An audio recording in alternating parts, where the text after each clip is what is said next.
In the vibrant city of Jincheng, at the hour of 8 in the evening, Chun Luo concluded a day of unproductive work and indulged in a serving of stir-fried noodles from a street vendor before returning to his modest rental abode. As he dined, he instinctively opened Douyin, immersing himself in a stream of videos, a rare source of enjoyment amidst the monotony of his existence.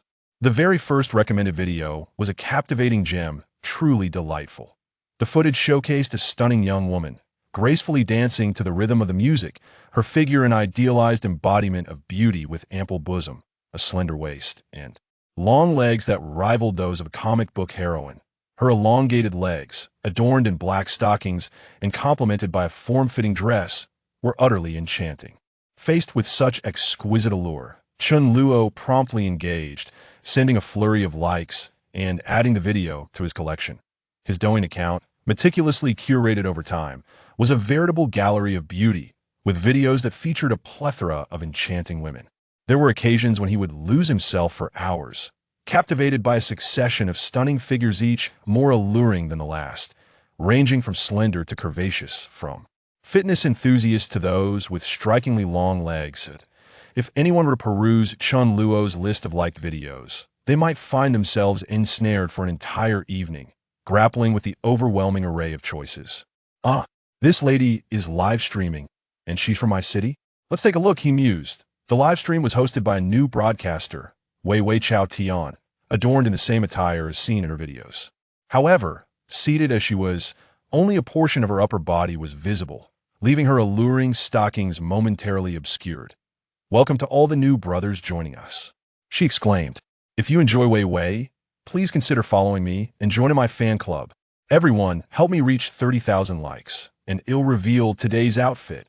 As a nascent streamer with a modest audience of merely 100 viewers, most of whom were fellow financially strapped men like Chun Luo, the atmosphere was casual.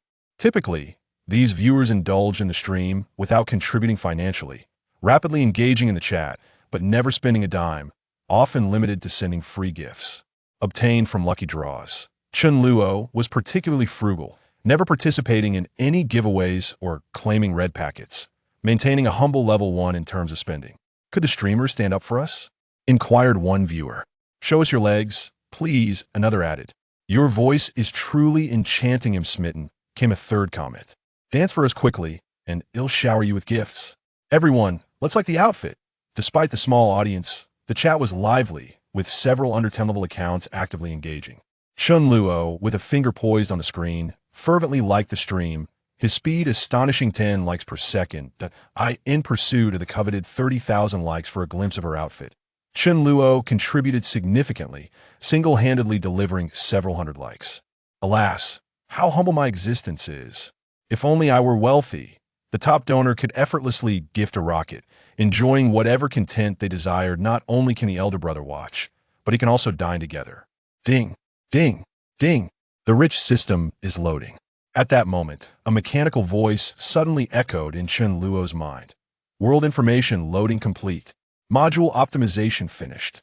Detected that the host dreams of becoming the top male supporter of female streamers. The host receives a reward of $1 trillion. Once again, it was not just the voice, visuals appeared as well. A blue virtual interface unfolded before Chun Luo, appearing remarkably futuristic. Host, Chun Luo. Age, 25. Height, 180 centimeters. Attractiveness, quite handsome. Reward money, $1 trillion. Personal assets, 2,500. Skills, none. Evaluation, A. Self-important young man lacking in all respects, no car, no house, no savings, an inconspicuous individual. The reward money can be used for top-ups on the live streaming platform, sourced from overseas financial markets. Your bank card has been upgraded to the Dragon Supreme card. Enjoy numerous privileges. Having perused various online novels, Chun Luo found this scenario all too familiar. In this era, who hasn't fantasized about possessing a system of their own? The rich system, the dreamlike entity. As a diligent worker, he harbored hopes of one day striking it rich, longing for a twist of fate. He had indeed manifested the legendary rich system.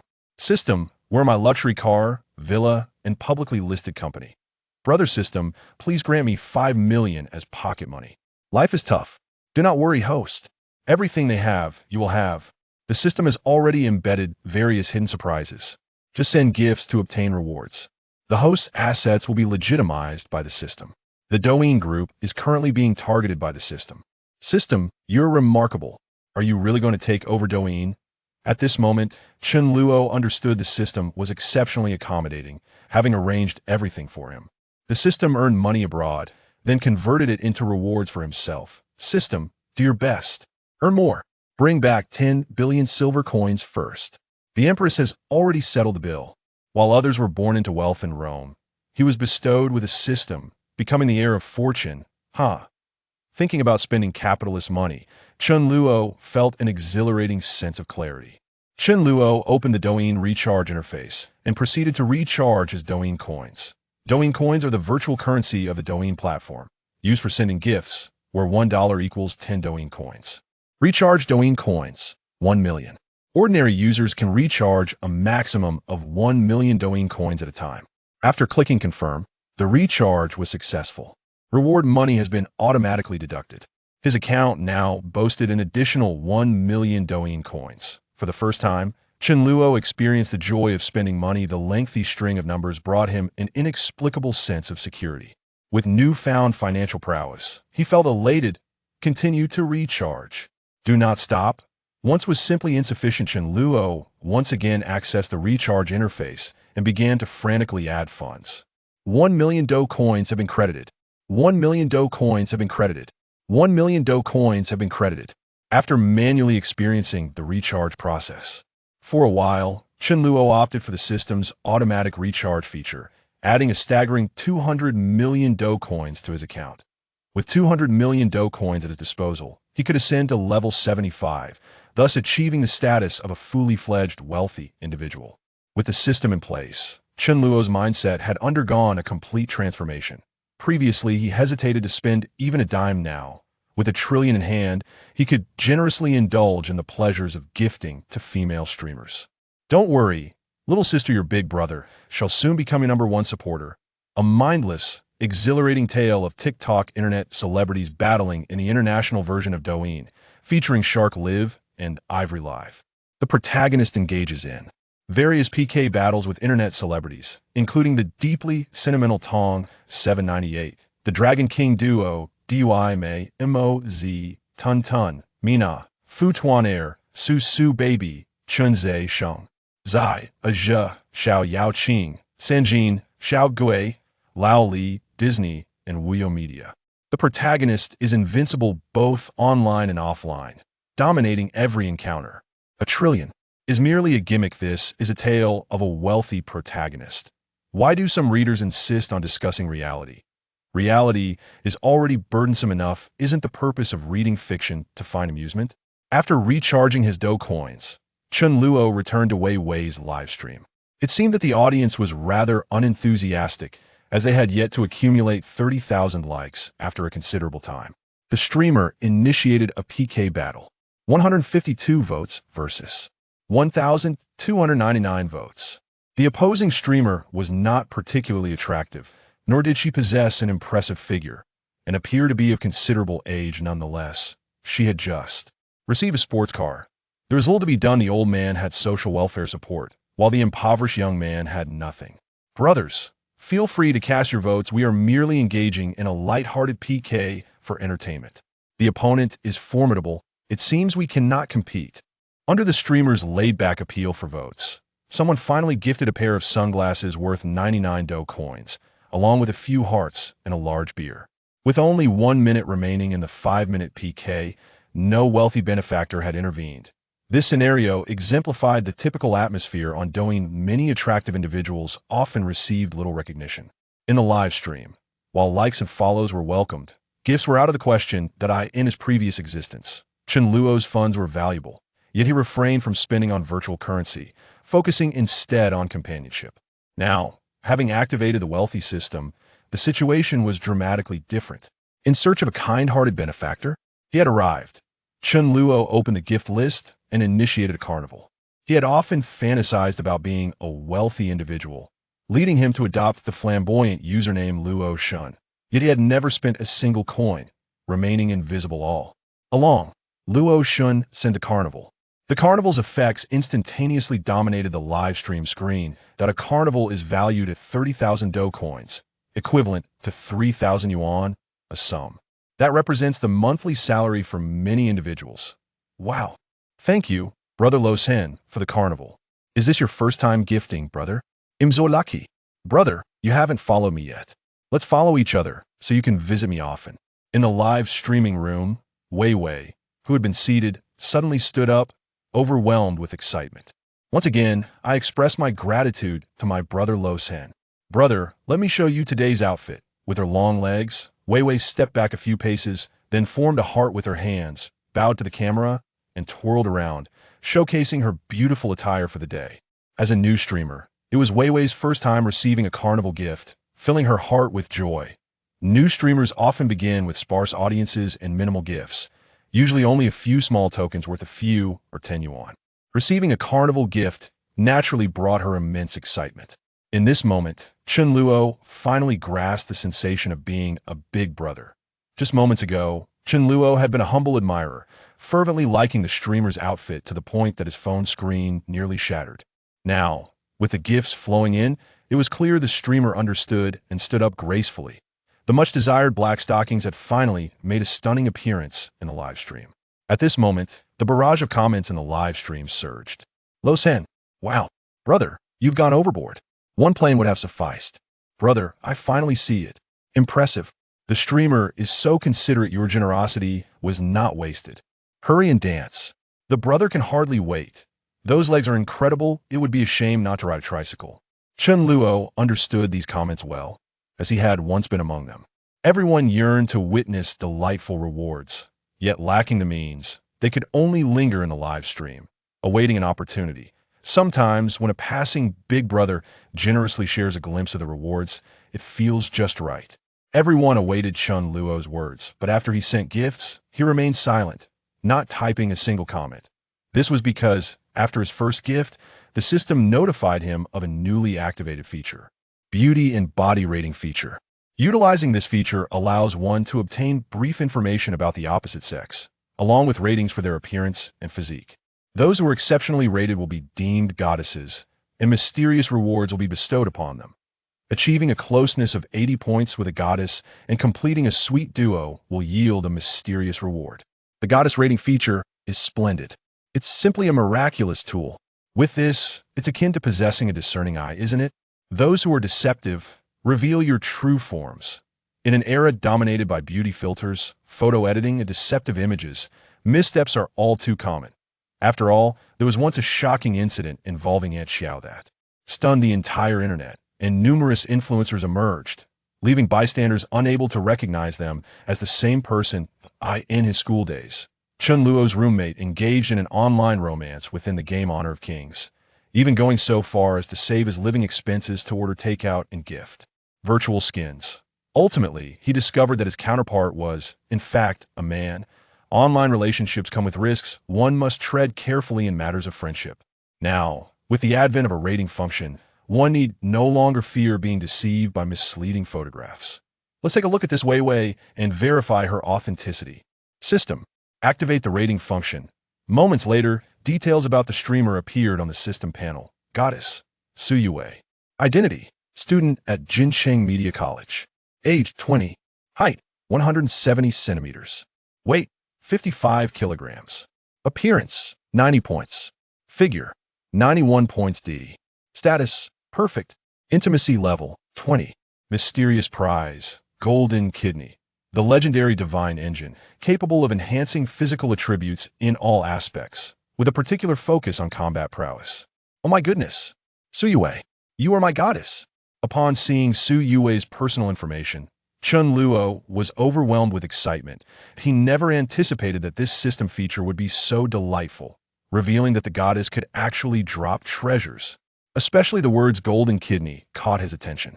This mysterious prize brought Chen Luo immense joy. The name alone suggested it was extraordinary. For those familiar with certain comics, it is a staple for protagonists. Not only is it incredibly powerful and inexhaustible, but it also boasts virtually no cooldown time. Whether it be a cold-hearted female CEO or a tsundere young lady, none can withstand its allure. How else could they conquer the affections of Aunt Inai and team leader Mei Ting?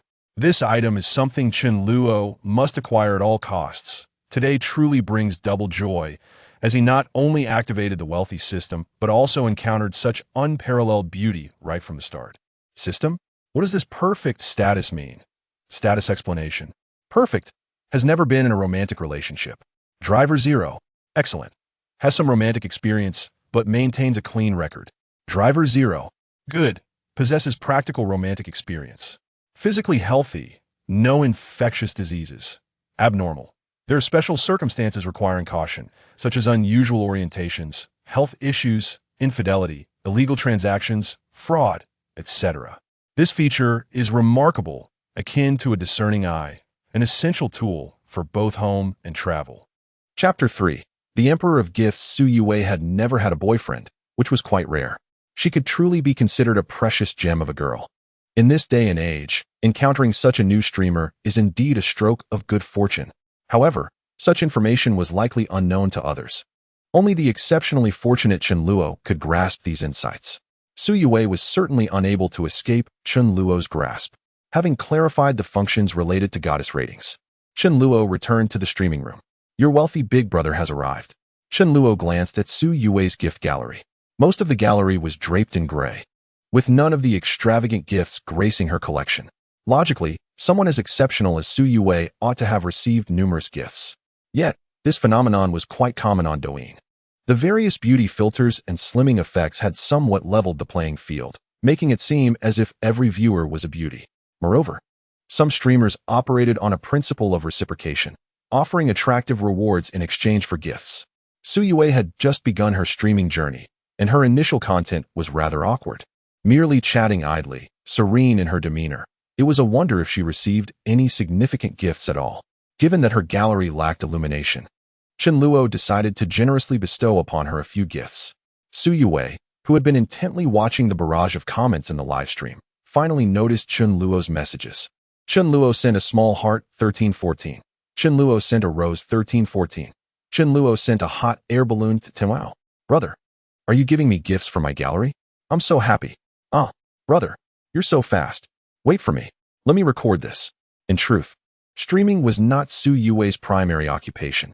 It was simply a requirement for a new media course at her school, where the teacher encouraged each student to try their hand at live streaming. Initially, Su Yue approached this endeavor with a casual mindset, never anticipating that she would encounter Chen Luo today. Chen Luo sent a Porsche 10. Chen Luo sent a luxury cruise, romantic campsite, sky mirror, secret realm in the clouds. Douyin airship. The gift gallery would periodically change its offerings, containing a total of 27 gifts, all of which Chen Luo sent in one go, illuminating every dull corner. For gifts that could be sent in bulk, he chose to send the maximum number, 1314 of each. For those that could only be sent one at a time, he clicked 10 times, delivering a flurry of gifts. This round alone cost him tens of thousands, yet for Chen Luo, who had recharged 20 million, it was merely a drop in the ocean. So many gifts. The special effects are so beautiful. Thank you, brother Chen Luo. You're so wonderful. This is the first time I've received such gifts. While the gift gallery contained only 27 items, the variety of gifts available on Douyin exceeded 200, each valued at under 3,000 yuan. The most expensive among them was the 3,000 yuan carnival, while the remainder were composed of gifts with auspicious numbers. For instance, the romantic carriage valued at 28,888 Do coins, and the with you all the way worth 17,999 Do coins. Chen Luo opened the gift list, sorting it by price, and began to send gifts one by one. Luo Shen sent a dream castle, romantic carriage, endless romance. And with you all the way, Luo Shen sent love set sail, destiny of 3 lifetimes, true love eternal, an interstellar rose. Luo Shen sent heartfelt Cupid, moonlight on the sea, enchanted music box, and bicycle lovers. With each gift sent, the screen illuminated with distinct gift effects. Some were exceedingly romantic, others dazzlingly cool, some poetically beautiful, and others adorably charming. A deluge of gifts overwhelmed Su Yue somewhat. This unexpectedly appeared Luo Shen was simply too romantic. These gift effects resembled a grand fireworks display, orchestrated by Chen Luo's generosity just for her. The viewers in the live stream were also captivated by this wave of gifts. The stream saw an influx of traffic, with numerous users entering the room. Wow, so many stunning gift effects. I've watched the carnival every day, and finally, someone has sent these gifts. Yes, I've always wanted to send that dream castle, but it costs $888, which I have resisted for a long time. I'm thrilled to see it today. The effects are beautiful. Luo Shun, bro, you're not planning to send the Emperor's set to the host, are you? Could someone explain what the Emperor's set is? It sounds quite impressive. The Emperor's set includes sending every gift available on the platform, from the cheapest little hearts to the most expensive carnival items. It is a gifting method from other live streaming platforms, where you send all gifts and unlock each tier of nobility, from knight to emperor, hence the name. However, Douyin does not have this nobility system. Simply sending all gifts is sufficient. With the explanation from the bullet screen expert, everyone finally understood what the Emperor's set entailed. The Emperor's set. Oh my goodness, so this is the Emperor's set. How remarkable. I actually witnessed the birth of the Emperor's set today. The host is quite lucky, encountering such a thoughtful big brother as a newcomer. Luo Shun, you've forgotten, there are still gifts left to send, including one called Interactive Gifts. Have you not clicked on that? Luo Shun, there are also gifts in the mysterious shop, which you can obtain conditionally after upgrading, and their effects are incredibly cool. There is a gift in there, a dragon, that could nearly shatter the phone screen with its effects. In the past, Chen Luo could only watch others send gifts, never having spent a single cent herself. Occasionally, when the impulse to spend arose while watching a live stream, she would also suppress it. Now, being able to send out gifts she once only dared to dream of, one by one, is quite exhilarating. The goddess of Luo presented rabbit ears, vintage headscarves, gentle face pinches, reminders to drink more warm water, affectionate hugs, and bear hats. These interactive gifts are quite affordable, each costing merely 10 or 20 units. However, the effects are exceedingly charming, as they adorn your face. For instance, there are delightful animal hats and decorations that evoke interaction. This hat is utterly adorable. The rabbit is so lovely. Oh, my face has been pinched. Su Yue resembled an inquisitive child, alternating between pinching her face and tilting her head, engaging with various gift effects. After bestowing the interactive gifts, Chen Luo ventured into the mysterious shop, where limited edition gifts awaited, accessible only under specific conditions. Many of these required a threshold of recharge, such as the Dragon Rider, which boasted a spectacular effect and necessitated a recharge of 30,000 to unlock. Chen Luo had already recharged 20 million, far exceeding the requisite amount for these items.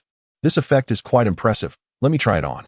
Within, there existed a limited edition card for the Duke of Roses, exuding elegance and charm, which Chen Luo promptly equipped. The goddess of Luo presented the Dragon Rider. The goddess of Luo presented the hidden dragon in the abyss. The goddess of Luo presented the Roses Pact. The goddess of Luo presented the dragon soars in the sky. The goddess of Luo presented the legend of the war god. An extraordinarily splendid gift effect accompanied by background music caused the phone screen to vibrate intensely.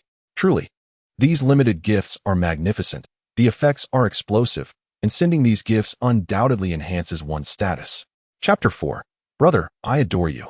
After sending so many gifts, Chen Luo ascended numerous levels, his consumption level skyrocketing from the initial rank of 1 to over 40. The highest consumption level on Douyin is 75, often referred to as the utmost pinnacle of wealth, requiring a spend of 20 million, equating to 200 million Do coins. Consumption level table. A carnival costs 30,000 Do coins. You would need to send out 666 carnivals to reach the maximum level. There are still numerous accounts at level 75, yet most of them are inflated. Level 75 wealthy individuals. Some are guild-operated accounts or guild owners, their expenditures essentially self-serving, incurring minimal costs. Others include e-commerce firms, game developers, and entrepreneurs, whose spending is also a form of commercial value exchange. True sentimental brothers, however, are scarce. Chen Luo aspired to embody a genuine sentimental brother. Gifting for sheer joy, he championed the notion of being wealthy and indulgent. Under Chen Luo's relentless financial prowess, Su Yue was thoroughly moved. There is a saying that goes, I adore romance. However, romance requires funds. When a woman claims you lack romantic understanding, she is, in effect, suggesting you are impoverished. Yet, when wealth is at your disposal, What kind of romance is beyond reach? Would it not be romantic to simply purchase a building for you to manage as a landlord? Under the formidable influence of Chun Luo's remarkable gifting prowess, Su Yue's intimacy level continued to ascend. After all, Su Yue was still a student, inexperienced in the grand schemes of life. She had only recently commenced her broadcasting journey on Douyin and was far from a professional host, merely engaging in casual streaming. Little did she expect to encounter such a benevolent benefactor, showering her with an abundance of gifts that left her utterly mesmerized. "Where are you from, Brother Losen?" "I am from Jincheng, studying at Jincheng Media Academy." "It matters not," he replied. "Let us proceed with the game." Having bestowed such lavish gifts, Chen Luo urged Su Yue to engage in a match, relishing the thrill of the experience. Given the circumstances, it was a perfect opportunity to showcase the prowess of a true affluent patron. Previously, Chen Luo had observed the captivating performances of prominent streamers, especially those imbued with dynamic rhythms or scripted narratives. Although somewhat formulaic, the entertainment was undeniably captivating, characterized by exhilarating back-and-forth exchanges and dramatic climaxes whenever a wealthy benefactor took the stage.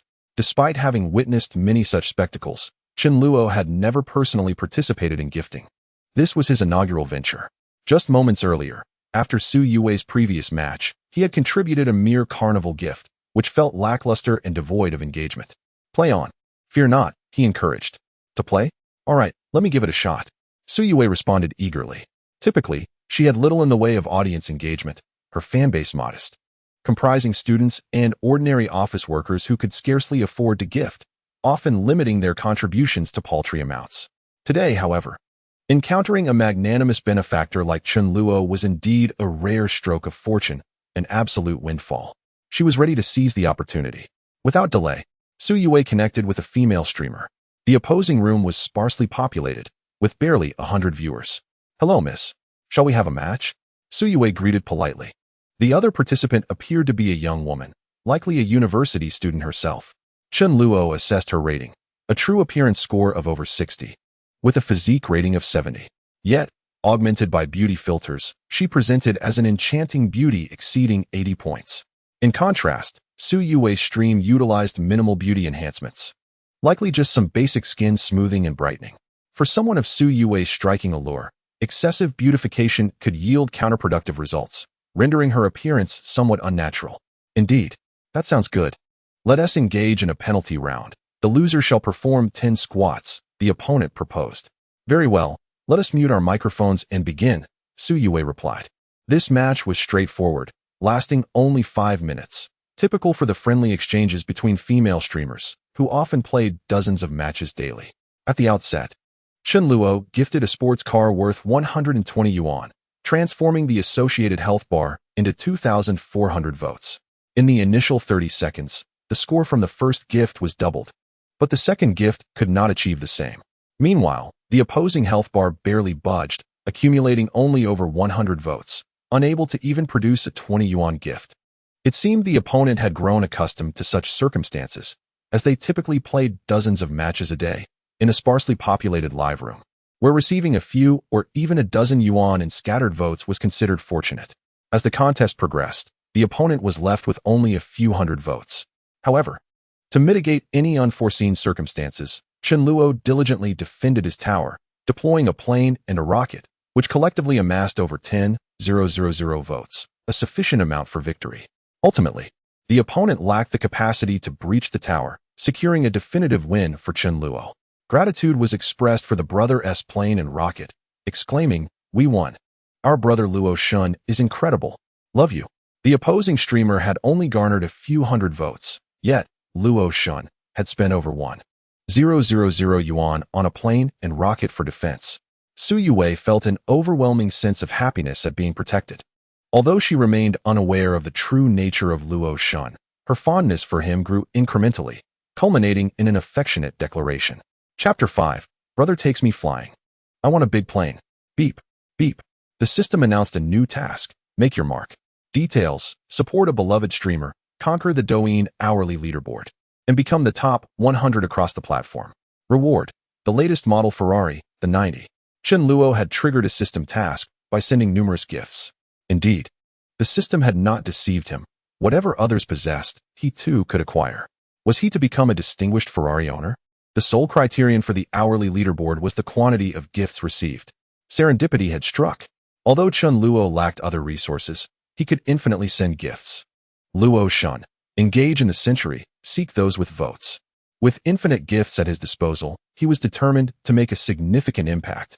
Previously, when prominent streamers engaged in such events, it appeared immensely exhilarating.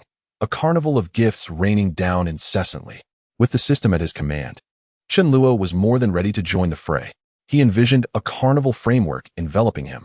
Achieving the top spot on the Douyin leaderboard would be nothing short of magnificent. In truth, Chun Luo's ambitions surpassed mere aspirations. Today alone, he could unleash over 6,000 carnivals, not to mention the staggering 1 trillion in rewards. Chun Luo had already invested 20 million, an intimidating figure, yet 1 trillion, especially in US dollars, was something even novels would hesitate to depict. I shall immediately venture into the century. Is it not akin to those prominent streamers, where one must speak with fervor? Allow me to demonstrate, and you may judge how well I emulate. To the streamer opposite, do you possess any points? I shall not engage in a match devoid of points. Permit me to exhibit my prowess first. Very well, allow me to count to 3. 1, 2, 3. Porsche. 1, 2. 3. Airplane. 1, 2, 3. Douyin number 1. 1, 2, 3. Carnival. Indeed, as expected from a graduate of a media university, Su Yue's acting skills are commendable, displaying an admirable imitation. Luo Shun, how delightful. Ha ha ha, how amusing. Is the elder brother conspiring with the female streamer openly? It is replete with schemes. Your acting is truly remarkable. It would be a pity not to pursue a career in drama. Yes, this is how one should engage. The thoughts of the great coincide with mine, indeed. Great minds think alike. To the individual above, enough already. Your consumption level is merely 5. You've spent but a few coins and yet claim to share similar insights. Let us commence swiftly. I shall invest 10 and assist you shortly. 1 pair of sunglasses coming right up. Su Yue began her quest for opponents, connecting randomly to play. However, after several attempts, she encountered many who lacked qualifications, either no points or just finished playing. Finally, she connected with a rather popular female streamer, whose live stream boasted an audience of 2,000. For streamers who frequently engage in conversation, a viewership exceeding 1,000 is considered quite impressive. In truth, streaming is no simple endeavor. Many female streamers often entertain rooms with only dozens of viewers. Even those who have amassed hundreds of thousands of followers through their works may find themselves with merely 20 viewers during a live stream. And those 20 are often individuals unable to send gifts. Not only do they refrain from gifting, but they also bombard you with requests, demanding dances, asking you to stand and show yourself, or inquiring about the authenticity of your presence. Hello, young lady, greetings. Our esteemed brother wishes to engage in a match. I noticed your room has a considerable number of viewers. Do you have any qualifications? Su Yue politely greeted her opponent and inquired about any conditions. The opposing streamer, Fei Feiya, also appeared to be a beauty, yet Chun Luo was not particularly interested. Shall we play? Very well, we can. Our esteemed brother is present. You may dictate the terms. Fei Feiya asserted confidently, bolstered by her 2,000 viewers and her esteemed brother's presence. Harboring no fears about facing an unknown streamer with little following. Shall we showcase our skills first? We shall take the lead. Brother, airplane. Luo Shun sent a private airplane 1. At Su Yue's behest, Chun Luo's grand airplane was promptly dispatched, instantly generating 3,000 votes. Observing this, Fei Feiya promptly called for an airplane as well, mimicking her actions. Come on, our esteemed brother. I will count to 3. Prepare yourselves. 1, 2, 3, airplane. User Sui Yuan sent a private airplane 1. Remarkably, she indeed shouted it out. A gentleman named Sui Yuan, level 52, gifted an airplane. Streamers at level 50 and above possess a certain level of prowess, having likely invested around 6 to 700,000. Our family has already showcased. And now we can begin, right? How shall we proceed? What shall the penalty be for losing? Both parties have agreed upon the rules, a total of 10 minutes of competition, and the loser must perform a dance. Begin. Luo Shun sends a Douyin rocket 1. As the competition commenced, Chun Luo unleashed a powerful rocket to gauge the opponent's strength. This small gesture, sending minor gifts to stimulate the opponent's spending, proved quite amusing. After all, others are also earning. If one sends too many gifts, the opponent might be intimidated and refrain from voting. Brother, have I sent too many gifts? The other side hasn't budged. It seems a bit wasteful. In a while, there will be multipliers. Gifting during that period can yield a 15-fold return. Finally, during the multiplier phase, the opponent launched a rocket along with several other gifts, amassing over 20,000 votes. Dear ones, please support our love. Chapter 6. Does brother want to see a dance? Within the live stream, many handsome men and beautiful women sent small gifts of mere 10 cents in support. User Super Handsome sends a gift for love. User Super Beautiful sends 3 gifts for love. How splendid. It is not just Chen Luo fighting alone. They have offered their gifts to stand shoulder to shoulder with Luo Shun. Seeing these gifts, Su Yue was also very pleased and immensely grateful, for the gesture, though small, carried great sentiment. Wow. Thank you, Super Handsome, for your support. Love you. Sending hearts. Thanks to Super Beautiful for the 3 gifts. May you grow ever more beautiful and prosperous. With followers charging into battle alongside him, Chen Luo naturally had to showcase the grandeur of a leader. Luo Shun sends 10 carnival gifts. He directly sent 10 carnivals during the 15-fold multiplier, instantly adding 450,000 votes to his tally, nearly depleting the opponent's health bar. Over 400,000 versus 20,000. It was a complete rout. 6,666. 10 carnivals at once. Luo Shun is incredible. I am in awe. It was akin to using a cannon to swat a mosquito. They had only launched 1 rocket, while 10 carnivals were unleashed. This would surely bring the opponent to tears. Here, I send a pair of sunglasses. I want to be Luo Shun's little follower. Haha. Let me check the opponent's live stream. I suspect the brother is feeling anxious after witnessing 10 carnivals. It's quite formidable. After sending the carnivals, Chen Luo also ventured into the opponent's live stream to see if there was any spectacle to behold. Upon entering, the opposing streamer noticed the entry notification. Welcome, Duke Rose Luo Shun. Has the big brother come over? Brothers and sisters, is anyone ready to strike? 10 carnivals aren't too much. We have a chance to catch up. There are only 20 seconds left on the multiplier. Please save me. User Su E sends 1 carnival gift. The big brother made his move again. A level 50 player still had strength, sending a carnival gift during the multiplier, adding 45,000 votes to their health bar. However, after sending 1 carnival, the big brother fell silent. Su E, that's it. A senior brother sent a barrage of comments, his pockets now empty, having spent over 4,000 yuan in a single sweep. It seems he will need to recuperate for a while, with the senior brother having exhausted his resources. No one else could muster much commotion, and right up until the final seconds, there were hardly any votes cast. Ultimately, Chen Luo secured this round with unwavering composure. Victory! Congratulations, host! You have successfully won this round and earned 1 point in the Godly Wealth points. The points mall is now open. Do take a look. After clinching this round, he unexpectedly triggered a system reward. Godly Wealth points. Points mall. This is yet another new feature of the system. Chen Luo opened the points mall to explore its offerings, which primarily comprised various skills and advanced technologies. The skills included enhancements to his own abilities, such as piano, foreign languages, culinary arts, driving, basketball, and skiing. The technologies were more sophisticated, featuring items like intelligent robots, chips, new energy vehicles, and lithography machines. Skills required a modest amount of points, while technologies demanded a substantial accumulation. I wonder how much the lithography machine would be worth when redeemed. We did it. We won. Congratulations to Luo Shun. Now we can watch the young lady on the opposite side dance.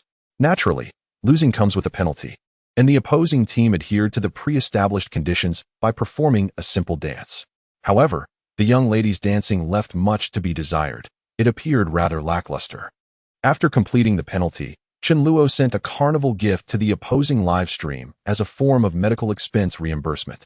Medical fees are discretionary. One is not obligated to provide them upon winning. Nevertheless, Chen Luo aspired to be a figure of great wealth and could not afford to be petty. If the streamer was willing to engage with him, offering a token of appreciation seemed reasonable. After terminating the connection with the opposing side, Su Yue began to critique the dance they had just witnessed. The young lady on the other side was not bad, quite decent, though a bit stiff. Luo Shun, why don't you show us your moves? Sure. However, the space here is a bit cramped, so I shall keep it simple. I'll mimic her earlier routine, moving to the rhythm of the music. Su Yue executed a brief performance, yet it was evident she possessed professional prowess. Her movements flowed seamlessly with the music. Moreover, Su Yue's figure was exquisite, complemented by an alluring gaze that was utterly captivating. Oh no, I violated the rules. Wait a moment. The live stream is under review and the screen has gone blank. Chenluo had hoped to watch a bit longer, but suddenly it was gone. And not even a minute had passed. What a dismissive attitude. After a while, as the review continued without approval, Su Yue ended her stream, having been suspended. Indeed, she soon sent Chenluo a private message. Brother, my live stream has been banned for 10 minutes, sob sob. Please add me as a friend. Chenluo copied the number provided by Su Yue and added her as a friend. Chenluo glanced at Su Yue's moments, which were visible for the past month and contained 3 posts.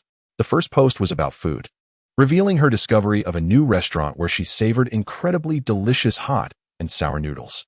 The second post pertained to her school life, showcasing her dance class with a photograph alongside several beautiful classmates in the dance studio. The third post featured her feeding the stray cats on campus. Doo-doo. Su Yue sent several messages. Hello, brother, my name is Su Yue. The live stream was suspended for a while. I will be back in 10 minutes. Thank you so much for the generous gifts today. It made me very happy. Emoji, cute expression, having added the campus belle as a friend. Chenluo felt the allure of wealth. With a flick of the carnival wand, she treated him with gentleness, politeness, and enthusiasm. Now, with the friendship established, he could chat with her daily. The next step was to find a suitable opportunity to invite Su Yue out for a meal together. Chapter 7. Critiquing the female streamer. Dismantling the beauty filter. How old are you, brother?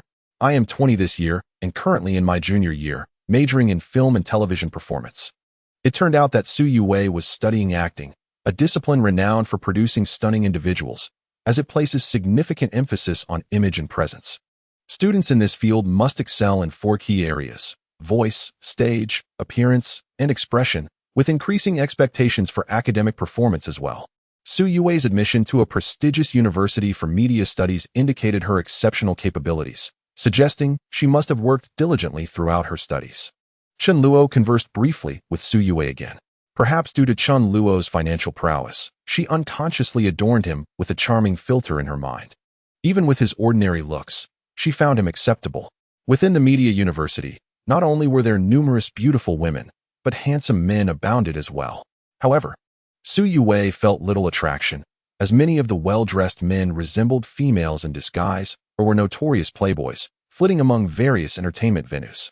Many pursued Su Yue, but all were met with her icy rejections. Regarding Chenluo, though she had yet to see his appearance, his recent display of generosity and gifting during the exhibition had significantly enhanced her impression of him. Brother, I've resumed my broadcast. Soon, the 10 minutes elapsed, and Su Yue restarted her live stream. Chenluo was the first to enter. Welcome, Duke of Roses. Luo Shun has made a dazzling entrance. Welcome, Luo Shun, brother. With the new stream, the initial audience had dissipated, leaving only a handful of viewers after a while. Perhaps due to the previous violation, the system restricted traffic, leading to a lack of new viewers. Chenluo encouraged Su Yue to continue, yet after several attempts to engage with the audience, she garnered little response. Continue to connect with the audience. I will check other streams to see if there are any opportunities. Chenluo opened his list of followed accounts. Having amassed a collection of over 800 captivating beauties, each renowned for their exquisite works. Among them, the most frequently featured were clad in black stockings, along with those adorned in gray, red, nude, and white. Currently, more than 50 streamers were live, and Chenluo began his exploration from the first, methodically entering each of their broadcast rooms. Upon entering a live stream, he activated the goddess rating feature to assess the streamer's true appearances. Unfortunately, the results were disheartening. Many did not achieve even an 80-point rating in terms of looks, with one masked beauty scoring a mere 55 points. These streamers utterly failed to meet the goddess criteria. In terms of physique, some appeared to be deceptively enhanced, employing tricks such as padding, medical interventions, and liposuction. The individual showcased in the videos bore little resemblance to the person presenting themselves live, likely only recognizable by their own mother in reality. A surprising revelation awaited Chenluo when he checked on one particular female streamer, discovering that her status indicator was marked as unusual. Upon delving into the details, He found that she was offering perks and had engaged romantically with over 100 otaku, with scandalous videos circulating online. The system's capabilities were truly remarkable, revealing such insights. Curious, yet critical, Shenluo watched some of the scandalous footage of the streamer, only to find it rather unremarkable. The allure of fully clothed appearances proved far more appealing. Men are indeed peculiar beings. When struck by curiosity about something, they will go to great lengths to acquire it. Yet, upon achieving success, the sense of excitement often dissipates instantaneously, a sentiment Shenluo deeply understood. For instance, when certain internet celebrities are embroiled in scandals, the anticipation can be overwhelming. But the ensuing disappointment is palpable, often leading to being misled in the search for gossip. It is worth noting that many who comment on bloggers' posts claiming to have videos are often frauds. Once money is transferred, they promptly block you. It is far more reliable to peruse gossip websites. In truth, many internet celebrities with millions of followers possess only average looks. Their rise to fame often a perplexing result of viral trends. Conversely, genuinely stunning beauties tend to have fewer followers and are not professional streamers. Alas, the world lacks the proverbial discerning eye. It is best to simply enjoy the amusement provided by beauty filters. Though the majority of these live-streaming women did not meet the standards, a few were indeed authentic, boasting impressive figures and being entirely natural.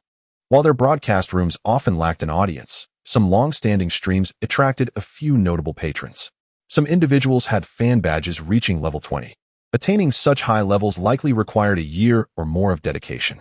However, with a prominent patron present, Shenluo felt unperturbed, for when it came to gifting, none could rival him. Even a level 75 maxed-out wealthy patron would pale in comparison, especially against those of mere level 40 or 50, who struggled to contribute even modestly. Some had likely spent hundreds of thousands without gaining anything substantial, merely becoming victims of naivety. To win the affection of a female streamer can be both an effortless and arduous endeavor, entirely dependent on the individual. Some individuals invest not a single penny, yet expect the streamer to shower them with attention, profiting from the generous offerings of others. Conversely, there are those who lavish hundreds of thousands without ever meeting the streamer, only to find themselves blacklisted, a fate that has become commonplace. The moment gift-giving ceases, emotions dissipate instantaneously. Relying solely on gifts proves inadequate. However, Shenluo remains unperturbed, biding his time for a future opportunity to meet them. His primary focus is presently devoted to Su Yue, whose presence starkly diminishes the competition, rendering them insignificant through comparison. Welcome back, Goddess Luo. Upon re-entering Su Yue's livestream, Shenluo surveyed the eclectic mix of characters and felt a wave of aesthetic pleasure wash over him. Luo Shun, haven't found any tickets, let us keep searching. At this moment, the livestream was bustling with activity as some fans who had previously tuned in returned. Luo Shun has arrived, quick. Let us rally and fight. Let us go all in. How lonely it is to be invincible. You finally made it, Luo Shun.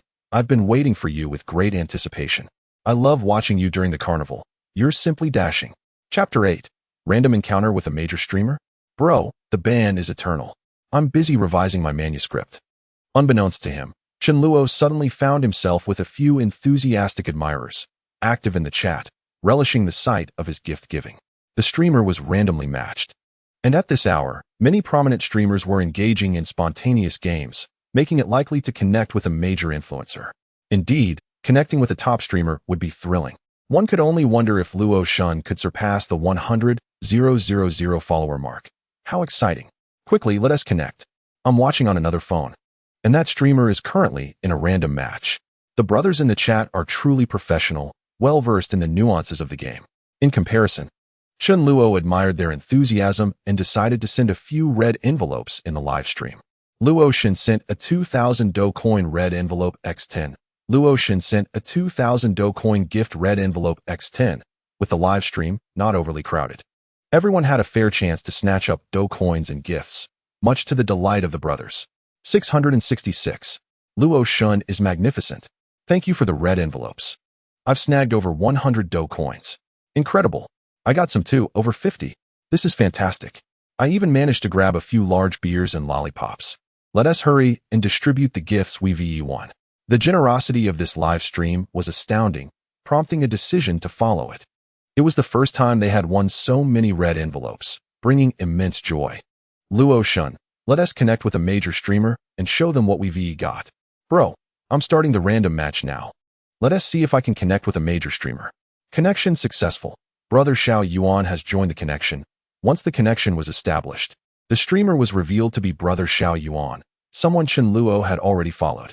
This prominent streamer typically attracts an audience of around 100,000 during regular broadcasts, occasionally reaching over 200,000 when popularity peaks, making him one of the leading figures in the streaming realm. His shows are often filled with comedic entertainment, featuring spontaneous interactions and an appreciation for beautiful dancers, creating an enjoyable atmosphere. Intrigued, Chen Luo decided to follow him. To his surprise, today Su Yue managed to connect with Xiao Yuan Go, an unexpected stroke of luck. Thousands of fans from Xiao Yuan Ge's channel swiftly migrated to hers. In his streaming room, there were only 3 individuals, himself and 2 assistants. "Hello, young lady. What type of streamer are you? Do you possess any talents?" he inquired. "We specialize in supporting emerging streamers. If you have talent, I have the audience. I am one of the top streamers on Douyin, with an audience of 100,000. Do you recognize me?" As soon as Xiao Yuan Ge spoke, the entertainment value was palpable. "Hello, Xiao Yuan Ge. I never anticipated connecting with you. I have seen your streams before. I am a professional streamer." Upon hearing Su Yue's declaration, Xiao Yuan Ge shifted into a mocking mode. "You? A professional streamer? Your fan count is a mere fraction of mine. With only 100 viewers in your room, how can you call yourself a professional? Come, show me what you can do." He continued, "If you truly have talent, I will challenge you." Xiao Yuan Ge's sharp tongue had no rival. Yet both Su Yue and Chen Luo were familiar with his antics. Understanding this was merely his style. Haha, quickly showcase your skills. The top supporter is waiting for you to shine. You've connected with Xiao Yuan Ge, so seize the moment. Run. Don't engage if you lose. He'll demand to see you dance. He is notorious for banning those who fail. Hurry, his wife is approaching with a wooden washboard. You might end up divorced. In the face of a major streamer commanding 100,000 viewers, Su Yue stood her ground, buoyed by the presence of Luo Shun, her source of confidence. Although they had only just met, Luo Shun provided her with a sense of security. His presence rendered her fearless. Luo Shun was her heroic savior. With her eyes closed, she summoned her champion. "Brother, send forth the carnival." Luo Shun sent out 10 carnivals. In response to the towering streamer, Chen Luo generously showered the stream with 10 carnivals, displaying an impressive health bar of 300,000. Wow, where did this brother come from? He is my adoptive father. Oh, great father, please accept this humble bow from your child. 666. He directly sent 10 carnivals. You are truly formidable. This was a spectacle to behold. Xiao Yuan Ge, engaged in a casual stream, was caught off guard by the sudden influx of 10 carnivals from the 18th tier streamer. As Su Yue, Xiao Yuan Ge, and the viewers in the stream processed the unexpected arrival of the 10 carnivals, astonishment filled the air. What? What is happening? Who is this? How did they send 10 carnivals over there? Brother, did you mistakenly enter the wrong stream? You are my real brother. Come and support me in my stream. Across the way, there stands a wealthy individual, and I have approached. With a mere utterance of brother, he has summoned 10 carnivals. I can do that as well. Brother, brother, kind brother, wicked brother. Brother, cast your gaze upon me. Brother, carnival. Little Yuan also attempts to emulate, with his large head and a coy voice, exclaiming, "Brother, carnival." Yet, the awkwardness prevails, as the live stream attracts not a soul, and nothing emerges. Where's my carnival? 321. Carnival. After a brief outcry, there remains no carnival, and the chat is flooded with awkward laughter. Apologies, dear sister, my elder brother's internet is lagging. The carnival has not materialized. How about this? Let us engage in a match. Should you lose, perform a talent for me, and if I lose, I shall showcase a talent for you, and perhaps our fans could grant you some attention. What do you say? Thus, the match commenced, a brief 5-minute affair. Upon restarting, the 10 carnivals that Chen Luo had previously dispatched, along with the 300,000 votes, were reset, yet Chen Luo remained unconcerned. After all, it was merely 10 carnivals. A trifling matter. Regardless of who appeared, his desire to compete remained steadfast. Little Yuan's live stream boasted over 100,000 viewers, many high-ranking patrons. However, the probability of genuinely defeating Chen Luo was slim, unless, at the last moment, a dozen affluent supporters banded together to unleash a torrent of carnivals and topple him. But such conduct would be deemed dishonorable, inviting scorn from their fans. In this round against the prominent streamer, Chen Luo maintained his usual strategy, initially sending a modest number of gifts to provoke the opponent, providing a semblance of motivation to catch up. Luo Shun sends out 5 carnivals. 5 carnivals, coupled with the doubling effect for the first gift, amounted to 180,000 points. Not insignificant, yet not overly substantial. In a room of 100,000 viewers, a sprinkle of scattered votes sufficed. Before long, the votes surged past, reaching over 200,000, even surpassing the opponent. Luo Shun sends out 10 carnivals. As the rival caught up, Chen Luo dispatched another 10 carnivals. He must not overdo it, lest he instill false hope in them of potential victory for economic gain. Otherwise, should he unleash 100 carnivals, the rival's room might find itself devoid of scattered votes. Chapter 9. A display of might. Luo Shun rises to fame in battle. All together now. Everyone, rally forth. We are nearly there. Scattered votes brigade. Let us surge ahead. Are there any elder brothers or sisters in the audience? Can you not lend your support to your younger brother? To lose to a little sister with 100,000 votes would be a true embarrassment. User Tay Tay sends out 1 carnival. User Tang Tang sends out 5 carnivals. Little Yuan's live stream boasted votes, for he was a prominent host, and thus, several carnivals were called forth in an instant. Even his wife joined in, sending carnivals. Who? Thank you, Tay Tay. Gratitude to my beloved consort for the carnivals. Thanks to Brother Tang. Thank you, Brother Tang, for the 5 carnivals. I am on my way. Is there anyone else? Any passing elder brothers? Push me forward. I refuse to lose this round. I wish to see the little sister dance. In the realm of Xiao Yuan, gifts were abundant, and everyone exerted themselves to keep pace. Meanwhile, Su Yue's atmosphere was comparatively subdued, as there was no need to solicit votes. A simple expression of gratitude for a few small gifts sufficed. Under the influence of Chen Luo, numerous individuals rallied to support the illustrious Luo Shun, cautiously contributing lollipops and sunglasses, which amassed quite a collection. Just moments ago, those who seized red envelopes in the live stream generously bestowed numerous small gifts, emphasizing a sense of participation. Following in Luo Shun's footsteps to compete against the major streamers was indeed a delightful experience. Luo Shun, my friend, the opposing force is quite fierce. We must defend our tower. Let us ensure they do not seize it. Indeed, it's time for you to take action, Luo Shun. The scattered votes team is out of supplies, calling for a Luo Shun airlift to fortify our defense. This match was exhilarating. Even the top 100,000 streamers could not surpass Luo Shun's prowess. What an impressive display. This is the epitome of a true gaming champion. As the climax approached, Chen Luo ceased to hold back. It was time to defend the tower. Luo Shun sends out Carnival 10. Luo Shun sends out Carnival 20. Luo Shun sends out Carnival 60. Achieved 2 million votes first. Immediate victory. With a striking 60-hit combo, Chen Luo continued to unleash carnival gifts until reaching 2 million votes, thus securing triumph. There exists a cap on the number of votes. A single match permits a maximum of 2 million votes, and the first to reach this threshold claims victory. This swift accumulation of 2 million votes is termed a quick kill. While Xiao Yuan passionately campaigned for votes, the screen suddenly displayed failure. What? We lost just like that? They eliminated me in an instant? Brother, did you truly exert so much effort against Xiao Yuan? Is my brother worth 2 million votes? My health bar was obliterated. Grateful for the support of our esteemed patrons, we requested a bit of attention on the leaderboard. Although we faced defeat, we held our heads high, as our scattered votes team contributed significantly, demonstrating our unity. Upon witnessing the victory over the major streamer, Su Yue rose in appreciation, thanking Chen Luo for his gifts. The enchanting spectacle of Carnival Rain descended upon Su Yue's livestream, infusing it with a unique romance. Thank you, dear brother, for the rain of gifts. Absolutely magnificent. Luo Shun is formidable and majestic. Luo Shun reigns supreme.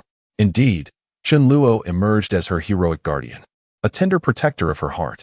The Carnival Rain arrived with overwhelming force, quelling the top 100,000 streamer. It was truly remarkable. Luo Shun is formidable and majestic.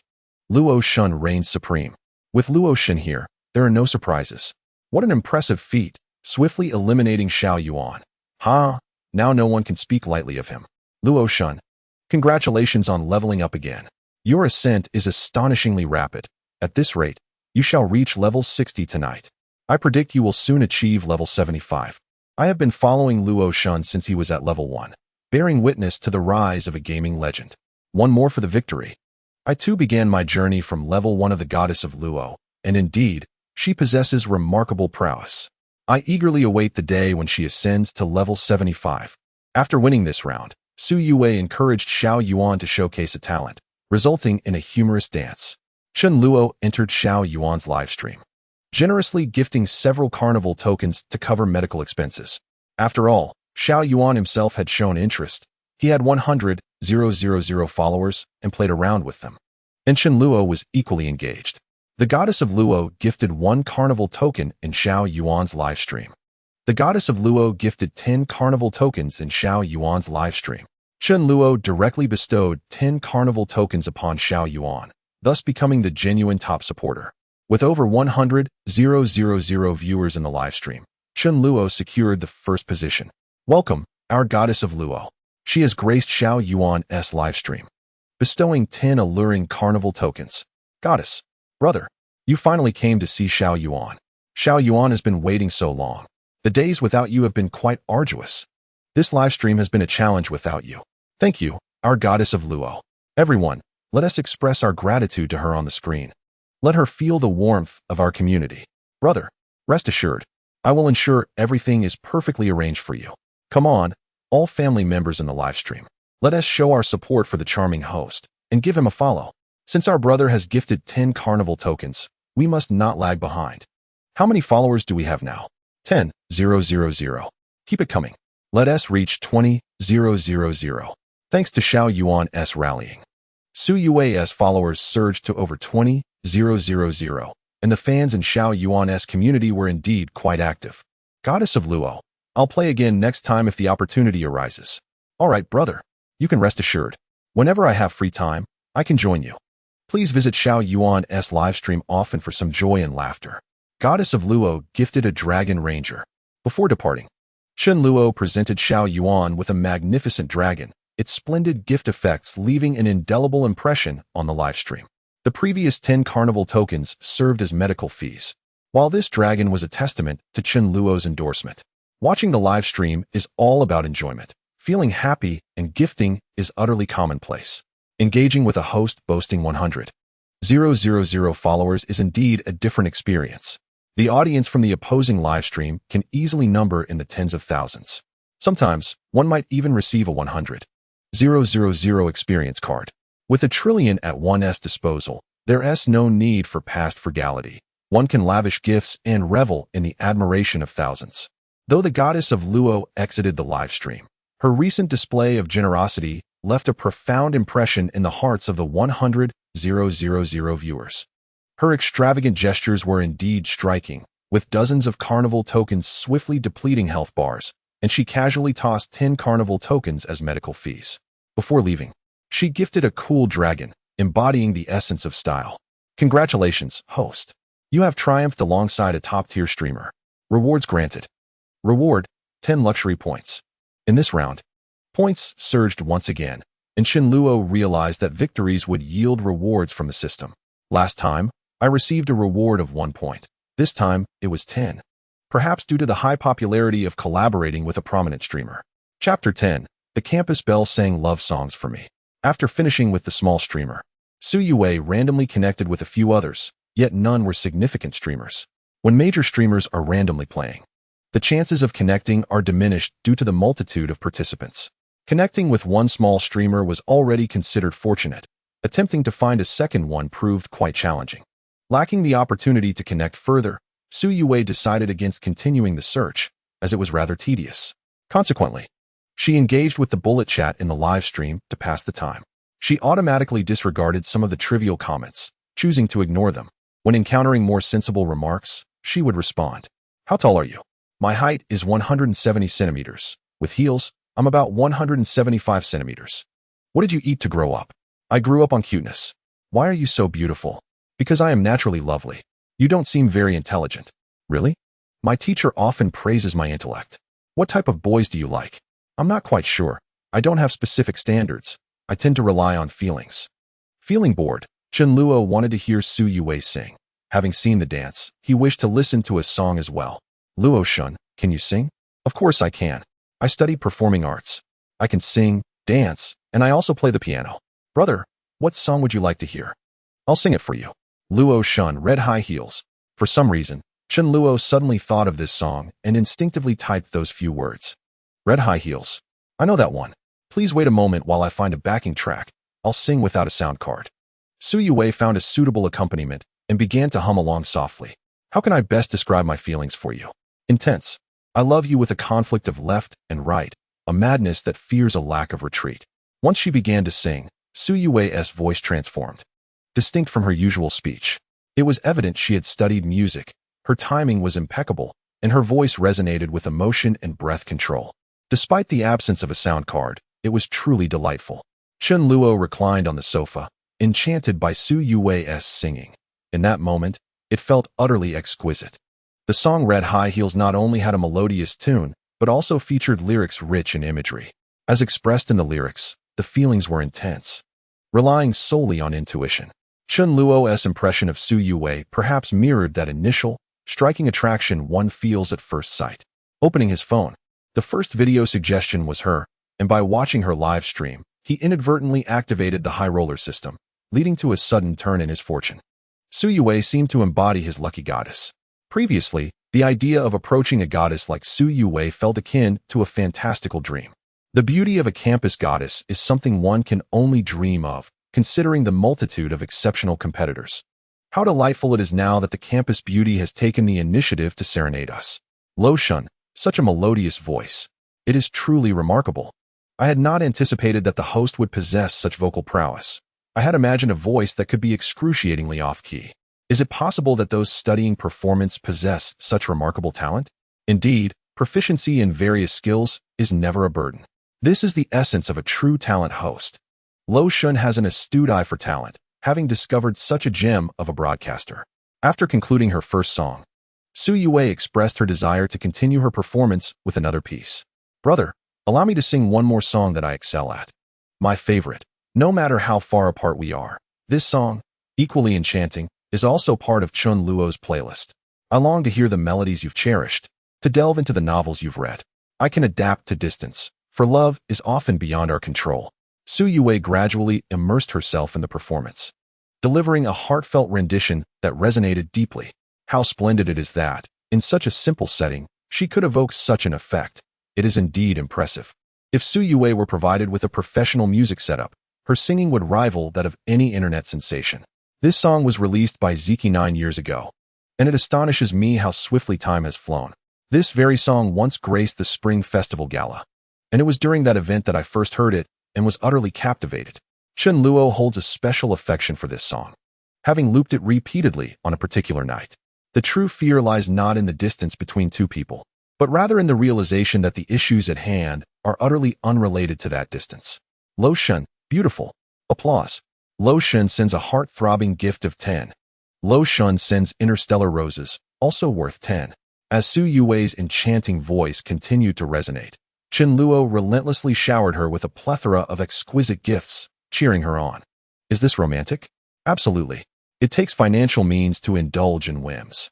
However, such expenditures are not insignificant. The average person cannot afford to replicate this, as what is spent is genuine currency.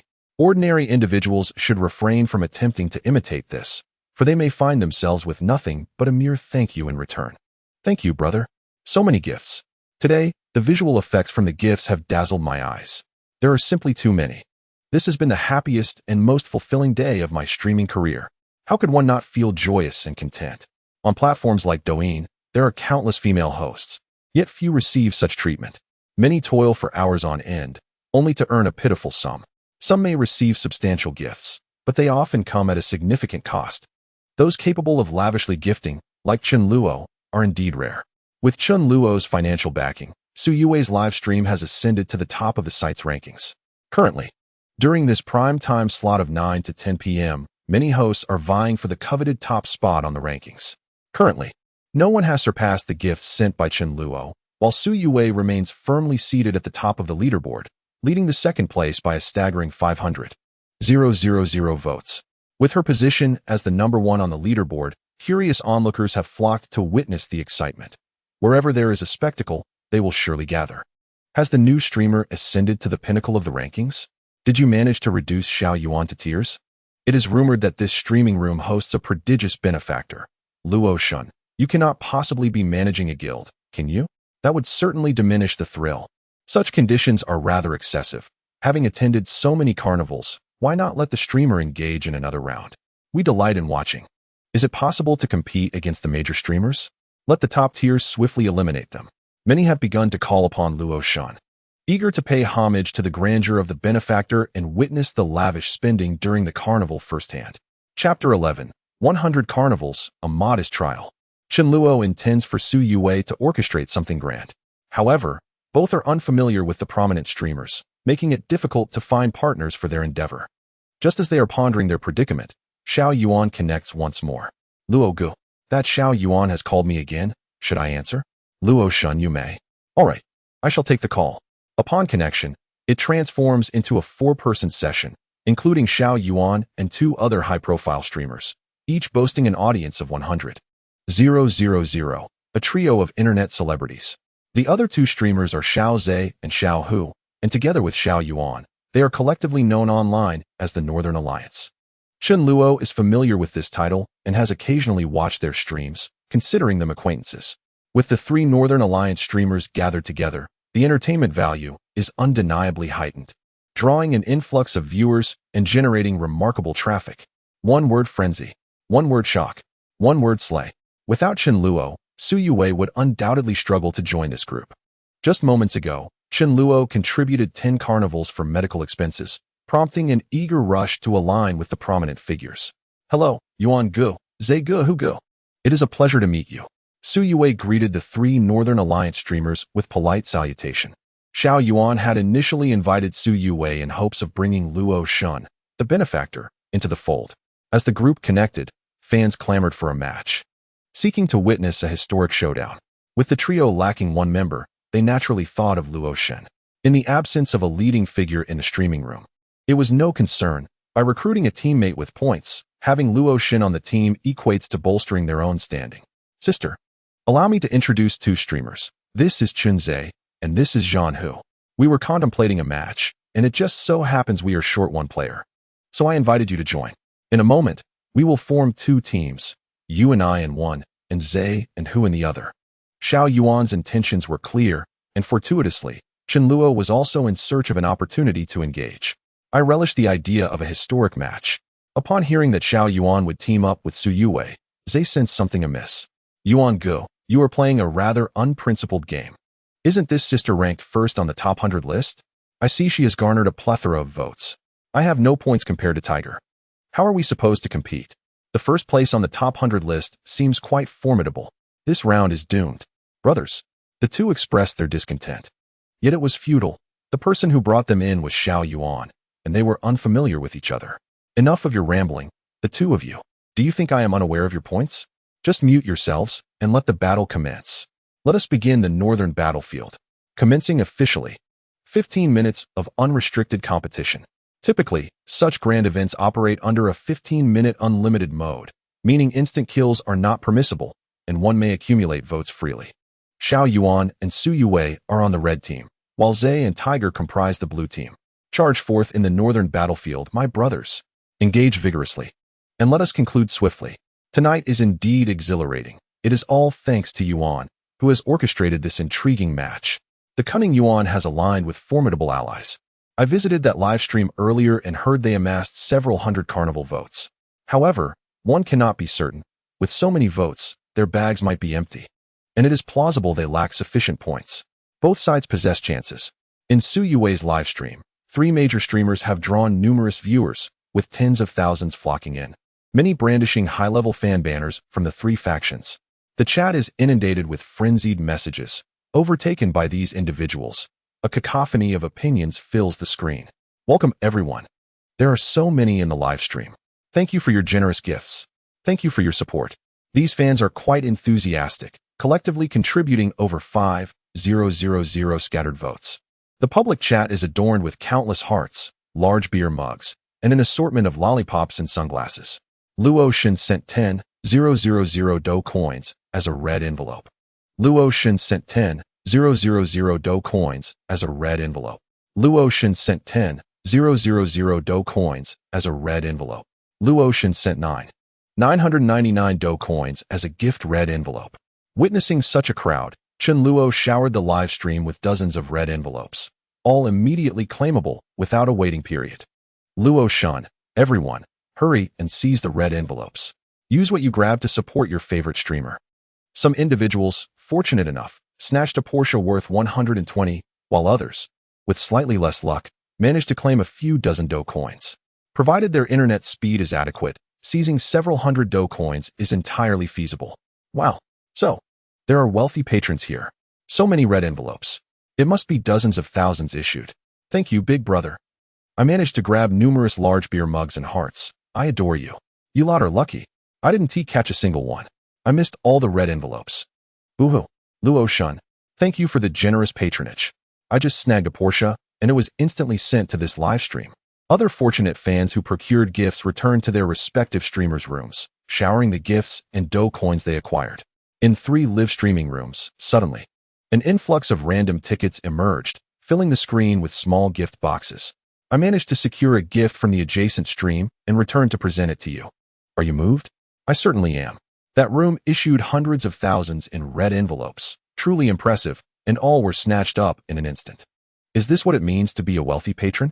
No wonder they sought to rally a novice host. It turns out that the illustrious Luo Shun was present. Who exactly is this Luo Shin? I had never seen him before. He suddenly appeared as a remarkably generous benefactor. With the support of the random ticket brigade and the gifts from some affluent individuals, the ticket count for the blue team, represented by Fong Zhe and Hu, soared to over 1 million, while the red team's count lagged behind at just over 400,000, primarily from Xiao Yuan's stream.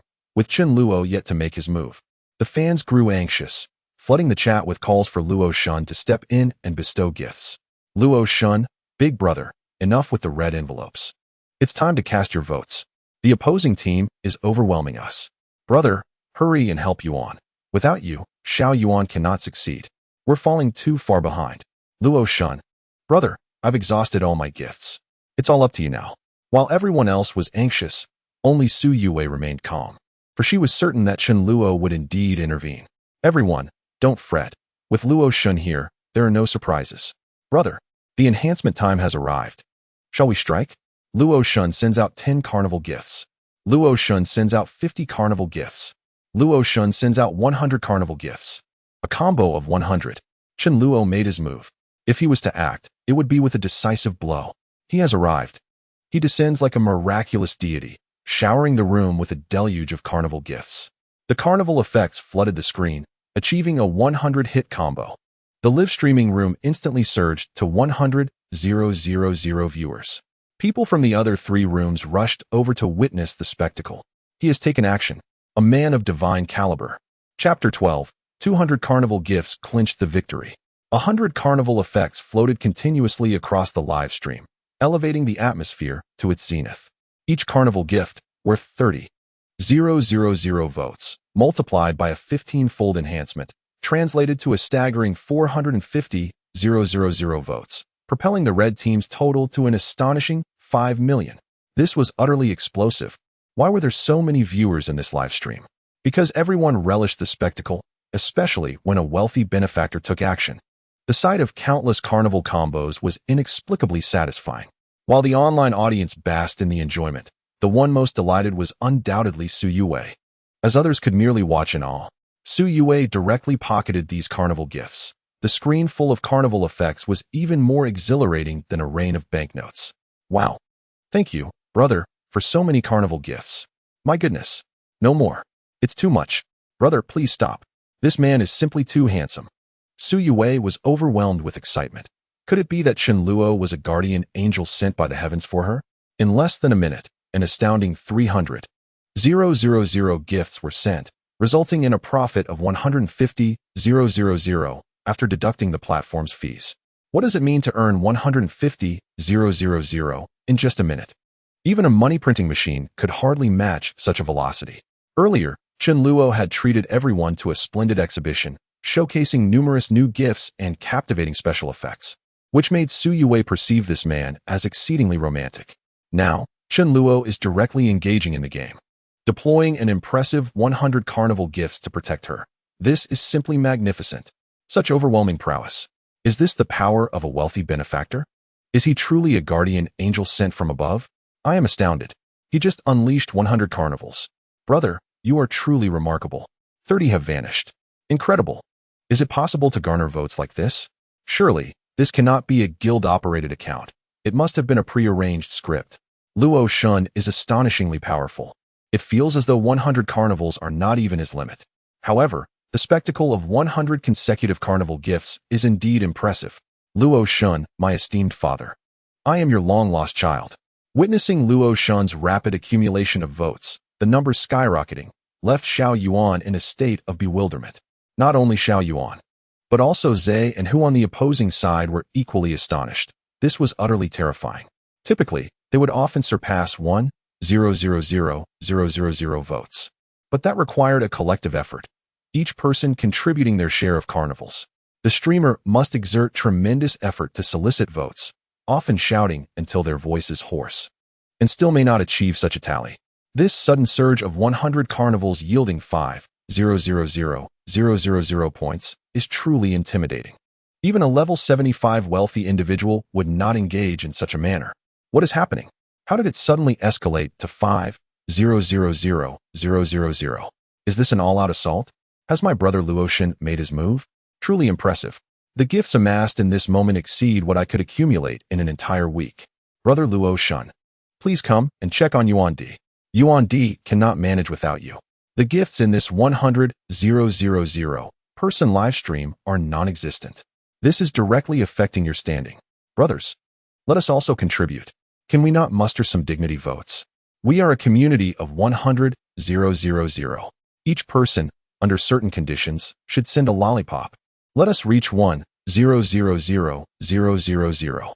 Xiao Yuan felt a pang of envy and began to sulk. He dared not voice his desire for votes, fearing a loss of face. At this moment, in Xiao Zhe's livestream, the scattered votes continued to surge, with the elder brother also sending carnivals. The convoy of luxury cars and planes, many of which were sent by female fans, were quite visually appealing. Zhe's top supporter, Xia Baolin, who specializes in grilled meat mixed rice, also came to provide support with over 30 carnivals. Thank you, grilled meat mixed rice. It is the only one I adore. If anyone is hungry tonight, consider indulging in grilled meat mixed rice. In whose livestream, the votes were slightly fewer, lacking any high-ranking supporters. The most impoverished were merely at 100,000, relying solely on scattered votes to push forward. Nevertheless, the combined strength of both parties should not be underestimated, as they collectively reached over 2,000,000 votes. If a top supporter were to stealthily attack, victory could be within reach, though the cost would be considerable, leaving it to the elder brother to decide whether to invest. In a mere 15 minutes, as the final round of bonus time approached its conclusion with only 2 minutes remaining, the votes stood at 5 million to 3 million. Gifts were of little concern to me. However, the prospect of losing due to insufficient engagement was a risk I could not afford. Suddenly, Luotian sent out 100 carnival tickets. Another 100 carnival tickets emerged in the final round, bringing the total votes to 10 million. What? Another 100 carnival tickets. My goodness, I could weep. Brother Luo, is this extravagance truly necessary? We were already leading by over 200,000. Now, we have reached 10 million. Victory is ours. Triumph. The host displayed exceptional grace and grandeur, earning admiration from thousands, securing the title of best, and receiving a reward of 100 points in the elite rankings. With the victory secured, Chen Luo ventured into the live streams of 3 other hosts, generously gifting 10 carnival tickets as medical expenses. Luotian sent out 10 carnival tickets in Xiao Yuan's live stream. Luotian sent out 10 carnival tickets in Xiao Zhe's live stream. Luotian sent out 10 carnival tickets in Xiao Hu's live stream. This generous gesture of 10 carnival tickets for medical expenses elicited immense gratitude from the hundreds of thousands of viewers in the Northern Realms live streams. Thank you, Luo Shun. The comments flooded in with 999 praises. Luo Shun, Xiao Yuan, connect me. I have something to discuss. Observing the three Northern Realm hosts, Chen Luo conceived an intriguing idea. Could he challenge all three of them simultaneously? Chapter 13, One More Match. Luo Shun to Phase 3. Upon hearing Chen Luo's request to connect, Xiao Yuan promptly sprang into action. After all, Chen Luo had already gifted Xiao Yuan 20 carnival tickets. Today, he had made a fortune from medical expenses. With money comes respect. All right, brother. I'll get you up here right away. Folks, Luo Shun is incredibly generous. Every time he visits Xiao Yuan's live stream, he tosses in 10 carnival tickets. Who wouldn't he adore such a benefactor? I almost wish to transform into a girl. For all the hosts on the internet, having Luo Shun as a guardian is a truly fortunate blessing. Let us welcome our dashing Luo Shun to the microphone. Brother, what are your commands? I shall ensure everything is arranged to your satisfaction. Luo Shun sent out one carnival ticket. In response to Xiao Yuan's flattery, Chen Luo rewarded him with a carnival ticket, acknowledging his timely praise. Xiao Yuan, let us engage in another match. You three from the Northern Realm can team up, while I shall take you on alone. I have watched your streams before. Seeing the three of you together today is quite entertaining. What do you say? Since we're playing, let us make it interesting. Chen Luo's suggestion was a sudden inspiration. He had only sent a few hundred carnival tickets today, barely reaching 1,000, and initially intended to exhaust his entire recharge of dough coins by the evening. It appeared that might prove to be somewhat challenging. At this moment, it is time to intensify our efforts and observe the cohesion of the Northern Realm. Brother, absolutely. No problem. If you wish to play, the distant brother will definitely accompany you. Zay, who? The elder brother has spoken. It will be 1 against 3. Can you two manage that? Do not hold me back. Distant brother, what can we do? Let us engage in battle. Just right. The three of us together will create a legendary confrontation. Let us proceed. I will immediately contact the elder brother and sister. All three have agreed to partake in this match. This presents a splendid opportunity to attract viewership. The live stream is surging with viewers, with over 500,000 across 4 channels. Come forth, the three kings of the Northern Realm. A grand battle against the affluent on Douyin. Brothers, let us give it our all. This match is unprecedented, a momentous occasion. If you miss it today, it will be difficult to encounter again. Share the live stream widely. Let us boost our numbers. Aim for a breakthrough of 200,000 viewers. The battle shall commence in 1 minute. Calling all esteemed brothers and sisters. Your distant brother needs you. If you do not come, the Northern Realm will be scattered. The three hosts hurriedly rallied their supporters, seizing the final minute to convene with their fans. Chen Luo returned to Su Yue's stream, and they too held a brief meeting. Wei Wei, in a moment, do not mute them. Keep their voices on, it will be more entertaining. Although we are 1 against 3, do not be afraid, simply observe my performance. The process may be tumultuous, but the outcome will be as expected. At this moment, everyone realized that the host Su Yue was merely a prop for Chen Luo, a pure tool. All right, brother, I believe in you. I will support you. This match seems quite thrilling, and I desire a sense of involvement. I too wish to fight alongside you. With that, Su Yue raised her small fist. Embodying the spirit of a warrior ready for battle, laughter ensued. Good, unleash your potential. Together, we shall conquer the Northern Realm. And to the brothers in the live stream, enjoy the spectacle, but refrain from unnecessary distractions. This is merely an entertainment match, meant for fun. With that, I will step away from the microphone and distribute some red envelopes to the brothers. Everyone, rely on your quick reflexes. Luo Shun sends out a red envelope worth 10,000 Douyin coins, 20 in total. Chen Luo distributed a total of 200,000 Douyin coins in red envelopes, all available for instant claiming. With a bit of luck, one could seize a substantial amount. Consequently, the live stream's comments overflowed with gratitude for Luo Shun's generosity. 1 minute later, under Xiao Yuan's leadership, this extraordinary match officially commenced. Brothers, charge forth. Defend the honor of the Northern Realm. Everyone advance. The scattered ticket brigade leads the way. Elder brother, activate the carnival, Douyin number 1. Let us enhance our power. While we await the boost, all esteemed brothers and sisters, let the carnival be unleashed.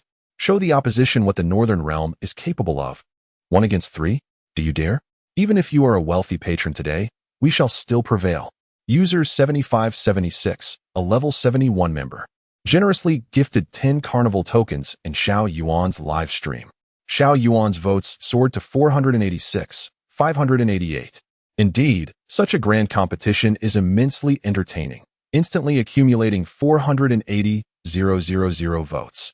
Even the esteemed level 71 brother has joined the fray.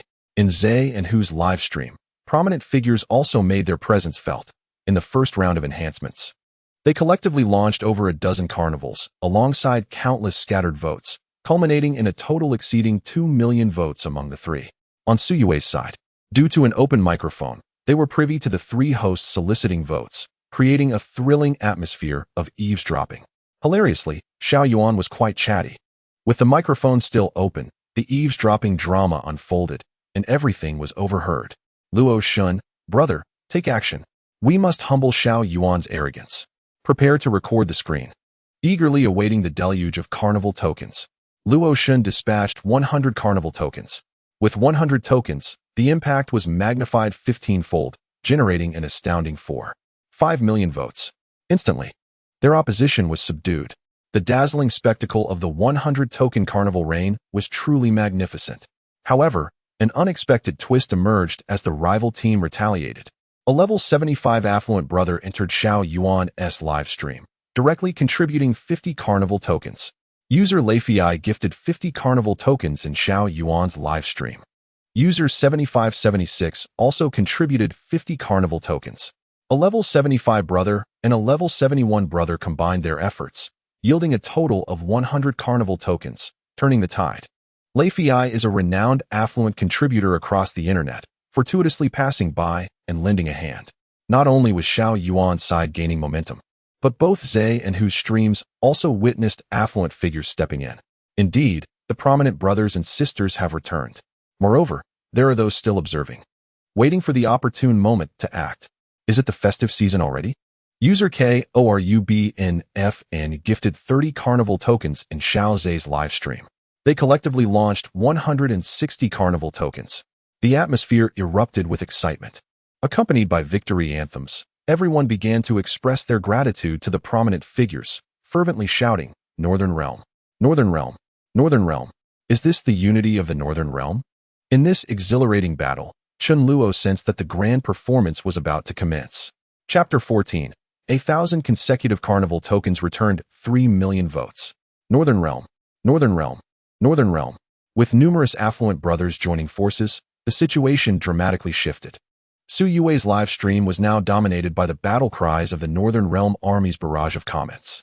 How formidable is the Northern Realm, having surged ahead. Brother, you just unleashed 100 carnival tokens. Allow me to report, currently, the opposition boasts over 9 million votes, while we stand at over 4 million votes. The enhancement has dissipated. Let us await the next round of boosts before we strike again. Their shouts are thunderous. I feel compelled to venture into the rival stream to shower them with gifts. Luo Shun, enhancement? Isn't a steady push sufficient? As the competition intensified, Chun Luo felt the pressure mounting as the opposing side surged ahead in votes. Determined not to be suppressed, he unleashed a barrage of 200 carnival gifts.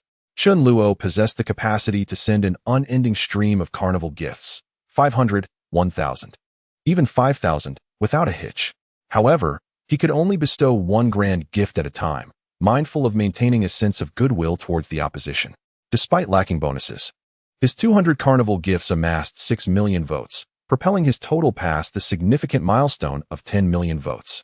Though he held a considerable lead, it was merely by a margin of just over 1 million, and the gap could be quickly bridged, with all three live streams exerting their efforts. It took less than a minute to shift the tides. Meanwhile, in Xiao Yuan's live stream, 2 affluent users engaged in a lively exchange via the chat. User La Fight, a level 75, pondered the significance of the opposing side's support for a female streamer. User 7576, at level 71, mentioned he had 50 carnival gifts left, which would soon be depleted. La Fight, recognizing the prowess of his opponent, expressed his eagerness to engage in this spirited contest. The level 71 user required a minimum expenditure of 10 million in gifts, while La Fight, a well-known level 75, had spent considerably more than 20 million. Intrigued by Xiao Yuan's Northland battle setup, he decided to take part. Yet, when it came to purely sentimental voting, they typically refrained from excessive spending, opting to clear their balances instead. Lawfight. User, your timing is impeccable. You are the true emperors of the Northland, exclaimed the chat. What? The opposition has struck again? Another 200 carnival gifts? How can the Luo family afford such generosity? Fear not. The lead is not substantial. We can certainly rally once more. Let us push forward with our resources, urged the users. Come now. Let us distribute the gifts to enhance our efforts. Let us not leave our leader to fight alone. Charge, Gift Brigade. As the final round of bonuses approached its conclusion, only 2 minutes remained, ushering in a climactic and exhilarating moment. Users Lawfight and 7576 showered the stream with carnival gifts, sending out 10, 20, and 30 in rapid succession. Even those at levels 60 and 50 were contributing, creating an unprecedentedly fierce battle. Chen Luo stood resolute, facing an overwhelming tide of affluent challengers. However, today marked Chen Luo's moment of glory, and no one could deter him. With 20 million at his disposal, he felt emboldened. When it came to rapid-fire gifting, Chen Luo had no qualms. He was unafraid of any competitor. His fingers danced over the screen, delivering carnival gifts at an astounding pace, over 10 clicks per second, as if guided by divine intervention. Luo Shun sends out 100 carnival gifts. Luo Shun sends out 200 carnival gifts. Luo Shun sends out 500 carnival gifts. As Chen Luo dispatched 500 carnivals, the entire northern region had already succumbed. Remarkable. 500 carnivals. Such astonishing speed. Luo Shun, you are truly a man of divine caliber. Luo Shun, my brother, I yield to no one but you. Who dares to claim invincibility? Who speaks of being undefeated? Only Luo Shun stands tall. No one anticipated that Chen Luo would unleash such a torrent. Even if they wished to catch up, it was far too late, as they had not foreseen such a magnitude and had not recharged sufficiently. Last-minute recharges would prove futile. Moreover, Chen Luo's speed was astonishing, almost as if employing an auto-clicker. But do you believe this was the end? No, it was far from over. Chen Luo was challenging his own limits. Luo Shun dispatched 800 consecutive carnivals. Luo Shun dispatched 900 consecutive carnivals, as he showered gifts until the very last moment. Chen Luo was utterly consumed by the pursuit. Now, he seemed to possess an obsession, determined to achieve 1,000 consecutive carnivals before the conclusion. Luo Shun dispatched 999 consecutive carnivals. Luo Shun dispatched 1,000 consecutive carnivals. And victory achieved. At last, the 1,000 consecutive carnivals were completed. A deluge of carnivals flooded the screen. The fans in the live stream were utterly astounded. How extravagant. 1,000 carnivals. The northern region was decisively subdued. Even the level 75 and 70 affluent players, along with numerous level 60 elites, found themselves utterly defeated despite their collective efforts. This man known as Luo Shun was simply too formidable. Xiao Yuan exclaimed, I can't believe it. 1,000 carnivals. Luo Shun, you must be trying to kill me. Brother, I was wrong. Please stop. If you keep going, the northern region will be shattered. Xiao Zhe remarked, I knew we would lose. I tell you, this Luo Shun came fully prepared. How could one possibly send 1,000 carnivals? That's more than my debut gifts. Xiao Hu gasped, oh my, 1,000 carnivals. How long must I stream to gather such gifts? This is akin to an annual battle. After the event, the 3 streamers began expressing their gratitude to the top supporters on the leaderboard. Chen Luo also received a reward from the system, which directly credited his account. Congratulations, host. Achievement unlocked. Grand gifting of 1 million. In this exhilarating battle, under the gaze of the multitude, you showcased your grand persona, generously bestowing gifts worth over 1 million in a single go, completing the 1,000 consecutive carnivals. Host rewards, 100 points. Full cashback on all expenditures, totaling 3.9 million. System, have you earned your first fortune on Wall Street? After sending over 1,000 carnivals, Chen Luo's account, Luo Shun, successfully leveled up to over 60. A full cashback of 3.9 million is simply irresistible. If you had 3 million, how would you spend it? Chen Luo merely wished to recline in leisure, declaring, I shall not work tomorrow. Chapter 15, Vehicle Reward, Ferrari 90. Ultimately, under the formidable prowess of Chen Luo, Su Yue effortlessly ascended to the pinnacle of the top 100 rankings. The entire platform witnessed the celebratory announcement. Congratulations to the streamer Weiwei Chaodian for becoming the #1 on the top 100 list. At that moment, Su Yue donned the avatar frame, symbolizing her esteemed position. Having received an overwhelming number of gifts, she decided to conclude her broadcast, seeking a moment of tranquility to process the whirlwind of emotions. After all, being showered with millions in gifts left one momentarily dazed. Brother, I'm logging off. Let us chat privately later. With the completion of her top 100 task, the system rewarded her with a Ferrari gift package. System, open the vehicle gift package. Congratulations, host. You have received a top-tier supercar, the Ferrari 90, valued at 10 million. The Ferrari 90, known as the Black Knight, was a recently launched model. How splendid. Little did she expect that Chen Luo would soon join the ranks of esteemed Ferrari owners. The vehicle has been generated downstairs, and all relevant documentation has been finalized. The system's capabilities invariably exceeded one's imagination, manifesting a supercar in an instant. Holding the car key, Chen Luo felt as though she were in a dream. It was not merely a keychain but a genuine key adorned with the exquisite Ferrari emblem. A supercar, once a distant aspiration in her youth, now lay within her grasp. In the dark of night, Chen Luo descended to the ground floor, illuminating her surroundings with her phone's flashlight. At last, beneath the dim glow of a street lamp, she beheld a sleek black sports car. Is this the Ferrari 90? It's truly stunning. This flagship supercar, introduced 2 years prior, featured a plug-in hybrid system. Dual turbocharged engines, boasting a horsepower of 1,000 and a 0 to 100 kilometers h acceleration time of just 2.5 seconds, with a market price of 6 million. Chen Luo's version was the top configuration, worth 10 million. She retrieved the car key, unlocked the vehicle, and settled into the driver's seat. However, the thought struck her, how does one operate a supercar? It felt rather awkward. She had managed to sit inside, yet she was at a loss regarding how to drive the Ferrari. Having learned to drive years ago, she had scarcely touched a car since then. I'm in a bit of a rush. I can't drive my new car. How do I operate a 90? On a whim, Chen Luo decided to record a video, sharing her newfound joy on Douyin. With a Ferrari now in her possession, how could she not showcase her splendid life? Host, you can redeem the skill of driving mastery. Ah, that's right. I now possess points. With her newfound wealth of points, she quickly located a skill titled Driving Mastery. Driving Mastery. Upon learning this skill, there will be no vehicle in the world that you cannot operate. Redemption successful. Points deducted, 10. After mastering the art of driving, Chen Luo felt an uncanny transformation in his grip on the steering wheel, as if he could effortlessly command it with a single hand. Could he actually drive a Ferrari with one hand? With a gentle press on the accelerator, the vehicle gradually surged forward, and Chen Luo departed the residential area, intending to take the sports car for a spin on the open road. Upon reaching the spacious thoroughfare, he pressed the gas pedal slightly, savoring the exhilarating experience of the supercar. After completing a lap, he was indeed enveloped in an extraordinary sensation, as if he had transcended his very being. Chen Luo parked the car at the roadside and took a moment to peruse his messages on his phone. To his surprise, a whimsical TikTok he had impulsively posted had gone viral, garnering an abundance of likes. The comments section had erupted with debates. Come on, another fabricated video to deceive us. If you can't even drive, how could you possibly afford a 90? Quite amusing. The original poster is the real joke here. Someone could easily shower gifts worth millions on TikTok in a single night. Surely they can afford a car. Hey, we're in the same city. If I spot your ride next time, may I take a picture? I adore that car. Thank you, my dear leader, for the 90 you sent me. Though I haven't purchased it yet, perhaps it slipped your mind. I appreciate it in advance. You wouldn't truly leave me empty-handed, would you?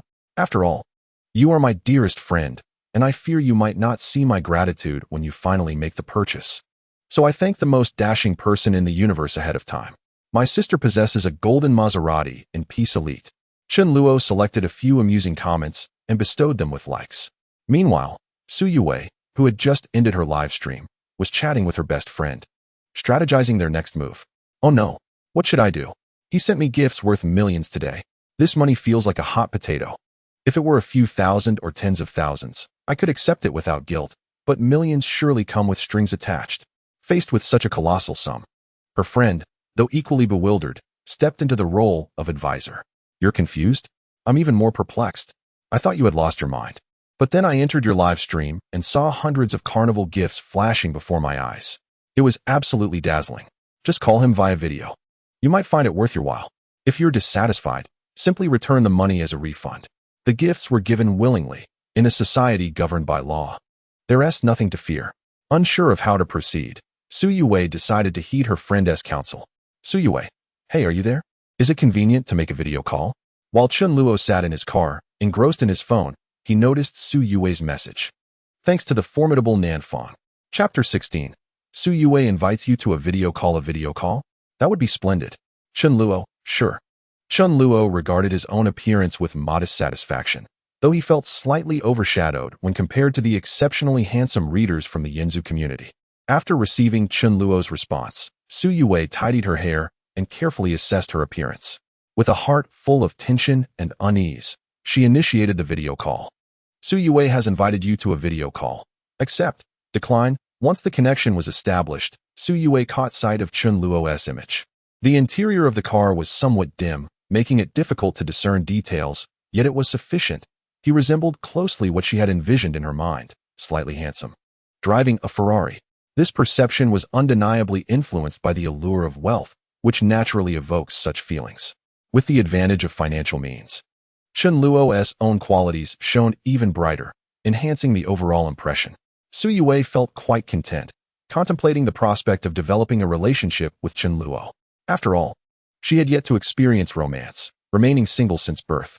During high school, her parents and teachers cautioned against early relationships, and she focused diligently on her studies to gain admission to a university. Ultimately, she succeeded in entering an undergraduate program.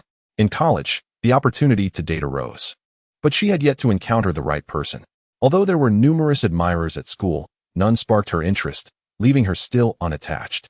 To her surprise, she found herself connecting with someone intriguing through an online live stream. Perhaps this was fate. Destiny led Su Yue and Chun Luo to meet. Her work had caught Chun Luo's attention just as she was live streaming. With Chun Luo's appearance, Su Yue felt compelled to engage. Brother, have you stepped out? Is it for a late-night snack? I hope I'm not interrupting you. Su Yue casually tossed her hair, hinting at her enchanting allure. Chun Luo, feeling bashful, could only steal a glance before diverting his gaze. This girl possesses an exquisite figure, one that seems to be a divine gift, perfectly proportioned and charming in every aspect. The video call featured no filters or special effects, revealing her authentic appearance. Su Yue could easily be regarded as a campus beauty of the highest caliber. No, I just took the new car out for a spin. It just arrived, and I haven't had the chance to drive it yet. There are fewer cars at night, so I thought I'd take a couple of laps without disturbing anyone. Upon seeing the supercar, Su Yue's eyes sparkled with excitement. What kind of car is this? It looks incredibly stylish. I've never been in a supercar. Su Yue had only a basic understanding of supercars, familiar with names like LaFerrari, 911, and Gallardo, but she had never truly recognized them. This is the new Ferrari 90. I think it's quite impressive. Chun Luo exited the vehicle, retracting the convertible roof, and walked around the car. Even under the streetlights at night, its sleek, carbon fiber body and elegant rear wing were clearly visible, often referred to in circles as the little LaFerrari. Wow, it's so cool. It was unclear whether she was complimenting the car's aesthetics, Chun Luo's charm, or perhaps both.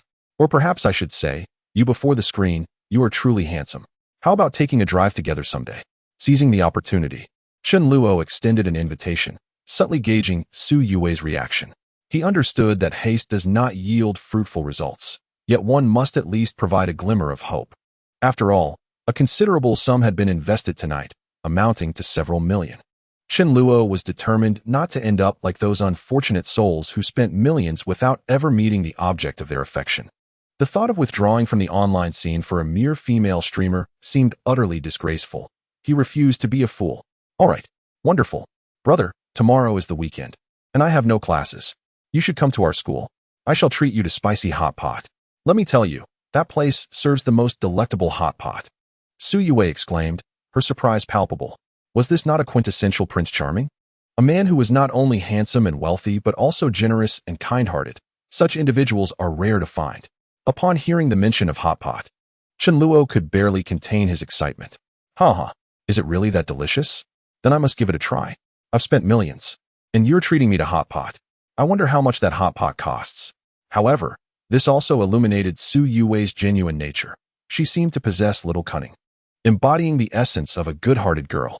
If one were sincere in their kindness towards her, she would undoubtedly reciprocate. Brother, do come by tomorrow afternoon. It will be less crowded then, and we won't need to queue. Just message me before you arrive. I'll hang up now, as I need to shower and sleep. Do rest early too. Su Yuwei's intimacy level, 10. After the call ended, Chen Luo suddenly received a system notification, noting that he had gained 10 points of intimacy from a mere phone call.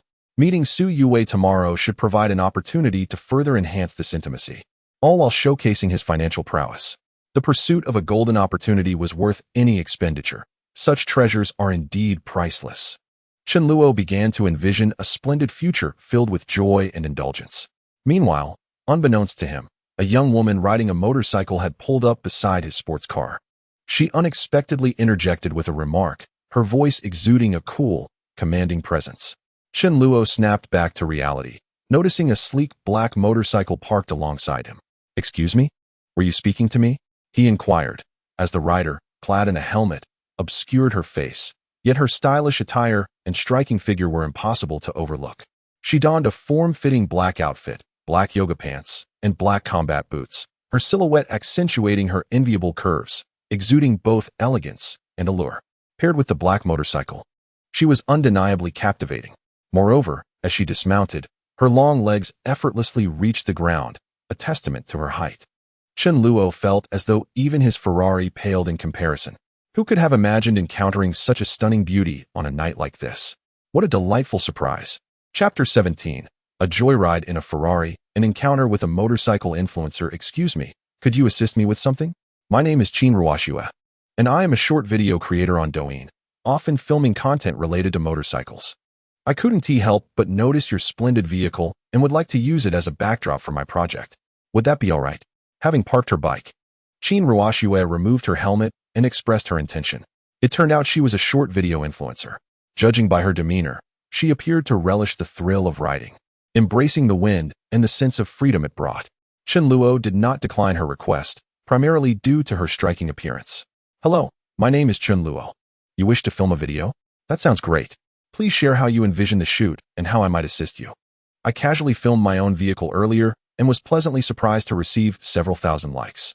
Chen Luo was intrigued by the prospect of creating a Douyin piece, seizing the opportunity to witness the birth of a new creation. "I haven't quite decided yet. My friend is on her way. Once she arrives, we can discuss it together." As Chen Luo conversed with Qin Ruoxue, she discreetly accessed her profile. The system swiftly displayed her information. Target criteria met. Automatically bound as Goddess. Goddess, Qin Ruoxue. Occupation, motorcycle salesperson. Short video creator. Age, 25. Height, 175 centimeters. Weight, 56 kilograms. Attractiveness, 88-100. Figure, 90-100. Condition, excellent. Intimacy level, 25. Mystery reward, 2 intelligent biochemical robot bodyguards capable of invisibility, transformation, assassination, and hacking. Qin Ruoxue epitomized the image of a sophisticated, long-legged beauty with an elegant face and a mature sense of style and makeup. She could easily compete with Su Yuwei, her sole disadvantage being her age. After all, Su Yuwei was merely 20. Youth, it seems, is invincible. When one has become accustomed to the fleeting charms of life, they ultimately find that men remain enamored with that 18-year-old maiden. Nonetheless, Chen Luo found herself quite pleased with Qin Ruoxue. The aura of sophistication she exuded was undeniably captivating. Those who were attracted to her would be utterly enchanted. This reminded Chen Luo of a popular Douyin piece titled, "Do you want your sister to love you, to cherish you, to give her life for you?" Oh, the allure of her legs. One could only wonder how she would appear in stockings. The mysterious rewards were equally enticing, robot bodyguards that were undoubtedly formidable. They could simply turn invisible and eliminate any adversary. To encounter such a level of intimacy upon first meeting, 25, no less. Could it be attributed to my Ferrari? It felt as though a new hero had been unveiled, and a renowned influencer at that. For Chen Luo, every influencer represented a promising venture, especially considering her own status as an online magnate.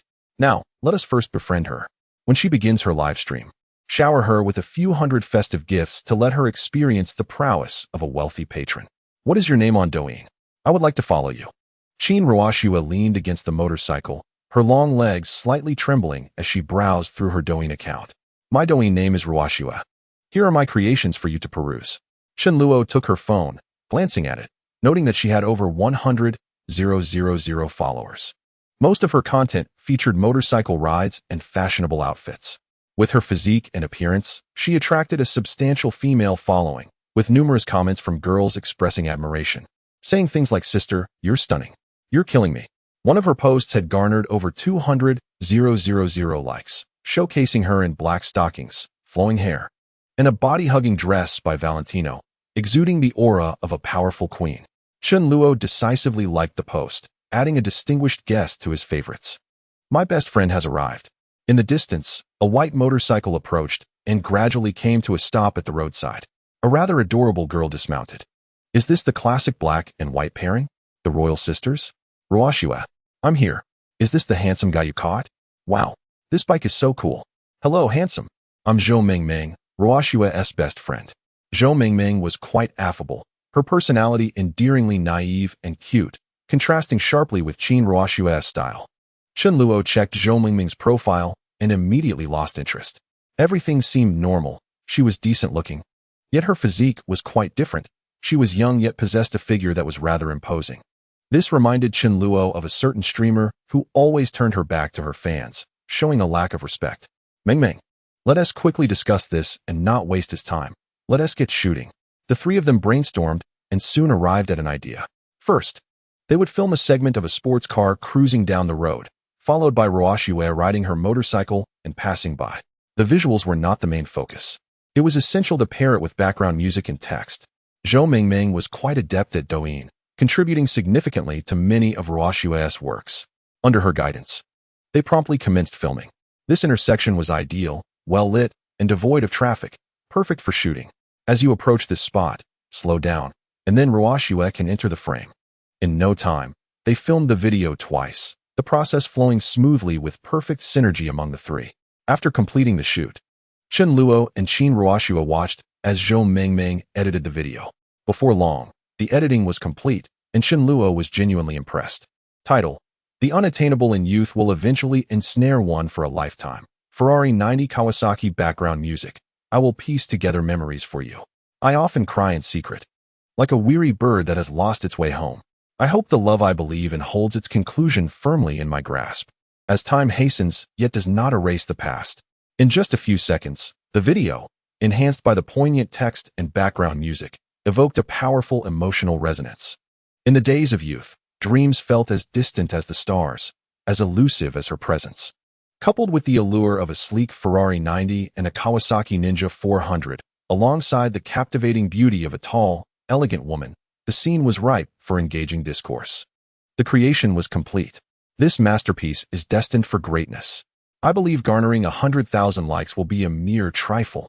With unwavering confidence, Zhou Mingming expressed her conviction, and both Chen Luo and Chin Ruoshua concurred, acknowledging the exceptional quality of the video. The collaboration had been delightful. Everyone had worked hard. Let us indulge in a barbecue to reward ourselves. With the prospect of dining courtesy of a lovely lady, Chen Luo was all too eager to oblige. Follow me. Let us set forth. 2 motorcycles and a Ferrari painted a striking picture against the night skyline of Jincheng. They were as free as the wind, impossible to contain. Chapter 18. The Support of Best Friends. Following Chin Ruoshua, Chen Luo arrived at a bustling barbecue restaurant, where tables spilled out into the street. The vibrancy of the nightlife was unexpectedly lively, brimming with the essence of humanity. For many single, solitary workers, it had perhaps been ages since they ventured out. After a long day, they retreated to their small abodes, often feeling lonely, especially for those striving in major cities like Beijing, Shanghai, and Guangzhou. Many were in their 20s, yet leading lives akin to empty nesters. Hey, handsome and beautiful, we have seats available here. Please have a seat. I will fetch the menu for you. The proprietress greeted the trio warmly, ushering them to an outdoor table and bringing over the menu. Upon noticing Chen Luo's arrival in a supercar alongside 2 stunning women, she offered her finest service. Which wealthy heir could be here to patronize her business? Please, everyone, take a seat. Today, I am treating you. Order whatever you desire. Chen Luo, you need not hold back. I am grateful for your help in filming the project and am delighted to meet you. You all order first. Once you are done, I will select some of their renowned specialties. Since Qin Ruoxue was treating, Chen Luo felt no need to be modest, having spent the evening showering gifts. He hadn't even finished his fried noodles. As he perused the menu, a sudden hunger struck him. He ordered a generous selection of meats: kidneys, oysters, pig's trotters, beef, chicken liver, pork belly, and squid. Qin Ruoxue and Zhou Mingming primarily chose vegetables, such as grilled eggplant and dried tofu, particularly the latter being a unique specialty, superbly complemented by scallions, pickled vegetables, and peanut roots. While awaiting their dishes, the trio engaged in a lively discussion about trending memes on Douyin. Zhou Mingming, do you know this song has another name? Haha, do you think I wouldn't know? Isn't it called the Maybach March? If you don't own a Maybach, I shall continue to share this until you do. When you finally drive a Maybach, will you still care about who she is? You need not feel inferior, for Maybach will speak on your behalf. Indeed, in the recently filmed video project, the background music utilized by Zhou Mingming is aptly named the Maybach March. Numerous influencers showcasing luxury vehicles employ this piece, and Maybach undoubtedly takes center stage, with other supercars merely playing a supporting role. What are you discussing? I cannot comprehend. Qin Ruoxue interjected, looking utterly bewildered by the nonsensical dialogue. The two were engaged in a rather obscure exchange of phrases. Ruoxue, you simply do not understand. We are conversing in memes. By the way, have you checked how many likes our work has garnered? Are there many comments? The piece had been shared roughly 20 minutes prior. If it performed well, the traffic would surely escalate. Indeed, upon opening Douyin, Qin Ruoxue was greeted with a plethora of 99s, likes, comments, shares, all at 99. Wow, it's truly going to blow up. So many likes and comments. I should start a live stream. Seizing the moment while the work was trending, Qin Ruoxue retrieved her phone stand and initiated the live broadcast. When a creation is enjoying a surge in popularity, commencing a live session can yield splendid results. Those who stumble upon the video are inclined to check out the host's live stream, driven by curiosity. This piece was akin to a complimentary advertisement. Welcome, everyone. Good evening. Where's the host? I am currently outdoors, indulging in barbecue. If you enjoy the host content, do consider following.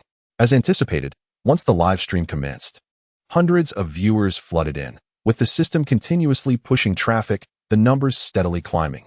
This was indeed a breakthrough moment. Is this really you, host? You are truly this beautiful? How tall are you? Your legs appear so long in the video. 90. We want to see the car. We know you are beautiful. Please move your face aside. Chen Luo, 2. Access Qin Ruoxue's live stream on his phone. Welcome, Goddess Luo. The entrance effect is splendid. Chen Luo's Douyin account had surpassed level 60, making his entrance quite conspicuous. Upon entering, Qin Ruoxue immediately noticed him. However, she was unaware that this was Chen Luo's account, mistaking him for just another passerby from the internet. Chen Luo silently chuckled to himself, intending to tease her. Luo Shun, host, show us your legs. Upon seeing Chen Luo's comment, Qin Ruoxue was somewhat speechless, taken aback by the frivolity of this internet passerby. What a ridiculous request. If you truly wish to see, send a gift, and I shall oblige. Having encountered many such individuals before, she knew that many high-level accounts merely engaged in idle chatter, unwilling to part with gifts. Luo Shun sent a carnival gift. Ah, you actually sent a carnival gift? Qin Ruoxue was astonished upon witnessing the carnival effect on the screen. She had merely jested, never anticipating that someone would genuinely send one. Luo Shun sent a carnival gift. 5. Luo Shun sent a carnival gift. 10. Chen Luo directly delivered a series of 10 consecutive gifts, amounting to 30,000 yuan. A carnival event would be too modest. When the god of war makes an appearance, it is only natural for him to be extravagant. Ah, how did you manage to send 10 gifts? Have you had too much to drink? In Qin Ruoxue's livestream, it was typically devoid of gifts. This was the first time she had received such a generous gesture. However, upon clicking on Chen Luo's profile, her expression suddenly froze. Goodness. After seeing Chen Luo's post about the 90s video, Qin Ruoxue realized that this Chen Luo was indeed the god of war. She felt as if she had been played for a fool, unsure of Chen Luo's intentions, and decided to end the stream abruptly. Everyone, goodbye. I have matters to attend to, and will sign off now. See you next time. After shutting down the live stream, Qin Ruoxue looked at Chen Luo with a puzzled expression. Meanwhile, Chen Luo smiled knowingly. Why did you stop streaming? I heard you mention receiving 10 gifts. Next to her, Zhou Mingming was equally bewildered. Yes. Why did you end the stream? You usually don't receive gifts during your broadcasts, and when a benefactor comes along, you don't even express your gratitude? Qin Ruoxue was at a loss regarding Chen Luo's motives. Did he harbor romantic intentions? If it were Chen Luo, it was entirely possible to win her favor without showering her with gifts. Upon their first encounter, she had already given him high marks, as he drove a Ferrari, was approachable, and undeniably handsome, all contributing to his allure. However, since he had sent gifts, she would graciously accept them and see how things unfolded. Perhaps the benefactor accidentally clicked too many times. I fear he might ask for a refund. It's best to make a quick exit. All right, let's not dwell on that. With so many dishes served, let us eat quickly before they cool down. You can handle this feast. I'll just have some vegetables. Observing the prideful expression on Qin Ruoxue's face, Chen Luo found her rather charming. He promptly devoured 2 skewers of kidney. Quite delicious. Truly delightful. Chapter 19. The God of Cars takes you for a ride. Under Qin Ruoxue's silent gaze, Chen Luo began to indulge in the delectable barbecue. Dining out for barbecue was a rarity, especially in the company of a beautiful lady, which made the experience all the more extraordinary. Everything tasted exquisite, and the presence of a stunning woman seemed to heighten one's appetite. It was a curious phenomenon. Ruoxue, you all enjoy your meal. I must head home. My cat has knocked over its water bowl. It was uncertain whether Qin Ruoxue had prompted her departure or if her cat was genuinely being mischievous. After Zhou Mingming left, only Chen Luo and Qin Ruoxue remained. Chen Luo, eat plenty. All of this is for you. Did you enjoy the kidney you ordered? Qin Ruoxue had nibbled on some vegetables before stopping, claiming she was on a diet and could not indulge in meat. Would you like to try some? The kidney is exceptionally fragrant. One bite sent a burst of savory juices, and oh, the combination of kidney with garlic chives is a man's favorite. I wouldn't eat that. Who would want to eat it? How disgusting. Qin Ruoxue's face was a portrait of rejection, as if the thought of consuming kidney was an unthinkable taboo. Chen Luo could only lament that she had yet to experience the myriad delights of life. By the way, Qin Ruoxue, may I inquire how long you have been streaming? During your broadcasts, have you ever encountered any affluent patrons? You know, those who are in their 60s or 70s, who come in and shower you with gifts, eager to connect? Qin Ruoxue began to recount her own streaming experiences. Do not even get me started. Streaming is truly a laborious endeavor that often goes unappreciated. It demands an immense investment of time, yet the results are not guaranteed. I recall when I first began, my streaming room was scarcely populated, and it was tremendously awkward. Over time, as I produced more content, my fanbase grew.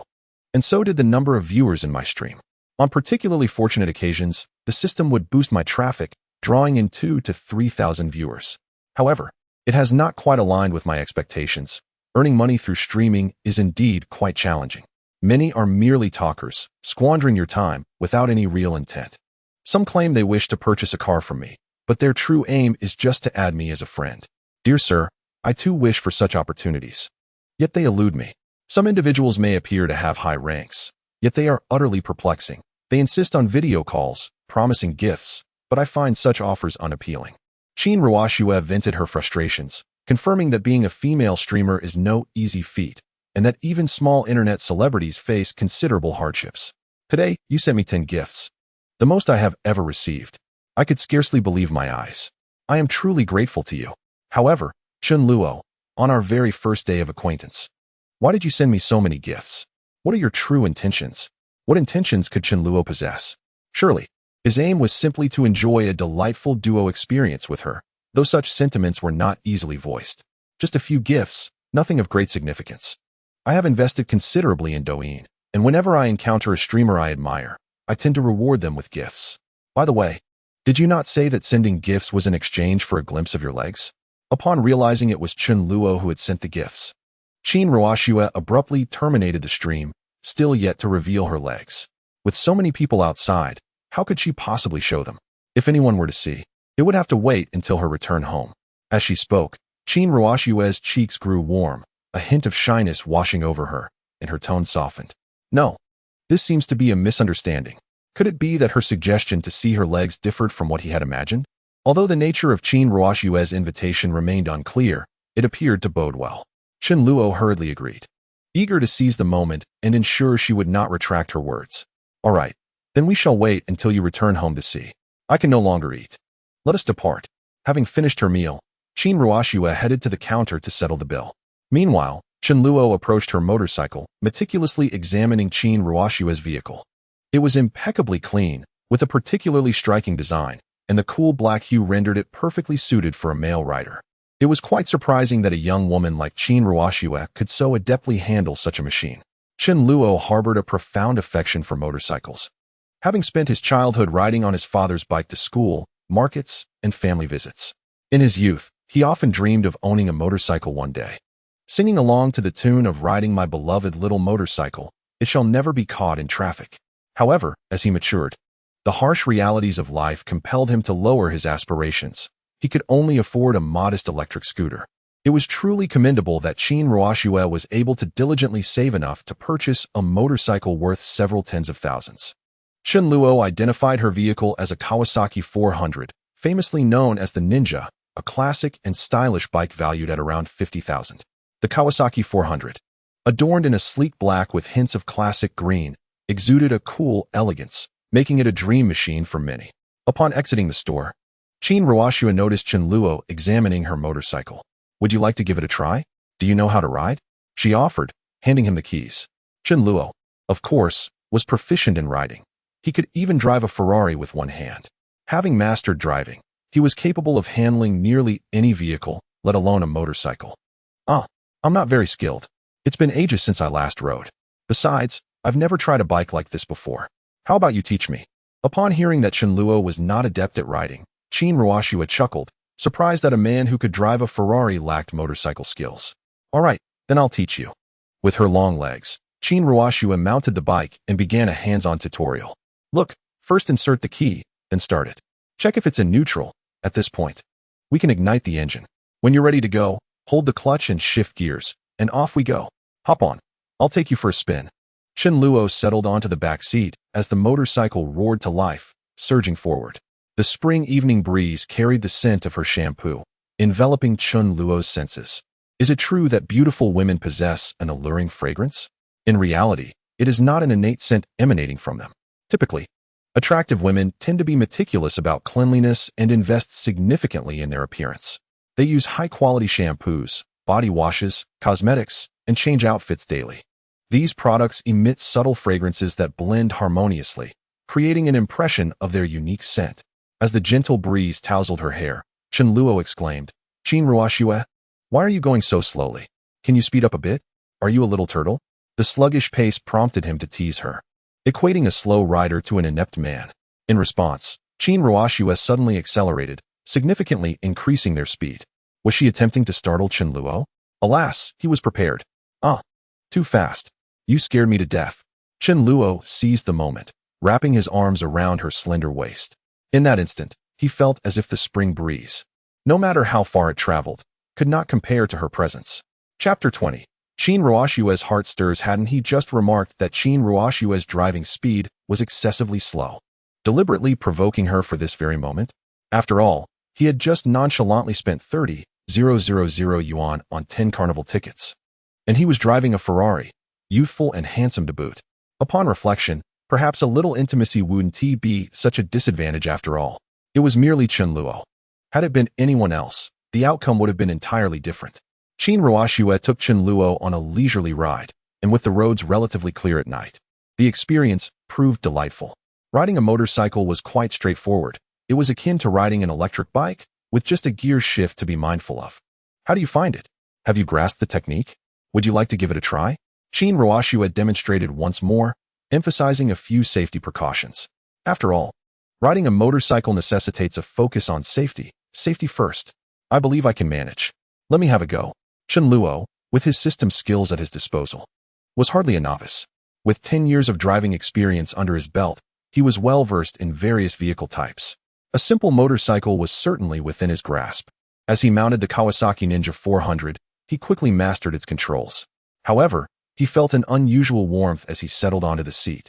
The spot where Qin Ruoxue had just been was still a touch heated. "Just follow the steps I've outlined. Start it up, shift gears, and engage the clutch." The novice rider Chen Luo finally hit the road, gradually picking up speed. His first experience on the Kawasaki Ninja was exhilarating. The sensation of riding a motorcycle was distinctly different from that of driving a Ferrari or a sports car. In his heart, the world of freedom felt as pure and lofty as ever, blossoming with an everlasting vitality. Unconsciously, Chen Luo began to hum a tune, reveling in the joy of freedom akin to the wind. Without the system, he would still be trapped in that minuscule world, missing out on the myriad beauties of life. After a round of riding, he felt entirely at ease, confident he could manage with a passenger. Back already? How was it? Quite simple, wouldn't you say? Your speed surpasses even mine. I took some time to build up the courage to hit the road. Qin Ruoxua marveled at Chen Luo's rapid learning. It seemed he had quickly adapted, completely unlike a novice. Perhaps his extensive experience with the Ferrari had rekindled his motorcycle skills. Hop on. Let me show you what a true driving god looks like. Observing Chen Luo's confident demeanor, Qin Ruoxua felt a sense of security, believing there would be no issues. All right then, let us see what kind of driving god you truly are. But don't go too fast. Safety is paramount, understood? Qin Ruoxua reiterated her caution several times before taking her place on the back seat of the Kawasaki. Having grown accustomed to riding, sitting behind felt rather different for her. Are you ready? Off we go. Chen Luo became serious, transforming into a remarkable motorcycle rider. The black Kawasaki Ninja 400 glided smoothly through the night, and Chen Luo seemed to embody a nocturnal night. Slow down. Don't go too fast. This time, Chen Luo suddenly accelerated, startling Qin Ruoxua. As inertia took hold, they found themselves in an embrace once again, but this time their positions had reversed, and the sensation was entirely different. The previous moment had been worth 1 point. This one was worth 9,999. It was truly a rarity. Chen Luo's exceptional riding skills were unexpected. He was no novice, but rather a seasoned expert, maneuvering the motorcycle like a mere toy. Indeed, men can be deceivers, and Qin Ruoxua felt misled. Nevertheless, Chen Luo appeared undeniably handsome at that moment. After showcasing his impressive skills, he eased off the throttle. In that enchanting atmosphere, she was reminded of a song, "Walking with me on the streets of Chengdu. Until all the lights extinguish, we will not pause. You will hold on to my sleeve, while I tuck my hands into my pockets." Sitting on the back seat, Qin Ruoxua hummed the tune, and Chen Luo joined in the song. Qin Ruoxua's intimacy level, 10. This city harbors countless beauties, yet many lack the time, opportunity, or means to experience them. It was thanks to Chen Luo's Ferrari that this encounter with Qin Ruoxua had come to fruition. Had he remained an ordinary worker, she likely wouldn't have spared him a glance. They would have had no opportunity to intersect, nor any stories to share. It's getting late. Let us call it a day. We can hang out again next time, she said. Be safe on your way home. I'm off. Before they knew it, midnight had arrived, and Qin Ruoxua rode home. Chen Luo returned to his rented apartment in his Ferrari. The brief hours of the night had unfolded in a manner beyond imagination. First, he had activated the system, acquiring a staggering $10 trillion in rewards. Then encountered Su Yuwei, and even engaged with several prominent northern streamers. Not only did he unlock a reward of a Ferrari supercar, but also several million in cash. While out for a stroll, he had met Qin Ruoxua. The wheels of fate had begun to turn. After taking a warm shower, Chen Luo comfortably lay down on his bed. Ding ding ding. Qin Ruoxua sent a message. Qin Ruoxua. Picture, Qin Ruoxua. Video, Qin Ruoxua. Let us see if you can fall asleep after this. Qin Ruoxua. I'm off to sleep. Good night. Before parting, they added each other as friends. Chen Luo checked his phone and noticed that just moments ago, Qin Ruoxua had sent numerous pictures, along with a video. Upon opening it, he was taken aback.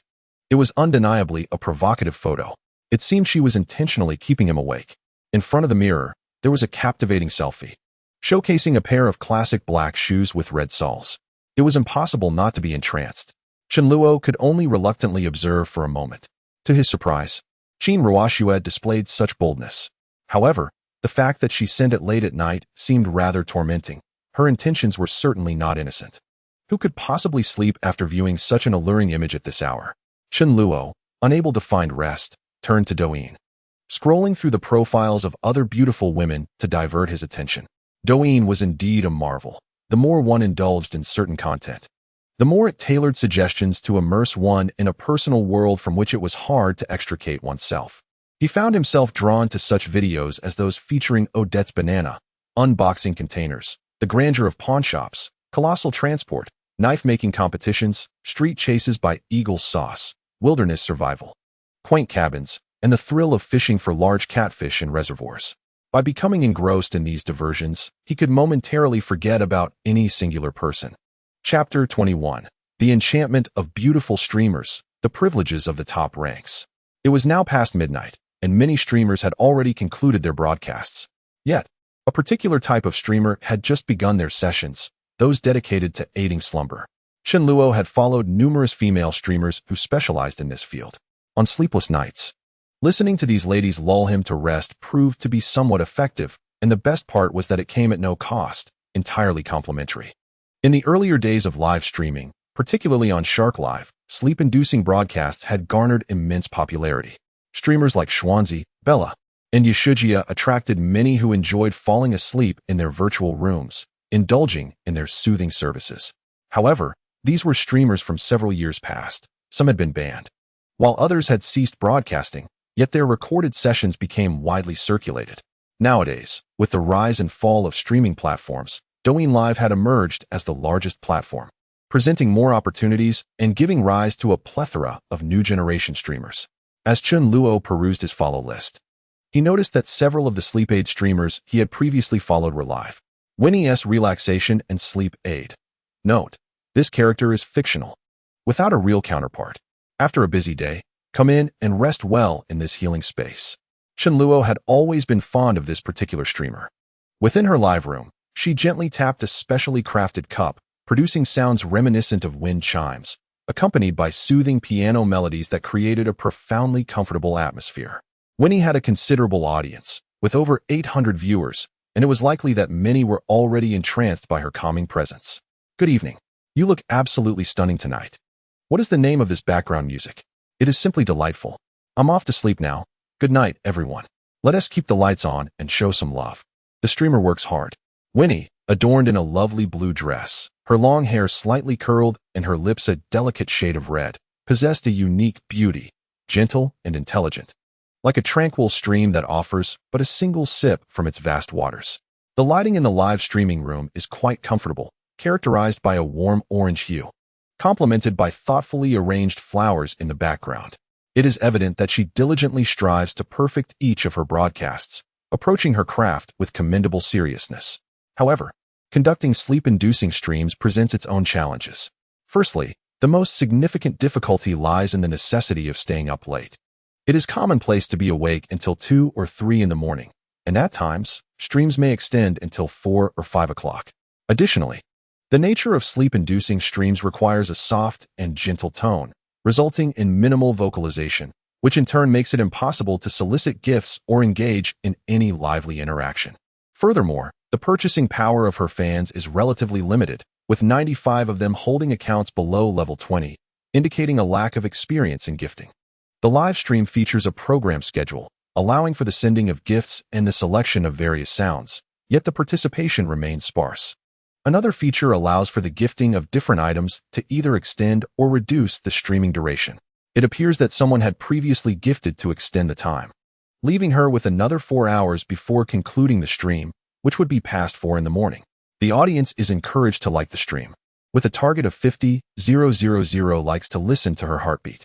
After the session with the wind chime cup, she pointed to a small text box indicating the goal of 50,000 likes, leading to a performance where the audience could hear her heartbeat.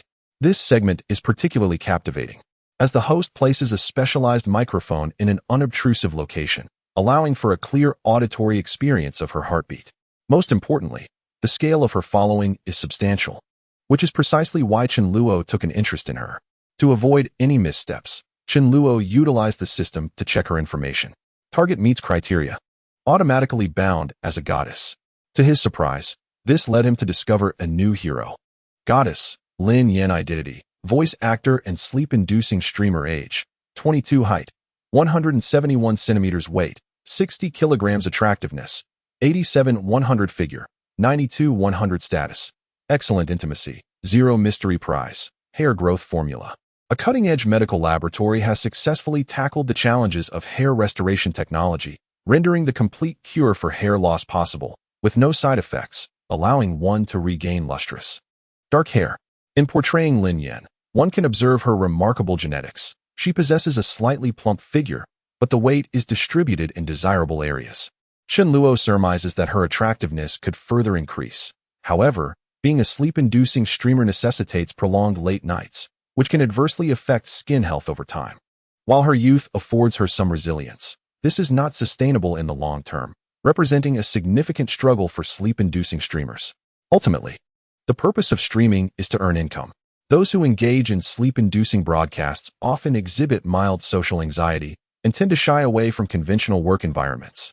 Yet, it is evident that the revenue from gifts in this niche is considerably less than that of entertainment streams, relying heavily on the voluntary support of fans.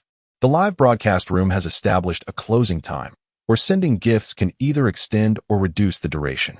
Time until broadcast ends: 4 hours 9 minutes. Lollipop, 1 minute. Flowers, 1 minute. Sunglasses, 10 minutes. Kiss, 10 minutes. This feature seems to be tailored specifically for Chen Luo.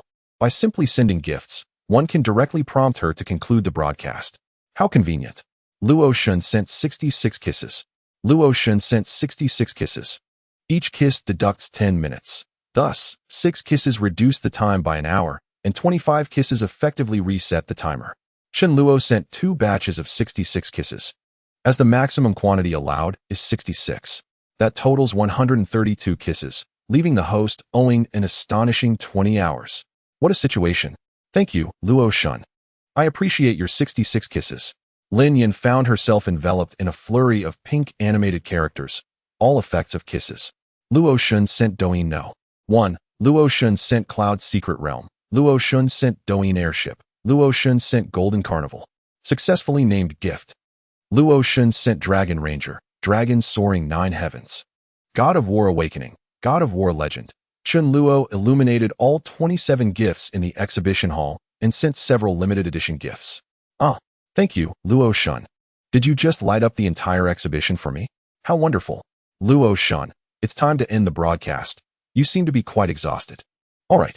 I will heed your advice. Good night, everyone. I will take an early leave today. See you tomorrow night. Lin Yan's intimacy level, 10. After concluding the live stream, Lin Yan took the initiative to share her contact information, prompting Chen Luo to add her. Once they became friends, Lin Yan immediately called him. Brother, thank you for your gifts. Let me lull you to sleep. Chen Luo had often watched her broadcasts in the past. Yet due to never having sent gifts and lacking account levels, the host had no recollection of him. This was their first interaction. Chen Luo had not sent many gifts, a mere fraction compared to what he had given to Su Yue. However, for Lin Yan, this was an immense surprise. Her goal was quite simple: to earn 200 to 300 yuan daily. Chen Luo's generosity that evening, exceeding 20,000 yuan, meant she would pocket over 10,000 yuan, bringing her immense joy. Chapter 22. Preparing for a date with Su Yue. As Lin Yan's gentle whispers enveloped him, a wave of drowsiness quickly washed over Chen Luo. In a haze, he drifted into slumber. However, by 8 o'clock the next morning, he was roused by the clamor outside. A group of lively elder ladies had taken to the square dance at the crack of dawn, with the volume blaring and reverberating. The shabby rental unit could hardly shield him from the incessant noise, leading Chen Luo to angrily rise from bed. It was a struggle to enjoy a lazy weekend lie-in. Perhaps it was time to consider relocating to a more upscale residence.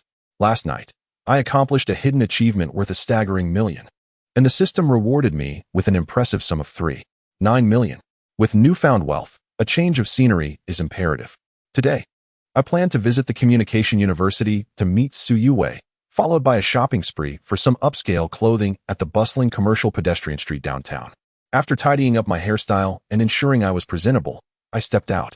My brand new Ferrari glided away from the dilapidated old neighborhood, bidding a definitive farewell. Driving the Ferrari, I arrived at a beloved breakfast spot I frequented. The Xiaolong Bao here is exceptionally delectable, and most importantly, it is made with integrity, using fresh meat sourced from the nearby market. Such conscientious breakfast establishments are scarce. Nowadays, most breakfast offerings available are mass-produced factory items. Buns, steamed bread, dumplings, and eggs all undergo industrial processing.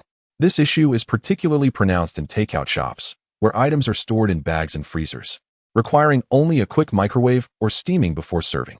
While some establishments still prepare food by hand, they often resort to subpar ingredients, using scraps or even dubious cuts like pork neck and lymphatic meat. The treatment of such meats is so deceptive that one would hardly notice. This was highlighted by the recent exposure of the Mei Kai Ko Road during the 315 Gala, which astonished me. Popular influencers and celebrities were found to be peddling products made with non-compliant ingredients. "Boss, I'll have a basket of buns and a cup of soy milk," I ordered. Xiaolongbao paired with warm soy milk is my favorite. "Young man, did you buy a car?" The owner, taken aback by my arrival in a supercar, was astonished. Who would have thought that this seemingly ordinary guy would drive a sports car? "Yes, just picked it up." The patrons in the shop, intrigued by the sight of a luxury vehicle, began to gather outside. "Do you have a girlfriend?" one asked. "My daughter is in college and hasn't dated yet." "Why not exchange contacts?" "Handsome, let us connect. I could introduce you to my niece. She is a teacher and quite lovely." The eager crowd had taken it upon themselves to play matchmaker, prompting me to make a swift exit. There are numerous female streamers online waiting for me to discover them. Do I need your introductions? The Communication University, where Su Yue studies, is situated outside the city, and the drive will take over 2 hours. I sent Su Yue a message to inform her that I had set off. I also messaged the internet celebrity Qin Ruoxue, having seen her leg photo last night without responding. "Qin Ruoxue, my apologies. I fell asleep last night and only just saw your picture. Am I that superficial? Whether I see it or not makes no difference." I also sent a red envelope of 520. In truth, I was quite captivated, zooming in repeatedly for a closer look. Then there's Lin Yan, a sleep-inducing streamer who lulled me to slumber last night, which was rather pleasant. I should engage with her more often to nurture our connection, perhaps even arrange an offline sleep session. "Good morning. I had a splendid night's sleep. Thank you for your efforts." With a substantial fortune at his disposal, Chen Luo boldly sent out a 520 red envelope, embodying the spirit of generosity. Engaging with the ladies necessitates some expenditure. One cannot simply hope to gain without giving. Upon receiving the cheerful notification of the 520 red envelope, who wouldn't he feel elated upon waking up in the morning? Chapter 23. A visit to the Media University, where he was approached by a beautiful girl as noon approached. Chen Luo finally arrived at the entrance of Jincheng Media College.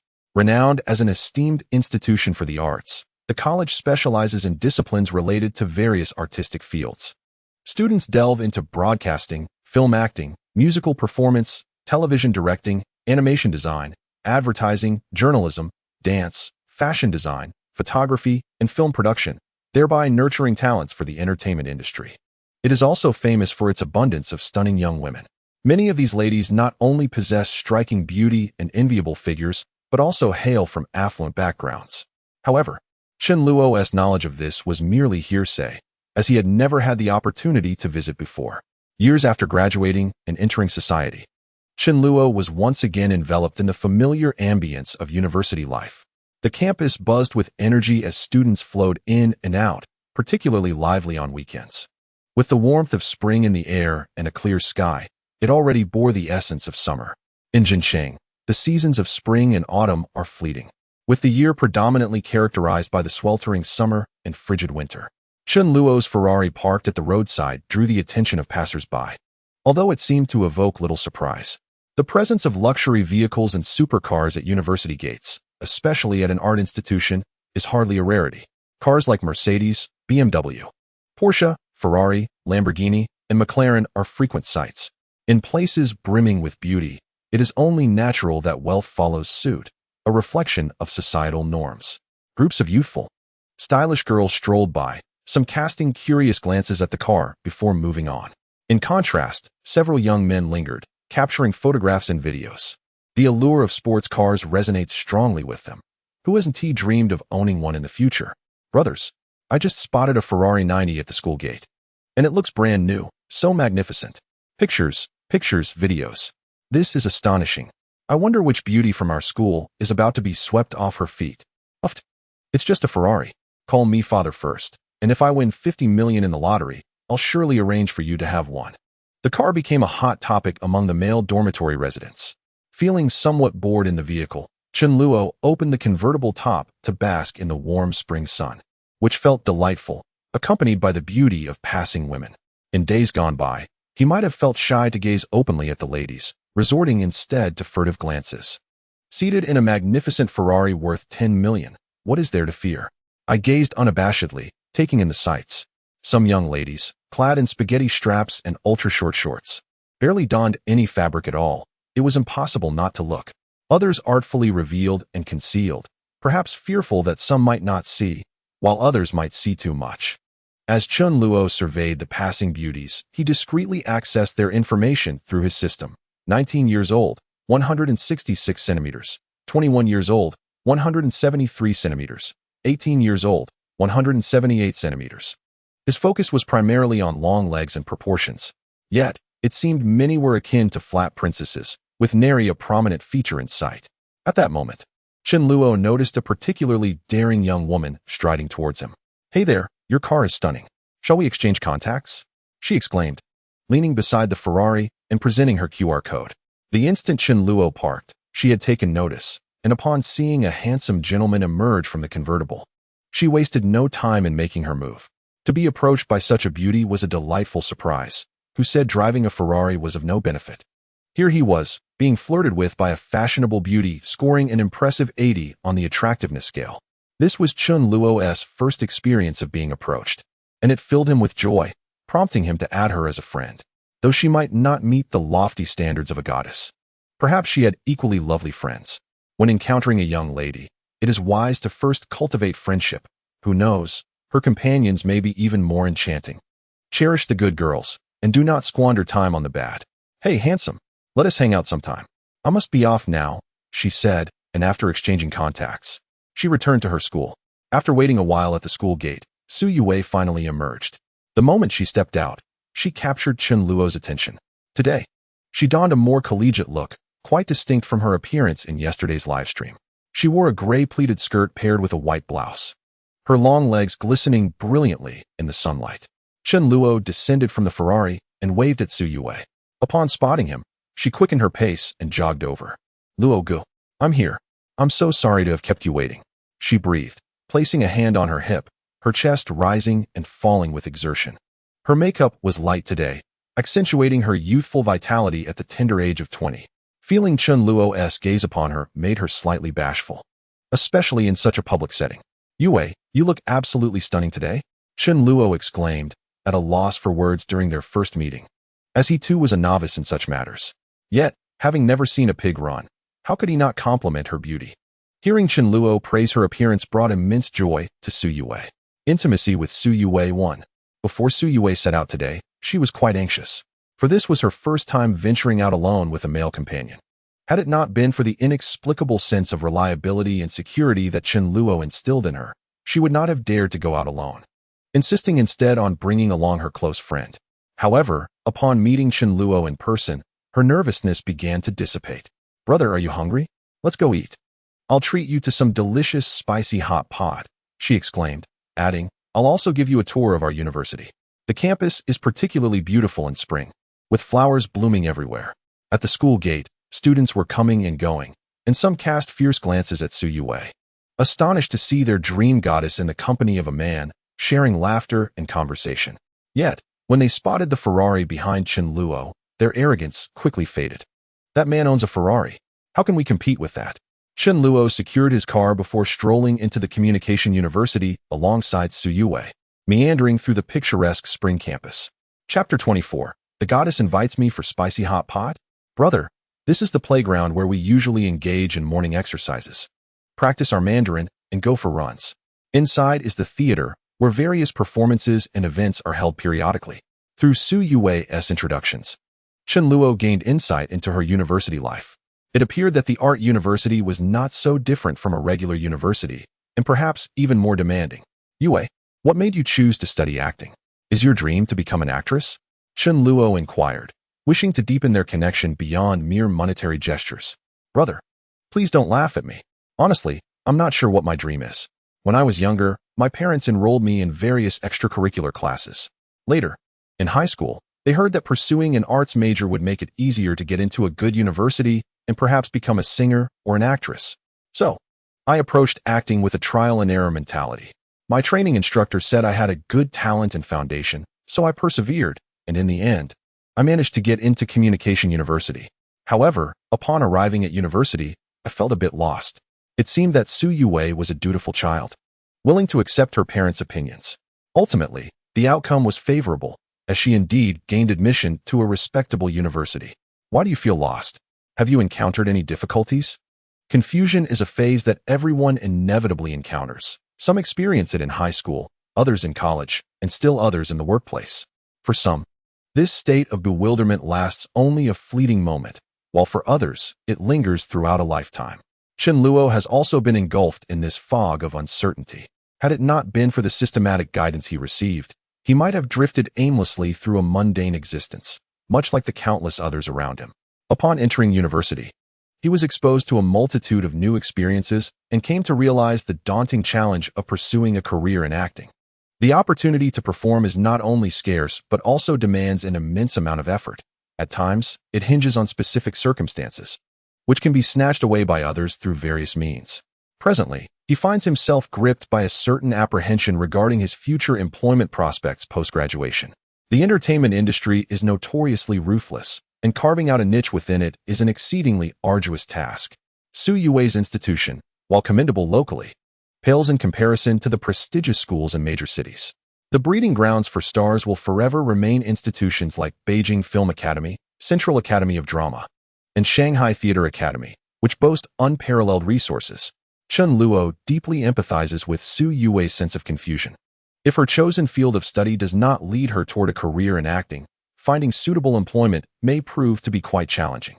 She could only settle for roles such as an administrative receptionist, a sales clerk, or a teacher for children's interest classes, professions that hold little promise for advancement. Do not fear. It is still early to worry about job hunting. You have yet to graduate, he reassured her. You need not fret so much. I will assist you in navigating the employment dilemma. If you wish to pursue acting, I can invest in a film and help you secure a role. Alternatively, if acting is not your desire, I could invest in a film and media company, allowing you to take the helm as the CEO. We could procure scripts and produce our own short films, web series, or micro-movies, inviting your classmates and roommates to join as actors. Upon hearing Chen Luo's words, Su Yue felt as if she had been struck by a wave of happiness. Who would have thought that within the span of a single day, she would find herself ensnared in a plot even more fantastical than that of a novel's heroine? This man, whom she had only just met, was offering to fund her film career and establish a company for her, making her the CEO? Really? Brother, why are you so kind to me? She exclaimed. With you by my side, I suddenly feel liberated from my confusion and devoid of worries about the future. You are truly wonderful. Su Yue, like a playful kitten, tugged at Chen Luo's arm with a charming demeanor. Seizing the moment, Chen Luo gently tousled her hair, marking a formal reduction in the distance between them. Why am I so kind to you? Of course, it's to ensure that I can bring out the best in you, as long as you perform well. Nothing is impossible, he replied with a playful grin. In the warmth of this exchange, Chen Luo's sweet words flowed freely, and Su Yue basked in the glow of his compliments. I eagerly anticipate that day. Brother, let us hurry. The spicy hot pot might run out of seats. Su Yue naturally took Chen Luo's hand, and the two strolled hand in hand across the campus, radiating sweetness. The campus belle, Su Yue, unexpectedly initiated such an intimate gesture with a man, her face adorned with a blissful smile. This spectacle left their companions utterly astonished, their eyes practically wishing to slay Chen Luo 1,000 times over. Who is this guy, they wondered, to have captured the heart of the goddess Su? It was evident that Su Yue was utterly enchanted by him. This was indeed remarkable. It seemed there might be an intriguing tale unfolding. While the crowd only beheld Chen Luo's exterior, they were oblivious to the fact that he had amassed over 1,000 carnival points just the previous night, an amount that could surpass what they might earn in a lifetime. He embodied understated luxury and depth. Yue, do you have many admirers at school? Brother, you needn't concern yourself with them. Indeed, there are a few who pursue me, but I have no interest. I have been quite direct in rejecting them, not even adding them as friends. I believe in you. It is only natural for someone as beautiful as you to have admirers. After a brief stroll, the pair arrived at the bustling snack street at the rear of the school, where various restaurants and street vendors offered an array of tempting dishes: fragrant yellow braised chicken, hot pot fish, spicy mixed vegetables, potato flowers, sour and spicy chicken feet, savory pancakes, grilled gluten, and octopus balls. How delightful! Brother, is there anything you wish to eat? I shall buy it for you. After sampling some snacks, Chen Luo finally arrived at Su Yue's beloved spicy hot pot stall. The establishment was pristine, evidently newly opened, with several tables already occupied. Vegetables were priced at 15 per pound, while meat was 30 per pound, quite reasonable compared to other vendors who charged exorbitant prices, sometimes over 100 for a mere bowl. Soon, the hot pot was ready, arriving in a large bowl, brimming with color and flavor that whetted the appetite. Brother, you must try this pork belly. It is absolutely delicious. Quite good. Chapter 25. Am I unworthy of her? What about that Ferrari? Truly, the hot pot that Su Yue adored was exceptionally delectable. Chen Luo eagerly began to indulge, the noodles soaking up the savory broth. This was the essence of culinary delight. Brother, do take your time. Don't stain your clothes. If you're still hungry, I can order more. Chen Luo felt as though he had rediscovered the exhilarating sensation of young love, and the experience was far more profound than he had imagined. Although Su Yue was youthful, she possessed a thoughtful nature, unpretentious in her demeanor. If it had been another girl, the situation would have been entirely different. In the same establishment, another couple was present. The young man was being scolded by his girlfriend. Perhaps hunger or the irresistible allure of the hot pot had led him to devour his food in a manner reminiscent of Chen Luo. Yet he faced a barrage of reprimands. Are you a starving ghost reincarnated? Who is competing with you for food? How embarrassing. The girl shot him a disdainful glance, angrily tossing her chopsticks onto the table. Contemplating within, one might wonder why this princess should not first be offered a piece of meat, with a tender inquiry. My dear, would you like to eat first? Instead, one finds oneself indulging like a hog, entirely neglecting her feelings. Upon hearing this, Chen Luo nearly choked, mistakenly believing it was a rebuke directed at him. Alas, his brother did not rise to the occasion, offering a profoundly humble apology. My dear, I was wrong. I promise never to offend you again. Please do not be angry. I shall buy you a lipstick shortly. The challenge of finding a compassionate, gentle, and generous girlfriend is indeed formidable. Noticing Su Yue gazing at him with a playful smile, Chen Luo, in a fit of theatricality, imitated her. Yue, please do not be upset. I shall buy you a bag soon. His clumsy performance succeeded in eliciting laughter from Su Yue. Brother, how annoying. I am not even angry. Who asked you to buy me a bag? This exchange caught the attention of a nearby couple, prompting the woman to angrily toss her chopsticks aside and storm off. The man silently gave Chen Luo a thumbs up before chasing after her. The disparity between individuals can be exasperating. Why is that handsome fellow's girlfriend so stunning and tender-hearted, while he himself has ended up with a fierce tigress? Brother, you are too wicked. You've upset her. Such words were delightfully sweet, affirming the wisdom of one's elders. Men must possess a hint of wickedness, for women are drawn to it. Of course, this wickedness is not of a malevolent nature, but rather an alluring charm. Yue, this afternoon I shall take you to the city center. The weather is splendid for a stroll down the pedestrian street. Su Yue, having no pressing engagements, readily agreed to Chen Luo's plan, delighted at the prospect of visiting a place she had not seen in quite some time. Sure, brother. Let us go to Taikuli. It has been ages since my last visit. Chen Luo had meticulously planned their day, envisioning a shopping spree at the mall. Let us buy something from Chanel. I doubt she can resist. After relishing a meal of spicy hot pot, the two strolled leisurely back towards the school entrance. Their meal cost a modest 46 yuan, and even after factoring in drinks, it averaged out to just over 20 yuan each. A bargain, indeed. Chen Luo felt a pang of sorrow. Despite treating Su Yue to a sumptuous feast valued in the millions, she was now merely a little rich lady treating him to a 20 yuan hot pot. He longed to indulge her in a lavish banquet of exquisite delicacies at a five-star hotel or a Michelin-starred restaurant on their next outing. On their way back, Chen Luo took the initiative to hold Su Yue's hand. Sometimes, the dynamics of human relationships can be quite mysterious. There were no grand confessions or poignant vows. It seemed they simply gravitated towards one another. Yet, Chen Luo remained unaware of Su Yue's true thoughts, whether she had implicitly accepted him as her partner, acknowledged his pursuit, or regarded their connection as merely a trial phase. Unbeknownst to them, a woman had been discreetly following Chen Luo and Su Yue the entire time, sending messages to someone as she trailed behind. Li Xiao and Su Yue walked toward the school gate with a male companion after sharing a delightful meal of spicy hot pot at the snack street. At the entrance, a Porsche Panamera pulled up, from which Li Yao emerged alongside his two lackeys. Li Yao, one of the ostentatious rich second-generation students from the School of Media, often flaunted his wealth by driving a Panamera worth over $1 million. Recently, he had been coldly rejected by Su Yue, and upon learning that she was now with another man, feelings of discontent stirred within him. Determined to confront them, he marched over with his companions to demand an explanation. "Li Xiao, come out. Let's go," Li Yao exclaimed as the three of them approached, blocking Chen Luo and Su Yue's path. Witnessing Chen Luo holding Su Yue's hand sent Li Yao into a rage. "Su Yue, did you not claim you weren't interested in dating? Who is he? What is your relationship with him? You turned me down, fine. But why deceive me? Or were you already with him?" Chen Luo tightened his grip on Su Yue's hand, shielding her behind him. Unfazed by the trio seeking trouble, he stood his ground. "What is our relationship to you? Her choice to date or not is her own business. What concern is it of yours?" Seeing Chen Luo's unwavering stance filled Su Yue with warmth and a sense of security. This man did not question her about who he was or what had transpired. Instead, he instinctively protected her like a hero. "Li Yao, can you stop bothering me? I've told you I'm not interested. Stay away from me. And by the way, he is my boyfriend. Please leave us alone." With Chen Luo by her side, Su Yue's declaration effectively made their relationship public. "All right, Su Yue, how could he possibly deserve you?" Li Yao retorted, his humiliation turning into anger. "My brother is more than deserving of me. If anything, I am not worthy of him."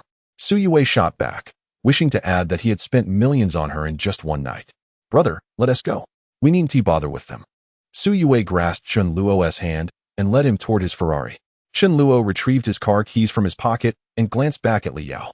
Ironically, Li Yao's Panamera was parked right beside the Ferrari.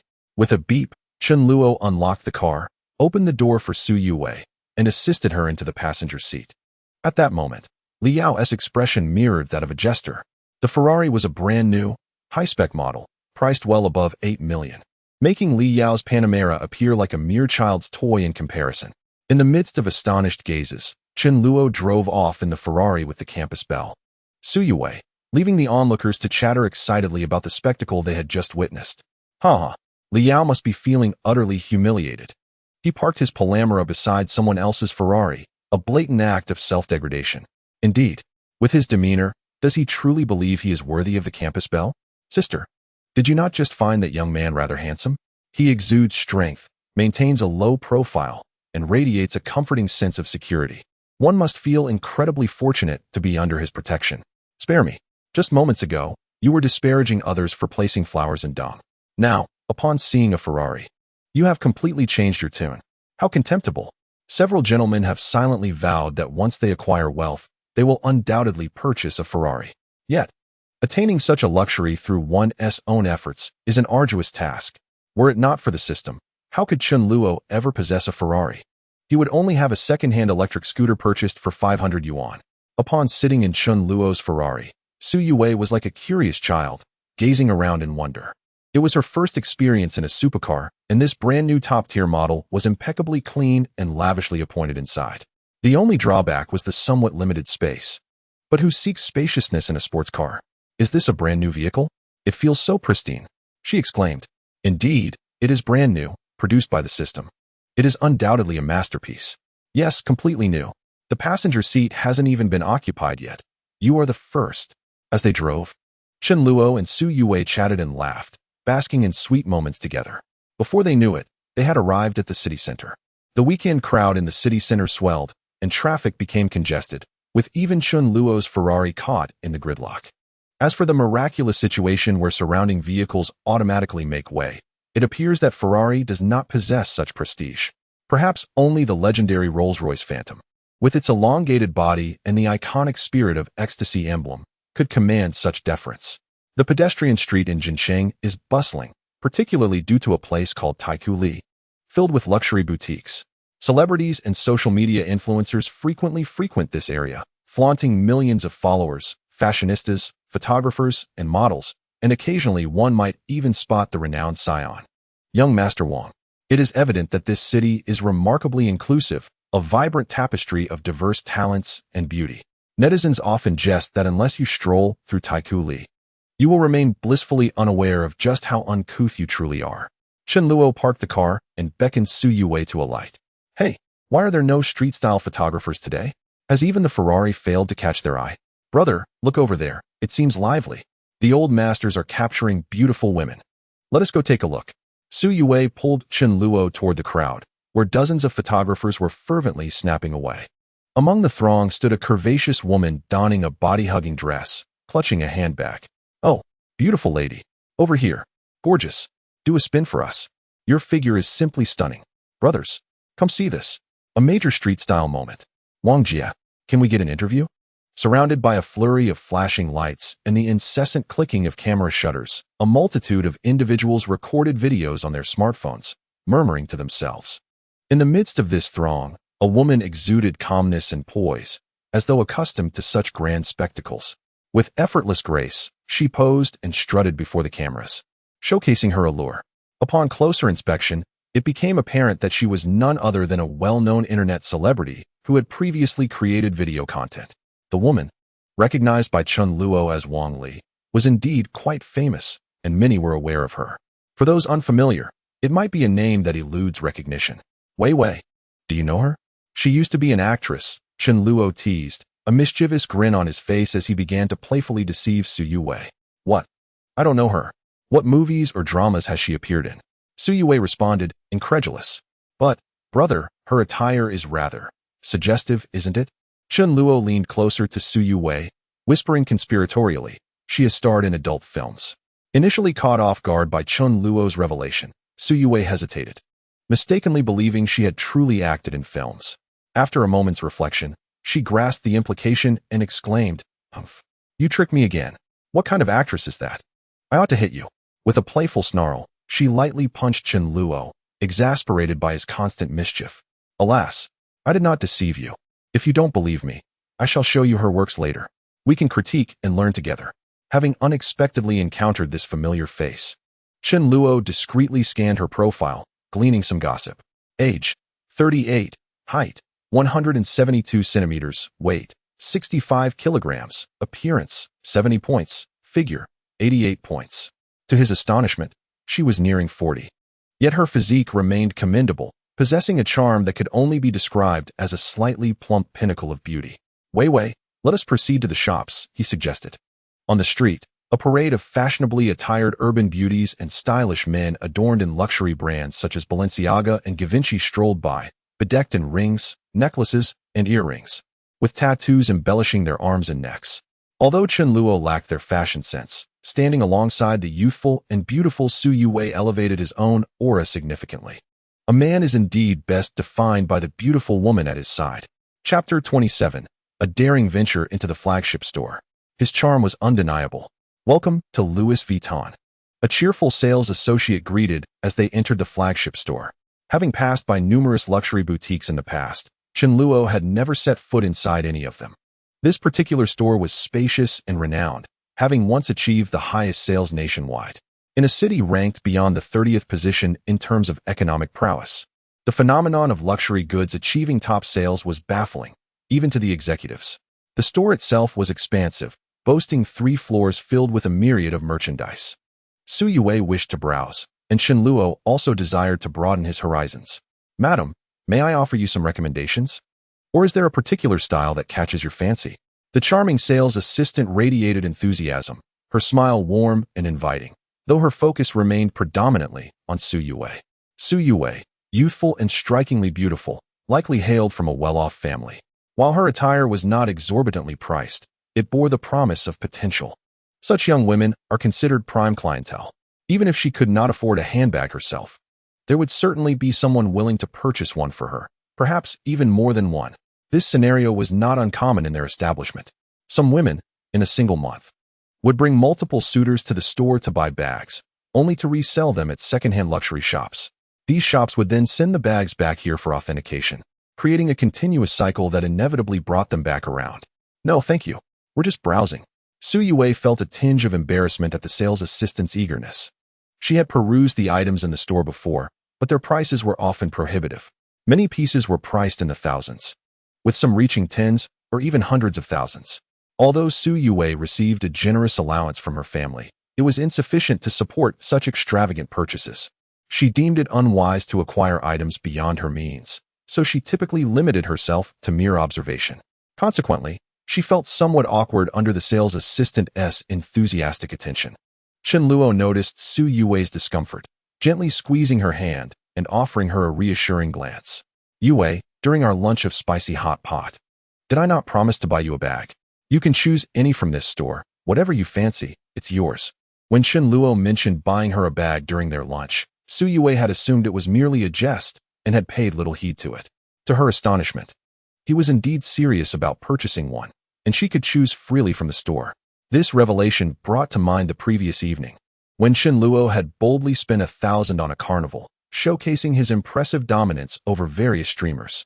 Upon noticing her unease with the sales assistant, he had promptly stepped in to alleviate her discomfort.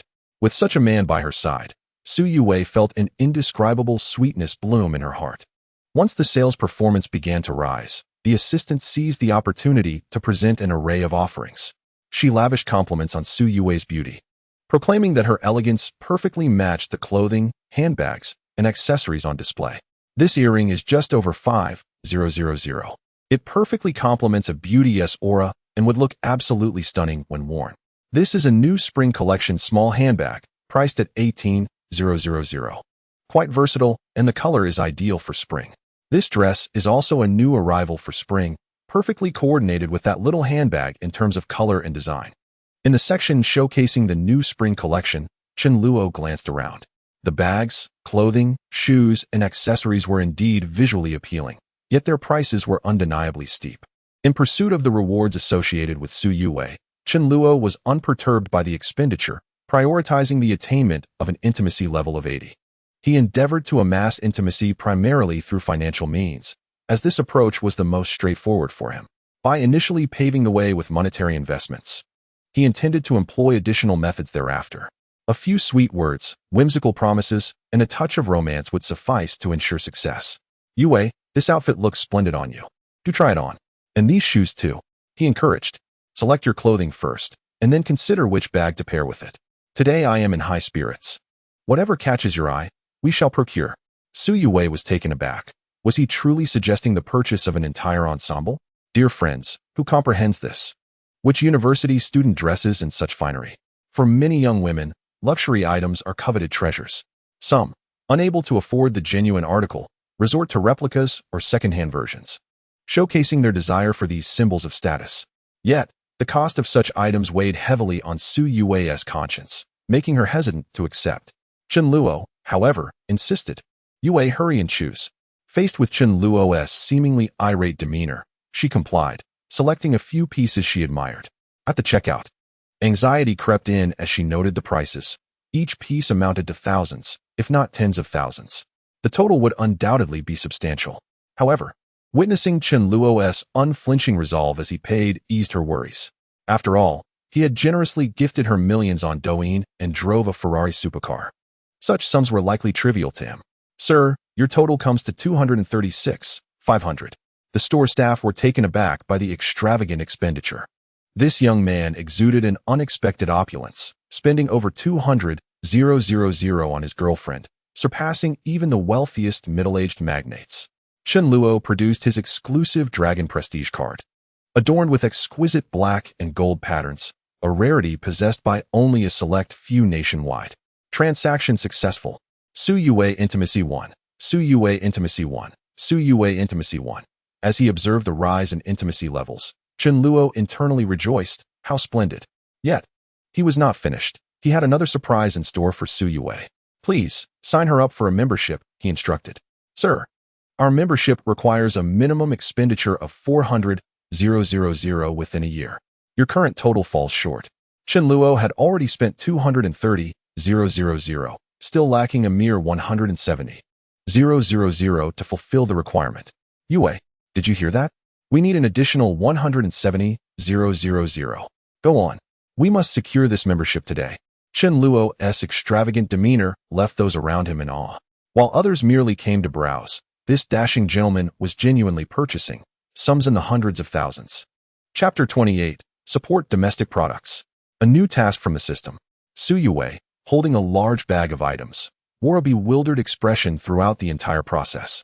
It was only now that she realized, in her confusion, She had accepted gifts worth hundreds of thousands from Chen Luo. Her brother treated her well, but such extravagant spending was excessive. They had only known each other for a day, and already he had spent millions on her. Unbeknownst to her, Chen Luo was fixated on the reward she possessed, and, in a bid to quickly enhance their intimacy and obtain the coveted golden kidney, he resorted to lavish expenditures. In her heart, Su Yue silently resolved that once she could withdraw the gifts received from Douyin, she would prepare a thoughtful present for Chen Luo. His spending was merely a means to increase their closeness and expedite their relationship. After their shopping spree, Chen Luo initially intended to visit other luxury boutiques to continue pampering Su Yue. However, the girl adamantly refused, fearing he would purchase more for her. "Brother, I'm not going.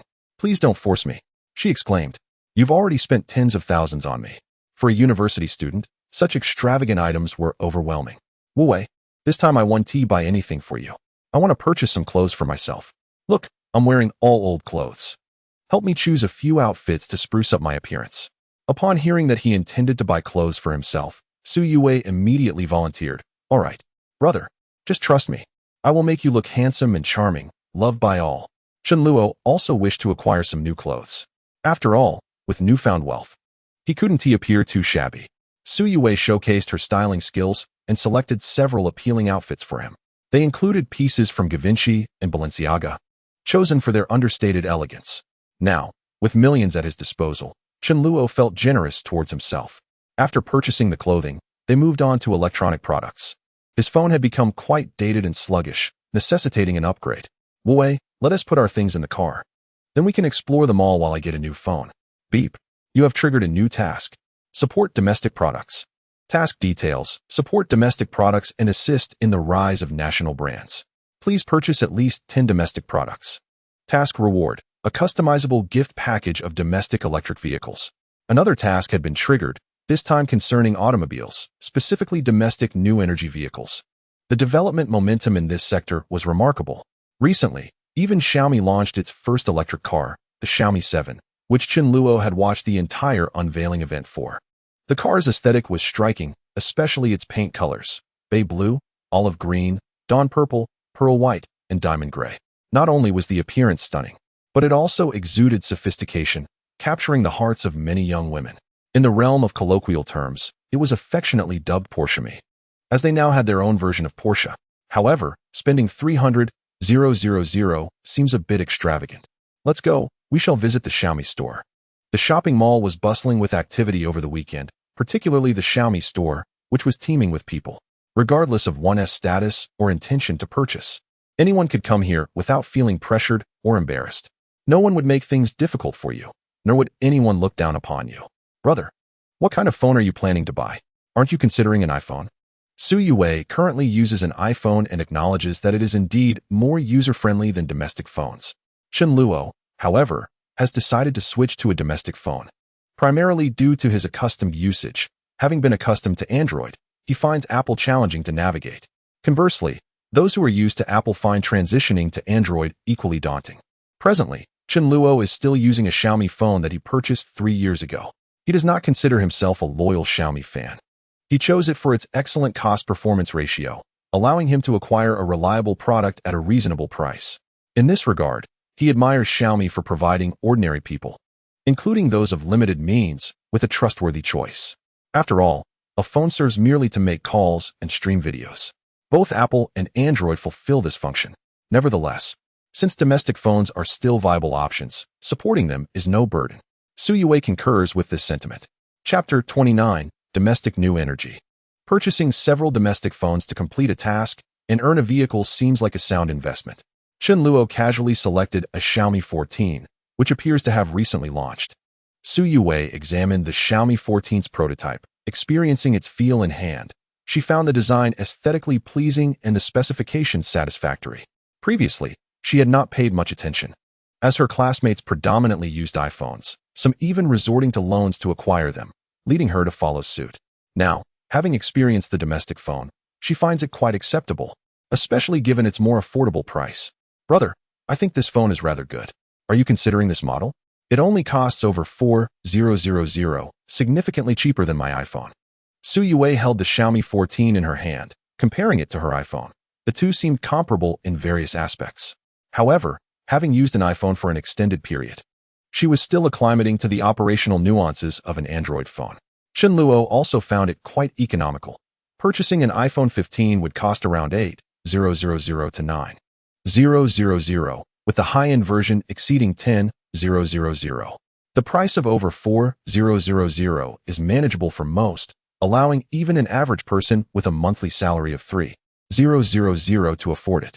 Spending a modest amount for premium specifications that meet one's requirements while also being visually appealing is indeed a preferred choice.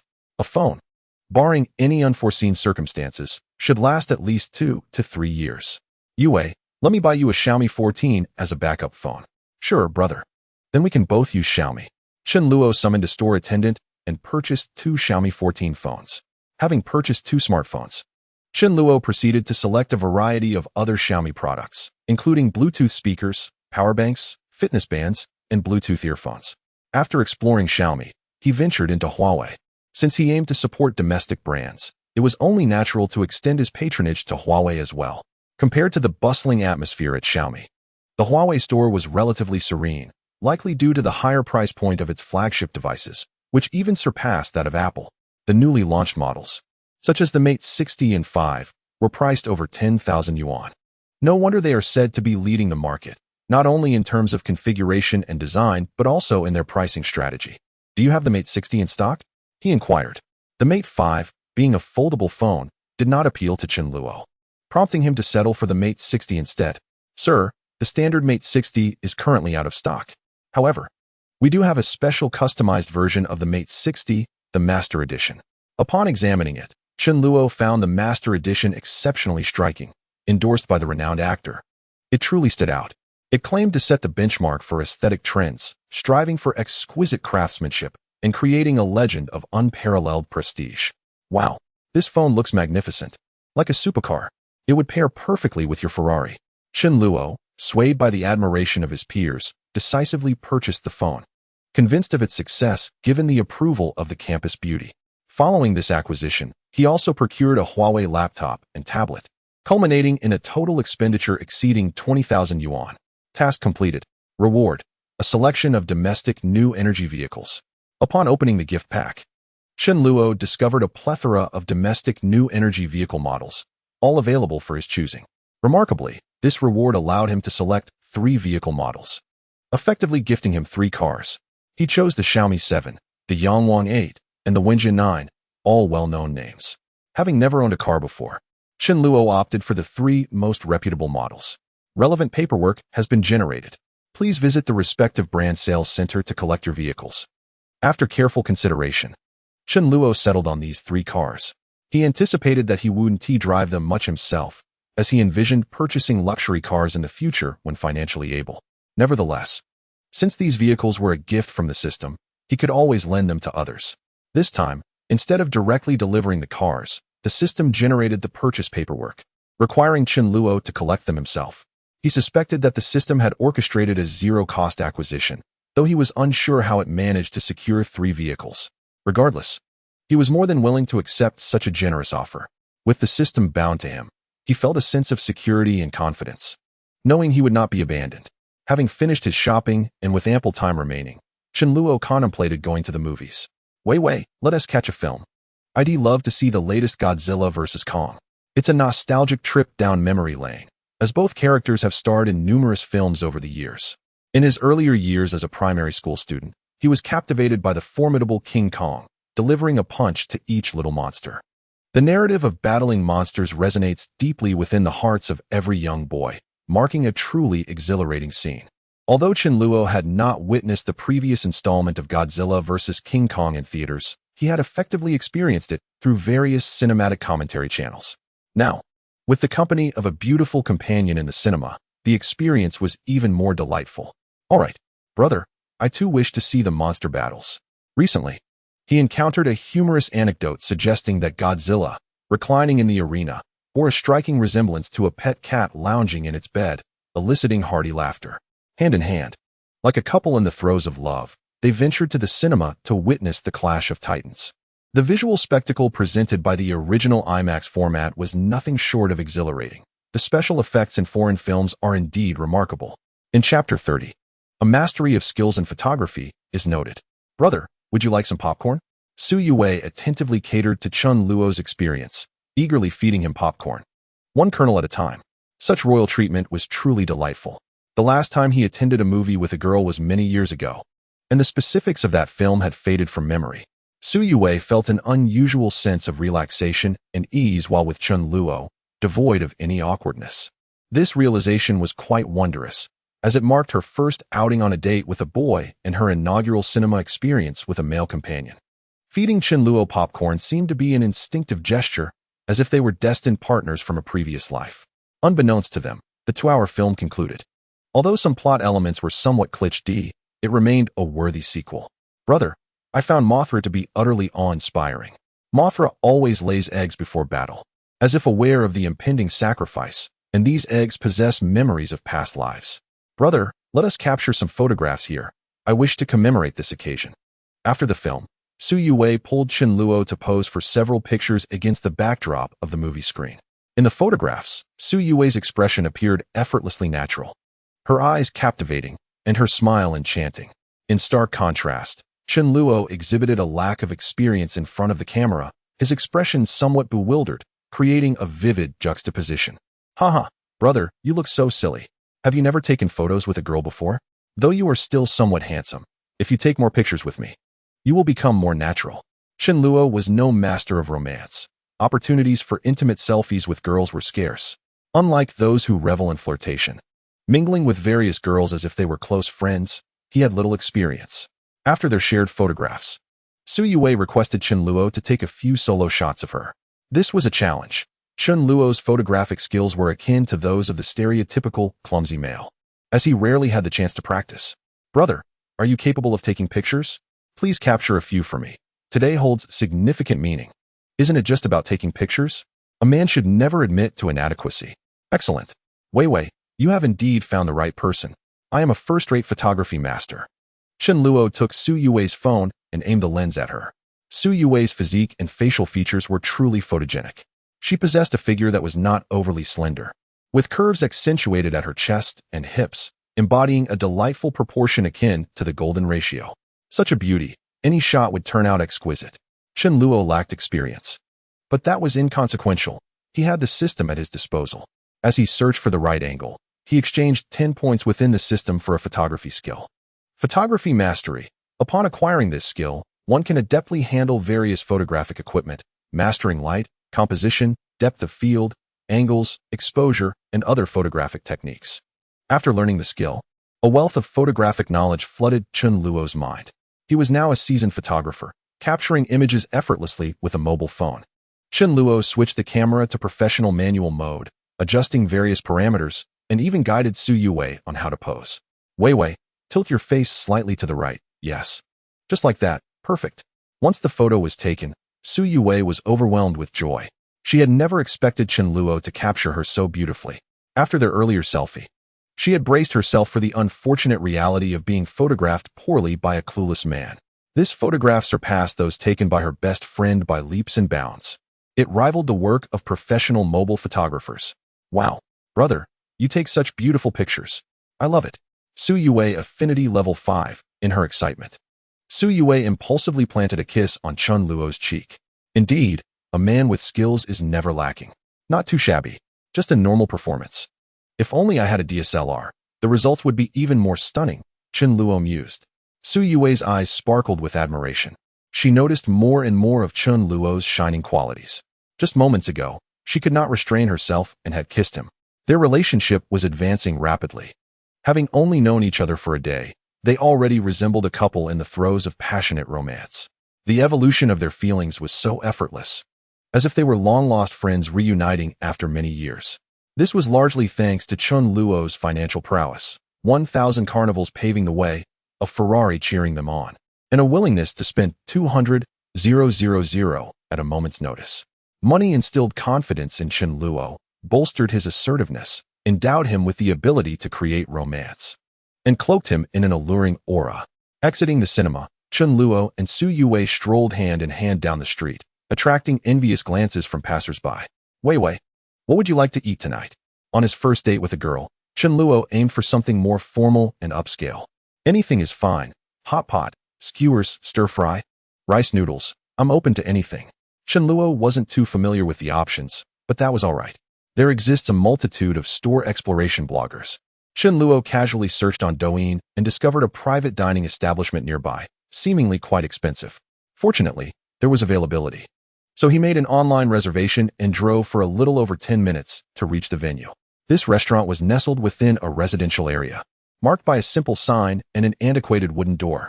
Upon entering, the decor exuded a rustic charm, resembling a homely abode. Chen Luo ordered the most expensive dishes, priced at over 2,000 per person. After a considerable wait, the dishes arrived, and the experience was rather underwhelming. It could only be described as conventional. They indulged in a sizzling plate of garlic sprouts, stir-fried pork, and spicy, fragrant boiled meat slices, hearty and satisfying. Su Yue, however, seemed to relish the moment, snapping pictures as she dined. Chapter 31. Rapid Progress. Intimacy soars. Despite the lackluster flavors, the meal was indeed pricey. After all, it was their first date, and one ought to select a more upscale locale, if only for the sake of reputation. Don't women enjoy such things? The social media posts of those women often revolve around trendy dining spots, afternoon teas, or various popular venues. Su Yue exhibited no reservations while eating, which made Chen Luo feel she was somewhat different from others. Could she possess the rare quality of being unable to gain weight? If she indeed had such a physique, it would be a tremendous stroke of fortune. After their meal, Chen Luo drove Su Yue back to school, marking the conclusion of their first date. They stopped at the school gate for some spicy hot pot, strolled around, purchased bags and clothing, and then watched a movie before dining again. They traversed the entire spectrum of a typical couple's date. Remarkably, this outing proved to be quite effective in enhancing their intimacy, surpassing the impact of gifts. The influence of money often diminishes online. Spending 1 million online is not equivalent to spending 1 million in reality, despite the numerical similarity. On the way back to school, Su Yue hummed joyfully in the car, resembling a jubilant little bird. Chen Luo focused on driving while Su Yue, in the passenger seat, organized the photos taken throughout the day. This brief, yet significant day left a lasting impression. Ultimately, after careful selection, Su Yue chose 9 photos to share on her social media, publicly sharing private romance. The centerpiece photo depicted the two of them together in the cinema. Without hesitation, Su Yue, displaying commendable courage, posted the update, unafraid of potential gossip. She recognized that this was a man worth cherishing, and the treatment she received felt akin to that of a princess enveloped in countless affections. Once Su Yue's update was shared, it instantly caused a stir. In her circle of friends, a man unexpectedly appeared, accompanied by intimate photographs. What is happening? Who is this man? Sister, have you lost your mind? This is utterly shocking. Is this an official announcement of a relationship? Which fortunate man is this? Wow. Who took these stunning photographs? They are simply breathtaking. Many girls, upon seeing this, felt a pang of jealousy. Why is it that she encounters such a quality man? While they engage in flirtation, they often attract nothing but empty promises or married men. Frugal and stingy. After 9 o'clock in the evening, Chen Luo's Ferrari arrived directly at Su Yue's dormitory building. His decision to escort Su Yue back to school was driven by his own considerations. The progress made on their very first meeting was already quite rapid, nearing a closeness of 80. With just one more date, they would surely solidify that connection, effortlessly achieving a sweet partnership. As Su Yue exited the car, she carried a multitude of shopping bags. The surrounding girls were filled with envy. Being picked up in a Ferrari and adorned in designer clothing and bags. How splendid. Brother, I'm heading up first. I had such a wonderful day. Amidst the spectators, she dashed back to her dormitory. Students passing by were astonished. The campus belle of Su University was exceptionally proactive today. Chapter 32. Spending 2888 yuan for a cloud experience. Upon Su Yue's return to the dormitory, several girls hurried over to Chen Luo. Hey, can we add each other as friends? I'm from the dance academy. Brother, add me too. I'm part of the school's modeling team. Fully aware that he was Su Yue's boyfriend, they paid no mind. They were only aware that this man drove a Ferrari and would treat you to the latest fashions. Chen Luo genuinely considered adding these girls, dancers and models. How impressive. However, he realized they offered no rewards. Pursuing them would merely be a waste of money. Inside the girls' dormitory, Su Yue returned with her bags. You, Suyue. Did you ignore what I told you? You've gone and sold yourself out. You do know how to come back, right? I thought you two had gone to a hotel. Not even replying to my messages. Too busy dating your handsome brother, right? I'll hit you for that. Her friend, visibly upset, playfully swatted Suyue on the backside several times. Could she truly feel secure going out alone with a man? Fortunately, Suyue had returned. Oh, I'm back, aren't I? Where did you think I went? My brother is not that kind of person. I didn't even want to come back. It was my brother who insisted on driving me back to school.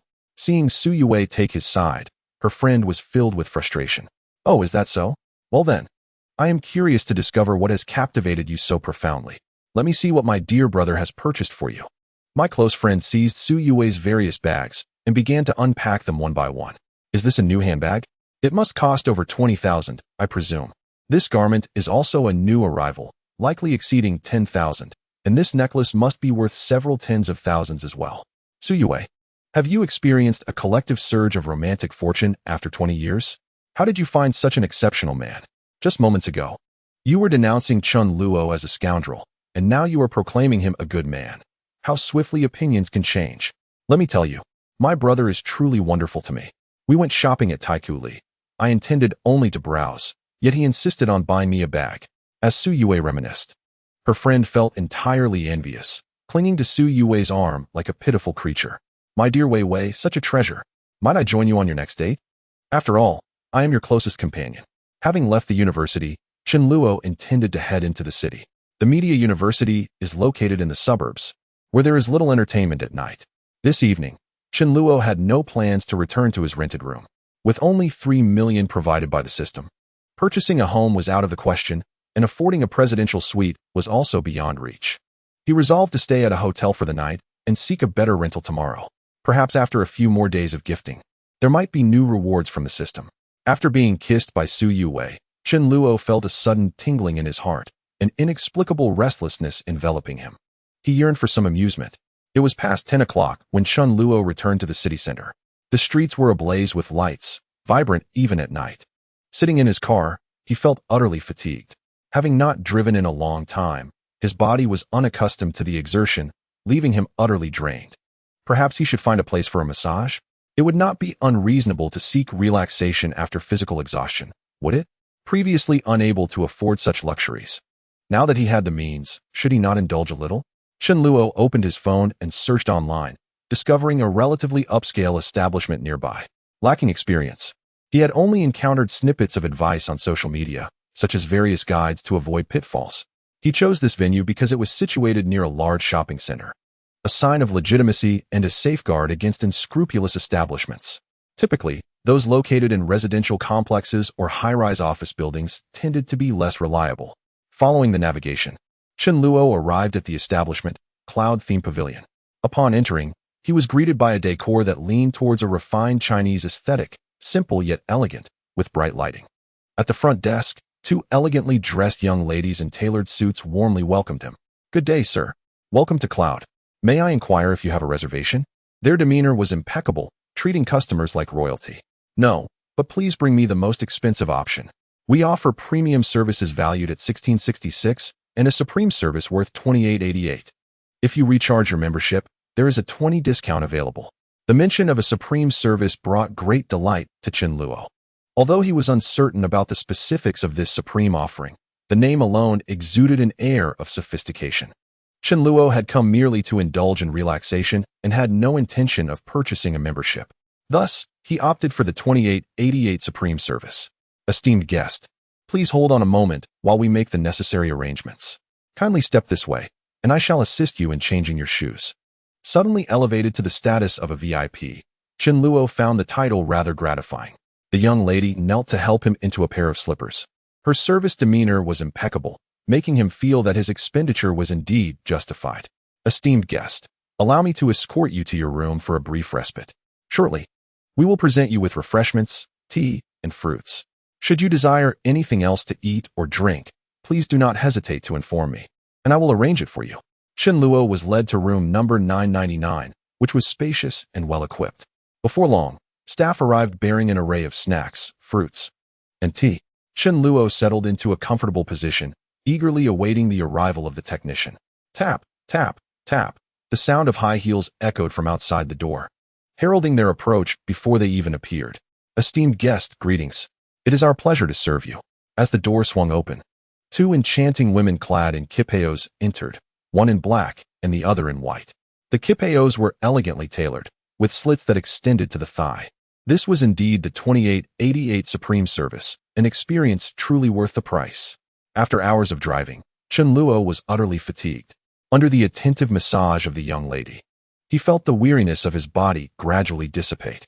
Lying against the thigh of the woman in the qipao, he reveled in the head massage. His feet soaked in warm water while she expertly worked on various acupoints, unblocking his energy pathways. Indeed, the higher price brought a markedly different experience.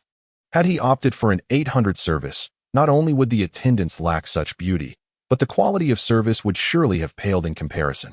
Under her care, Chen Luo indulged in several treatments, feeling completely at ease.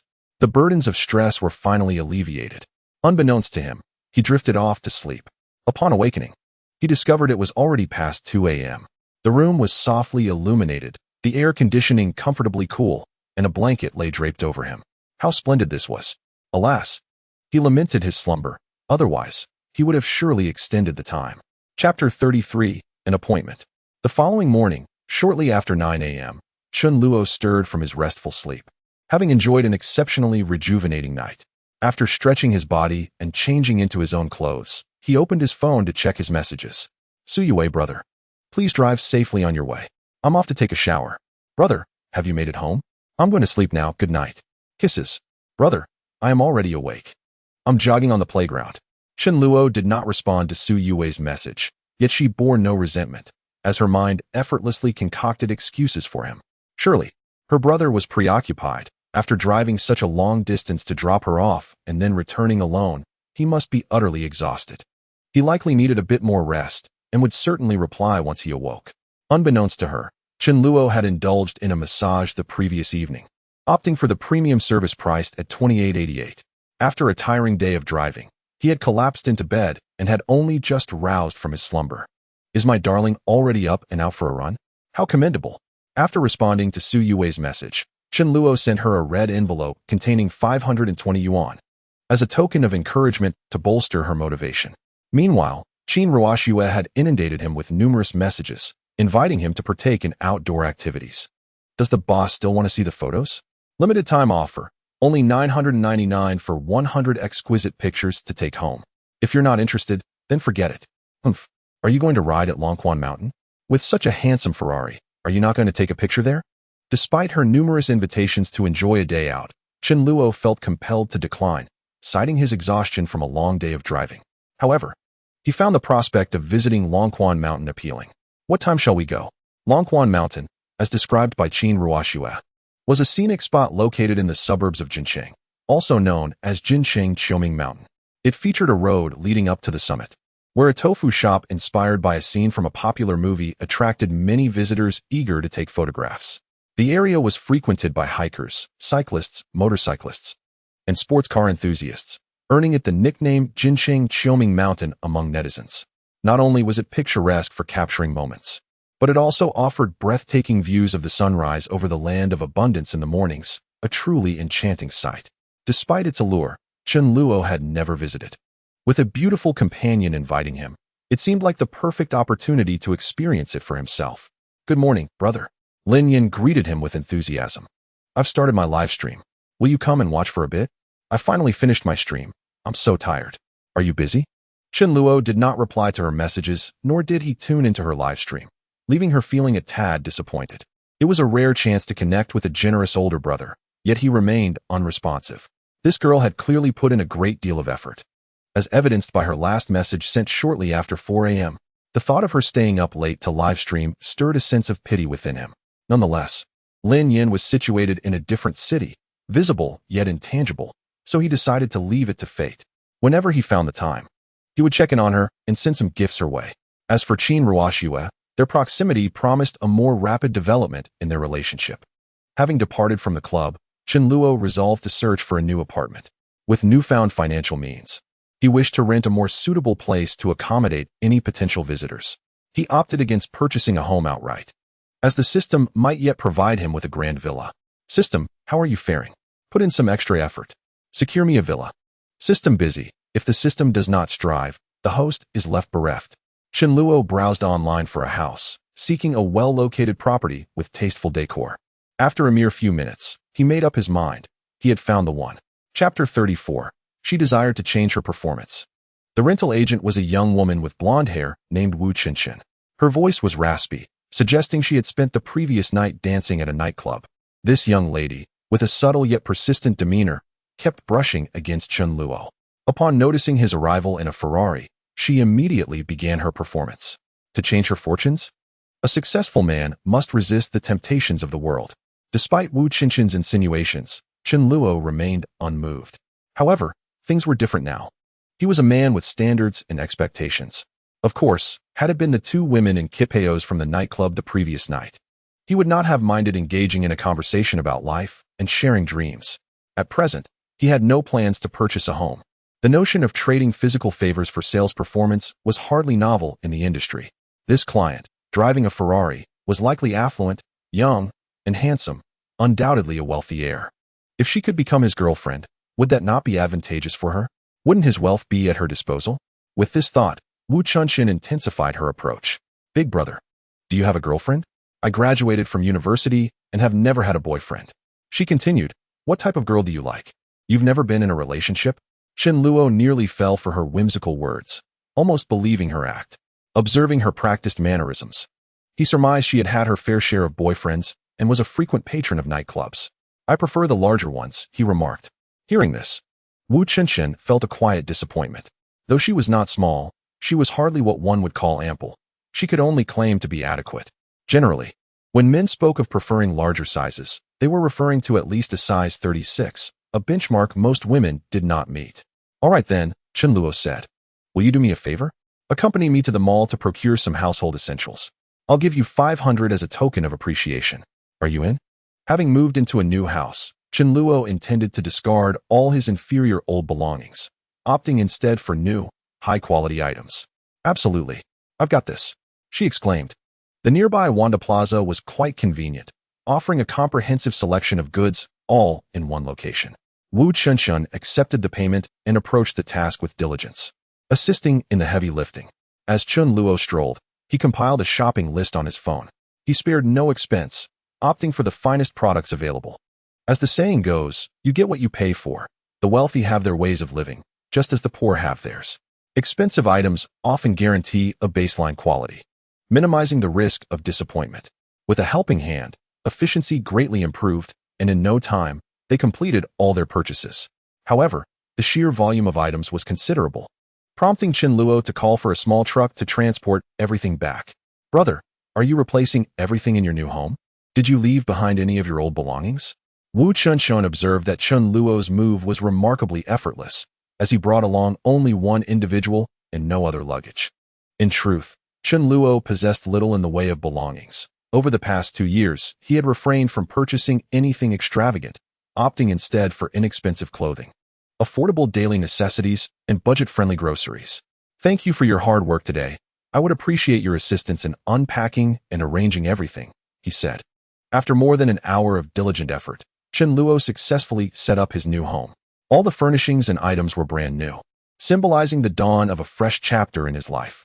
Upon surveying his surroundings, Chen Luo felt a profound sense of satisfaction. Let us go? I shall treat you to lunch. I am truly grateful for your help today. I cannot fathom how long it would have taken me to manage alone. Not a problem. If it weren't for you, I wouldn't even have made any sales. It was merely a small favor, came the reply. Chapter 35. Father, your son has struck it rich. After lunch, Chen Luo returned to his new abode, reclining comfortably on the sofa while engaging with his phone.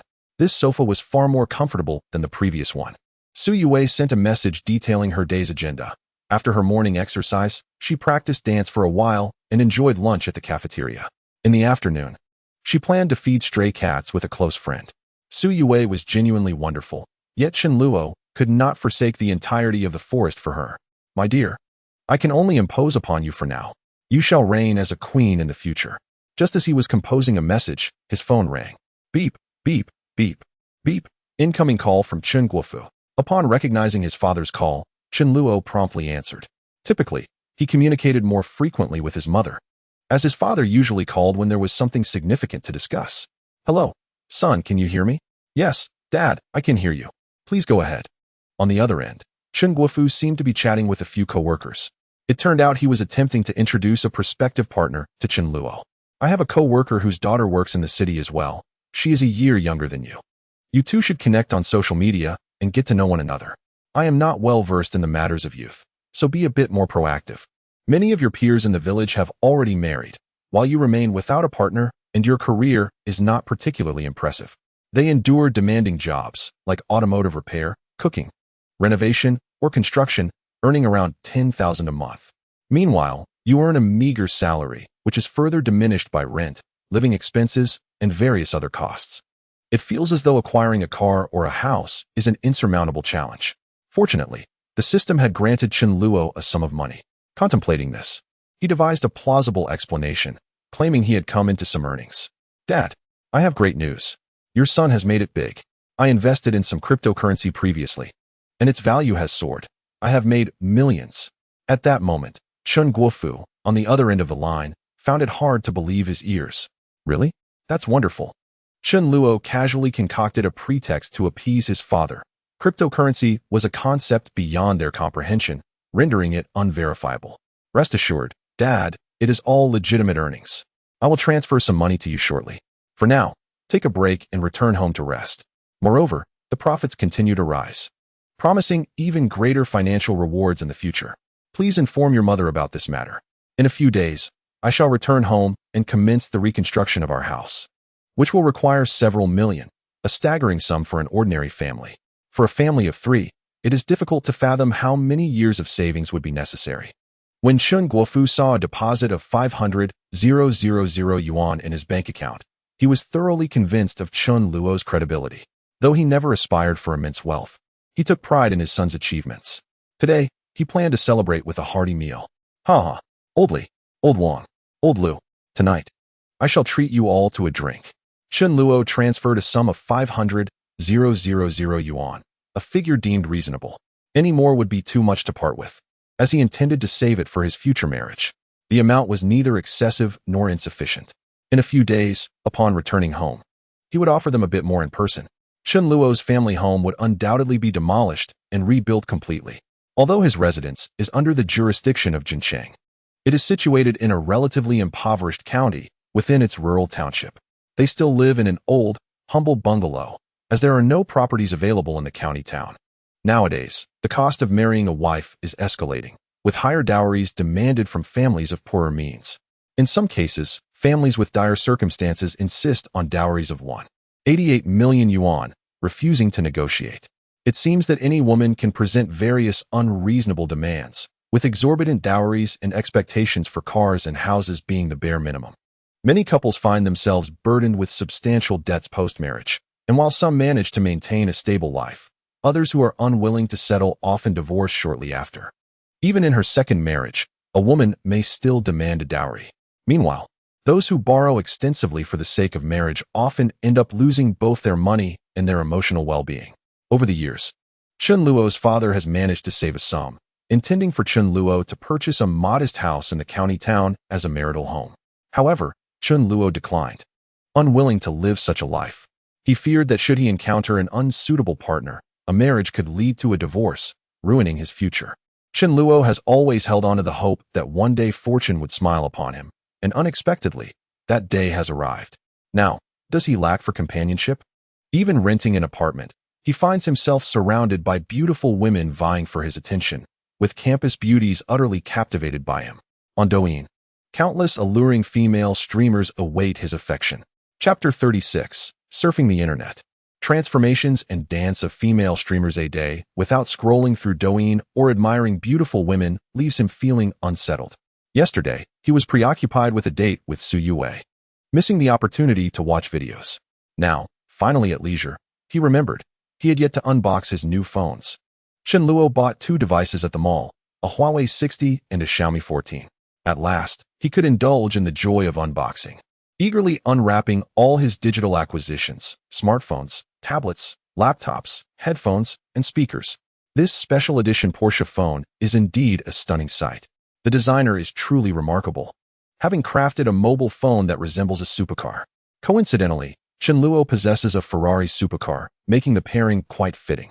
However, upon acquiring the new phone, Chen Luo felt a twinge of reluctance to part with the old one, as it contained a treasure trove of valuable items, particularly rare materials that had been painstakingly gathered. Among these were cracked software, VPNs, and trending gossip. After an internal struggle, Chen Luo ultimately relinquished those cherished collections and deleted them all. There was no longer a need to revisit such content. With so many female streamers, all he had to do was refresh the Carnival feed to find whatever he desired. Upon opening Douyin, Chen Luo's account was inundated with notifications. 99 likes, 99 comments, 99 new followers, and 99 private messages. A previous video showcasing how to operate a Ferrari had garnered over 50,000 likes and more than 4,000 comments. However, many of these comments were not from individuals interested in the car itself, but rather from viewers who had discovered his account through other edited profiles, leaving messages in response to his work. Bro, I finally found you. The 1000 Carnival combo was incredible. It's a pity I couldn't witness your gift-giving live that day. Such a shame. Looking forward to your next grand performance, subduing the ages. Guys, I was present for this epic moment. I recorded the entire 1000 Carnival event. Everyone, check out my work. Luo Shun achieved a staggering 1,300 carnivals. 9 million. Who among the Douyin elite can rival this? Dad, come see me. I don't want a carnival. Just add me to your fan club. Leg photo, honey. 171.98. Never been in a relationship. Seeking attention. Selfie wow. Guys, look what I discovered. Check out Luo Shun's likes list. The nutrition just isn't keeping up. In the comments section, many women boldly identified themselves, often including photos, fishing for attention. In reality, many of these images were sourced from the internet and bore no resemblance to the actual individuals, as the live streams were worlds apart from the photos. Pure deception at play. During the daytime, Chen Luo noticed that his list of followed female streamers was rather sparse, with only a handful active. The majority emerged at night. He perused their profiles, but found none that piqued his interest, as their streams lacked uniqueness, with a stark contrast to the content they produced. Nevertheless, he refrained from unfollowing them, appreciating the visual appeal of their posts. Some individuals may not possess extraordinary beauty or physique, yet they exude a certain allure that many women lack. This captivating essence is profoundly enticing to men, evoking primal instincts. Those revealing outfits, those enchanting gazes, those captivating poses. Indeed, this one girl is quite impressive, her movements captivating. As Chen Luo scrolled through Douyin, the algorithm suggested an array of beautiful women. Recently, a viral trend featured a popular Korean star dancing in circles, prompting a wave of imitators. As the music resonates, the atmosphere ignites with an electric energy, captivating both men and women online for several fleeting moments. However, few can evoke such a sensation. Their movements often appear rigid, while others exude grace. Chen Luo stumbled upon a captivating dancer during a live stream and was drawn into her vibrant world. With his account at level 65, Chen Luo was a prominent figure on Douyin, instantly recognizable thanks to his exclusive attire. Welcome, Luo God. Welcome, our esteemed level 65 guest. The host greeted him with exuberance, her delight undiminished by the absence of gifts. Brothers, join as members. Porsche dance. Let's exchange follows. The female host, clad in yoga pants and a snug short-sleeve top, danced barefoot in her room, clearly a dance streamer. Enhanced by a plethora of beauty filters, she appeared as a quintessential beauty. In the chat, seasoned viewers began to indulge in their musings, the comments ranging from flattering to inappropriate. The host is truly stunning. Turn around, let us see the back. Do your feet smell? Often, streamers face account suspensions, not due to their actions, but because of the explosive nature of the chat. Curious, Chen Luo checked the streamer's profile and found her reality somewhat less glamorous. She boasted a genuine appearance score of 75 and a body rating of 80. In the realm of ordinary life, these attributes would be considered admirable, likely requiring a hefty dowry to win her heart. Chen Luo was simply indulging in the online experience, not necessarily seeking a perfect 80 or 90 score beauty, as such finds are rare. Luo God sends a Porsche. Luo God, show me your spins. Thank you for the Porsche, Luo God. I shall spin right away. With the gifts bestowed, the female host's demeanor remained gracious. As the background music swelled, she began to move fluidly, demonstrating her dance training. After a brief performance, Chen Luo yearned for more. Her attire, while charming, seemed ill-suited. As the original outfit was a short skirt, Luo God sends 10 Porsches. Luo God, change into a skirt and spin for me. Wow. Thank you, Luo God. For the 10 Porsches, I will change into the same style. You will be thoroughly satisfied. Upon donning a new outfit, the streamer radiated a different allure, embodying a blend of innocence and seduction. Being a revered patron felt exhilarating as the gifts flowed and he playfully directed the petite streamer. Each costume change brought forth a unique charm. In this intimate live stream, the audience was sparse, devoid of other prominent figures, allowing for an immersive experience. The brothers in the chat shared in the visual feast, relishing in the rare opportunity to witness such performances. Typing with both hands to prove my innocence. I am fond of the enchanting Luo Shan, who wears stockings. Truly, he is remarkable. Unlike those pretentious individuals who shower gifts yet refuse to dance, posturing as heroes. Luo Shan, my friend, you should take a glance at the delightful Xiao Nai Huang. She is simply stunning, truly magnificent. Upon seeing a brother in the comments mentioning another streamer, Chen Luo decided to search for that particular host. To his astonishment, he discovered that this brother had indeed recommended an extraordinary talent. As Chen Luo entered the live stream, he was greeted by the tantalizing sight of prominent lighting, albeit partially obscured by the host embracing a plush bear. The stream was abuzz with over 5,000 viewers, all of whom seemed to be rather lecherous. Yet none were contributing gifts. The leaderboard for gift contributions revealed that not a single individual had surpassed a contribution of 1,000. Thus, the host was unable to receive even a modest luxury car. Was I not welcomed? As a level 65 affluent individual, any streamer should extend a warm greeting upon my arrival. Yet, this host showed no reaction, appearing rather impatient as she engaged with the comments. Are you also bothersome? If you cannot afford gifts, do not presume to direct me. I can hardly see anything. What do I care? It is none of your business. If you are a penny-pinching loser, do not pay me any attention. This Xiao Nai Huang not only possesses prominent lighting, but also an imposing demeanor, showing no regard for those less fortunate. Chen Luo perused her profile and discovered that she had no works to her name. Merely a brief introduction stating she does not engage with other platforms and prefers to add friends during carnivals. The system could only reveal her stature. Host, Xiao Nai Huang name, Luo E status, new streamer age, 19 height, 162 centimeters weight, 52 kilograms appearance, 83 100 figure, 93 100 condition, excellent intimacy, 1. It was no wonder she was dubbed Nai Huang. She truly is well endowed. This girl is undeniably gifted, a natural talent bestowed upon her by the heavens. However, Chen Luo was curious as to why this Luo Yi, with such admirable attributes, had not been designated a goddess by the system. Why is it that her beauty is commendable and her figure is exceptional, yet she does not meet the goddess criteria? Hint, the goddess rating does not solely rely on looks and physique. It is a comprehensive evaluation. It appears that Luo Yi must possess significant shortcomings in other aspects. From her identity, Chen Luo could surmise a general idea. At 19, being a full-time streamer indicates that she neither attends school nor holds a job. It seems she envisions a life where she can effortlessly earn money merely by streaming, receiving gifts, and attracting more viewers to send her red envelopes. Alas, it is a pity that at the tender age of 19, she has embarked on a misguided path. Nonetheless, the flaws of such young women are glaringly evident, as are their merits. Their flaw lies in their love for money, while their advantage is that they can be easily appeased with financial offerings, without the need for time, effort, or emotional investment. The goddess of Luo bestows a carnival. Chen Luo presented her with a carnival. Curious to see what her friends would say upon accepting the invitation. Grateful for the goddess's gesture, she mentioned that she had followed her alternate account and requested a reciprocal follow. Luo Yi sent a private message with a number. Chen Luo copied the number and added her as a friend, eager to discover more. Luo Yi, check the moments. The mystery lay within her moments.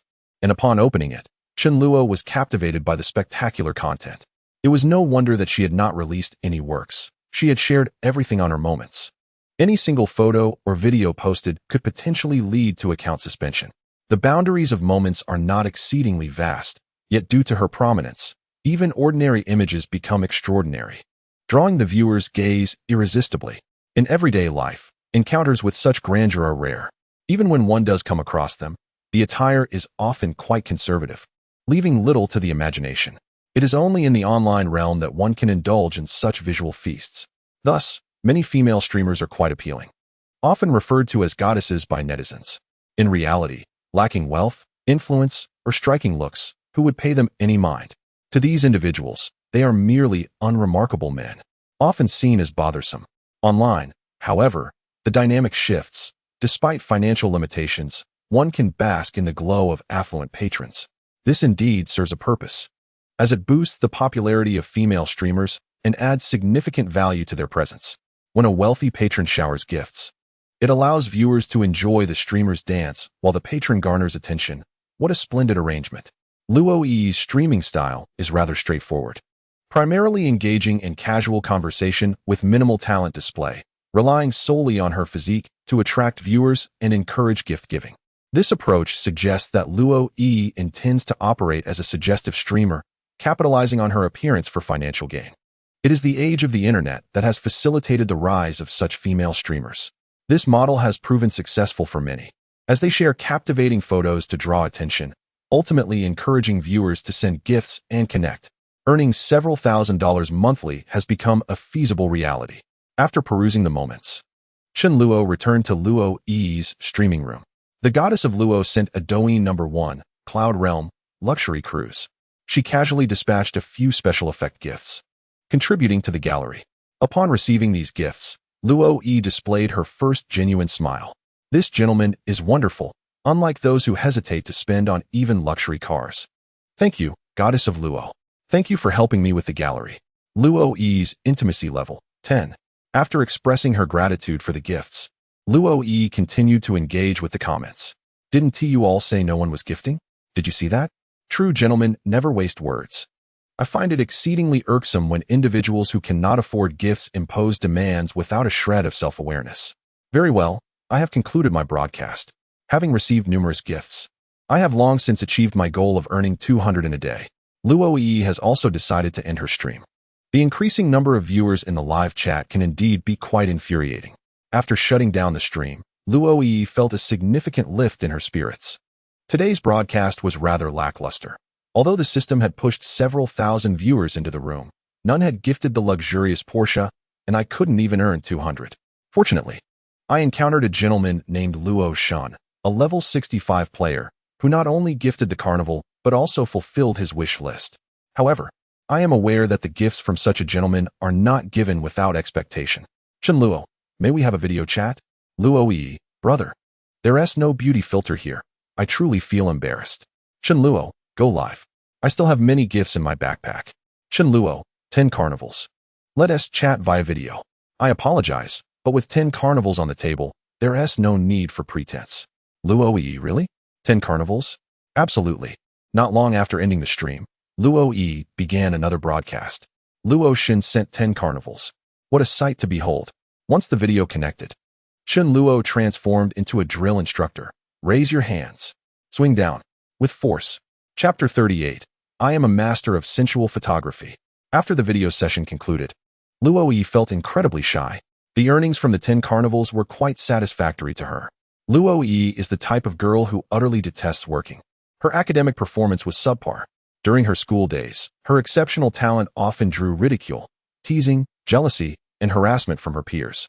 Consequently, she harbored a strong aversion towards education and, even after gaining admission to a vocational college, chose not to attend. She concocted an excuse, left home, and arrived in the bustling metropolis.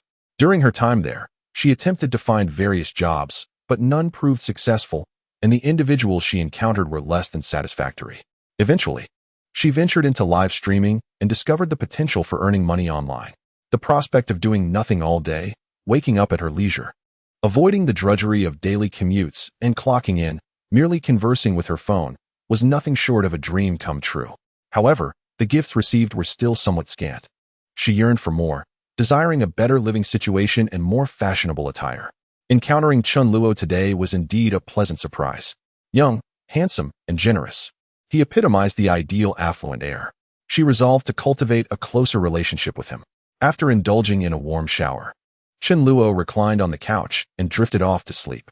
Upon awakening, he realized it was already dark outside. Checking his phone, he noted it was 8 p.m., with several messages from various girls. Qin Ruoxue invites you to a voice call, missed call. Recalling that Qin Ruoxue had invited him out earlier, he promptly returned her call. Hello, Qin Ruoxue, where are you? I overslept this afternoon and just woke up. Chen Luo, weren't you supposed to join us for an outing today? My friend and I are waiting for you at the entrance of Longquan Mountain Road. Please hurry over. There are many cyclists today, making it quite lively. After a swift meal of beef noodles at a restaurant, Chen Luo drove his Ferrari towards the designated meeting place to reunite with Qin Ruoxue and her companions. This scenic spot, Longquan Mountain, is located in the eastern district of Jincheng, just over 10 kilometers away, and it wasn't long before Chen Luo arrived. Under the streetlights, two striking motorcycles, one black and one white, caught the eye. Qin Ruoxue and her friend Zhou Mengmeng were eagerly awaiting Chen Luo's arrival. Finally, you're here, exclaimed Ruoxue, as they had been waiting for quite some time. Let us go. You all lead the way, I'll follow behind. With Qin Ruoxue and Zhou Mengmeng riding ahead, Chen Luo trailed them in his Ferrari. Nothing could hinder his yearning for freedom as he sped along, quickly reaching the peak and arriving at their destination. This place is renowned for a popular photo spot called the Fujiwara Tofu Shop. Though it was nighttime, it was a bustling hour, with many people queuing up to take pictures. The arrival of Chen Luo and his group elicited gasps of excitement. Oh, look at those beauties. What a stunning car. Wow, a Ferrari 90. Incredible. The appearance of the Ferrari made many young women's eyes sparkle, casting flirtatious glances at Chen Luo. This was intolerable for Qin Ruoxue, who thought, "Yes, my man, you shall not have him." She quickly whisked Chen Luo away to a secluded spot. Chen Luo, I want to take some photos. Could you help me with that? Ruoxue's request was fortuitous. It provided an opportunity for her to showcase her own flair. Photos? You've come to the right person. I am a master photographer. A professional, Chen Luo boasted, prompting a laugh from Ruoxue, who was clearly skeptical. Oh, please. I can already foresee a plethora of unflattering angles. A typical guy behind the camera. If your shots turn out well, I shall reward you. As they began shooting, the night was enchanting. Bend your right leg slightly. Rest your hand on the car, and focus your gaze to embody that aloof demeanor. Yes, just like that. Now turn your back to me, lower your head slightly, and pretend to walk forward.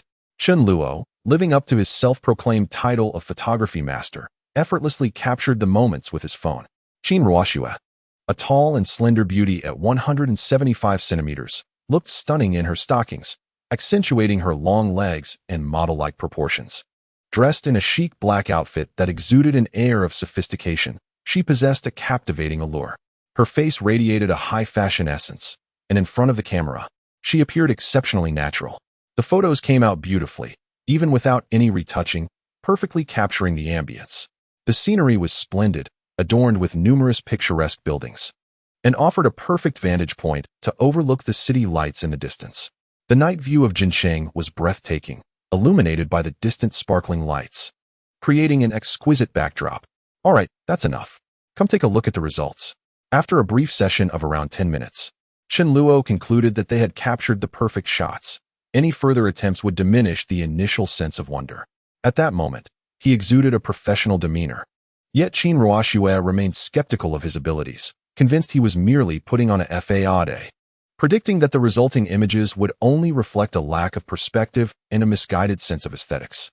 If you make me look unflattering, mark my words, you will regret it, she declared, raising her fist in mock threat, her expression fierce as if she intended to deliver a thorough beating to Chen Luo.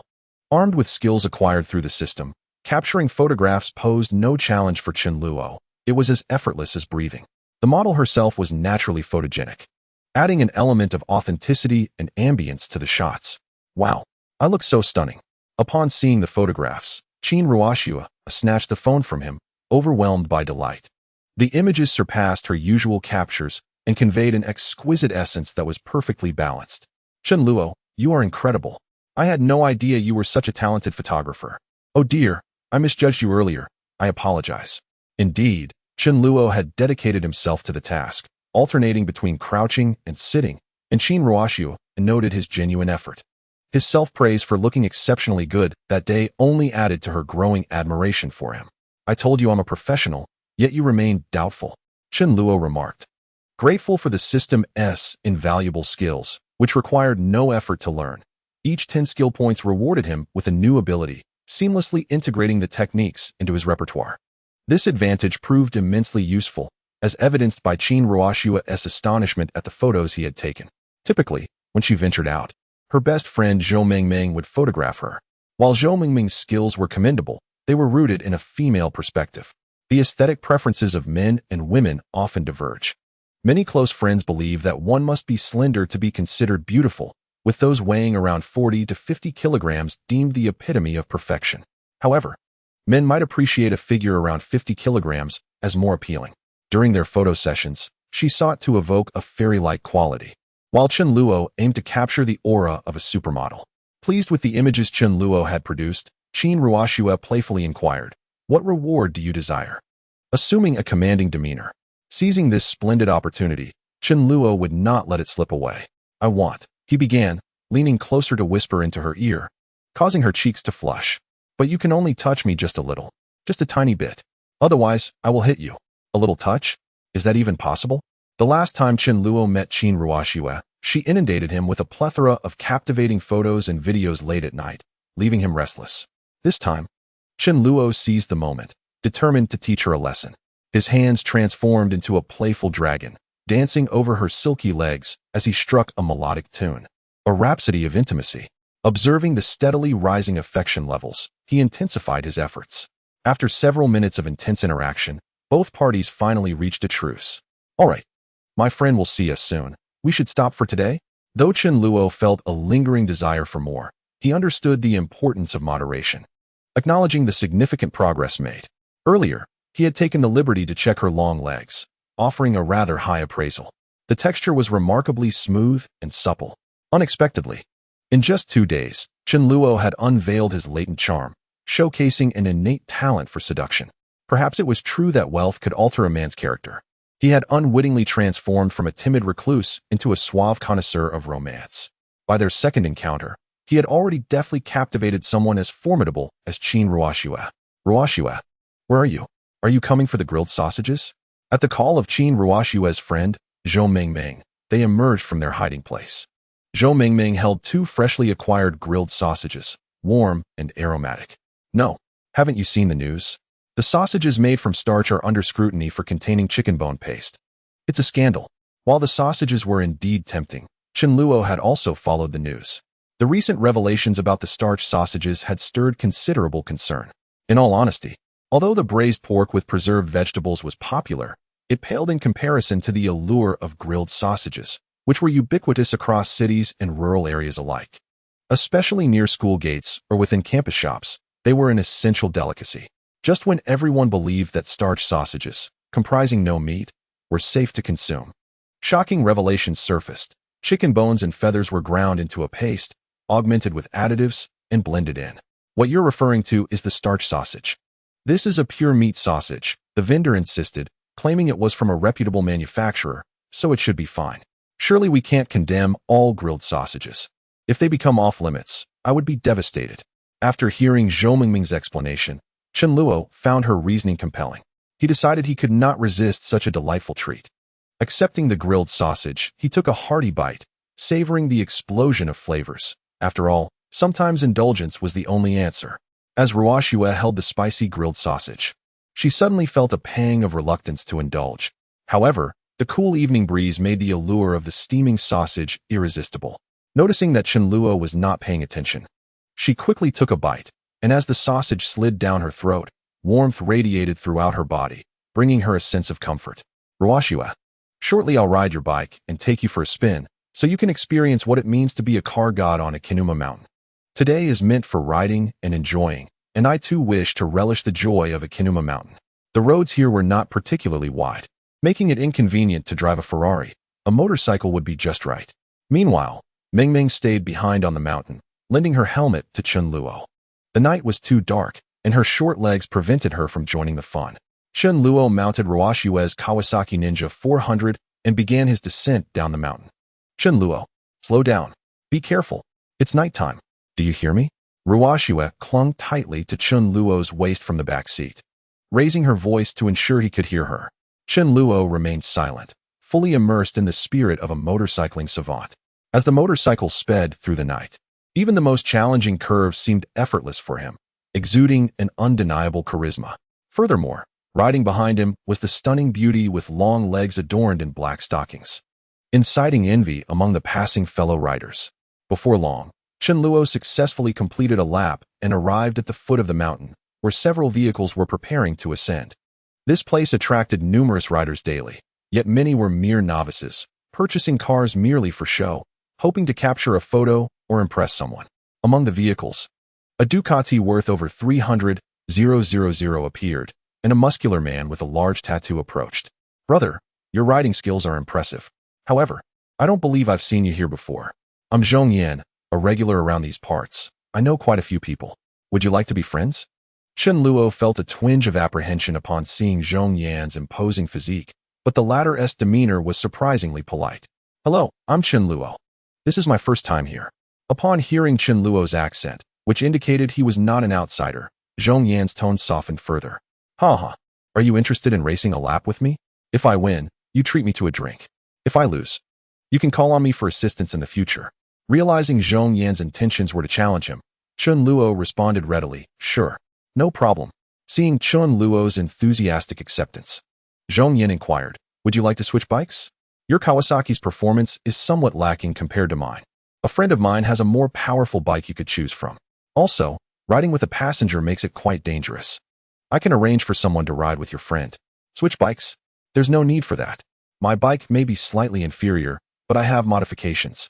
Chun Luo replied confidently, "I believe this Kawasaki is sufficient. Having a passenger won't affect my performance." Observing Chun Luo's confidence, Zhong Yan chose to remain silent, contemplating that the youth was oblivious to the vastness of the world, and he would soon teach Chun Luo a lesson in humility. The two parties agreed upon the rules. The victor would be the one who first reached the signpost atop the mountain. 3, 2, 1, go. As the command was issued, the two vehicles surged forward like a tempest. Initially, Zhong Yan intended to ease up, allowing Chun Luo to lead for a while, but Chun Luo's performance astonished him. A modestly powered Kawasaki, with an additional passenger, astonishingly excelled under Chun Luo's command. At the outset, Zhong Yan leveraged his vehicle's capabilities to maintain a lead. Yet after navigating several bends, he found himself barely able to keep pace with Chun Luo. By the halfway mark, Zhong Yan had fallen behind significantly, only able to catch a fleeting glimpse of Chun Luo's figure. He had lost. Arriving at the signpost, Chun Luo executed a flawless stop, concluding the race victoriously. With an apparent advantage, victory was assured. "We won. Chun Luo, you are incredible."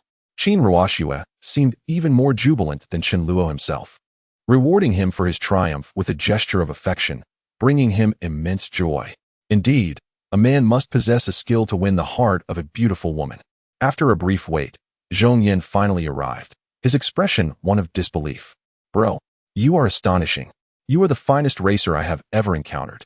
The most exceptional rider. I concede my defeat wholeheartedly.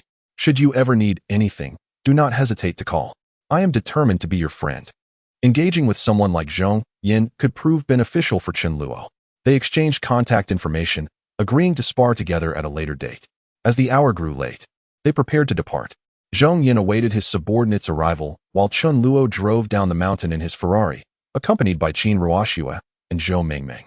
Upon seeing the sleek Ferrari, Zhong Yan's mind momentarily faltered. "Wait, you drive a Ferrari? Brother, don't leave. Can I be your subordinate from now on?" Chapter 41. A Carnival for You. The interaction with Qin Ruoxue significantly boosted their intimacy, bringing Chun Luo closer to the day of receiving his reward. Upon returning home, Chun Luo reclined on the sofa, reflecting on the gains of the past few days. The progress with Su Yue was the most rapid, with only 10 more points of intimacy required. Once he reached 80 points, everything would fall into place, and when the time was right, he could claim the rewards the system had allocated to her. The progress with Qin Ruoxue was slightly slower. However, given their interactions today, it was evident that she had opened up considerably to him, tacitly allowing him more leeway. Both Su Yue and Qin Ruoxue resided in the same city, making it convenient for Chun Luo to meet them. By arranging several outings, spending a bit of money, and employing some sweet talk along with physical contact. Their affection would undoubtedly flourish. As for the other female streamers, they are not in the same location as Chun Luo, and for the time being, they cannot meet. It's sufficient to casually send some gifts and have some fun. At this hour, the female streamers are particularly active. Chun Luo opened Douyin and began scrolling through videos. One beautiful woman after another danced suggestively, captivating viewers. With their acrobatic flips, alluring outfits, and tantalizing movements, they seemed intent on enchanting every man in the world. A premium plus-size goddess? Let me see what you're all about. Chun Luo came across a video of a woman disparaging the men in the comments, claiming that those who called her fat were merely skinny dogs and urging them to leave. She professed a preference for muscular men at 185 centimeters tall, showcasing a stark contrast. Furthermore, she set a friend request fee of 188 yuan, dismissing any inquiries with annoyance. It was utterly laughable. Here she was, acting like an online beggar while simultaneously looking down on those who supported her. Chun Luo felt compelled to address such disrespectful behavior towards his fellow men. This woman presented herself as if her physique was unmatched, yet when Chun Luo assessed her with the system, the results were shockingly unflattering. Standing at 161 centimeters and weighing 145 kilograms, she had prominent features, a round face, and a bulging waist, with an unsightly belly roll and thick glasses that rendered her appearance quite unfortunate. Through the use of beauty filters, skin whitening, and other enhancements, she transformed into the so-called plus-size goddess admired online. You might as well indulge in vanity. After all, everyone does. But how dare you insult the very men who support you? And charging 188 yuan for a friend request? Chun Luo would find it off-putting even if she offered him 500 yuan. It is indeed true that those who are less attractive often cause trouble, and her temperament matched her appearance. In response, Chun Luo left a comment in support of the disparaged men. Luo-shun, are you even aware of what you look like? Come on. If you dare to go live, turn off the beauty filters. I'll send you 10 carnivals. On Douyin, there are numerous individuals who rely on friend request fees and engage in deceptive practices. Most of them utilize beauty filters, presenting a misleading image. Some men even steal images from other influencers on different platforms. Thankfully, Chun Luo had the system's advanced technology to effectively avoid these deceptive personas. I need a few beautiful women to soothe my wounded spirit. Finding a goddess acknowledged by the system is no easy task. Chun Luo could only peruse his following list to see who was live. It seemed that Su Yue had not streamed since her last broadcast, and Qin Ruoxue was also absent. Neither of them were full-time streamers. One was still in school, while the other had a job. Only the sleep-age streamer Lin Yan and the voluptuous Luo Yi were currently live. Lin Yan was a discovery of Chun Luo's. A sleep-age streamer with an impressive figure, even more so than Su Yue, though regrettably, she was not in the capital city. Chun Luo entered her live stream, where she was gently aiding sleep by softly massaging the microphone to simulate soothing head massage sounds. The viewer count remained stable at 1,000, with numerous small gifts such as 1-cent tokens, hearts, popularity votes, large beers, and roses adorning the public screen. Upon Chun Luo's arrival, Lin Yan noticed immediately. However, she refrained from speaking, instead greeting the camera with a smile and a playful wink, accompanied by a welcoming gesture. Sleep-aid streamers typically maintain silence or speak in hushed tones to avoid disturbing those who have drifted off. This young lady was evidently dedicated, as evidenced by her meticulously crafted appearance that day. Lin Yan's excitement peaked as she received gifts from Chun Luo, including 66 kisses, which completely cleared her live stream time. Followed by 10 carnivals.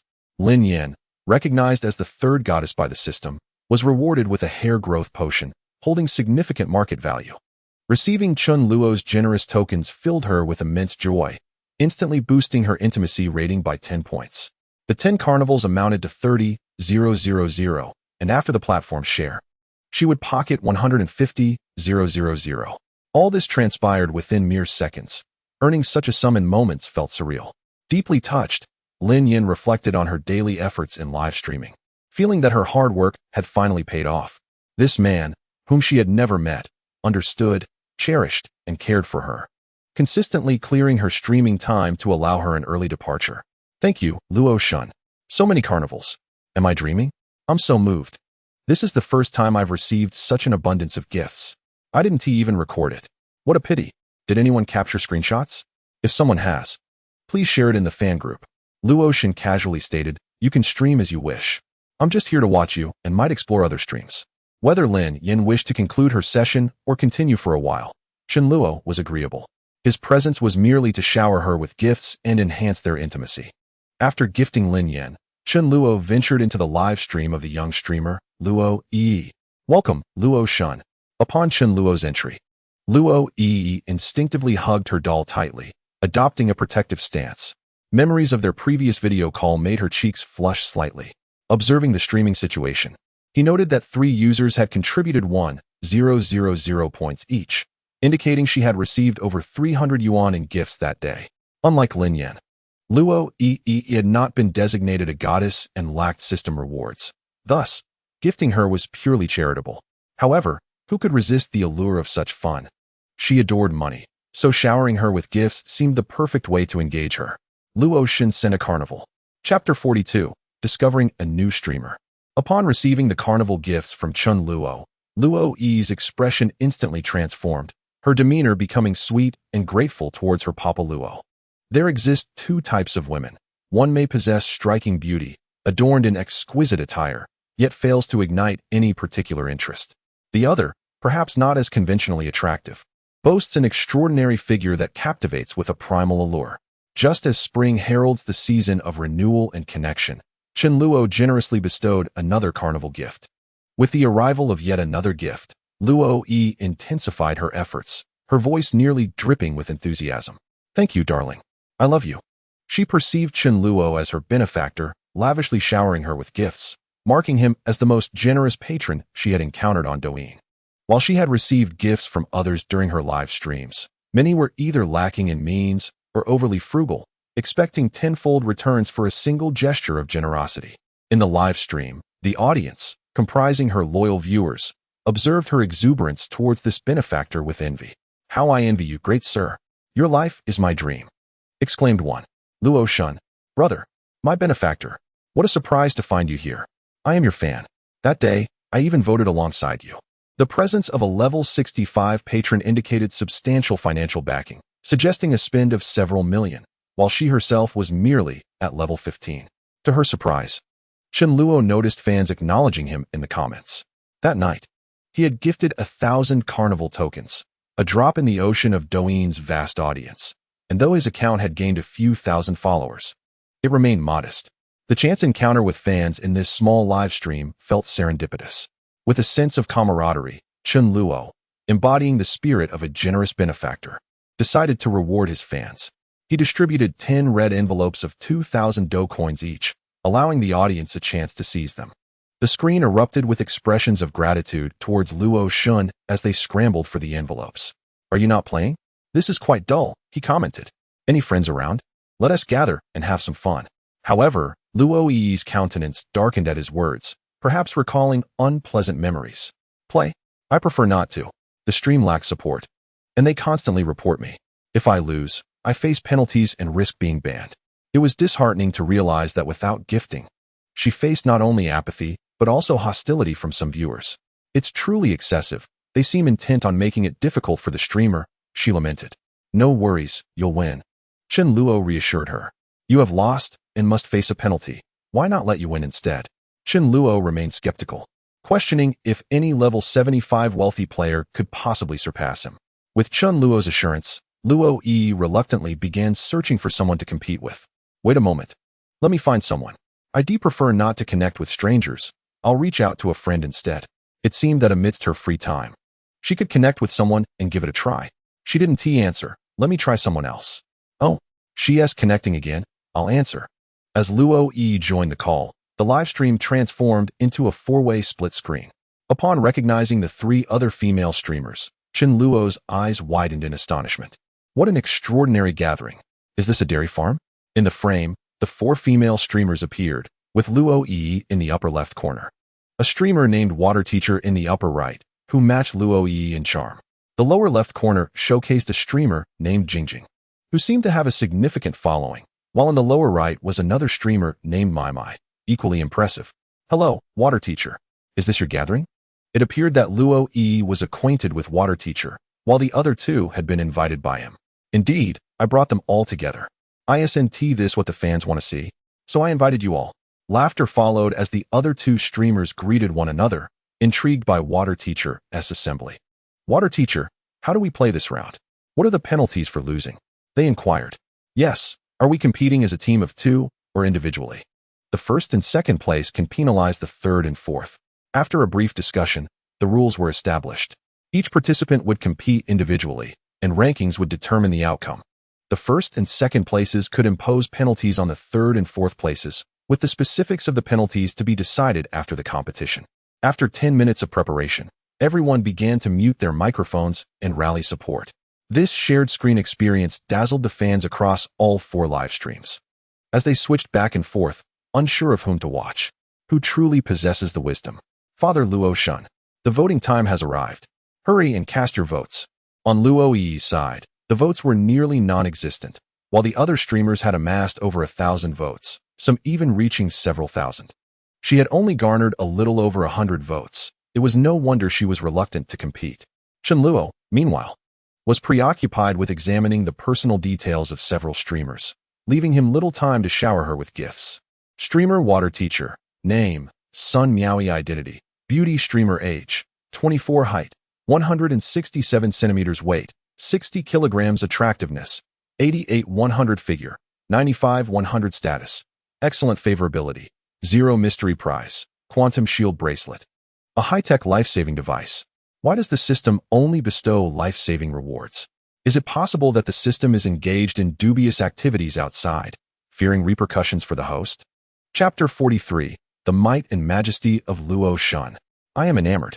To Chen Luo's delightful surprise, not only does she possess an extraordinary physique, but her beauty is equally remarkable.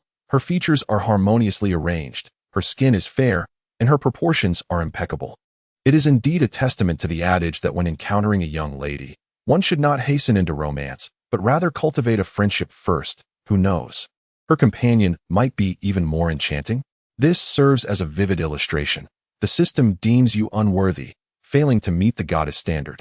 Yet it elevates your acquaintance to such a status. Chen Luo then perused the profiles of 2 other prominent streamers, only to find the disparity stark.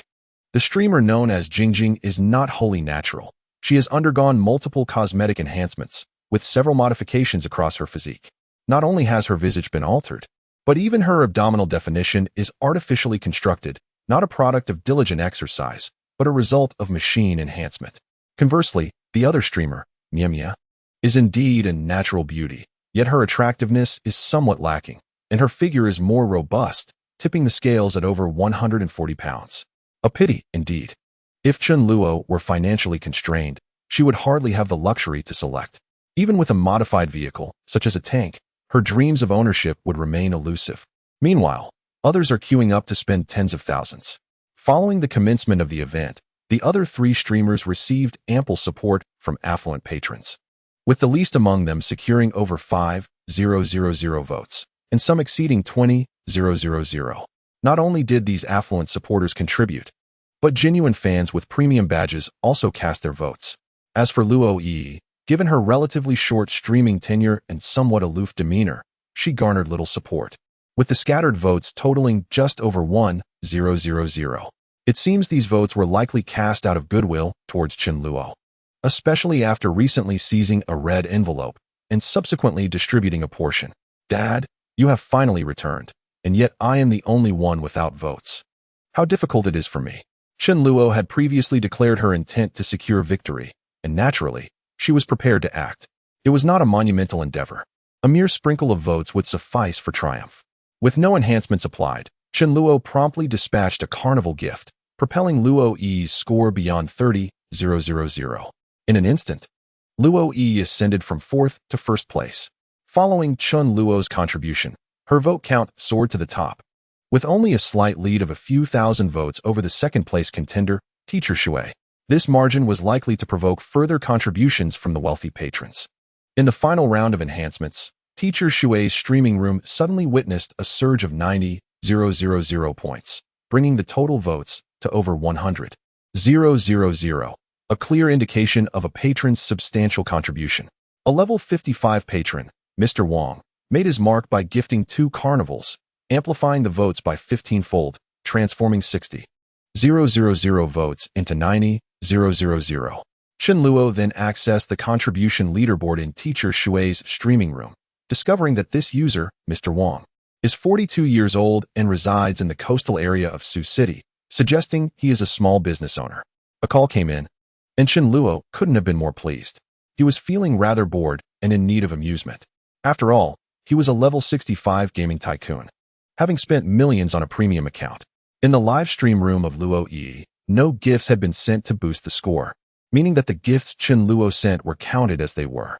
Having just sent one carnival gift before, he now dispatched 3 more, raising Luo Yi's ticket count to 120,000, just enough to surpass the competition. Chen Luo aimed to entice his rivals with a glimmer of hope, only to let them taste despair later. As expected, Mr. Wang observed Chen Luo's 3 carnival gifts, noting that the gap wasn't significant, and the comments indicated that Chen Luo's room had not received any boosts.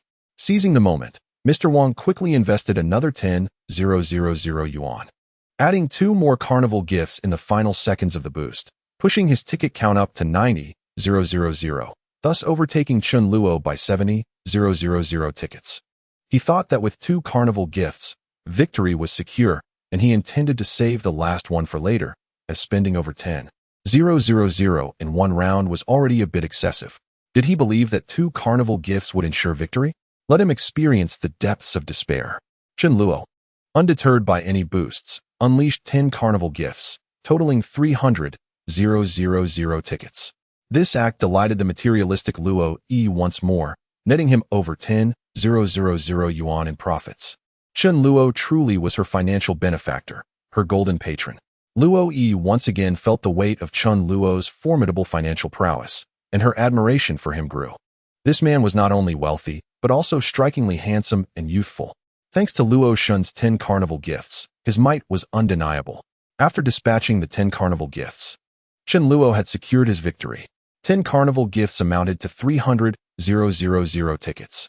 Witnessing such an overwhelming display, Mr. Wang surrendered, realizing he had only 1 carnival gift left, insufficient to win. The prospect of continuing to invest was out of the question, and even if he did, the chances of triumph seemed bleak against Chen Luo's gift-sending prowess, which required no boosts. It is essential to note that boosts are typically leveraged in rooms with tens of thousands of viewers, where seasoned players at levels 70 and 75 primarily rely on these enhancements. Yet Chen Luo stood as a remarkable exception on the platform, able to send gifts at will, crushing his opponents with sheer strength. Ultimately, Chen Luo emerged victorious, earning a reward of 10 points. The second place was claimed by the streamer Shui Laoshi, the third by Jingjing, and the fourth by Mia. We won. After the conclusion, the various streamers began expressing their gratitude to the big spenders on the gift leaderboard, turning on their microphones to convey their thanks. The host, Jingjing, observed the impressive ticket sales for Luo Shun and immediately ignited her competitive spirit, showcasing her prowess in the live stream. This little empress, your elder brother, is indeed formidable. Even without a fight, he managed to secure 10 spots for the carnival. How I wish I had such a brother. Luo Shun, take a look at others. They are equally capable. As she spoke, she cast flirtatious glances, hoping to draw Chen Luo into her livestream. The rivalry among female hosts, both overt and subtle, for the attention of their benefactors is quite commonplace. If it were an ordinary person, witnessing such a powerful display would likely lead to immediate capitulation. Yet, who is Chen Luo? A man of exceptional capabilities, impervious to superficial charms. Regarding heavily modified vehicles, one can only offer an apology. Upon seeing Jingjing's antics, host Mimi commenced her own performance, as she had just finished with the lowest ticket sales, ranking 4th from the bottom. Luo Shun, you are so impressive. You've made me feel such pain. Woe is me. Is there no medical expense to cover this? The tank-like figure, weighing over 140 pounds, swayed in the live stream. Thankfully, beauty filters concealed her flaws. Chen Luo recognized her as a tank, but the benefactor in the live stream remained oblivious, likely captivated by her charm. To win him over, she lavished gifts and accolades, unaware that her heft would hinder her performance, leading her down a path of reckless conduct. In contrast to the overt and subtle hints from the 2 hosts, the host Shui Laoshi adopted a more nuanced approach. Little Empress, congratulations on finding your benefactor. Luo Shun is truly remarkable. Shall we collaborate more often? Together, we can seek vengeance on those who wronged us. For every victory, we shall impose penalties on the defeated. If one fails to give birth, punishment is inevitable. Otherwise, with so many votes cast, the benefactor would remain unacknowledged. As for the nature of their punishment, Chen Luo had already devised a plan. They would be tasked with performing squats, an ordinary exercise that reveals the most beautiful vistas. Luo Shun performed 20 squats, facing the camera. With Chen Luo's directive, Luo Yi relayed the message, 20 squats. You must face the camera. Following Chen Luo's suggestion, Shui Laosher also imposed the same penalty. I shall do likewise. 20 squats for me as well. You two do the punishment together. Hosts Jingjing and Mimi rose from their chairs. 20 squats. Let us begin. 1, 2, 3, 4. Soon, both commenced their squats. From their form, it was evident that Jingjing appeared quite stiff, lacking authenticity. Mimi, while moving, showed signs of fatigue, her weight evident. Chen Luo discerned this, yet the other viewers remained oblivious, their minds clouded with infatuation. I can't take it anymore. Hasten to send a barrage to prove your innocence. Truly, the elder brother is a kindred spirit. The punishment of squats is indeed commendable. Such an opportunity is rare. A monumental scene of the century. If 4 individuals were to squat together, it would be extraordinary. Upon reading this comment, Chen Luo exclaimed that this brother is indeed talented. Is it not simple to witness such a spectacle? Just a carnival, and it is settled. The goddess of Luo, please convey a message for me. I wish to see all 4 of you perform squats together. I shall gift each of you a carnival. After Luo Yi relayed the message, the 3 streamers readily agreed without hesitation. A few squats were worth 3,000 yuan, akin to a windfall from the heavens, making refusal impossible. The goddess of Luo presents streamer Little Milk Emperor with a carnival 1. The goddess of Luo presents streamer Water Teacher with a carnival 1. The goddess of Luo presents streamer Jingjing with a carnival 1. The goddess of Luo presents streamer Mia Mia with a carnival 1. With the carnivals bestowed, the 4 streamers stood up together. They expressed their gratitude for the goddess of Luo's generosity. Was this not preordained? The 4 streamers performed squats while sweetly calling out Chen Luo's name. This wave of benefits was delightful for all. Not only was Chen Luo pleased, but the other viewers in the live stream also enjoyed the spectacle. In a moment of exuberance, Chen Luo gifted each streamer another carnival. When something captivating is on display, one must indulge a little longer, allowing everyone to relish the experience. After all, Chen Luo did not need to consider the cost when gifting. It was a matter of indulgence. However, it appeared they had attracted the attention of the moderators, who promptly intervened. Now this bodes ill. As a platform promoting positive energy, how could they allow such unruly behavior from female streamers? The live stream has been banned. Oh dear. All 4 live streams have been suspended. Chapter 45, 30 million investment. A new system task.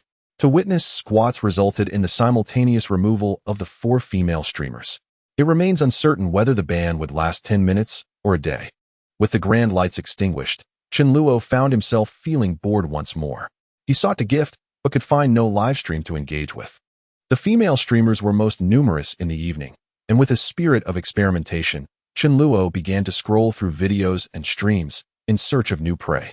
What on earth? This woman weighs 160 pounds? Surely, she resembles a heavy tank. Her arms, hands, and beauty filters have all failed her. Yet, there are so many viewers watching. It is truly perplexing. This one is far too thin. How can one grow with a weight of over 80 pounds? It is indeed a product of technology. And can this vehicle even function? Would it not fall apart upon being driven? This woman is even stranger, weighing 120 pounds. She is surprisingly flat-chested. She has developed such muscularity through fitness that her femininity seems to have vanished. After scrolling for quite some time, the majority were indeed bizarre figures. While the looks may be lacking, the body shapes were equally lamentable. Those tagged as slightly plump were predominantly just plain overweight, lacking beauty filters. They epitomized a barrel-shaped waist and short, stout legs. Meanwhile, those who were slender yet curvaceous were mostly products of medical aesthetics. Uninformed individuals in the comments section fervently expressed their admiration, seemingly willing to spend an entire month's salary on her. It is no wonder that the depths of the internet run so deep. Many affluent individuals, in a moment of impulsiveness, lavish tens or even hundreds of thousands on female streamers. Clearly, they have been deceived by the filters of the online realm. Chen Luo glanced at the hourly rankings across the platform and visited the streams that had received significant gifts, yet he found no goddesses present. There was one popular female streamer, whose appearance and physique were commendable, but it was her emotional intelligence and eloquence that truly shone. She was exceedingly adept at engaging her audience. This streamer, named Didi, commanded an audience of 50,000, a considerable feat indeed. Upon entering the stream with his level 65 account, Chen Luo was met with a barrage of flattery from the host, making one feel remiss for not bestowing gifts. Welcome, Lord Luo, to the live stream. Oh my, what brings a level 65 gentleman here? Is this a divine benefactor descending from the heavens? Everyone, let us fill the screen with a warm welcome for Lord Luo. Let him feel our enthusiasm. Luo Shun, please don't leave just yet. I'm your fan. You looked incredibly handsome during the charity event. In all my time streaming, I have never encountered a man as striking as you. Let me share something with you all. You might not know this, but just a few days ago, Lord Luo single-handedly battled 3 streamers, each with 100,000 followers, and ended up with a staggering 1,000 charity donations. Who wouldn't adore such a remarkable gentleman? Everyone, let us show Lord Luo some love and give him a follow. Who doesn't enjoy a compliment? Even the emperors of antiquity relished the flattery of their courtiers. Chen Luo was no exception. With thousands present in the stream, the host ensured that Chen Luo received the recognition he deserved, letting everyone know the reputation of Luo Shun. Furthermore, there were numerous fans in the chat who had witnessed that remarkable event. 666. Is that Luo Shun? Welcome, Luo Shun. I was there in person. The 1,000 consecutive donations during the charity event were absolutely breathtaking. Truly unmatched, dominating the ages. I watched the recording. You decimated 3 streamers with 100,000 followers. Northern territories lay in ruins at your feet. I am in awe. This is the grandeur of a true benefactor. Luo Shun, bro, from now on, I shall be your loyal follower. I'm following you. Faced with such ardent supporters, Chen Luo displayed remarkable generosity, embodying the spirit of a distinguished benefactor. Luo Shun sent a 10,000 Do coin red envelope. Chen Luo released a red envelope worth 10,000 yuan, all instantly redeemable, with no waiting period. One could seize it merely by clicking. Everyone, hurry and grab the red envelope. Luo Shun is incredibly generous. Let us express our gratitude to Luo Shun for this gift to our fans. Please continue to follow Luo Shun. Luo Shun sent a charity donation. Chen Luo contributed a charity donation, propelling himself into the top 10 on the leaderboard, gaining several thousand followers in just that brief moment. Having a larger follower base certainly holds some advantages. Chen Luo's ambition was to become the top benefactor on Douyin, and this account undoubtedly required a bit of support to bolster its standing. Thank you for the charity donation, Luo Shun. You are truly magnificent. In my eyes, you are the most dashing and generous gentleman. Uncertain whether it was due to the presence of Luo Shun in the live stream, the audience suddenly surged by 10,000, reaching a total of 60,000 viewers. With the influx of traffic, the host seized the moment and quickly connected with another prominent streamer boasting tens of thousands of viewers, initiating an exhilarating session. The public chat overflowed with an array of gifts, luxury cars, airplanes, rockets, fireworks, hot air balloons, and sunglasses, resulting in over 100,000 votes being cast in a flash. Chen Luo, too, was swept up in the vibrant atmosphere, feeling compelled to contribute some gifts himself. It was no wonder that these streamers tirelessly engaged with their audience, amassing such generous gifts. In the days when Chen Luo lacked financial means, no amount of persuasion could coax even a penny from his pockets. He adhered strictly to the doctrine of free enjoyment. However, with the advent of the system, his perspective transformed. Sending gifts became a source of joy, and he relished the freedom to indulge as he pleased. Luo Shun sent 10 carnival gifts. Chen Luo promptly dispatched 10 carnival gifts. Thanks to Luo Shun, 10 carnival gifts. A celestial benefactor has arrived. A miracle unfolds. So dashing.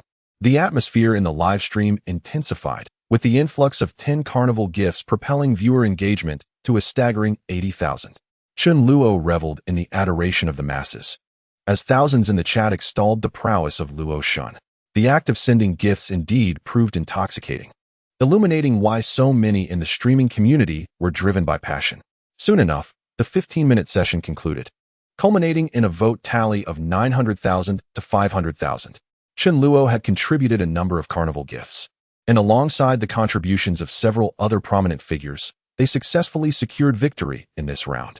Following the conclusion, both the host and fans showered him with gratitude and compliments. In this round, all the glory had been claimed by Luo Shun, who now stood as the most illustrious benefactor in the eyes of the audience.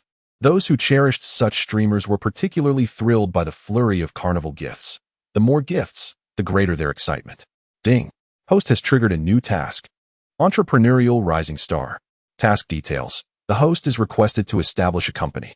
Task reward. Upon establishment of the company, an investment of 30 million will be granted for its development. At last, the system had come to life. 30 million in investment? Splendid. Chapter 46. The Enigmatic World of Female Streamers. Starting a company? The reward for this task was indeed substantial, offering a direct investment of 30 million, an amount that would take an ordinary family 3 generations to amass. Chen Luo found this idea appealing. Having a company would provide an excellent explanation to his family regarding his newfound wealth. In the eyes of the older generation, the mere act of establishing a company, regardless of its scale, was regarded as an impressive feat capable of yielding great profits. If he were to mention earning money online, they would undoubtedly question the legitimacy of such endeavors. As for what kind of company to establish, Chen Luo had a splendid idea in mind. Let us establish a film and media company, producing television dramas, movies, and short plays, thereby providing resources for Su Yue, allowing her and her roommate to collaborate. Currently, short dramas are particularly popular, with more viewers drawn to increasingly melodramatic plots. Launching a media company would also afford opportunities to mingle with celebrities. What could be more delightful? Once we amass wealth, we could invite popular actresses to join us, which would be quite satisfying. However, I must admit, I am rather inexperienced in the realm of business. I ought to seek advice from someone knowledgeable. Upon reflection, I realized that Chen Luo's social circle was disappointingly limited, devoid of individuals with such expertise. Wait, isn't Su Yue a student at a media university? Surely, her professors would possess the necessary connections in this field. Chen Luo promptly dialed Su Yue's number. She had somewhat neglected her over the past few days, failing to message her since their last meeting. After a few rings, Su Yue finally answered, her voice sleepily charming. Brother, I was asleep. Were you missing me? Indeed, I was thinking of you, darling. I require your assistance. I am contemplating the establishment of a film and media company and have been devising plans over the past few days. I believe your university might have insights into this matter. Could you inquire with your professors about any expedient pathways? I will transfer 10,000 yuan to you shortly. Please use it as a token of gratitude for your teacher. Su Yue's intimacy level, 1. Su Yue reflected on why Chen Luo had been less communicative, only to realize he had been preoccupied with his entrepreneurial aspirations. He had once mentioned that if she struggled to find employment, he would start a company and appoint her as the CEO. To her surprise, that day had arrived sooner than expected, deepening her affection for him. All right, I understand. Brother, rest assured, I will ensure this matter is handled well. After indulging in a few more sweet exchanges, Chen Luo ended the call. Oh, I still need to add Teacher Shui as a friend. Checking the messages, Chen Luo noticed that Teacher Shui had already sent her number, requesting him to add her as a friend. Upon sending the request, it was promptly accepted. Chen Luo sent a red envelope of 520 yuan, with his name appearing as the sender, indicating he had added her primary account. Hello, Goddess Luo. Thank you for the gift you sent today. You might want to add my secondary account, where I share some exclusive works not available on the main platform. I appreciate your generosity. You are always welcome to visit. After adding her secondary account, Chen Luo browsed her moments and was instantly captivated. The content surpassed even that of Luo Yi, exuding an exhilarating allure.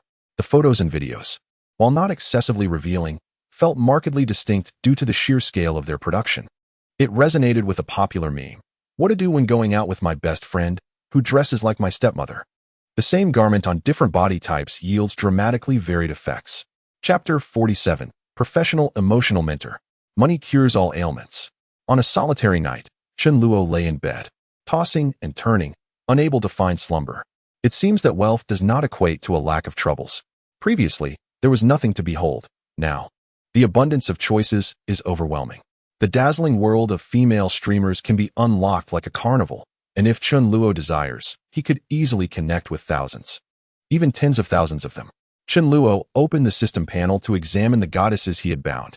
Currently, there are 4 goddesses: Su Yue, the campus belle from the Communication University; Mysterious Reward, Golden Kidney; Qin Ruoxue, the motorcycle influencer; Mysterious Reward, Intelligent Robot; Lin Yin, the sleep aid streamer; Mysterious Reward, Hair Growth Serum; Sun Miaoi, the beauty streamer; Mysterious Reward, Quantum Shield Bracelet.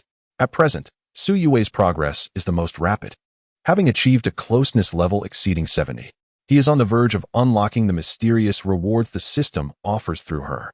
Qin Ruoxue is also making good progress, as she has opened up quite a bit to Chun Luo, even allowing him a full body check during their last interaction. As for Lin Yin and Sun Miaoi, since they have never met him in person, their understanding of Chun Luo is limited to the illusory impressions gleaned from the internet, resulting in a lower intimacy level. He needs to shower them with more gifts to foster their connection. Just as Lin Yin ended her stream, Chun Luo sent her a wave of gifts, allowing her to finish her shift early. He texted Lin Yin, inquiring about her activities. Soon, she replied, "I'm making instant noodles. I felt a bit hungry after the stream. Would you like to voice call? It's not convenient for me to type." Finding voice calls rather mundane, Chun Luo opted for a video call instead. Upon receiving his video call request, Lin Yin hesitated but recalled Chun Luo's kindness, how he would empty her streaming hours and send her gifts each time he visited her live stream. Though she had already removed her makeup, she did not consider her appearance unpresentable, so she accepted the video call. In the kitchen, Lin Yin donned her pajamas, with an adorable headband atop her head, her bare face lending her a touch of youthful charm. "Wow, brother, you look so handsome. Had I known we would video call, I wouldn't have removed my makeup. I feel my face looks so big on screen," she exclaimed, covering half her face with one hand, her expression shy. Lin Yin's intimacy level 1. Indeed, women can be quite pragmatic. If you possess wealth, they show you favor. If you are handsome, they are drawn to you. If you are both wealthy and handsome, they might even yearn to marry you and bear your child, perhaps even having already contemplated names for the little one. "Your headband is so cute. I didn't expect you to look so lovely without makeup. You must be even more beautiful in person than on your streams," Chun Luo remarked. Having interacted with several high-scoring beauties, he had gained a certain understanding of such girls. In any case, let us begin with a cascade of flowery compliments and sweet words, all underscored by a sense of sincerity. Lin Yin's intimacy level 1. Indeed, a mere few sentences yield immediate results. A few casual praises for her beauty have elevated her intimacy level a notch. Of course, all this is predicated on the fact that Chun Luo has lavished her with gifts amounting to tens of thousands, and he possesses a decent appearance, being somewhat handsome. Were it someone else lacking such attributes, she would likely retort, "Do you say this to every woman? Or even if I am attractive, I do not require your flattery. I see you are working as a sleep aid streamer. That must be quite exhausting. What led you to choose this path?" After complimenting Lin Yin on her looks, Chun Luo shifted his focus to her life, delving into her inner world. "Alas, being a sleep aid streamer is indeed quite tiring," Lin Yin admitted, as Chun Luo listened intently, allowing her to express herself without interruption. It turns out that Lin Yin had previously studied graphic design and, upon graduation, joined a real estate company as a designer. However, due to her enviable figure, she faced jealousy and exclusion from female colleagues and was assigned to client reception instead of design work. Unable to accept such an arrangement, she resigned shortly thereafter. Subsequently, she worked as a sales assistant in a women's clothing store, free from male colleagues, but her lack of sales acumen resulted in dismal performance, earning her a mere 3,000 yuan per month. The meager salary compelled her to leave that position as well. Later that evening, she stumbled upon the opportunity to become a sleep aid streamer and decided to give it a try. To her surprise, her venture into sleep aid streaming proved fruitful, garnering a loyal fan base who frequented her broadcasts. Her monthly earnings fluctuated, with lows around 4,000 to 5,000 yuan and highs exceeding 10,000. Moreover, she relished the freedom of not having to rise early, clock in, or deal with superiors. The role of a sleep aid streamer required minimal verbal interaction, making it a veritable blessing for someone with social anxiety. However, with advantages come drawbacks. The necessity of frequent late nights could lead to physical ailments, and prolonged isolation at home sometimes exacerbated her mood, leaving her feeling somewhat depressed. As she spoke, Lin Yan's emotions took a turn. she suddenly burst into tears, her voice trembling. Sometimes, I feel incredibly lonely. I want to attempt some changes, like going for a run or enrolling in a dance class, but it seems futile. I just feel so despondent. Chen Luo empathized deeply with Lin Yan's plight. Humans are inherently social beings, requiring a degree of interaction. A solitary existence, devoid of communication, can amplify feelings of loneliness and foster anxiety and depression. Fortunately, her situation was not dire. Although Chen Luo is not a doctor, he believed he could assist her in finding a way out. It is quite simple. The only affliction one truly suffers from is the malady of poverty. All right, no more tears. If you keep crying, you won't look beautiful anymore. Your situation is actually quite manageable. Sometimes, a change of scenery can work wonders. A new place, a fresh start. I am on the verge of establishing a film and media company. Therefore, I invite you to relocate here and join my team. I shall provide you with complimentary accommodation in a spacious residence and introduce you to several acquaintances. In your leisure time, you may indulge in nurturing plants or caring for pets. During holidays, I will treat you to exquisite dining experiences and travel excursions. If you could earn 100,000 a month, would there be any cause for concern? Under Chen Luo's grand vision, Lin Yan's mind began to conjure various delightful scenarios. In Chapter 48, Chen Luo's secretary, it becomes evident that Chen Luo's aspirations are not mere fantasies. The realization of these dreams poses no significant challenge and requires minimal expenditure. Lin Yan felt a stirring in her heart. A change of scenery and a fresh start could indeed be a remedy for her anxiety and depression. Brother, in which city are you situated? I am in Jincheng. Have you ever visited? Upon learning that Chen Luo was in Jincheng, Lin Yan felt an intensified desire to go there. Oh, Jincheng. I have been there. I absolutely adore it. There are so many delicious delicacies, adorable giant pandas, and breathtaking landscapes. I'll show you. During my last visit, I even bought a plush panda baby. After conversing with Chen Luo for a while longer, Lin Yan felt resolute about her decision to move to Jincheng. Despite having known each other for only a few days, her intuition reassured her that this man was trustworthy. Chen Luo also provided her with essential assurances. Upon her arrival in Jincheng, her accommodation and meals would be fully covered. The company would secure a well-furnished residence for her, and she would receive a monthly salary of 20,000. This amount was just right, not excessively high, yet a considerable elevation compared to the average salary. After all, individuals earning over 10,000 monthly are a rarity, regardless of location. Once Lin Yan arrived in Chen Luo's vicinity and they interacted in reality, their intimacy would surely blossom rapidly, and rewards would be within reach. Having settled matters concerning Lin Yan, Chen Luo felt fatigued and set aside his phone, drifting into slumber. The following day, shortly after 10 a.m., Chen Luo remained in bed, still half asleep. The vibration of his phone jolted him awake. Initially inclined to dismiss the call, he noticed it was a colleague from the company and decided to answer. Hello, Chen Luo. Why haven't you come to work today? I inquired with the manager. And you haven't submitted a leave request. Is everything all right? Are you unwell? The caller was the administrative receptionist. Had it not been for this call, Chen Luo might have forgotten he even had a job. Chen Luo was employed at an advertising firm in the role of advertising planner, primarily engaged in project proposals and commercial advertising initiatives. The company boasted a pleasant atmosphere, amicable colleagues, and weekends off. Truly a conscientious establishment. However, the salary was modest.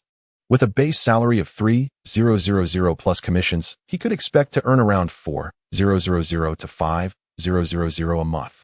Occasionally, he was required to work unpaid overtime for meetings. This job was certainly one he intended to leave, yet he felt obliged to visit the office.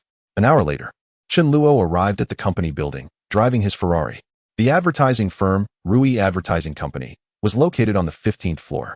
As Chen Luo entered the office, he was greeted by the charming administrative assistant, Li Xian, who often shared fruits with him, displaying her kind nature. Chen Luo, you're here? She exclaimed, pulling him outside the company. The two of them made their way to the stairwell. Li Xian was dressed in a sleek black professional outfit, her high heels clicking rhythmically against the floor, emanating a delightful fragrance. Why are you resigning, Chen Luo? Jobs are hard to come by these days. Have you found a new position? Moreover, leaving means your social security will be interrupted. You should think this through. Li Xian was reluctant to see Chen Luo leave. They were around the same age and had built a good rapport, often sharing laughter and meals together. Thus, she was keen to understand his reasons. Chen Luo felt a warmth in his heart at Li Xian's concern. Li Xian, let me be honest with you. I am actually the son of a wealthy family. I am about to become my own boss and plan to establish a film and media company. Li Xian initially thought Chen Luo was jesting, suspecting that he must be facing some unspoken difficulties. Chen Luo, please, don't tease me. Are you encountering some trouble? Is there anything I can do to help? Do I really not look like a rich heir? Is it my lack of elegance or my ordinary attire? Chen Luo joked. But it's all right. I do have a Ferrari. I'm not kidding. Look, that Ferrari parked downstairs is mine. He produced the car key and pointed towards the sports car below. At that moment, Li Xian no longer doubted his words. You sly one. I can't believe you're a rich heir. I never noticed it before. It's great to be a boss. Soon, you'll be Mr. Chun. Greetings, Mr. Chun. Seizing the opportunity, Chen Luo discreetly checked Li Xian's profile in the system. Name, Li Xian. Position, administrative receptionist. Age, 26. Height, 168 centimeters. Weight, 57 kilograms. Attractiveness, 85-100. Figure, 88-100. Closeness, 50. Status, excellent. Though Li Xian was not rated as a goddess like Su Yue or Qin Ruoxua, there was something particularly captivating about her. She exuded a mature aura and possessed an impressive physique. Both her bust and hips were notably appealing. Li Xian, why not join me? Chen Luo proposed. In her current role, Li Xian enjoyed a leisurely pace at the company, yet her salary was modest, hardly enough to make a living. Working alongside Chen Luo would certainly be a better option. After having known her for some time, he was well aware of her character and work ethic. She was someone he could trust. As he aimed to establish a film company, he needed capable personnel, and a competent administrator was akin to a commander, helping the boss swiftly structure the company as framework. Chen Luo wished for Li Xian to resign from her job and join him in his entrepreneurial venture. However, by some twist of fate, Li Xian misinterpreted his words, understanding them in an entirely different context. 20,000 a month? Upon hearing this figure, Li Xian became even more convinced. Indeed, money could corrupt a man. How brazenly direct. Yet, she was not a woman to be trifled with. Chen Luo, what do you take me for? You can forget about 10,000 a month. Her expression was one of indignation, arms crossed, glaring at Chen Luo. Although she harbored feelings for him, could he not take a more subtle approach? This was far too forward. Such matters could not be broached in this manner. Observing Li Xian's reaction, Chen Luo realized that he had failed to communicate clearly, leading her to mistakenly perceive him as a rogue. What are you thinking? I meant for you to join my company as the administrative director. I would offer you a salary of 20,000 a month. We would venture into business together. Look at your current position in this advertising firm. Your salary is barely substantial, and it is a fixed income. At the end of the year, how much can you truly save? If you come to work with me, I can guarantee a base salary of 20,000, and you could be promoted directly to administrative director. I am offering you this opportunity because you have always treated me well. Chapter 49, a benefactor. All right, then I shall work with you. Henceforth, you will be my boss. A monthly salary of 20,000. What is there to deliberate? Moreover, it's the position of administrative director, which is leagues above being a mere front desk clerk. In this new company, Chen Luo lacked funds, but desperately needed manpower, and Li Xian was precisely the reliable individual who could alleviate his pressing concerns. Li Xian shortly. I will speak with General Manager Liu to ensure you can leave today. From now on, you will be my subordinate. After finalizing their agreement, they returned to the advertising company. In the boss's office, Chen Luo approached Lu Haiyuan, the owner of the advertising firm. Xiao Chen, please have a seat. What brings you here? Lu Haiyuan, in his 40s and with 2 decades of experience in the industry, was seasoned but unfortunate, as his company had been struggling and had not secured significant projects in recent years. Chen Luo felt indifferent towards Lu Haiyuan. He neither particularly liked nor disliked him. Lu Haiyuan adhered to company protocol and was somewhat frugal, yet he was diligent in his work. Chen Luo wasted no time and directly stated his intentions. General Manager Liu. To be brief, there are 2 matters at hand. First, I wish to resign. Second, I intend to establish a film company and hope to collaborate with you to create a comprehensive project plan. Lu Haiyuan was not surprised by Chen Luo's resignation. It was commonplace for young people nowadays. However, he was taken aback by Chen Luo's ambition to start a company. He had not anticipated that this seemingly ordinary young man possessed such entrepreneurial spirit. Chen Luo, congratulations. You will also be a boss now. Haha. I am thrilled that you have chosen to collaborate with our company. Thus, please outline your general requirements and budget. Let us engage in a brief discussion. Although this is Chen Luo's first venture into entrepreneurship, he is quite aware of the essentials needed to establish a company. A comprehensive strategic plan is indeed imperative. Having previously worked in this field, Chen Luo is familiar with the necessary corporate branding elements, such as the company name, organizational culture, regulations, logo, and official website. Enhancing the publicity of a film and media company, aligning with larger enterprises, is crucial. Since he has secured 30 million, funding is not a concern. General Liu, my budget stands at 1 million, and I expect it to meet the standards of large enterprises. Comprehensive, yet elegantly simple. Additionally, a swift execution is paramount. Upon hearing the 1 million budget, Liu Haiyuan was visibly taken aback. Such a substantial project had never been undertaken by the company. Typically, projects range from 30 to 40,000 at most. 1 million? General Chen, am I mistaken? Is your budget truly 1 million? Just moments ago, he was merely Xiao Chun. And now he has transformed into General Chen. This is the stark reality of society. Wealth bestows status, and with money, one commands respect. Indeed, 1 million. However, I have stipulations. Completion must exceed 80% within 1 month. One more small matter, General Liu. My new company is in dire need of personnel. I find Li Xin to be quite capable. Could you assign her to me? For a project of 1 million. Liu Haiyuan had no grounds to refuse the transfer of an administrative staff member. Hiring a replacement would suffice, and he readily acquiesced. Very well. 1 month it is. I shall instruct the company to work diligently to meet the deadline. As for Li Xin, she may depart today.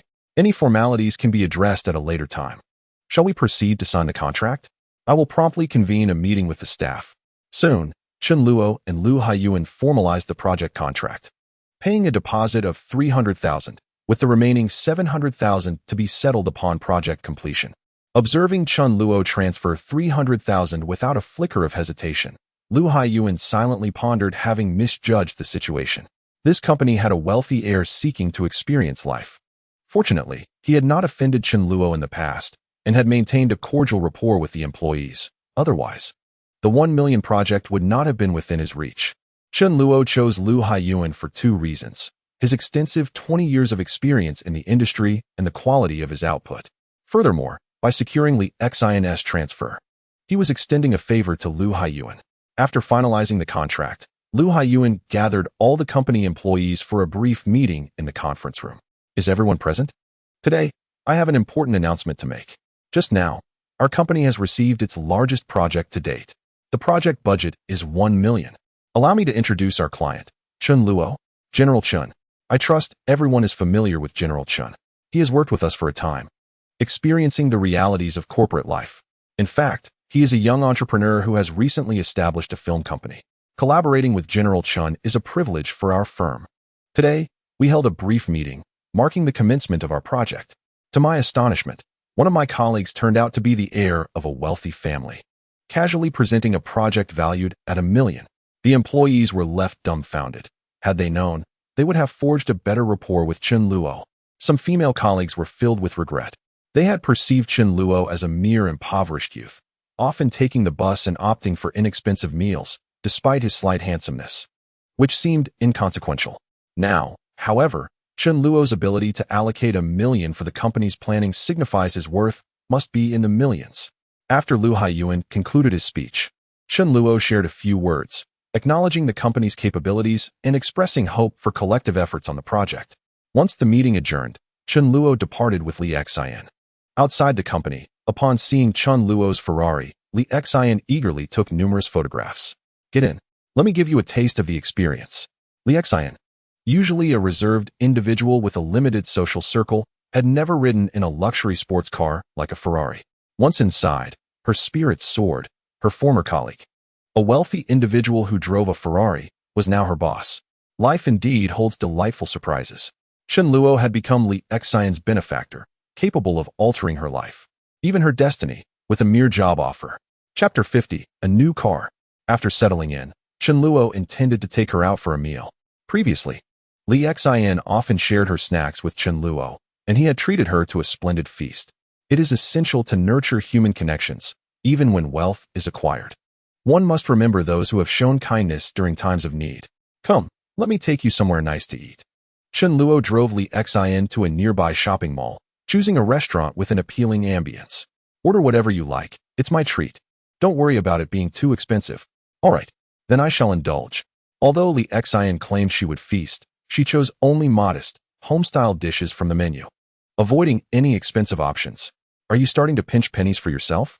That's unnecessary, Chen Luo thought, as he had never indulged in the pricier dishes either. If you only order the inexpensive items, how can I truly enjoy life? Thus, he seized the menu and selected several exquisite dishes priced in the hundreds. The greatest regret in life is to die with unspent wealth. Having activated his luxurious system, Chen Luo had barely touched the over 3 million provided. If he refrained from purchasing cars or homes, exhausting that sum would indeed take quite some time. Why are you ordering so much? We can hardly finish it. And these dishes are too costly. Moreover, you need to run a company. You will have plenty of opportunities to spend money in the future. In the province, it is essential to be frugal. Seeing Li Xin still clinging to this mindset, Chen Luo felt it necessary to enlighten her. There is truly no need to save money on my behalf. If we do not relish life now, when we grow old, there will be no opportunities left. Life is meant for indulgence. Whatever you desire to eat, feel free to order. While waiting for the dishes to arrive, Chen Luo glanced at his phone. He had received a response regarding the matter he had asked Su Yue to assist him with yesterday. The faculty at the Communication University still had connections.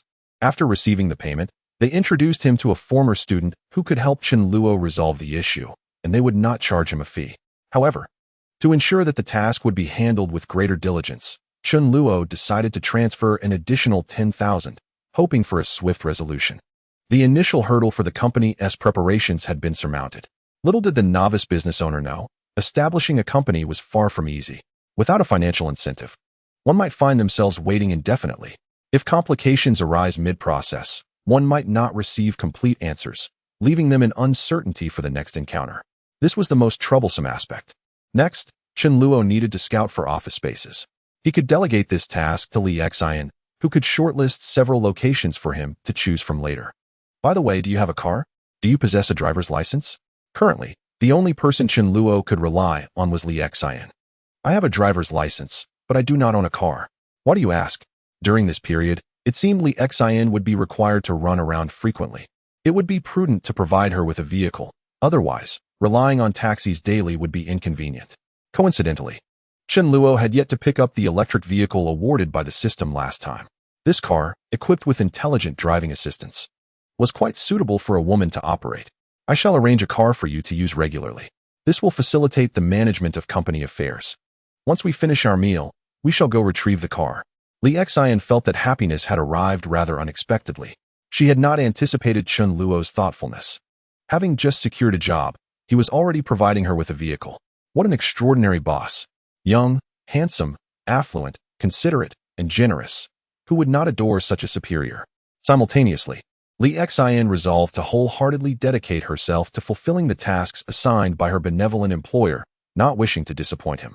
Shortly after 2 o'clock in the afternoon, Chen Luo and Li Xin arrived at the delivery center of Huawei Motors.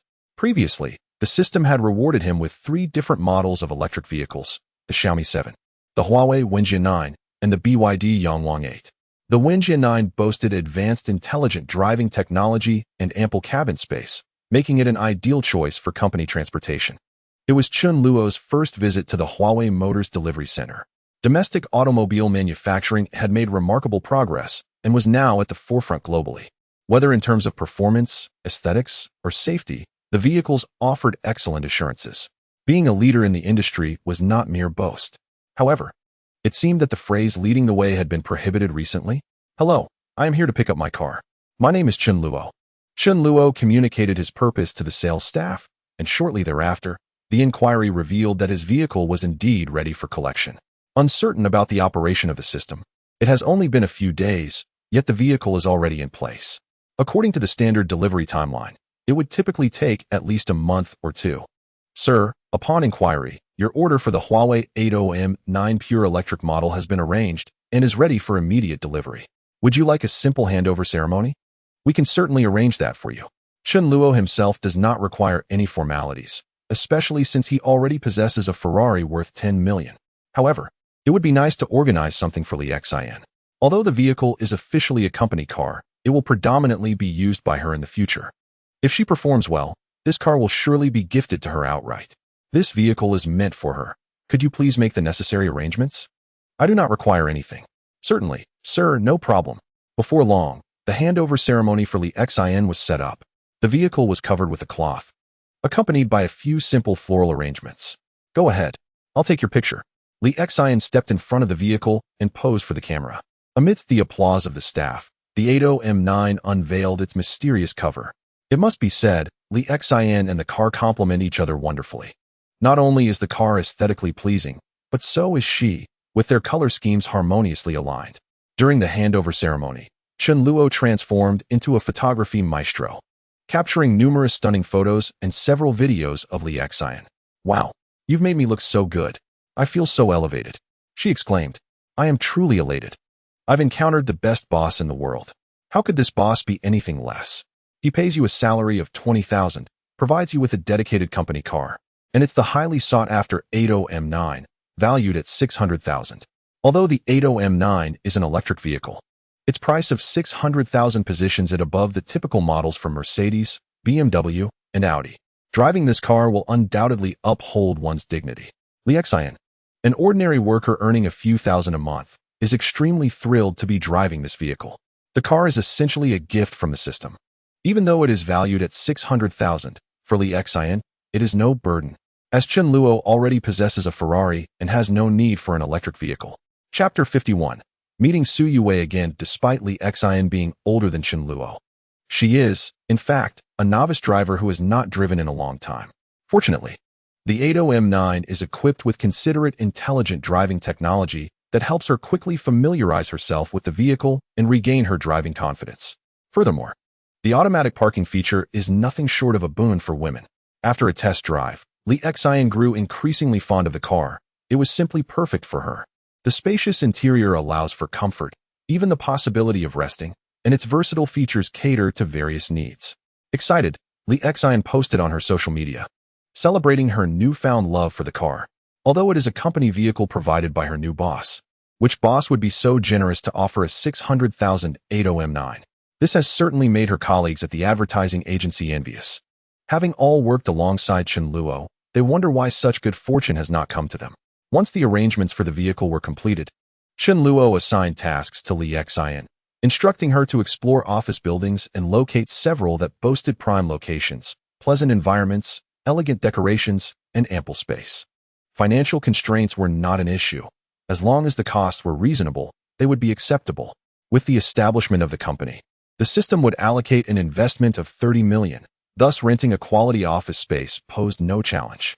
Upon receiving her assignment, Li Xian exhibited great enthusiasm and promptly set off to inspect potential office buildings. In the afternoon, Chen Luo arrived at Su Yue's school. After messaging her, he learned she was still in class, so he parked his car beside the teaching building, biding his time. While ordinary vehicles would attract scrutiny, Chen Luo's supercar drew no attention, as security personnel often turned a blind eye to the wealthy. Students passing by couldn't help but steal glances at Chen Luo's Ferrari. After all, who doesn't admire a sports car? It represented a man's aspiration and a woman's coveted prize. Many recognized Chen Luo's vehicle, which had previously embarrassed the affluent Li Yao, who drove a Panamera, during Chen Luo's last visit to the school. The news of Su Yue dating a boyfriend with a multi-million-dollar supercar spread through the campus, discouraging anyone from pursuing her and granting her a newfound tranquility. Hey, look, that Ferrari 90 is back, one of her friends exclaimed. When will I ever find such a boyfriend? Handsome, wealthy, and fiercely protective. He's like a character from a romance novel. You should eat more papaya. Your curves can't compare to Su Yue's, another teased. But really, how does Su Yue manage it? If I weighed what she does, I can't imagine how heavy I would be. Indeed, there are prettier girls than her who aren't as well endowed, and those who are well endowed aren't as pretty. After waiting for about 10 minutes, the class bell rang, and a throng of students poured out of the teaching building. The sight of youthful and vibrant female university students was dazzling, each one slender and stylishly dressed, transforming the area into a veritable paradise. Su Yue emerged alongside three beautiful friends, all laughing and chatting together, resembling four blooming flowers. Yue, where's your boyfriend? You seem so anxious. There are still 10 minutes left of class, yet you can hardly contain yourself. Indeed, you've checked your phone at least 800 times, eagerly anticipating the end of class. Is this man truly that remarkable, captivating you so completely? Upon seeing Su Yue, Chen Luo opened the car door and stepped out, waiting for her approach. The moment Su Yue spotted him, she excitedly sprinted over. Hey, you Su Yue, why are you running? No running. You're forgetting your loyalty. In a playful chase, Su Yue blushed as she reached Chen Luo, resembling a shy bride encountering her groom for the first time. Her 3 roommates followed closely, surrounding Chen Luo. Brother, I'm here. Allow me to introduce you to my roommate. They are all my close friends who have expressed a desire to meet you. Indeed, the students from the Performing Arts Department possess remarkable beauty and exquisite figures, though none can rival Su Yue's stature. Greetings to you all, I am Chen Luo. Today, I have important matters to discuss with Yue. On another occasion, I shall treat you to hot pot. With a warm smile, Chen Luo greeted them, harboring a fondness for Su Yue's companions. Hello, brother Chen Luo. We shall entrust Yue to you. Please take good care of her. With the envious gazes of her friends upon her, Su Yue settled into the passenger seat of a Ferrari. The man behind the wheel, far more handsome than those ostentatiously dressed young men, made her heart flutter. Henceforth, when seeking a partner, one ought to aspire for a man like Chen Luo. Once in the car, the absence of onlookers alleviated Su Yue's shyness. Brother, I missed you. The saying goes, a day apart feels like 3 seasons. And this sentiment resonated deeply with Su Yue, newly enamored. Of course, Chen Luo also yearned for her presence, eagerly anticipating the day he could secure her affections. Yue, I missed you too. I've been quite busy these past few days, which is why I am only visiting you now. I have been preoccupied with establishing a film production company. Chapter 52, Purchasing a Car. Yue, once my company is established, we can explore creating short films together. And you shall take the lead role, fulfilling your aspirations of becoming an actress. Regarding Su Yue, Chen Luo was more than willing to pave her future, offering her a plethora of choices. As long as she devoted herself to him wholeheartedly, he would ensure her well-being. Brother, why are you so good to me? Did I save the galaxy in my past life? Gazing into Su Yue's sparkling eyes, Chen Luo affectionately ruffled her hair. Indeed, you are a superhero. Su Yue's intimacy level, 1. Upon seeing the system's intimacy notification, Chen Luo felt invigorated. Just a few more points would bring him to a total of 80. The goal was tantalizingly close. Clearly, he needed to exert more effort. Having exchanged sweet words and indulged in flattery, it was time for some tangible actions. What should he buy for her? Previously, he had splurged over 200,000 on luxury items, and repeating such an expense would lose its impact. Jewelry? Well, that could work. Such gifts were better when presented as surprises. A house. It was still premature for such a gift, and the system had yet to reward him with sufficient funds for a desirable property. A car? Now that was a splendid option. The system had bestowed upon him a Yangwang 8 and a Xiaomi 7, neither of which he had yet collected. However, upon contemplation, he determined that neither vehicle suited Su Yue. One was too large and cumbersome to park, while the other attracted too much attention. Investing in a sedan for Su Yue would be prudent. A Porsche, Mercedes, or BMW would all be excellent choices. Rainway, do you have a favorite car? Perhaps a Mercedes, BMW, or Porsche? Chen Luo was uncertain about what car to purchase for her, so he decided to inquire directly. If she had a preferred model, that would be splendid. If not, they could simply visit a dealership and choose together. As for myself, I have a particular fondness for a Mercedes, as my aunt drives one, and I find it quite aesthetically pleasing. Does Su Yue have an aunt who drives a Mercedes? This particular model is a high-performance coupe from Mercedes, beloved by many female drivers. It seems perfectly suited for Su Yue, since she has a preference. It would be fitting to purchase her a Mercedes. The car is priced in the hundreds of thousands, a sum easily within reach. Compared to the reward of a golden kidney she received, spending money on her is a mere trifle. Having resolved to buy the Mercedes, Chen Luo swiftly took action, checking online for dealerships with available stock. Rainway, I have a surprise for you shortly. By the way, I will escort you back to your dorm. Be sure to bring your ID. Observing Chen Luo's demeanor, Su Yue began to piece things together. It seemed he intended to buy her something once again. Brother, what are you up to? You're not actually thinking of buying me a car, are you? I don't need one. Although she did indeed admire the Mercedes. Having enjoyed rides in her aunt's vehicle, The thought of him purchasing a car worth hundreds of thousands seemed excessive, especially since she seldom had a need for a car while at school. How astute. I genuinely wish to buy you a car. What do you mean you don't need one? You must understand. You are the female CEO of the company. A female CEO? Have you ever watched a television drama? How could a female CEO not own a car? Just listen to me. Be good. It's merely the purchase of a car. It won't cost me much. Su Yue's intimacy level. 1. Chen Luo realized that in a past life, he must have been a master of romance. His timely display of dominance subtly increased Su Yue's intimacy level. Typically, Su Yue was a well-behaved young lady, and Chen Luo's recent authoritative demeanor left her with no option but to comply completely. She obediently returned to her dorm to retrieve her identification. That's the spirit. As long as you listen to me, you can buy whatever you desire in the future. Chen Luo promptly set off for the Mercedes dealership in the city. Upon arriving, he noticed a parked Ferrari, and a sales representative immediately approached him enthusiastically at the entrance. As an exceptional car salesperson, the representative's eyes were like scanners, instantly recognizing Chen Luo's vehicle, a Ferrari 90, the top-tier carbon fiber model, valued at 10 million. Such a young individual driving such an exquisite car must surely be a high-profile client. Sir, welcome to Mercedes. Are you interested in viewing our cars? Please, follow me. Once inside the dealership and seated in the reception area, the representative served tea, water, and snacks, embodying the notion that the customer is king. What a remarkable commission you must earn. The other female sales associates, unaware of the situation, lacked the perceptiveness to grasp the significance of the moment. With a dismissive scoff, I thought to myself, what could this young couple possibly afford in terms of luxury vehicles? Perhaps they were merely seeking a free meal or drink. I had seen online that your dealership had a Mercedes-Benz in stock, so I decided to come and take a look. Upon hearing the word in stock, the sales representative's eyes brightened. This transaction was likely to materialize. Sir, we have a Mercedes available, a 264-door coupe.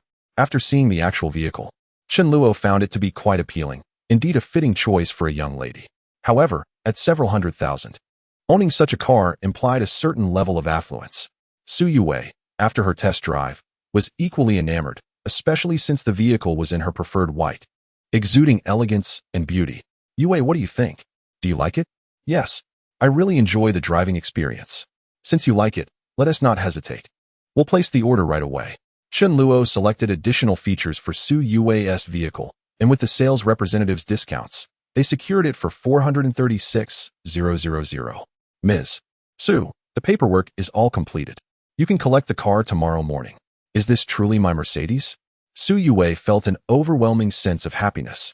Chen Luo was incredibly generous. He promised her a Mercedes and delivered without fail, always expressing his affection through actions. Whether it was gifts, handbags, or cars, it was evident how much Chen Luo adored her. Su Yue's intimacy level, 3. Current intimacy level, 78. 78. Just 2 points shy? If we push a little harder, the coveted golden kidney will be ours.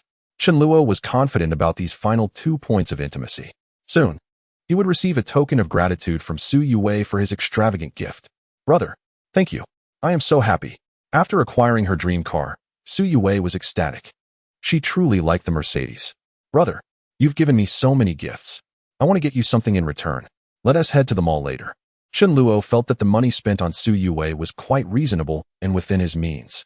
However, for Su Yue, that sum felt substantial, especially after her earnings from Douyin, where her bank balance had soared to over 2 million, a dreamlike figure. Unfortunately, with the platform's commission taking half, she could have had over 4 million. Nevertheless, she had not spent that money yet, intending to buy a gift for Chen Luo to express her gratitude. Seeing Su Yue wanting to buy him a gift brought Chen Luo joy. It seemed the gifts he had showered upon her were not in vain. She was eager to reciprocate. Brother, let us go to Taikoo Li. Once we arrive, I'll reveal what I plan to buy. Su Yue teased him with suspense, igniting his anticipation. During the ride, seated in the passenger seat, she was busily messaging her friends. The chat in her group was buzzing with excitement. Sisters, what should I do? I need your advice. My brother just bought me another car, a Mercedes, worth over 400,000. Previously, the gifts he sent me on Douyin had already been withdrawn, right? I was considering purchasing a gift for him, yet I couldn't immediately think of what to buy. Do you have any suggestions? We are currently en route to Taikoo Li, where there are numerous stores. Upon seeing Su Yue's message, my friends were completely envious. Is this a boyfriend? Yes, even better than a biological father. Oh my. Su Yue, you are truly fortunate. You've bought a Mercedes? My goodness. When will you drive it back? Then we can go out and have fun this weekend. Won't we have a car now? Yue, you are indeed the blessing of our dormitory. You too, enough already. She's in a hurry. Quickly help her think of a way to decide on a gift. Ultimately, after some discussion, a plan was proposed. We decided to buy Chun Luo a watch, and it must be a prestigious one that aligns with his temperament. Could you assist me in searching for some expensive watches, preferably not too outdated? After comparing several images in the group, Su Yue selected a brand called Vacheron Constantin. She believed it to be younger and trendier than Rolex. At Taikoo Li, we arrived at the Vacheron Constantin flagship store. Upon reaching the entrance, Chen Luo understood Su Yue's intention. It was indeed to buy himself a watch. Chen Luo had always found watches somewhat superfluous. In this day and age, nearly everyone is inseparable from their phones. The function of watches has gradually shifted from mere timekeeping to decorative and social purposes. As the saying goes, the poor play with cars while the rich play with watches. Some luxury watches, though small, can cost several million, even tens of millions, more expensive than supercars. Brother, let us go inside and take a look. Upon entering the store, they noticed a customer arriving, and a saleswoman promptly greeted them with warmth. Sir, madam, welcome. Are you here to view watches? Is there a particular style you are interested in that I can introduce to you? Su Yue had just selected a watch, but the name was too lengthy for her to remember. She had to open her phone to show the saleswoman the image. I'd like to see this watch. Do you have it in the store? Upon seeing the style and the image, the saleswoman appeared somewhat astonished.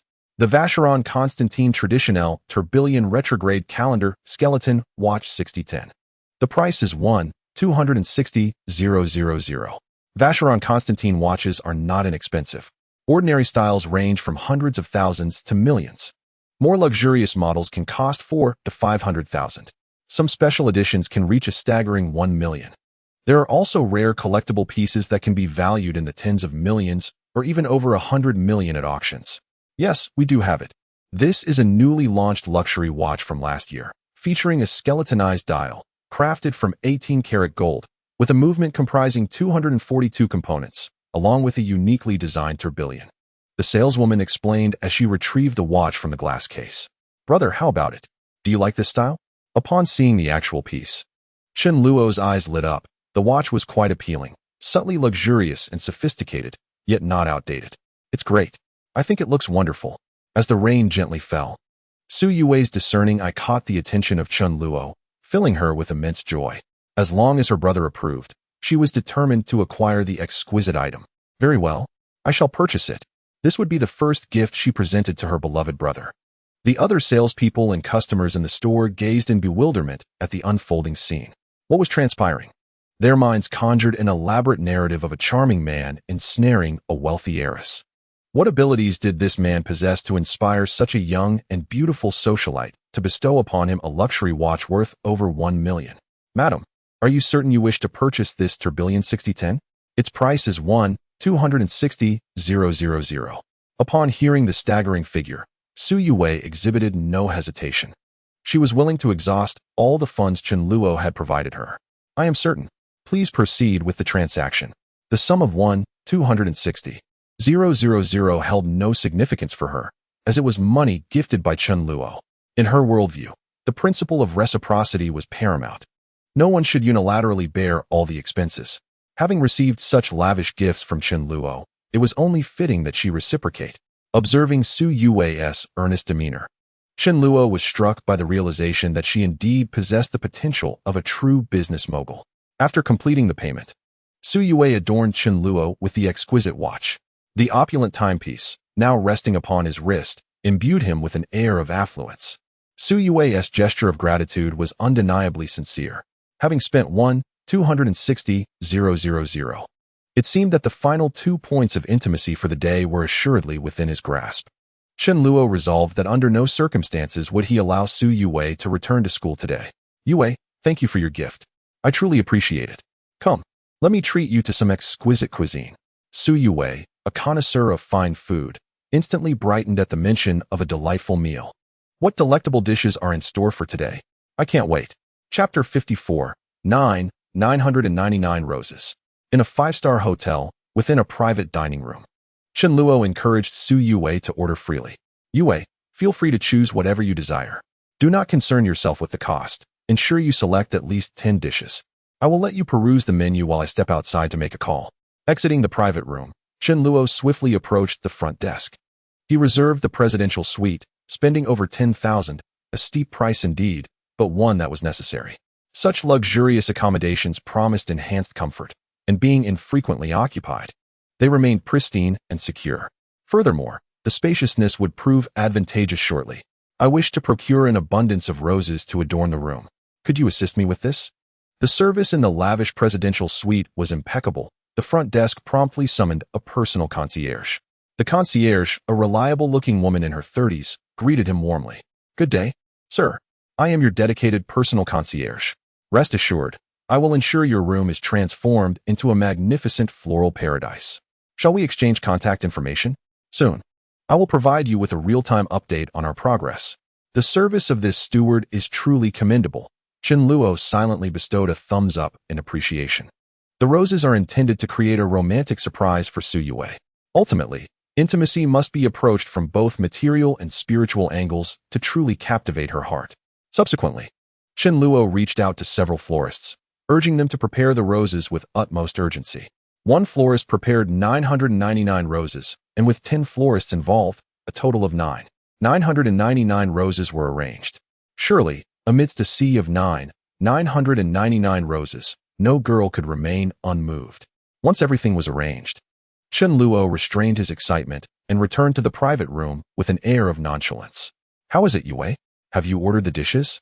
He glanced at the menu. You really only ordered 10 dishes? That's not enough? I shall add a few more. Chen Luo perused the menu, incessantly adding dishes, ultimately ordering a bottle of red wine. With the increased number of dishes, the serving time extended, allowing more time for the florists to prepare. Given the quantity of roses, fresh packaging would indeed require a considerable amount of time. Setting up the room would also necessitate some time. As the dishes began to arrive, Su Yue noticed that the selection was seemingly endless. The large table set for 10 was filled to the brim. The two of them appeared rather diminutive amidst such abundance. Yue, join me for a sip of wine, Chen Luo said with a smile, pouring a modest amount of red wine for Su Yue. It was just enough that even someone who typically abstained from alcohol would be fine. All right then, let us indulge a little. As they sipped their wine, they reminisced about amusing anecdotes from their school days. Su Yue even shared numerous old photographs with Chen Luo. This was during my senior year training. I weighed only 100 pounds then, so slender. And this is a makeup photo from the day of my exams. What do you think? Is it beautiful? These photographs left Chen Luo utterly astounded. The Su Yue from that time exuded a different charm, reminiscent of a protagonist from youthful campus literature. While engaging Su Yue in conversation, Chen Luo discreetly checked his phone, communicating with the hotel's private steward to ascertain the progress. At that moment, in the hotel lobby, the florist had delivered the roses, creating a breathtaking sight. 999 roses arranged together were overwhelmingly romantic. A single bouquet contained 999 roses. Passers-by, upon witnessing such a magnificent display, were filled with envy. My goodness, so many roses. How could one even count them? 1, 2, 3, 4, 5, 6, 7, 8. It's simply impossible, they exclaimed. Which tycoon is declaring their love with such extravagance? How much could this cost? Surely starting at several tens of thousands. Their envy was palpable. If these roses were for me, I would weep amidst the floral sea. Once the florist delivered all the flowers, the steward coordinated the staff to transport the roses into the presidential suite. After a flurry of activity, the roses were finally arranged beautifully. The steward recorded a video and sent it to Chen Luo. Upon viewing the video, Chen Luo felt a profound sense of satisfaction, as it closely aligned with his envisioned concept. He first arranged 200 roses into a heart-shaped floral sea, subsequently dispersing the remaining roses throughout various corners of the room. Yue, I've had a few drinks today and cannot drive. I'm uneasy about letting you return to school alone. How about we spend the night at the hotel instead? I will take you back tomorrow, he suggested. Su Yue, contemplating the idea of staying at the hotel, felt no sense of impropriety. Rather, she found herself looking forward to it. Chen Luo had treated her so well, and she was willing to embrace it. Upon arriving outside the hotel, Chen Luo gently took Su Yue's hand and instructed her to close her eyes. Yue, close your eyes. I have a surprise for you. Okay, brother, I have closed them, she replied, following Chen Luo as he led her slowly into the room. All right, Yue, you may open your eyes now. As she slowly opened her eyes, she found herself standing amidst a sea of roses. The allure of 999 roses was fully manifested at that moment. Overwhelmed with emotion, Su Yue dashed into Chen Luo's embrace, ready to surrender everything to him. Darling. Chapter 55, Sweet Double Play. Reward, Golden Kidney. Congratulations, host. You have completed the Sweet Double Play. Reward, Golden Kidney. The next day, Chen Luo felt as if he had been rejuvenated, having received an enhancement from the system. All his previous suboptimal health conditions had vanished, leaving him with an unprecedented sense of well-being. Upon entering the bathroom, he gazed at his reflection in the mirror. His appearance had not dramatically changed, though his skin appeared improved and his hair seemed denser. Most notably, his aura was distinctly transformed. After merging with the Golden Kidney, Chen Luo felt invigorated, his mind sharp and confidence soaring. This was indeed a remarkable enhancement. Standing before the hotel's floor-to-ceiling window, he overlooked the city awakening to a new day. The diligent workers hurriedly rushed to their destinations. Some squeezed onto buses and subways, others rode electric scooters, while some opted for shared bicycles. In the past, Chen Luo had been just a speck of dust among the masses, perpetually grappling with the challenges of life. However, now standing at a vantage point, he had transcended the confines of his previous existence, witnessing a broader horizon. A surge of ambition welled within him. He desired wealth, women, and status. After a while, Su Yue awoke, groggily opening her eyes. Brother, I'm awake. Upon hearing her call, Chen Luo quickly approached her, gently stroking her hair. Yue, you're awake. Are you hungry? Shall I order breakfast for you? Feeling quite famished himself, he sensed his body craved substantial nourishment and could consume a great deal. I'm a bit hungry. My stomach is growling. Then I shall have the hotel deliver breakfast. Yue, you rest a little longer. There's no need to get up just yet. Soon after, a sumptuous breakfast arrived from the hotel. Chen Luo deliberately requested the hotel to prepare an abundance of steak, fish, and shrimp, nutrient-rich delicacies. Su Wei, come here, let me feed you, he said, first offering Su Yue a spoonful of congee, then several pieces of meat, attending to her with utmost care. This is delicious. Oh, brother, I can't eat anymore. I'm full. Once Su Yue finished her meal, Chen Luo took it upon himself to finish the remaining portions. He resolved to encourage Su Yue to engage in more physical exercise or to explore the system for any rewards that could enhance her physical fitness. Yue, please ask the teacher for a leave of absence. I will escort you back to school this afternoon. Make sure to rest well. By midday, Su Yue awoke, her vitality noticeably restored. After enjoying lunch at the hotel, the two prepared to depart. Just before leaving, Su Yue felt a pang of reluctance towards the roses in the hotel, a stunning arrangement of 999 blooms. Chen Luo also felt that discarding them would be a waste, so he summoned a truck to transport the roses to Su Yue's school. The Mercedes-Benz that had been ordered for Su Yue was now ready, complete with all the necessary paperwork and a temporary license plate, allowing them to pick it up today. Upon arriving at the dealership, a sales associate rushed over to greet them with enthusiasm. Mr. Chen, Ms. Su, welcome, welcome. The car delivery ceremony is all set for you. The sales associate provided exceptional service, having prepared a thoughtful ceremony complete with flowers, balloons, and a poster bearing Su Yue's name. Yue, go ahead. I'll take your picture, ensuring you look absolutely stunning. During the car delivery ceremony, Su Yue was elated, her face radiating joy as she celebrated the acquisition of her new vehicle. Chapter 56, 30 million investment, company inception. Brother, I'm hesitant to drive. Perhaps you should take the wheel, Su Yue admitted, still recovering and reluctant to operate the car herself. Thus, Chen Luo left the Ferrari at the dealership and assumed the role of a designated driver. Driving the Mercedes for the first time, he found the coupe's experience quite distinct from that of the Ferrari supercar. After the drive, he concluded that the vehicle was indeed more suited for females, possessing a certain delicacy that may not satisfy the performance and speed cravings of male enthusiasts. In the afternoon, Chen Luo accompanied Su Yue to finalize matters concerning the film company. With the golden kidney secured, he felt a sense of relief, allowing him to focus on the film enterprise. Having previously troubled Su Yue's teacher for assistance in finding a capable contact, Chen Luo compensated him with a transfer of 10,000 as a token of gratitude. With financial resources at hand and knowledgeable allies to facilitate the process, everything progressed smoothly, and the contact assured him that the arrangements would be completed within 3 days, saving considerable time and trouble. Shortly after 5 in the afternoon, Chen Luo dropped Su Yue off at school, also taking the opportunity to refuel her Mercedes. The driver tasked with delivering the roses had arrived at the school earlier and had been waiting patiently. Chen Luo compensated him with an additional 500 for his time, requesting that he wait a little longer. Regarding the roses, Chen Luo had an idea. With such a multitude of roses, it was impossible for Su Yue to take all of them back to the dormitory, given the limited space. Even a small bouquet of 99 roses would occupy a considerable amount of room. Gifting these roses not only held great significance, but also ensured that their beauty would not go to waste, allowing them to fulfill their true purpose.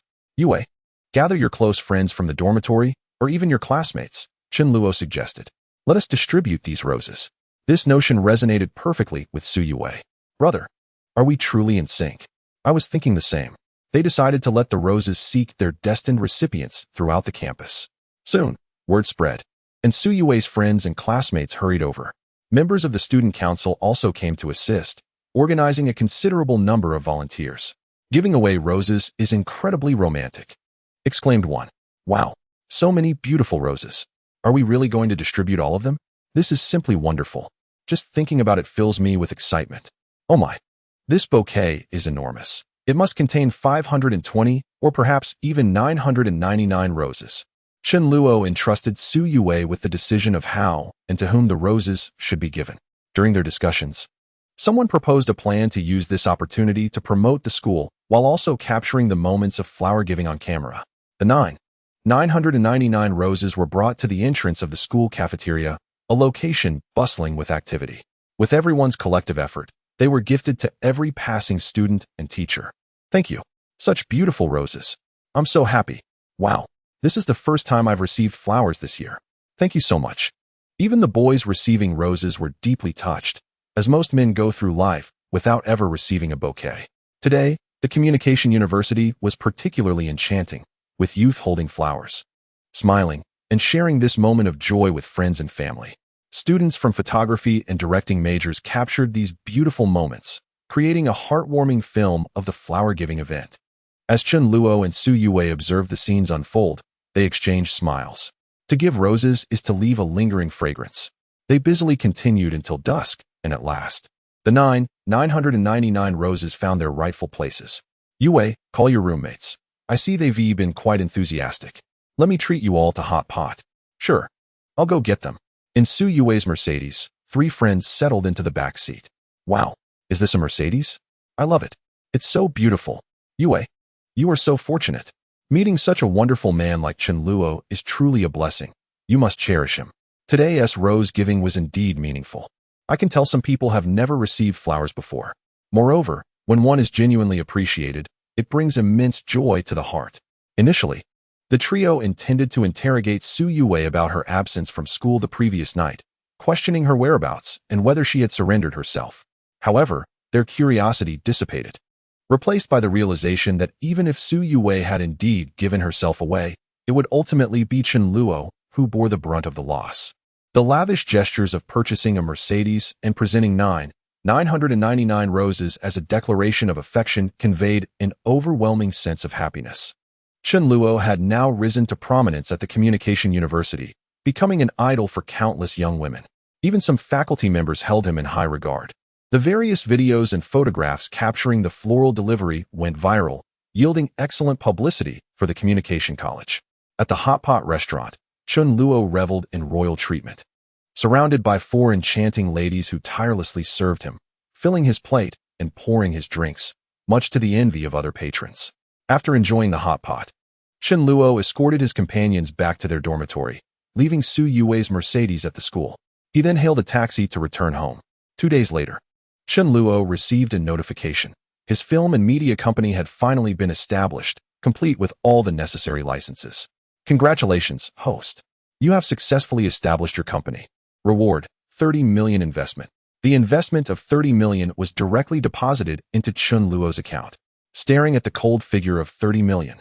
He recalled a particular film and the classic lines exchanged between Yin Zhu and Dehua. Yin Zhu remarked, "With 30 million, I'll stop once I earn enough." To which Dehua responded, "You're still young. 30 million isn't enough. Aim for 300 million. With that, you would never have to worry again." Indeed, with 300 million, one could attain complete financial freedom, living a life devoid of concerns. Chapter 57. Purchasing a Maybach. A spree of expenditure.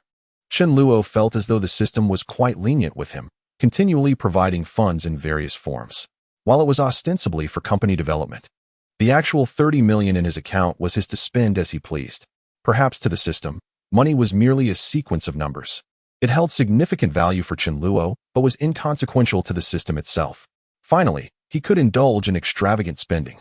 With this in mind, Chen Luo promptly made his way to the Mercedes dealership. Previously, he had bought a Mercedes for Su Yue. This time, he intended to acquire a car for himself. Upon his arrival, the sales representative who had assisted him before greeted him as if he were a deity of wealth. Wang Daong, the top salesman at this Mercedes dealership, was always keenly aware of his surroundings. Regardless of whether a customer intended to purchase a vehicle, he would warmly welcome them. Unlike some female sales associates who would resort to manipulative tactics to achieve their sales goals, Wang Daong maintained a commendable professionalism. "Mr. Chen, welcome. Please, come in and have a seat. I'll fetch you a bottle of water." It must be said, Wang Daong's demeanor was quite pleasant, embodying the principle that one should never strike a hand that extends a smile. With his commendable work ethic, it was certain that his sales performance would be exceptional. "I wish to purchase a Maybach." A Maybach? Upon hearing those three words, Wang Daong could not help but exclaim in his heart, "What a stroke of fortune to encounter a veritable god of wealth." While others might peruse vehicles with genuine intent, perhaps contemplating for days or weeks before making a decision, Mr. Chen, the proud owner of a Ferrari, was an entirely different case. He asserted his determination to purchase. "Mr. Chen, your luck is extraordinary. We happen to have a Maybach 680 in our inventory, specifically the artisan-crafted, high-end dual-color edition, perfectly suited to your distinguished demeanor." When Chen Luo laid eyes on the actual vehicle, he was instantly captivated, utterly entranced by the splendor of the Maybach. The exquisite silver and blue dual tones shimmered under the lights, exuding an air of opulent luxury and gentlemanly elegance. Chen Luo was enamored by the color of the Maybach. It was love at first sight. In comparison, even the Ferrari seemed like a mere child beside this majestic machine. "This is the one. I shall buy it. Hurry, let us complete the transaction. I want to take it home." Chen Luo could scarcely contain his excitement, eager to drive off in his new acquisition. "Very well, Mr. Chen. Rest assured, I will expedite the process. I guarantee you will take delivery today." Wang Daong sprang into action with remarkable speed. This vehicle, identical to the one showcased at the auto show, was fully equipped and required no further selections. Thanks to Wang Daong's relentless efforts, all formalities were swiftly completed, and Chen Luo secured the Maybach for a staggering 4.5 million. Setting aside its performance and features, Chen Luo was willing to pay for the sheer character of the Maybach. At last, everything was in order. He opened the door, grasped the steering wheel, and in that moment, he became the proud owner of a Maybach. As the Maybach roared to life and glided forward, a sense of serenity enveloped him.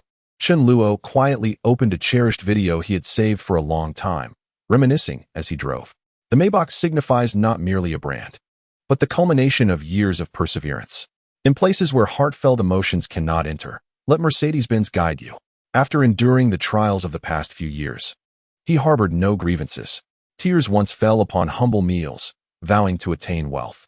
As he drove the Maybach, he remembered to wipe away his mother's tears and support his father's weary back. He must not forget to reclaim the self he once felt inferior. As he returned triumphantly to his hometown in the Maybach, the village chief seated him at the center of the banquet. The cousin he had never met remembered his aversion to scallions and ginger. It was not a lack of status that had held him back. It was the absence of a Maybach. "Welcome to the preview of your life, the Maybach." Chen Luo had ascended to the pinnacle of luxury, driving the most elite Maybach. The Maybach among Maybachs. The powerful roar of the 12-cylinder engine would obliterate all whispers of doubt. In this moment, the past 25 years of his life flashed before him like a fleeting dream. The youth by the roadside cast envious glances, vowing that one day he would drive a Maybach. After indulging in a thrilling ride, Chun Luo savored the experience. With the day still at his disposal, he contemplated visiting commercial office buildings to finalize the location for his company. A few days prior, he had entrusted this task to his capable secretary, Li Xian, who had already identified specific targets for consideration. Li Xian, where do you reside? I shall pick you up today to inspect the office buildings. By the way, dress to impress. The more attractive the secretary, the more competent the boss appears. Understood? Chun Luo's words elicited a blush from Li Xian on the other end of the line, prompting her to promptly change her attire. Following the navigation, Chun Luo arrived at the entrance of a residential complex in his Maybach, causing surrounding vehicles to yield. After a few minutes of waiting, Li Xian hurriedly descended the stairs. Clad in a stylish black professional outfit complemented by stockings and heels, with a white silk scarf adorning her blouse, she epitomized the quintessential secretary. Chun Luo rolled down the window of the Maybach and beckoned her over. Upon seeing the striking silver and blue Maybach, Li Xian covered her mouth in astonishment, nearly squealing. Boss, you look incredibly handsome. Ah, it's a Maybach. I often see this in television dramas. The standard for a domineering CEO. Boss, this color is absolutely stunning. I adore it. Once seated in the passenger seat, Chun Luo felt that the day was perfect, as a beautiful companion was essential for the journey. Today, we shall secure the office building, and you should expedite the recruitment of company personnel to establish our foundation swiftly. Li Xian had independently surveyed numerous office buildings and ultimately presented Chun Luo with 3 options, 2 in the city center and 1 in the new urban area. After visiting the 2 in the city center, Chun Luo decided against the third and opted to rent the most expensive one, the International Financial Center in Jincheng. The most upscale office building in the city center featured a renowned panda landmark situated in the heart of a bustling commercial district. Below lay the famous Taiku Li pedestrian street, a hotspot for social media influencers and video shoots. The location was unparalleled, providing convenient access to entertainment and leisure activities, making it an ideal choice for a media company's office. Chun Luo invested over $1 million to secure the lease. Many facilities within the office building were already in place. They merely awaited the advertising agency to finalize the design of corporate promotional materials. Li Xian was profoundly impressed by Chun Luo's financial prowess. Boss, why not come to my home for dinner later? Chapter 58. The allure of the Maybach. Li Xian was indeed an excellent cook, a fact well known to Chun Luo. During their previous tenure at the advertising company, they had been colleagues for quite some time. Each day at lunch, Chun Luo would indulge in inexpensive takeout or boxed meals. Li Xian prepared her own lunch and enjoyed nutritious meals cooked at home in the evening. Occasionally, she would share a portion with Chun Luo. Do you cook for yourself every day? Of course, you know that. I live alone, so I cook for myself almost daily. For Li Xian, a single woman living alone, cooking was one of her pleasures. Today, however, an inexplicable urge compelled her to invite the man who drove a Maybach to her home for dinner. Though they had shared a cordial colleague relationship, today was different. Upon seeing Chun Luo, who exuded an aura of confidence and charm, she realized he had transformed. Enveloped in an air of authority reminiscent of a domineering CEO, he radiated an invisible allure that captivated her. In her eyes, Chun Luo was no longer just a younger brother. He had become a man who stirred her heart. As an avid viewer of dramas, she found herself envisioning countless romantic scenarios, imagining herself as the beloved Cinderella cherished by a powerful figure. Chun Luo perfectly fit this portrayal. A rare man to encounter in her life. Aware of Li Xian's subtle feelings, Chun Luo understood the implications of an invitation from a single woman to her home, accompanied by the promise of a home-cooked meal. As they sat in the passenger seat of the Maybach, Li Xian slightly angled her body towards him. Boss, are you satisfied with today's outfit? Is this the privilege of being a Maybach owner? Let us stop by the supermarket first and pick up some ingredients. What would you like me to cook? At the supermarket, which boasted a wide variety of quality goods, Chun Luo decided to treat her. Today, I'll give you a special benefit, a shopping challenge. Buy whatever you want from the supermarket, and I'll foot the bill. Really? You're too generous, boss. I want to hold back, she exclaimed, playfully cautioning him to not fret over his wallet. However, the reality belied her words. She was a woman of contradictions. The items she selected were modest, prompting Chun Luo to encourage her to choose better quality products. This pork is only 15 yuan per jean. Opt for the premium one at 40. Buy more of that beef for your meals. And don't forget the fruits. Grab a durian and 2 boxes of cherries. With a fortune in the millions, Chen Luo felt no burden from the cost of these lavish items. What began as an invitation for Li Xian to shop freely transformed into Chen Luo's generous offering. "Boss, this is too much. I can't eat all of this. How long will it take to finish?" Li Xian protested as Chen Luo finally paused amidst her objections. At checkout, their haul totaled over 3,000 yuan. In the shopping mall's parking lot, Chen Luo struggled with numerous bags of goods, diligently loading them into the trunk of his Maybach. It was truly a disservice to his beloved vehicle, surrendering its inaugural journey to grocery shopping. Bystanders emerging from the supermarket were left astounded. My goodness, a two-tone Maybach 680. Such youth to be driving a Maybach. The top-tier Maybach, just for grocery shopping? Who is this down-to-earth, wealthy individual? Upon arriving at Li Xian's residence, Chen Luo made 2 trips to assist her in carrying the hefty bags upstairs. He noted that after integrating the golden kidney, his strength had significantly increased. Previously, handling such a load would have required multiple trips and left his arms sore. Now, it felt effortless, as if it were child's play. "Thank you for your hard work. Please, take a seat while I organize these items," Chen Luo offered. Li Xian's apartment was modest yet pleasant, consisting of a one-bedroom layout that allowed for a complete view at a glance. However, it was impeccably clean and tidy, exuding a vibrant homeliness. Chen Luo settled onto the sofa, observing as Li Xian arranged her belongings. "Let me assist you." With their combined efforts, they swiftly organized the items. Yet the over 3,000 yuan worth of goods proved too plentiful, leaving no room in the refrigerator. Li Xian, aware of Chen Luo's admiration for her attire that day, chose not to change, donning her secretary outfit as she began to prepare dinner. In the kitchen, Chen Luo transformed into a diligent citizen, assisting Li Xian in repairing a plumbing issue. However, as fatigue overcame her, the task of cooking ultimately fell to Chen Luo. Regarding culinary skills, Chen Luo was not particularly adept. He could manage basic home-cooked dishes such as stir-fried pork and shredded potatoes, or braised ribs without much trouble.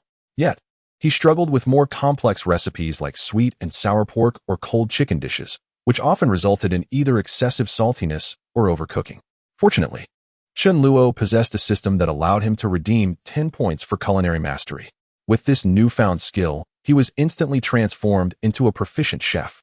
Culinary mastery, effortlessly handling various ingredients, mastering cooking times, oil temperatures, and seasoning. Upon learning this skill, one becomes a gourmet chef. The ingredients purchased that day were exceptionally fresh and of high quality, and under Chen Luo's expert guidance, they transformed into a sumptuous feast. Particularly, the chicken soup he prepared looked delectable, vibrant in color and nourishing. "Here, have some soup," he offered, feeding Li Xian a spoonful of the chicken broth. "Delicious. Oh my goodness. Boss, you are truly exceptional. You are an incredible cook," Li Xian exclaimed, savoring the soup Chen Luo had personally served her.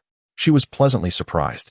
She had assumed Chen Luo would struggle in the kitchen, only to discover he was, in fact, a culinary maestro. Oh my goodness. A domineering CEO who can cook. What a revelation. After feeding Li Xian a bit, Chen Luo indulged himself. Having expended considerable energy earlier, he was already quite famished and began to feast heartily. The succulent, juicy chunks of beef and the fragrant slices of premium pork were simply delightful. Chen Luo felt exceedingly accomplished. Wasn't he akin to a full-time expert? With a plethora of skills bestowed by the system, charming women had become effortless. Chen Luo now believed there was no woman he could not win over.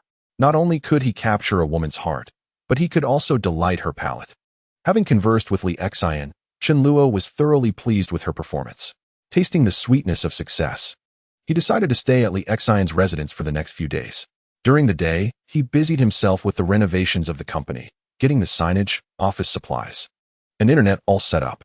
Soon, under Chen Luo's diligent efforts, the film and media company began to take shape.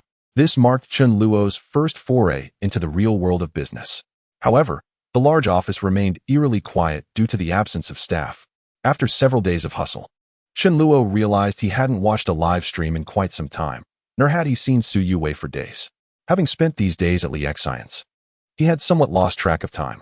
On the other hand, Su Yue had begun to miss Chen Luo, prompting her to drive from school to the city to find him. That evening, after a brief respite, Chen Luo encouraged Su Yue to start a live stream. "Yue, it's been a while since you've streamed. I've almost forgotten our saga on Douyin. Tonight, I intend to make a grand display."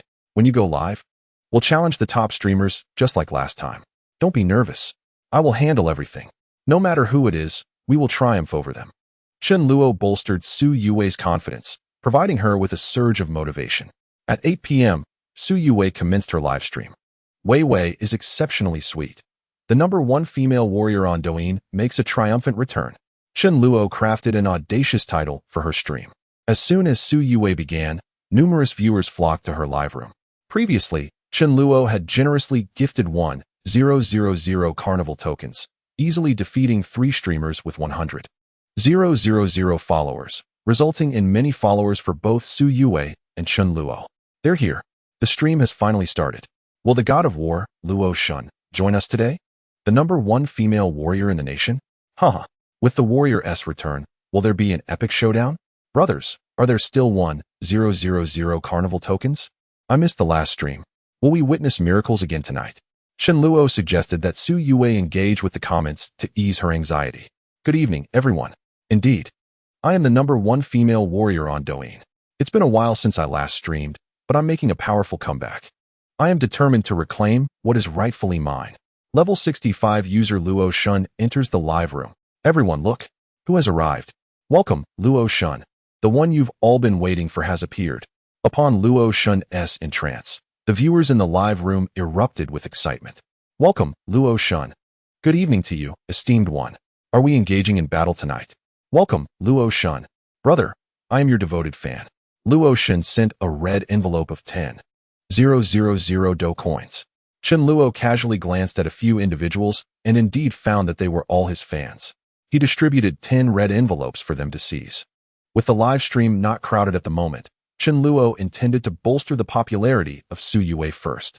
He checked the top rankings to see which major streamers were online at this hour.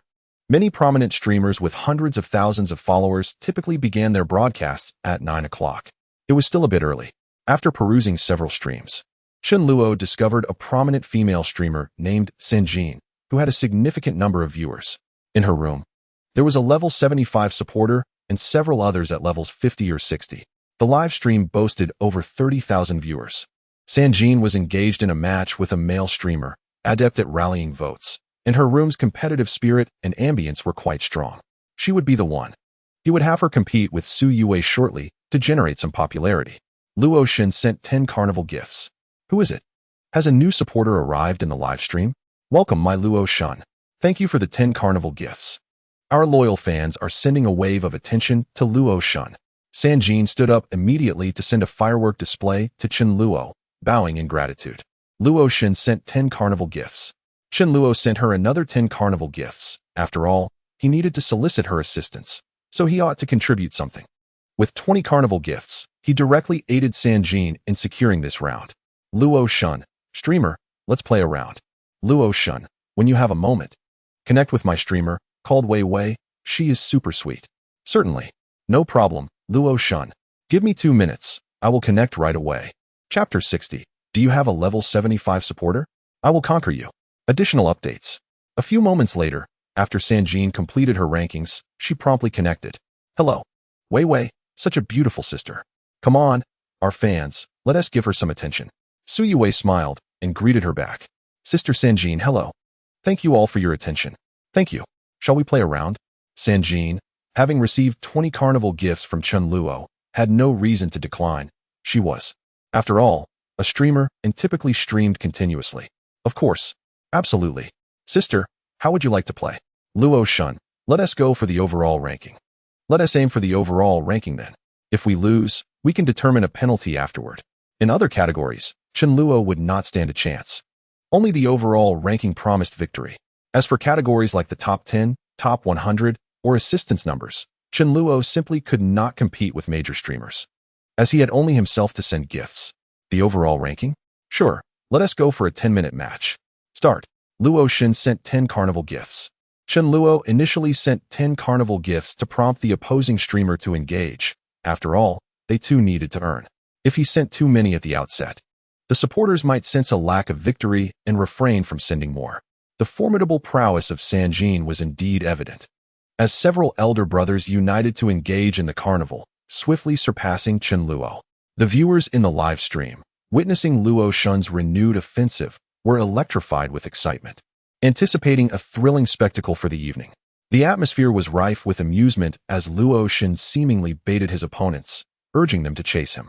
While Sanjin displayed considerable skill, it paled in comparison to the might of Luo Shun, who remained an insurmountable challenge. However, one could not overlook the presence of a level 75 elder brother, a fully fledged tycoon, undoubtedly equipped with ample tickets, which could alter the tide of the competition. Yet, it was of little consequence, as Chen Luo decisively reached 2 million points, annihilating the opposition before they could even comprehend their defeat. Under the grand momentum of the event, Su Yue's livestream surged to an audience of 10,000, while Sanjin's viewership skyrocketed to over 60,000. In the wake of their loss, Sanjin, feeling a touch of defiance, expressed a desire for a rematch. Indeed, your Luo Shun is truly formidable, having vanquished us so swiftly. Yet, our tickets have yet to be fully utilized, as many elder brothers' contributions remain unplayed. Shall we engage in another round, one without limits? Are you prepared to accept this challenge?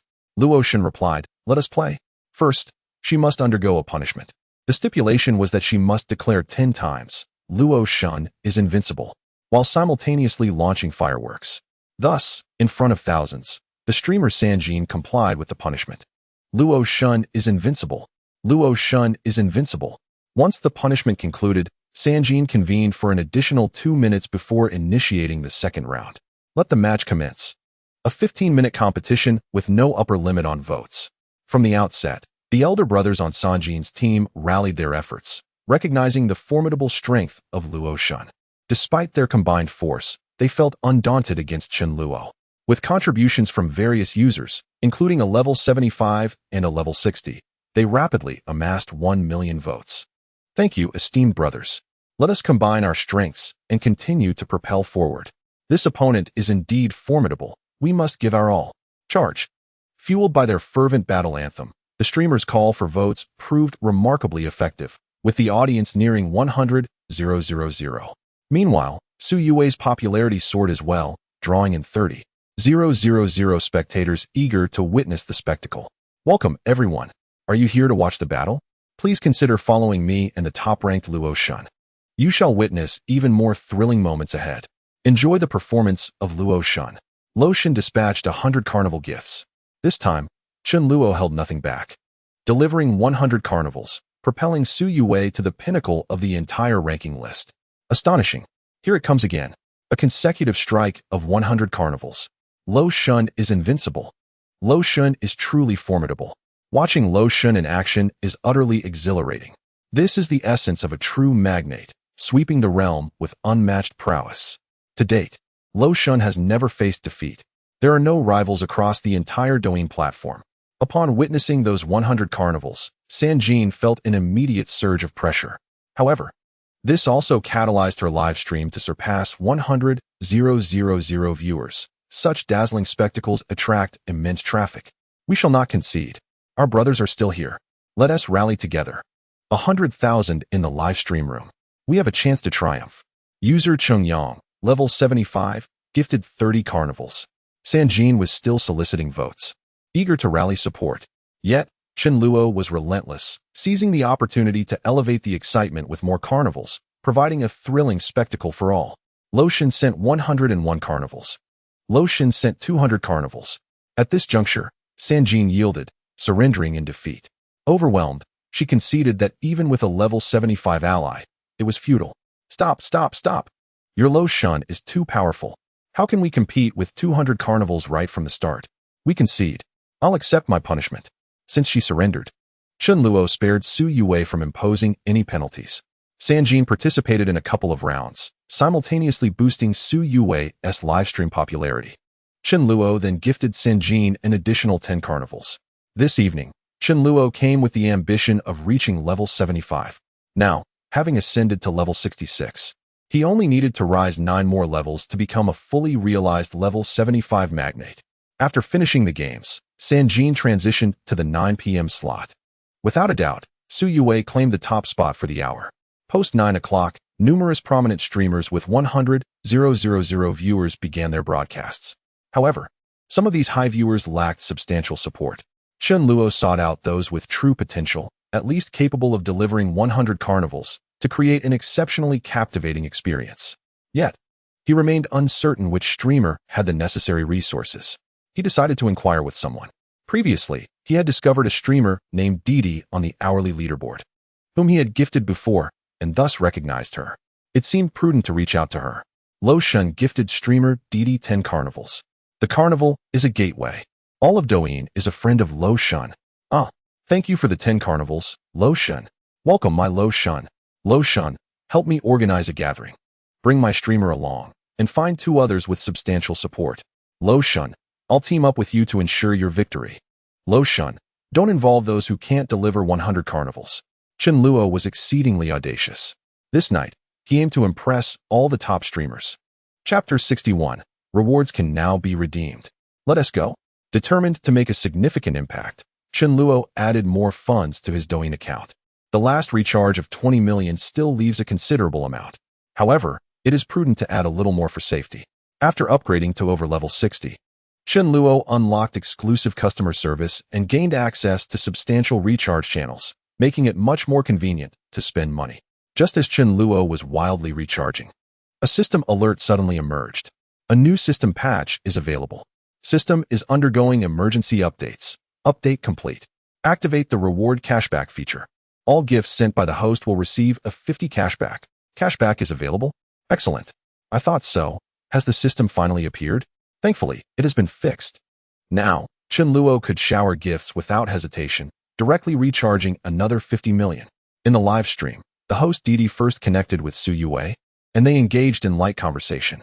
Rallying her devoted followers, Didi prompted them to shower Su Yue with attention. The prominent host they sought to invite had not yet finished, so they had to wait momentarily. Everyone, hold on. They will conclude shortly. Luo Shin remarked, aren't we looking for the one with the most votes? Then we should definitely seek out Brother Haishan. After a brief wait, the host Didi successfully invited a major streamer, Brother Haishan. Brother Haishan, a top Douyin streamer with 18 million followers and a live audience of 100,000, frequently gifts new streamers with dragons and carnival rewards. Host Didi, being well acquainted with Brother Haishan, effortlessly invited him into the stream.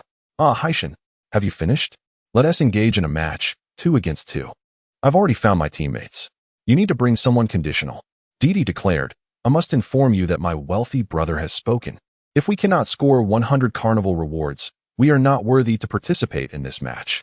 Upon hearing about the affluent benefactor, Brother Haishan's interest was piqued. For streamers of their caliber, the more votes they accumulate, the more thrilling the game becomes, thus elevating their popularity. Sometimes, a single game can draw an audience of 200, 300, or even 500, viewers. Didi, you seem particularly confident today. If we are to play at a high level, should we verify our capital first? He inquired. Let me see who is available. I'll invite the little enchantress. She seems to have votes while still being available. Brother Haishan then invited a female streamer known as the Little Enchantress, and Chen Luo noted her following of 1 million, a streamer under the auspices of Bao Ge. Presumably, she had votes. With everyone gathered, it was time to verify the capital. Each streamer had 1 minute to accumulate votes. Those who reached 1 million would qualify for the competition, while the last one without 1 million would be eliminated and replaced. Chen Luo grasped the essence of this capital verification. The process involved 4 streamers, each given 1 minute to secure 1 million votes to remain. Those failing to do so would face elimination. If all 4 achieved 1 million votes, the competition would officially commence. All right, let us proceed with the verification. Since I organized this match, I shall go first. Come on, my esteemed benefactors. Pay attention. This verification only allows 1 minute. I need 34 carnival rewards. On the count of 3, I want all the carnival rewards to come forth. Those with scattered votes, contribute your scattered votes. Didi's army, let us rally together. The host, Didi, initiated a 1-minute voting session. However, after more than 30 seconds had elapsed, the prominent viewer in the live room had only contributed over 10 carnival gifts, leaving a shortfall of several 100,000 votes. Luo Shun has gifted Didi 20 carnivals. Upon witnessing this situation, Chen Luo wasted no time and promptly sent 20 more carnivals. bringing the total to 1 million. Thank you, Brother Luo Shun. 1 million. Propel me to the next stage. Next up, our dear sister Wei Wei. Please take the stage. Sister, you only need to gather 1 million votes in 1 minute. What on earth? I haven't even finished my sentence, and you've already reached 1 million? Before Didi could complete her thought, Su Yue's vote count had already soared to 1 million. Remarkably, Su Yue hadn't even uttered a word. 1 minute? Who does she think she is? Chen Luo managed to achieve this in mere seconds. Everyone in the 4 live rooms was left utterly astonished. Incredible. This is the invincible Luo Shun. 1 million in 5 seconds. Is there anyone else? Luo Shun showers gifts without hesitation. Moreover, with sheer determination. He elevated 2 live rooms to 1 million. What a force to be reckoned with.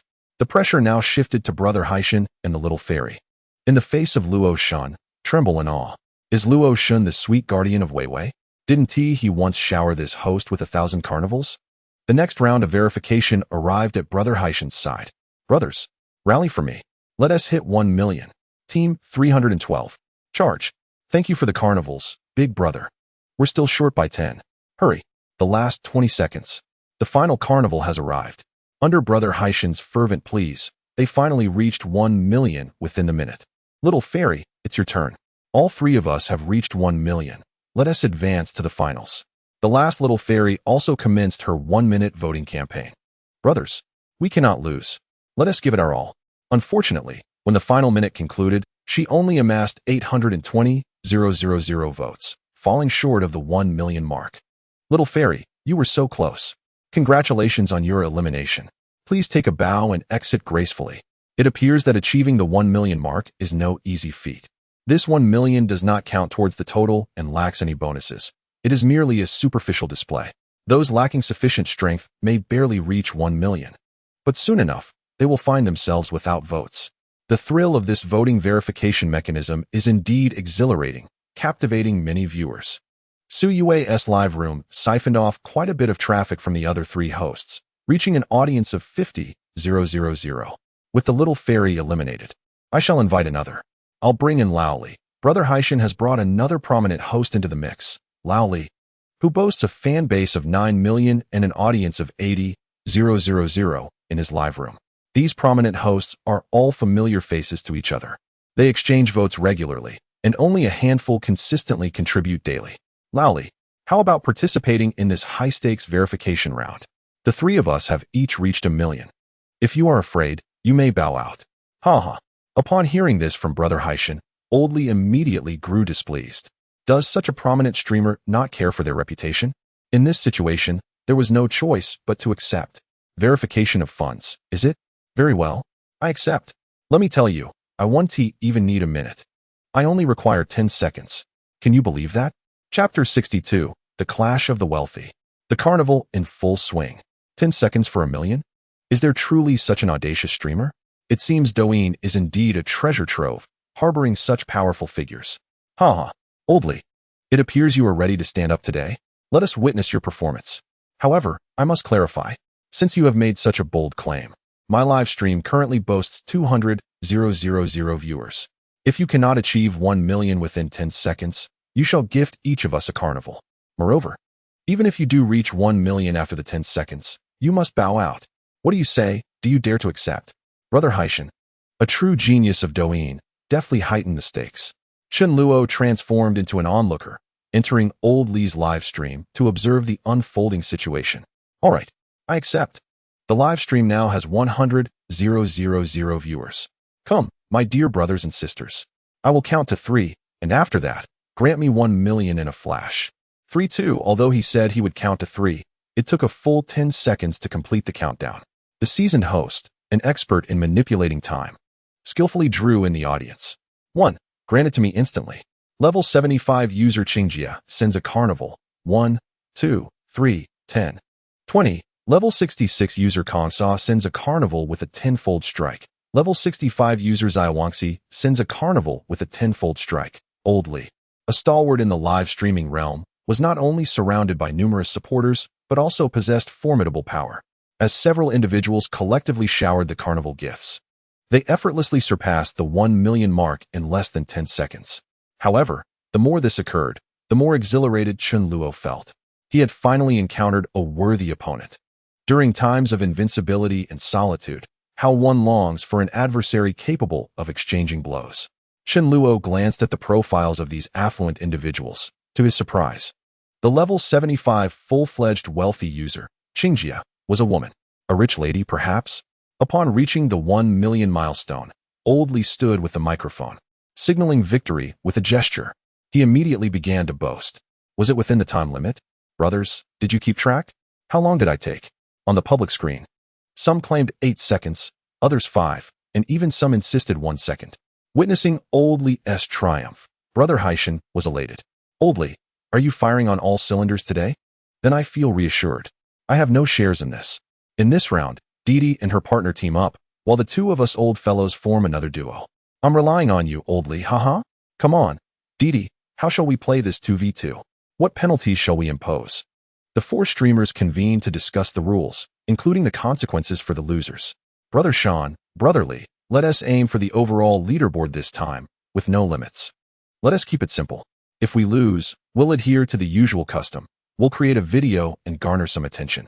Agreed. Let us dive right in. Commence. A 15-minute unlimited competition. Once the match begins, the streamers immediately mute their microphones to solicit votes. The usual strategy of major streamers involves showering gifts to attract attention. The more they give, the more they gain. In Su Yue's streaming room, there are already over 80,000 viewers, mainly drawn from the streams of Haishan Gu, Old Li, and Didi. Wow, so many people in the room. WeVE hit 80,000. Welcome, everyone. Please don't forget to follow. The excitement is about to unfold. Thank you all. Special thanks to the Didi family for their generous gifts. Rest assured, we will not lose. The goddess Luo will take action. In this 2v2 match, Su Yue and Didi team up against Haishan Gu and Old Li. In terms of fan numbers, viewer engagement, and loyal supporters, they are on entirely different levels. However, since this round is about the overall leaderboard, only the number of votes counts. Whoever has more votes wins. This gives Chun Luo a chance to shine. Currently, DD's side has accumulated 200,000 votes, while Su Yue's side has over 10,000 scattered votes. On the opposing side, Haishan Gu has garnered 300,000 votes, and Old Li has been formidable, amassing 500,000 votes, bringing their total to an impressive 800,000 and leaving our side severely pressed. This is precarious, with Qingjia on Old Li's team. Her prowess is well acknowledged. Indeed, she is formidable, often seen showering dozens or even hundreds of carnivals. A level 75 player is certainly impressive. The pressure on Luo Shun, facing so many powerful opponents, is quite significant. Furthermore, this particular streamer does not engage in vote solicitation and merely sits there, creating a stark contrast with the major streamers. Amidst the countless skeptical comments, Luo Shun begins to dominate the screen with her carnivals. Luo Shun sends out 10 carnivals. Luo Shun sends out 50 carnivals. Luo Shun sends out 100 carnivals. The delivery of 100 carnivals silences the chat momentarily. The tension escalates as both sides exchange blows, raising the stakes to a fever pitch. Upon witnessing Luo Shun pushing forward with 100 carnivals, Haishan Gu and Old Li suddenly feel the pressure mounting. The push has begun. Is there any big brother willing to lend support? Let us aim for 1 million votes first, then let Old Li take over.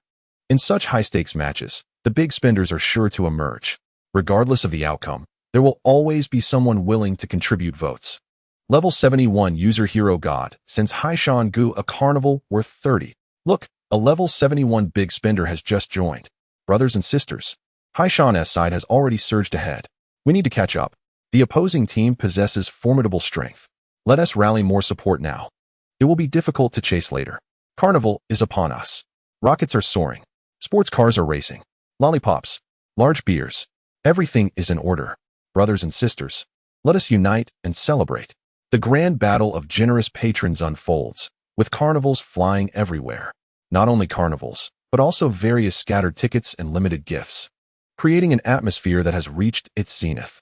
At this moment, viewers are uncertain where to focus their attention, constantly switching between several live streams, flocking to whoever is showcasing the most carnivals.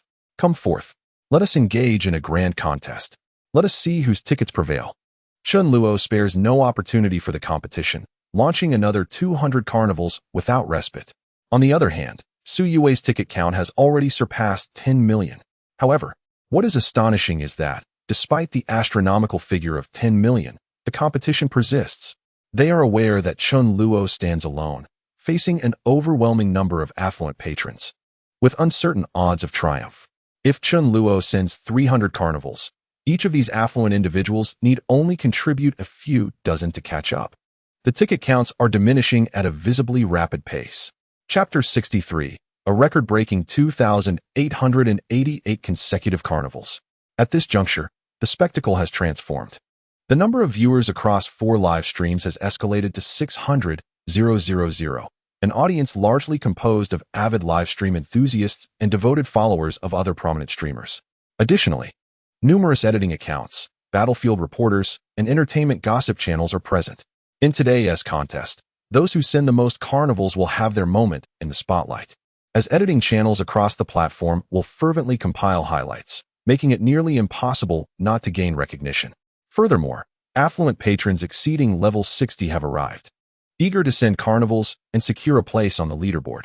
Some even divert from the high-ranking streams of Haishan and Lao Li to join Su Yue's, where apart from Luo Shun, the leaderboard is filled with tickets in the thousands.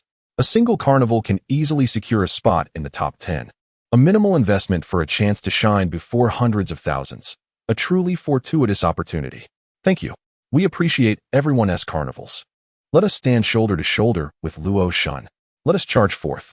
The goddess of Luo sends out carnival gifts. 10, 20, 50, 100.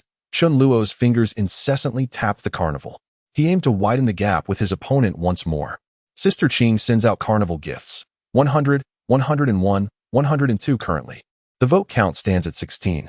23 million versus 11. 63 million. At this moment, in the live stream of Lao Li, Sister Qing observed the formidable performance of the goddess of Luo, realizing that even she, a well-known 75-level wealthy player on Douyin, struggled to keep pace. Although Sister Qing possessed great strength, she did not have the luxury of several million in her account, like Chun Luo. After sending over 300 carnival gifts, her resources were nearly depleted. However, witnessing the other high-level players rallying for the carnival, as the leading sister, she could not back down. Thus, she continued to recharge while sending more carnival gifts. Chun Luo's stream of carnival gifts persisted relentlessly, a continuous barrage. Su Yue's live stream had swelled to 200,000 viewers. Everyone was captivated by the performance of the goddess of Luo. They were all witnessing the deluge of carnival gifts. In the exhilarating atmosphere, as the final minute approached, the scores for both sides, barring any miracles, seemed nearly conclusive. The goddess of Luo sends out 2,000 carnival gifts. Chun Luo's barrage of carnival gifts continued. He aimed to keep sending them until the very last second. Over 2,000 gifts. The carnival was still ongoing. How exhilarating. This is what it means to be a wealthy player. A record was shattered. The goddess of Luo broke the record. The highest consecutive record for Douyin's carnival. Incredible. More thrilling than any annual event. This was destined to create a legend. The goddess of Luo sends out 2,666 carnival gifts. The goddess of Luo sends out 2,777 carnival gifts. At this point, the opposing streamer had completely surrendered on sending gifts. There was no way to compete. Have records been broken? Well, let us cease sending gifts and all watch the consecutive carnival gifts instead. I must witness this over 2,000 consecutive hits. I have never seen anything like it. Haishan and Lao Li conceded as well. My goodness. Did the opposing side reach 2,600 consecutive gifts? Now it's 2,800? Who exactly is this goddess of Luo? I shall unmute my microphone and take a look at the other side. Let us all observe together. In Su Yue's live stream, big brothers and streamers all gathered to watch. 75-level Sister Qing enters the live stream. 75-level brother Haishan enters the live stream. Suddenly, dozens of players, all above level 50, rushed in. Countdown. Last 3 seconds. The goddess of Luo sends out 2,888 carnival gifts. Victory. Ultimately, under the witness of hundreds of thousands, Chun Luo achieved an astounding 2,888 consecutive carnival gifts. He shattered the highest consecutive record in Douyin's carnival. 2,888. What a fortuitous number. The goddess of Luo is truly invincible. This record is unlikely to be broken. The consecutive record is the most challenging to surpass. Only the most powerful top-tier players pursue such carnival streaks. With 2888 carnival gifts, how long will the special effects linger? Congratulations to the goddess of Luo, successfully breaking the record for consecutive hits at the Douyin Carnival. Alas, the ticket count record remains unbroken. Otherwise, it would have been a double celebration. After the festivities, Chen Luo felt an overwhelming sense of relief, as if a great weight had been lifted. He had been so engrossed in the event, tapping incessantly, with his eyes solely fixed on the carnival. With 2,888 consecutive hits, even having witnessed Su Yue's astonishing 1,000 consecutive hits at the previous carnival, he was once again profoundly awed. Victory! The goddess of Luo reigns supreme. A stunning 2,888 consecutive hits at the carnival. Wishing everyone in the livestream room prosperity in the Year of the Dragon. Grateful for the carnival, thankful for the delightful gifts, and appreciative of all the attention. This time, Chen Luo amassed over 9 million. Although he achieved a remarkable 2,888 consecutive hits, a tinge of regret lingered. He did not surpass the highest single-session sound wave record, which stands at 200 million sound waves. 3 years ago, Douyin streamers Huizi and Name engaged in a legendary battle, achieving 200 million and 1.7 billion sound waves respectively, with a total expenditure of 37 million. To this day, no one has been able to surpass that feat. Back then, there were various exclusive, high-value custom gifts for top-tier users, making it absolutely formidable, with viewership reaching up to 2 million for a single event. Level 75 user Qingjia. Congratulations to the goddess of Luo for breaking the record. Qingjia gifts the streamer an ultra-sweet carnival. Level 75 user Haishingu. Congratulations to the goddess of Luo for breaking the record. Let's follow each other.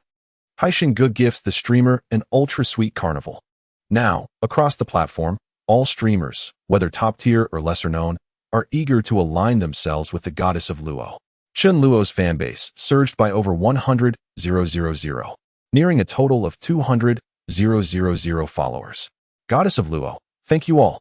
Chen Luo generously gifted 10 carnivals to several other streamers as a gesture of appreciation. He also distributed some Douyin coin red envelopes in each livestream room, grateful for their presence.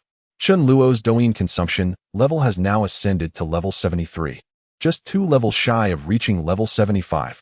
Seizing the momentum, he decided to embark on a challenge. Goddess of Luo, let us go again. I'll take on 3. Goddess of Luo, help me through this challenge. Chapter 64. Reward, Identity Background Card. Promotion to level 75. Host triggers task. Reaching the pinnacle. Reaching the pinnacle. Become a Douyin level 75 top-tier user. Ascend to the peak. Reward, Identity Background Card. Upon use, one can become a close friend of the retired official Gao Yuliang. The system is once again offering tasks and rewards. The updated system indeed feels different. The rewards have become even more impressive.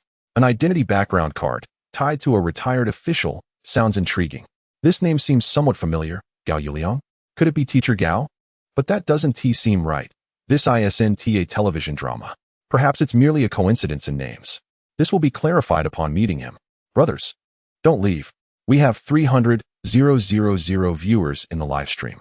Give me some attention. Follow Haishingu. The lucky draw presents you with a gold bar. Even more thrilling events are on the horizon.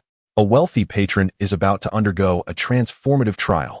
This opportunity to ascend to level 75 is fleeting. Who knows when it will come around again? Let us commence this momentous occasion and witness the illustrious patron, Luo Shun, embark on their trial. Let the competition begin. A limitless contest for 15 minutes. In the red corner, Wei Wei, the Eversweet.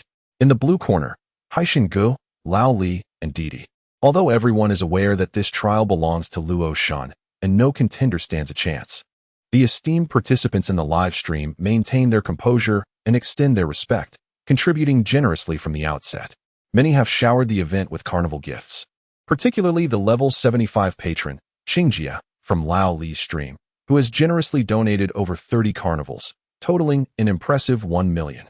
Tonight, Qingjia has become the backdrop to Luo Shun's brilliance.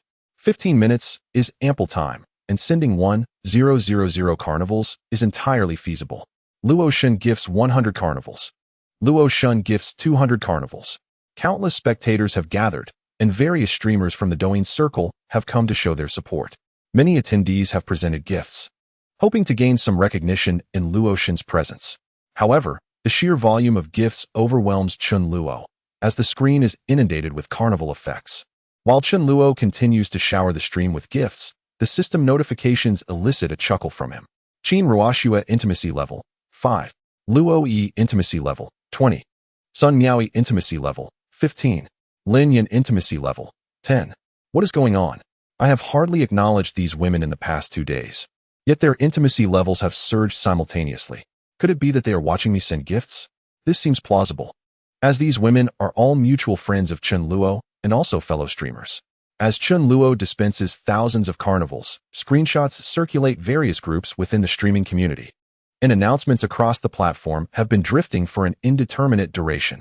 The varying intimacy levels indicate who is the most materialistic among them.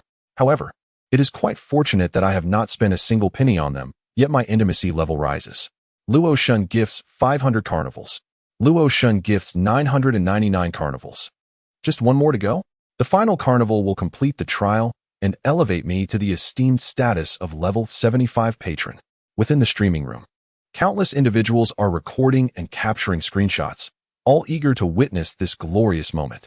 At last, under the gaze of hundreds of thousands, Chun Luo sends forth the final carnival, achieving a remarkable 1,000 consecutive gifts. Luo Shun gifts 1,000 carnivals. Your level has risen to 75. You have reached the pinnacle of excellence. You receive an identity background card. You earn 1,000 points. It is done. Luo Shun's level emblem transforms into a regal, deep purple 75, a symbol of extraordinary prestige. We have arrived. Let us bear witness to the ascension of a level 75 patron. Here at the scene, we bask in the celebratory atmosphere, sharing in the fortune. Together, we shall witness Luo Shun's name become legendary within Douyin. The trial. Congratulations to Luo Shun on their successful transformation. Congratulations to Luo Shun for successfully overcoming the tribulation, with a barrage of 999 congratulations flooding the live stream. At this moment, the chat is filled with accolades for Luo Shun, the illustrious level 75 deity. To achieve such a feat in front of so many witnesses carries immense significance. Furthermore, having previously completed the 2888 carnival combo, shattering Douyin records, the prowess of such a wealthy individual is indeed rare.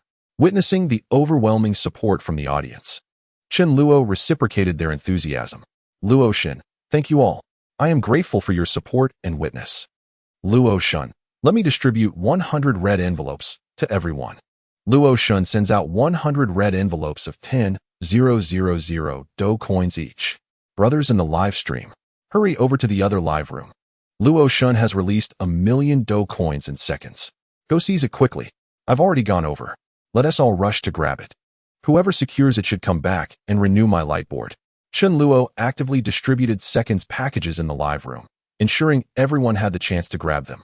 Those with fast internet and nimble fingers were truly fortunate, some managing to snatch up several hundred Do coins, enough to sustain a light board for an entire year.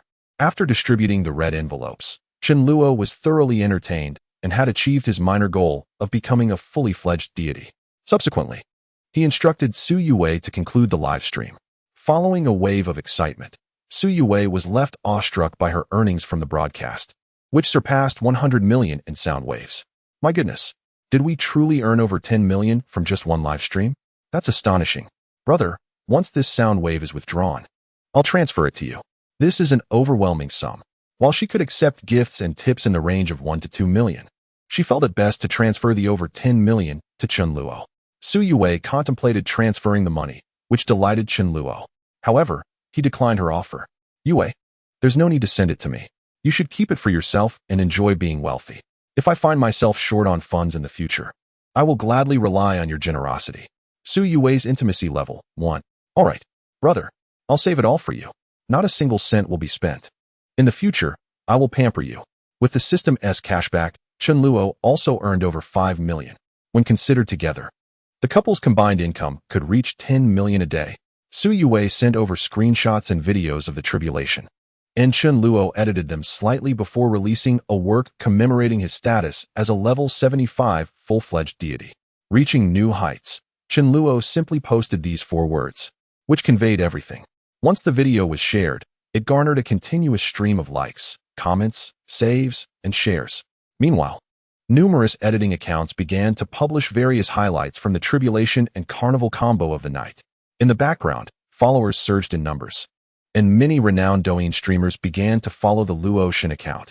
Chen Luo reciprocated by following back prominent figures such as Qing Jie, Haishan Go, and Lao Li, among others. After addressing these matters, Chen Luo utilized the identity background card he had just received as a reward, uncertain of the specific effects it would yield. System. Using identity background card. Identity background card successfully used. Retired Elder Gao Yuliang has become your lifelong friend. Gao Yuliang's profile is available for your perusal. Chapter 65. The Deputy Leader, a strong connection. Name, Gao Yuliang. Identity, retired elder. Former deputy leader of the province. Current status, enjoying the scenic beauty of Jincheng in his twilight years. Hobbies, fishing, chess, calligraphy, tea tasting. Evaluation, a warm-hearted elder who, within the bounds of principle, can assist you in overcoming any difficulty. Notice, the host is required to meet Gao Yuliang to activate the lifelong friendship. Please proceed to Qingshan Town tomorrow afternoon. Upon reviewing Gao Yuliang's profile, Chen Luo couldn't help but commend the system for its efficiency. It had directly arranged for a former deputy leader to be his friend, an invaluable ally. The significance of a deputy leader is clear to anyone of sound mind. With such a connection, as long as Chen Luo does not act foolishly, there should be no insurmountable problems. After all, throughout history, wealth has often feared power. Although Chen Luo, a commoner, has recently acquired some fortune, he remains insignificant in the face of authority. With Gao Yuliang as a connection, future endeavors would undoubtedly become much more manageable. The system indicated that Gao Yuliang was located in Qingshan Town, a place with which Chen Luo was quite familiar, as his ancestral home lay in a village there. This meeting with Gao Yuliang provided an excellent opportunity for Chen Luo to return home and attend to familial matters. Qingshan Town is renowned for its picturesque landscapes and national-level tourist attractions, drawing many retirees seeking a tranquil life. In his youth, Chen Luo often heard tales of the esteemed guests frequenting the town's quaint lodges and vacation hotels, often visiting the retired officials. Despite many of these elders being retired and removed from their former positions, their extensive networks remained intact. It was not uncommon for current officials to owe their positions to their guidance. Su Yue was browsing her Douyin account. Tonight's livestream had flourished due to Chen Luo's influence. With the presence of the esteemed god of wealth at level 75 in her stream, she had garnered immense traffic. Brother, I've gained so many followers today, and numerous prominent streamers are now following me, something I never dared to dream of. If our instructor were to see my backend data, they would surely be astounded. Haha, brother, I know all of this is thanks to you. You have been so kind to me. From now on, I will heed your advice diligently. Seeing Su Yue's obedient and considerate demeanor, Chen Luo felt a sense of satisfaction. He opened his phone to check his messages and noticed several women, particularly enthusiastic, were sending him numerous messages. Qin Ruoxue 11 unread messages. Chen Luo, you have showered 2,888 carnival gifts in the live stream. My goodness, how splendid. I noticed you have reached level 75. I recall that during your last gift-giving session in my stream, you were only in your 60s. When I next go live, might you come to watch me so I may witness the grandeur of a level 75 tycoon? Recently, I purchased some new clothing. Which color do you find most appealing? How shy? Leg photos, body shots, and videos. Is this truly the privilege of a wealthy individual? Chen Luo did not anticipate the formidable impact of a level 75 presence in the livestream. Qin Ruoxue was clearly attempting to entice him, adorned in stockings of various hues to capture Chen Luo's attention. It seems the system rewards for Qin Ruoxue are imminent. Chen Luo also responded to her message, stating, notify me when you next go live. I shall make time to see you. I favor black suspenders. Louis, 22 unread messages. Look at me. I await your arrival in the live stream daily. You can transcend tribulations in my stream too. Carnival gifts can also be showered here. Upon opening the video sent by Louis, Chen Luo nearly lost his composure. Her display was intended to showcase her assets, leaving little to the imagination. Previously, One had to bestow 10 carnival gifts to witness such a spectacle, yet now he enjoyed it for free. And it was even more thrilling than what one would pay for. Truly astonishing. Lu Yi appears to have a profound love for wealth. Thus, Chen Luo decided to be straightforward and replied, "Come find me. I shall grant you 100 carnival gifts." Lin Yin, 9 unread messages. Today, I heard someone in the livestream mention you were transcending tribulations, so I came to watch. Congratulations on becoming a level 75 tycoon on Douyin. May I share your Douyin creations? The god of Luo is also a big brother in my livestream. Hehe. Brother, I have already purchased my flight ticket. Once I pack my belongings, I will come over. Lin Yan's message was relatively composed, devoid of any explicit images or videos. However, her direct purchase of a flight ticket was quite considerate. Chen Luo, appreciating Lin Yan's thoughtfulness, promptly transferred her 50,000 yuan to cover her travel expenses and the costs of moving. Sun Miaoi, 12 unread messages. Congratulations to Luo Shun on becoming a level 75 tycoon. Please visit my livestream more often. Photos, videos. Goodness, Sun Miaoi has boldly infiltrated the scene, drawing comparisons. As a friend of Lu Yi, perhaps they could both come to Jinsheng for some leisure and sightseeing together. Chapter 66. Returning in Glory. Driving a Maybach back to the village. The following morning, Chen Luo first sent Su Yue back to school. Today, he intended to plan a meeting with the esteemed elder, Gao Yuliang. Although the system indicated a close-knit relationship, when facing such a significant figure in reality, Chen Luo felt compelled to fulfill his responsibilities appropriately. When meeting someone, it is essential to bring along a gift. The system records have indicated that Gao Yuliang has particular interests, such as chess, fishing, and tea. Acquiring chess-related items in a short time is rather difficult, while fishing gear seems somewhat inappropriate. Thus, purchasing some tea leaves as a gift would be just perfect. Consequently, Chen Luo searched online and discovered a high-end tea shop in the city. "Sir, do you have any fine tea leaves? I wish to present them to my elders," he inquired. "Greetings. For gifts, you might consider this recently launched spring tea gift box, featuring premium Longjing from Lion Peak Mountain," the owner suggested. Chen Luo examined the packaging and description of this premium Longjing. It indeed appeared suitable for gifting. However, the price was rather extravagant.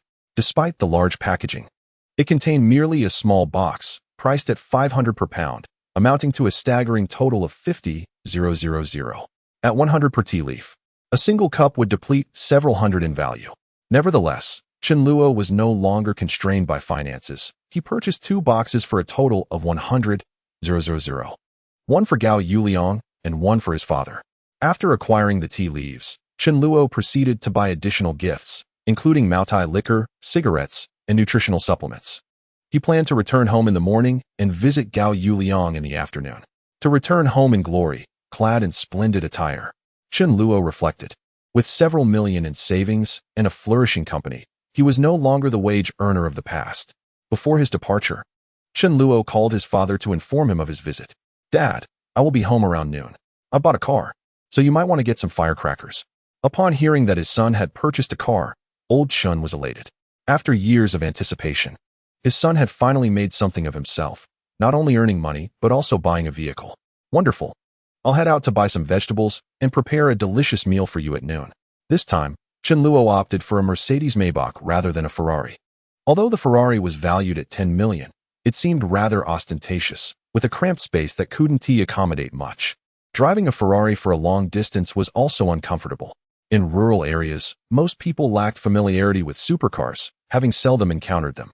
However, they were well acquainted with brands like Mercedes, BMW, and Audi, which held the highest recognition in those regions. Among these, the Maybach, being the epitome of luxury within the Mercedes line, could only be rivaled by Rolls-Royce in terms of prestige. Around 11 o'clock, Chen Luo arrived at the entrance of his hometown village, Qingshan Town, Shaonan Village. As soon as his grand Maybach appeared on the main road, it instantly captured the attention of everyone around. At the village entrance stood a small shop that also served as a mahjong parlor, bustling with activity year-round. Functioning as the village's information hub. "Look over there. That Mercedes is truly magnificent. Why is that car so large? Is that a Maybach? I've heard that this vehicle is quite extraordinary. The occupants are either prominent business magnates or high-ranking officials, indeed formidable figures. Speaking of which, I often see the renowned billionaire Wang Jianlin in the news. He drives a Maybach too. The individual inside looks somewhat familiar. Could it be Chen Luo from the old Chen family? Chen Luo? How could that be? That lad possesses no remarkable talents. His family's house is in disrepair, and he always returns home on a tricycle. How could he possibly drive a Mercedes? The Chen family is among the more impoverished in the village. Many of the older generation in the village have thrived due to the prosperous tourism in Qingshan town, making a modest fortune. They've not only rebuilt their homes, but also acquired cars worth over 100,000. The younger generation has married off early. In contrast, due to certain circumstances, the Chen family missed previous opportunities, resulting in their relative poverty, with no renovations to their house. In the eyes of the villagers, Chen Luo is seen as a person of little ability, failing to make a name for himself in the city. Previously, every time Chen Luo returned home, he dreaded passing this spot. The stares and discussions of others weighed heavily on him, making it difficult for him to hold his head high.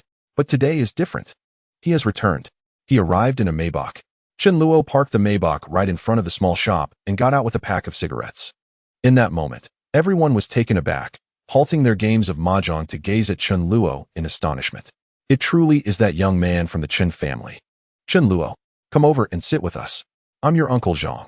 I used to treat you to ice cream when you were little, do you remember? Chen Luo, you've returned. We were just saying that you're the most distinguished young man in the village. It's been so long. You've become even more handsome. Observing the sycophantic expressions on their faces, Chen Luo found it somewhat amusing, yet this was the stark reality. The elder who had previously looked down upon Chen Luo instinctively closed his mouth, not daring to meet Chen Luo's gaze. He understood that now, with Chen Luo driving a Mercedes, he was not someone to provoke. A man's confidence is always derived from his capabilities. The moment you step out of a Maybach, words become unnecessary. The car speaks for you. Chen Luo greeted them and tossed a pack of cigarettes onto their mahjong table. The cigarettes knocked over their game, yet no one complained. Instead, they immediately scrambled for the pack. Cigarettes that typically cost dozens of yuan per box were a luxury they couldn't afford. Even those who didn't smoke could exchange them for a tidy sum. As the Maybach departed from the small shop at the village entrance and drove deeper into the village, villagers passing by caught sight of Chen Luo inside the vehicle. At last, Chen Luo arrived at his family's doorstep. Dad, I'm back. Upon hearing his son's familiar voice, Chen Guofu rushed out of the house. Son, you've returned. Upon witnessing Chen Luo returning home in a luxurious Mercedes-Benz, Chen Guofu was filled with exhilaration. Wonderful. My son has achieved great success. As he gazed at their dilapidated house and the weathered visage of his father, Chen Luo was overcome by a torrent of emotions. Father, your son has made something of himself. From now on, you can enjoy a life of peace and comfort. At that moment, both father and son felt a surge of emotion, their eyes glistening with unshed tears. Chapter 67. An audience with the second-in-command. A friendship across generations approaches. Father, this time I've returned with gifts. Could you assist me in carrying them? Chen Luo opened the trunk of the Maybach, extracting a multitude of parcels. Together, they transported the items back to their home. Mother, I'm back.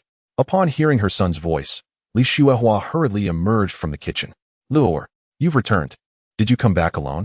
She inquired, glancing outside but noticing no one else accompanying him. Mother, don't look around. I'm alone, Chen Luo replied. Understanding her curiosity stemmed from hopes of him bringing home a girl. The elderly couple was particularly anxious about their son finding a partner. I will go prepare dinner now. Let us talk after I finish, she said. Seizing the opportunity, Chen Luo took some firecrackers to the road outside. Keeping a safe distance from the vehicles, he ignited the firecrackers. There was no elaborate ceremony. The purchase of a new car simply warranted a festive display. The crackling sounds of the firecrackers reverberated throughout the village, ensuring that the news of Chen Luo returning in a Maybach spread like wildfire. As the sounds reached their ears, many villagers rushed out to witness the spectacle, gathering in clusters at the road junction, buzzing with conversation. Firecrackers. There's no doubt now. It must be Chen Luo's new Mercedes. Old Chen truly has a remarkable son. Indeed, I heard that car costs over 1 million. Even with a loan, the down payment would be substantial. Let us be polite when we see old Chen. Things have changed. Chen Luo still seems to be single. If anyone has unmarried daughters, now is the time to seize the opportunity. The impressive presence of the Maybach left an indelible mark on the community. After the firecrackers ceased, Chen Luo felt a profound sense of relief, finally able to hold his head high. Father, why not take a seat in the car? I'll open the door for you. Chen Guofu brushed off his clothes and, with a determined stomp, settled into the plush back seat of the Maybach. Compared to the front seat, the rear offered an unparalleled experience, spacious and luxurious. It was a haven of comfort. Old Chen, Luo, come back for dinner. At Li Shuahua's call, the father and son returned home, reuniting with their family. At the dining table, Chen Luo shared his thoughts with them.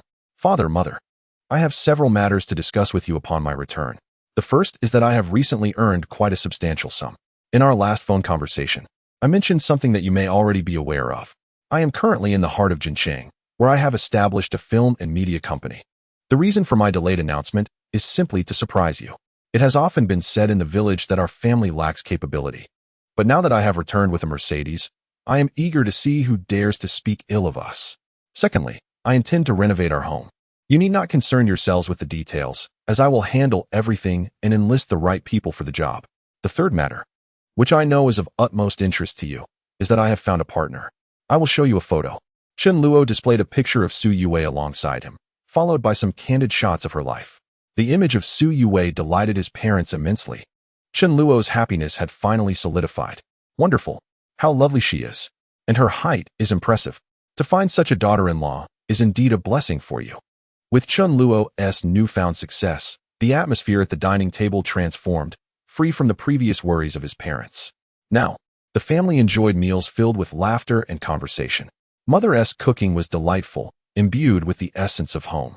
As a man, Chen Luo had finally taken on the responsibilities of the family, stepping into his father's role. In the afternoon, following the system's guidance, Chen Luo arrived at a leisure resort in Qingshan town. A large stone at the entrance bore the inscription Dao Li Xian Yun, a name imbued with poetic significance, and the architectural style leaned towards the ancient. The security personnel at the entrance exhibited a high level of professionalism. Good day, sir. We cannot allow entry without a reservation.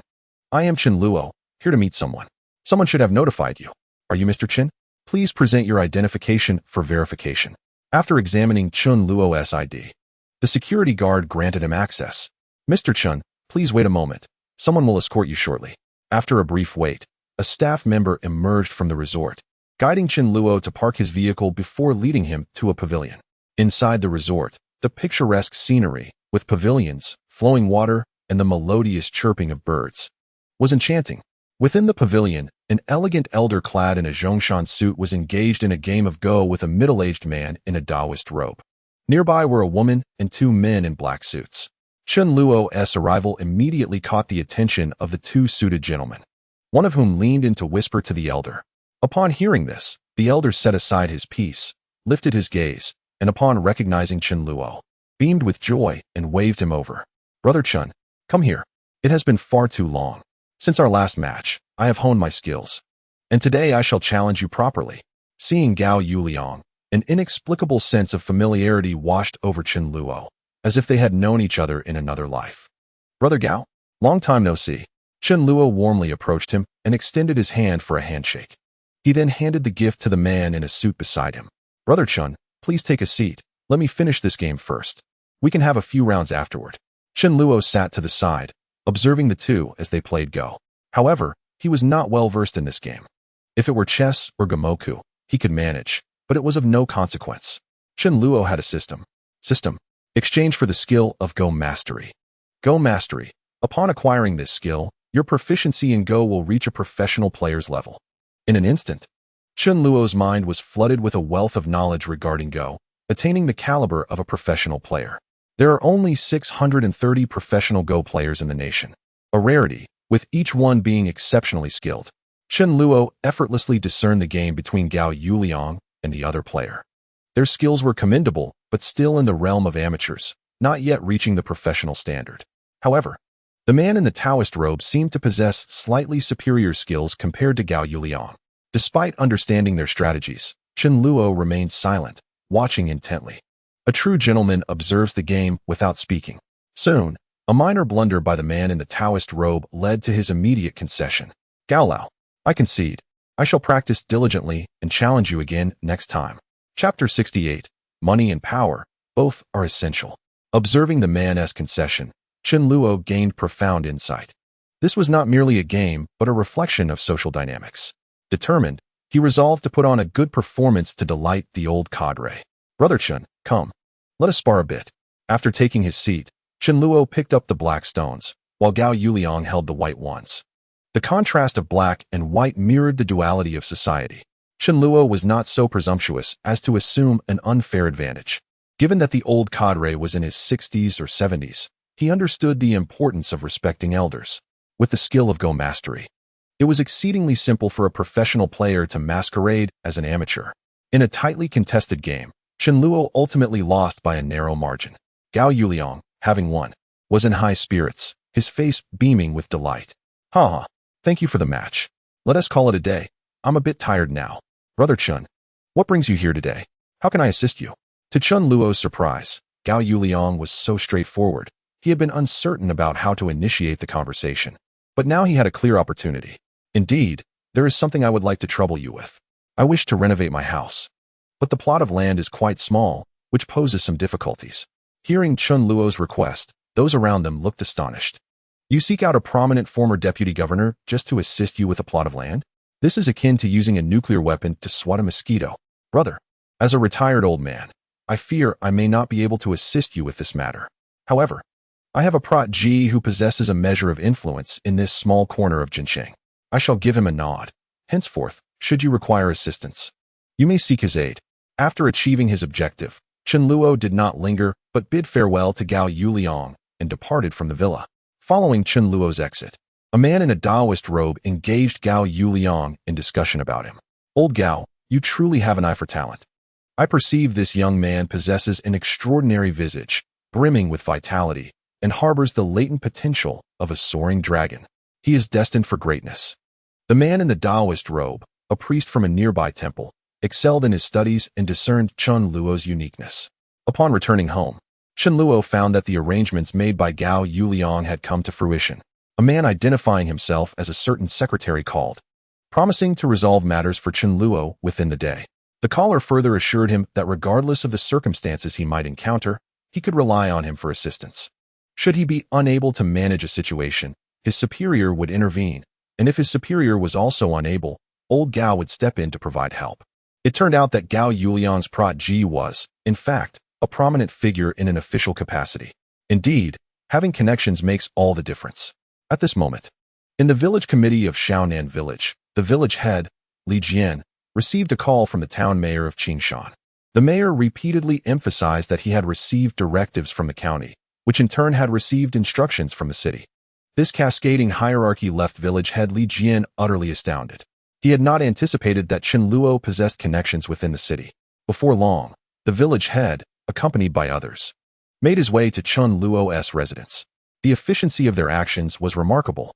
They measured the area of Chen Luo's property, completed the necessary procedures, and the matter was swiftly resolved. Chen Luo was permitted to utilize the surrounding land, commencing construction on his house before finalizing the formalities. Is this the terrifying nature of power? With the land issue settled, the construction of the house could commence without delay. Regarding construction, Chen Luo's father, Chen Guofu, was quite experienced, having worked on construction sites for many years. Chen Luo consented to allow him to coordinate with relevant renovation design companies and construction teams. Chen Luo thus assumed the role of a detached overseer, merely providing the necessary funds. In the afternoon, Chen Luo reclined in his Maybach, idly scrolling through Douyin. Upon checking the backend, he discovered that the remarkable video of his 75-level tribulation had garnered 150,000 likes and over 8,000 comments. Numerous young women, aged 18 or 19, were fervently posting their selfies in the comments. Tian, a college student, 165 centimeters tall, 95 pounds, has never been in a relationship. Daddy, look at me. Chi, a dance streamer, 170 centimeters tall, 100 pounds, skilled in train rocking, grand pendulum, and shadow dance. Were this not on Douyin, Chen Luo might suspect he had stumbled upon some sort of small card. This truly dazzling world opens its doors exclusively for the affluent. Moreover, countless works were all centered around the goddess of Luo. Chen Luo clicked to view, finding all of them to be tribulation videos from that day, along with a record-breaking 2888 combo from the carnival. Many creators on video platforms have garnered substantial traffic, with some garnering tens of thousands of likes, while others receive merely thousands. Capitalizing on the popularity of Luocean, they have gained a considerable following. However, for every admirer of Luocean, there exists a detractor. Some individuals merely seek to ride the wave of attention. A certain self-important streamer, known as Happy Little Lamb, has been particularly vocal, making a spectacle in his live stream, which was recorded and circulated by netizens, all denouncing Luocean. When asked about the level 75 wealthy Luocean, I must question the intelligence of those who ponder this. Having navigated the vast seas of the internet for quite some time, I have encountered countless storms. The 2888 Huazi is nothing but a grand performance. Which rational individual would engage in such extravagance? Allow me to be frank. Luocean is merely a product of hype. This level 75 is as inconsequential as a drop in the ocean. Fellow enthusiasts, do not be naive. The affluent are not fools. I am a proponent of truth. For me to acknowledge him, he must first demonstrate his worth through a significant gesture. In the video, the streamer known as Little Lamb sits on a small stool outdoors, with a Toyota Land Cruiser parked behind him. Is he not that infamous Xiao, known in the online realm as Jean Yapping? He has gained notoriety in the world of internet fame. Luocean is aware of this streamer, who previously rose to prominence through his abstract art, albeit under a different name. Happy Little Lamb is currently live streaming. Luocean, in stealth mode, enters his stream to observe his utterances. Astonishingly, over 10,000 viewers are present in the stream. Mr. Jean Yapping, I am a graduate student. When will you treat me to an egg? He mocks. A clown. Await the judgment of Luocean. Enjoy the attention while you can. How dare you speak of a level 75 wealthy individual? Everyone, refrain from gifting him. He is merely seeking alms. Upon witnessing the multitude of viewers in the live stream, Xiao is elated. Even notoriety is a form of fame. As long as he has an audience, he can profit effortlessly.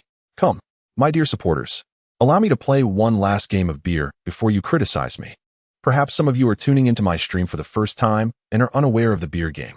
Let me explain how it works. I will close my eyes and count to 10. Then you all send some beer. Upon seeing the beer, let's follow each other. Here we go. 10, 9. I will say beer. You will say go. Beer. Go. As the scene unfolds, Xiao theatrically places his hand on his forehead, shouting in an abstract manner for the beer to flow, waving his hand animatedly. Beer. Go. The moment I open my eyes, dear supporters, let me behold a sky full of beer. The one who gifts the most beer will receive my undivided attention on this account, never to be unfollowed. In the public chat, an abundance of beer emojis appears. Some send 1, others 10, and some even send 188 beers. Beer is one of the least expensive gifts on Douyin, costing only 2 Do coins, equivalent to merely 20 cents. Although the public screen was rife with criticism, the sheer number of viewers ensured that there would always be individuals eager to draw attention in the live broadcast. However, as Chen Luo observed those bestowing gifts, he sensed something amiss. This small Gao should not have any female fans. How could there be so many women gifting him? Moreover, their avatars were quite appealing. Chen Luo clicked on the profiles of those sending beer. To his astonishment, he discovered that these so-called female fans were, in fact, sisters of the film. Accounts with provocative avatars impersonating female supporters to attract male attention while diverting traffic to certain illicit websites through their profiles. Silently, Chen Luo recorded the screen to preserve the evidence. Subsequently, he exited the live stream, turned off his invisibility, and re-entered Gao's broadcast. Level 75 user Luo Shun has entered the live stream. The prestigious title of a level 75 millionaire, coupled with a splendid entrance effect, immediately captured the attention of all present. The public screen erupted with messages. Luo Shun has arrived. Bullet comments at 999. Wow, a level 75 millionaire. So handsome. Welcome, Luo Shun. Something exciting is about to happen. Luo Shun must have seen our recording. Luo Shun, enjoying the beer minigame? Let us make sure you indulge to your heart's content. Luo Shun, everyone, help me keep count. Let him finish the beer. Luo Shun sends 999 beers. Luo Shun sends 9,995 beers. Luo Shun sends 99,910 beers. Chen Luo continuously dispatched beer gifts on the public screen, sending a total of 20 sets of 999 beers. Haha, Luo Shun knows how to have fun. Hurry up with your beer, Mr. Jean yapping. Don't you enjoy the beer minigame?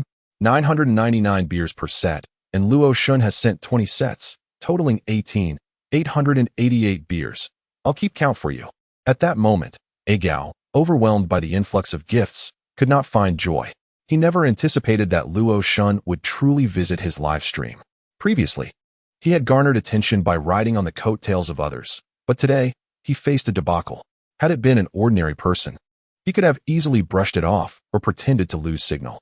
However, this was a level 75 millionaire, despite his doubts in the live stream. It was merely an act for attention. Faced with the reality of a level 75 millionaire, he dared not offend him. Thus, Gao stood up and bowed in apology. His lackluster performance elicited laughter from the online audience. Welcome, Luo Shun. Luo Shun, I admit my mistakes. I sincerely reflect on my actions. I should not have. I will never play the beer minigame again. I say beer. You say go? Beer. Go. Beer. Go. Chen Luo hung around in his live stream, keenly observing his performance. If he were not present to supervise, he would undoubtedly try to cheat and evade fulfilling the requirements.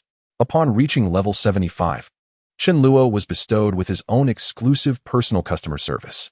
He promptly forwarded a recording of a live stream from Xiao Gao's room, where a group of influencers were engaging in gift-giving to attract viewers.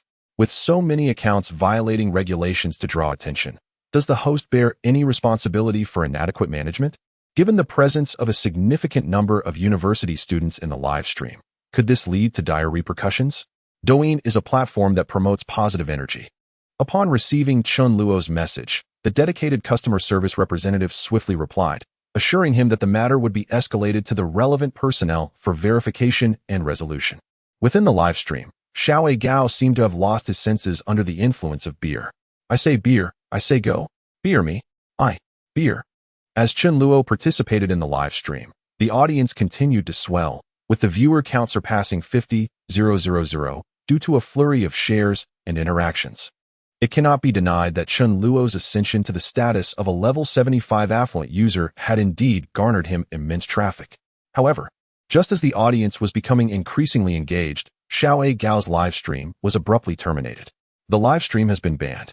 The exclusive customer service also relayed the outcome to Chen Luo, informing him that Xiao Gao's live stream would be suspended for 30 days. For an entire month, he would be barred from appearing on camera. Any presence in any live stream, regardless of whose account he used, would result in an immediate ban. Had Xiao Gao not sought to capitalize on Luo Shun's popularity or tarnish his reputation, Chen Luo would have likely left him unscathed. Yet, he had unwittingly positioned himself in the line of fire. Just as Chen Luo had recently elevated to level 75, Xiao Gao's reckless disparagement rendered the accomplishments of the 75-level affluent users seemingly worthless. It was sheer luck that he wasn't permanently banned. Although the live stream had been suspended, numerous viewers had recorded the session, and a plethora of editing accounts soon caught wind of the incident. Before long, the news of Xiao Gao's slander against the level 75 affluent Luo Shun and the subsequent banning of his live stream spread through various edited videos. Xiao Gao has provoked someone he shouldn't have. He deserves it.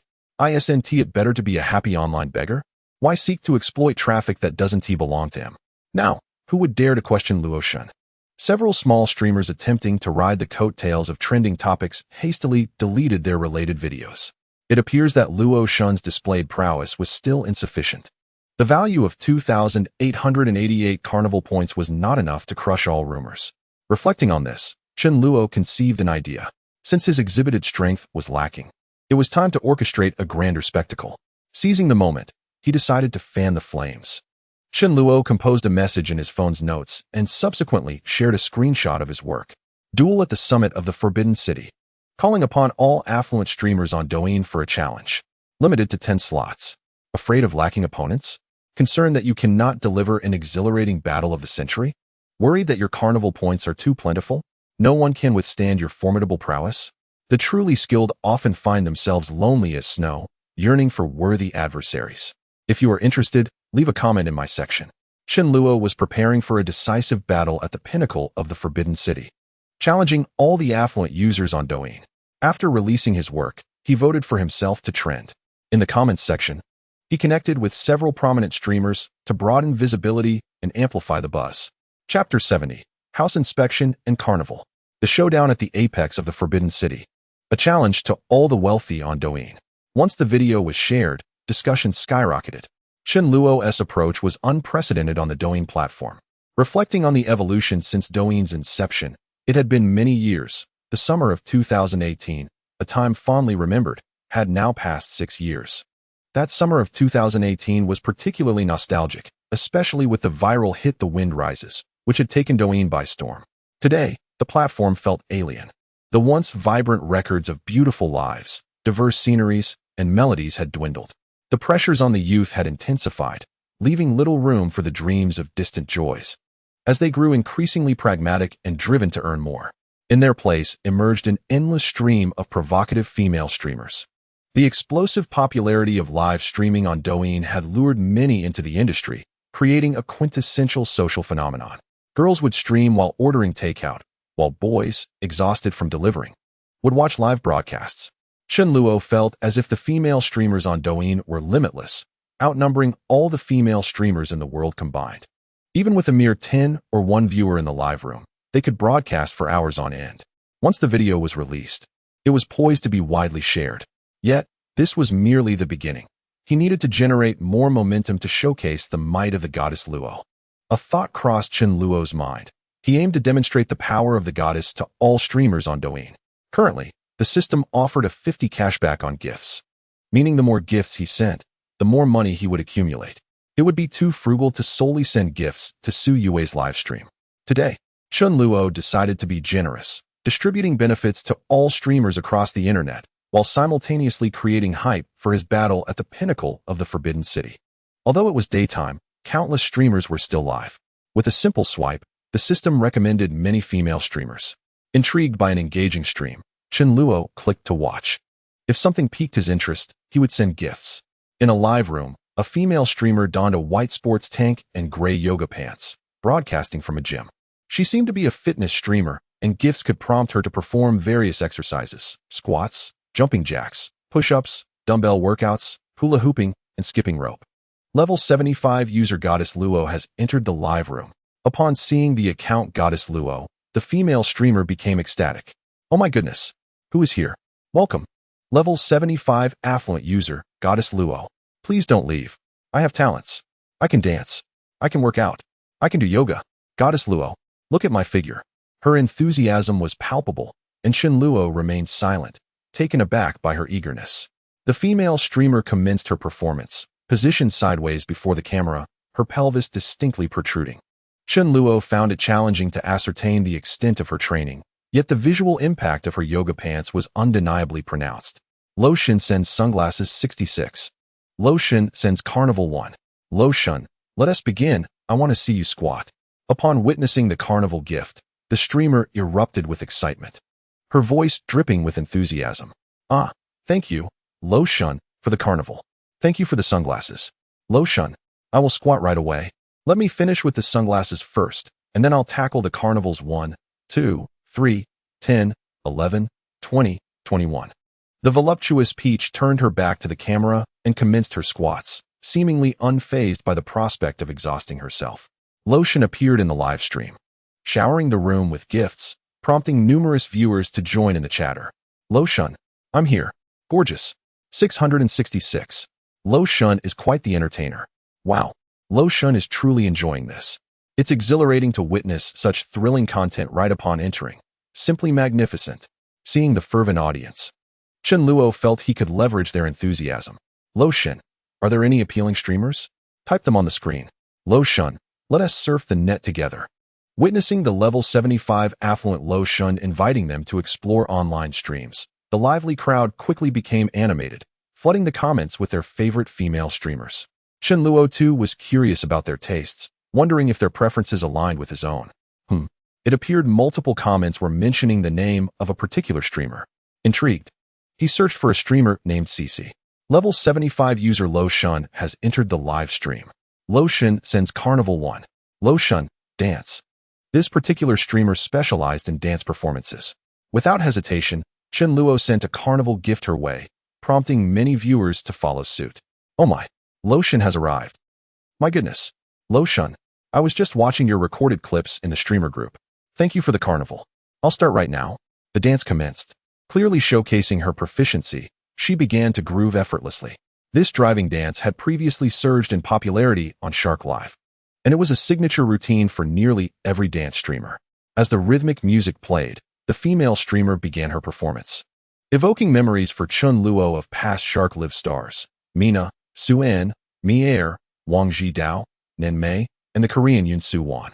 Before the rise of Douyin, these female streamers had captivated the hearts of countless men. The driving dance, while reminiscent of Mina's, was still impressive. The atmosphere was charged, and any further missteps could risk penalties. Merely watching was sufficient. Lo Shun was indeed generous, providing everyone with delightful entertainment. Lo Shun, I am your devoted fan. Please take a look at my work. I have compiled numerous videos concerning the enchanting Luo Shun. Today, it seems the officials have shown great deference to Chen Luo, as the dance was surprisingly allowed to be viewed in its entirety, and the host was not escorted away. Luo Shun, brothers, please welcome the next guest. Chapter 71, Wang Xizong's alternate account. It pales in comparison to Luo Shun. With the assistance of countless brothers, Chen Luo felt considerably more at ease. The public screen was abuzz with various names of streamers who were currently broadcasting. As per the usual protocol, Chen Luo examined those whose names were frequently mentioned in the comments. Xiaoyu, Luo Shun, hurry to this live stream. The comments section was already flooded with hundreds urging viewers to check out this particular host. Chen Luo, intrigued, conducted a quick search and entered the live stream. Xiaoyu, Sui Yuan Live, live stream popularity, 5,000. To his astonishment, this female streamer had amassed such a significant following, with over 5,000 viewers, marking her as a formidable presence in the streaming realm.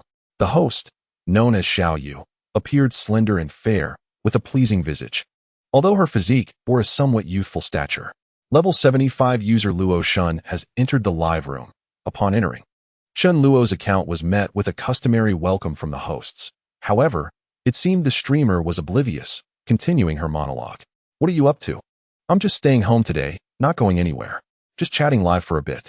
You can send a pavilion gift if you wish, no need to overdo it. It turned out a wealthy heir was showering the host with gifts, and she was too engrossed in conversation with him to acknowledge the comments or welcome anyone else. Big Tongue Ball sends the host True Feelings 5. Big Tongue Ball sends the host Douyin Airship 3. Big Tongue Ball sends the host Cloud Secret Realm 2. This level 60 user, Big Tongue Ball, was persistently showering the host with various gifts, all of which bore his name. Chen Luo found himself perplexed by the situation. What was so captivating about this stream? Although the female host was indeed attractive, her youthful physique did not pique his interest. Where was the promised surprise? Initially, he had anticipated vibrant displays and alluring dances to behold. Luo Shun, this Big Tongue Ball seems to be Wang Xizong's alternate account. Luo Shun, prompt the host to dance. With a level 75 affluent user present, how can you not welcome him? Host, have you been bewitched by Big Tongue Ball? Big Tongue Ball, are you Principal Wang? After perusing the comments, Chen Luo began to grasp why they were urging him to visit this live stream. The surprise was not in watching the female host, but rather in encountering Principal Wang. I have unexpectedly stumbled upon the wealthy heir Xiao Tsong. Why choose such a mundane name as Big Tongue Ball? Unsure of the authenticity of the comments, he pondered if someone might be impersonating him. Given this context, Chen Luo remained uncertain about the authenticity of the individual he encountered, as there were numerous impersonating accounts on Douyin, primarily created to exploit trends and garner attention. The veracity of the situation could only be determined through direct experience. Chen Luo initiated his participation by sending a lavish carnival gift, subsequently summoning his room inspection team with a spectacular display. He then accessed the exclusive offerings of the mysterious store, which featured gifts imbued with explosive special effects that illuminated the screen with grandeur. As the gifts poured forth, 2 dragons roared into existence, swiftly followed by a strikingly large mech that awakened in a dazzling display of effects, rendering the gifts sent by Da Shiwan pale in comparison. Wow, that's incredible. The effects from Luo Shun nearly shattered my phone screen. The Dragon-S display is phenomenal. The roar left me utterly dazed. Streamer, you ought to express your gratitude for the gifts. Can you not see the carnival? Can you not see the great dragon?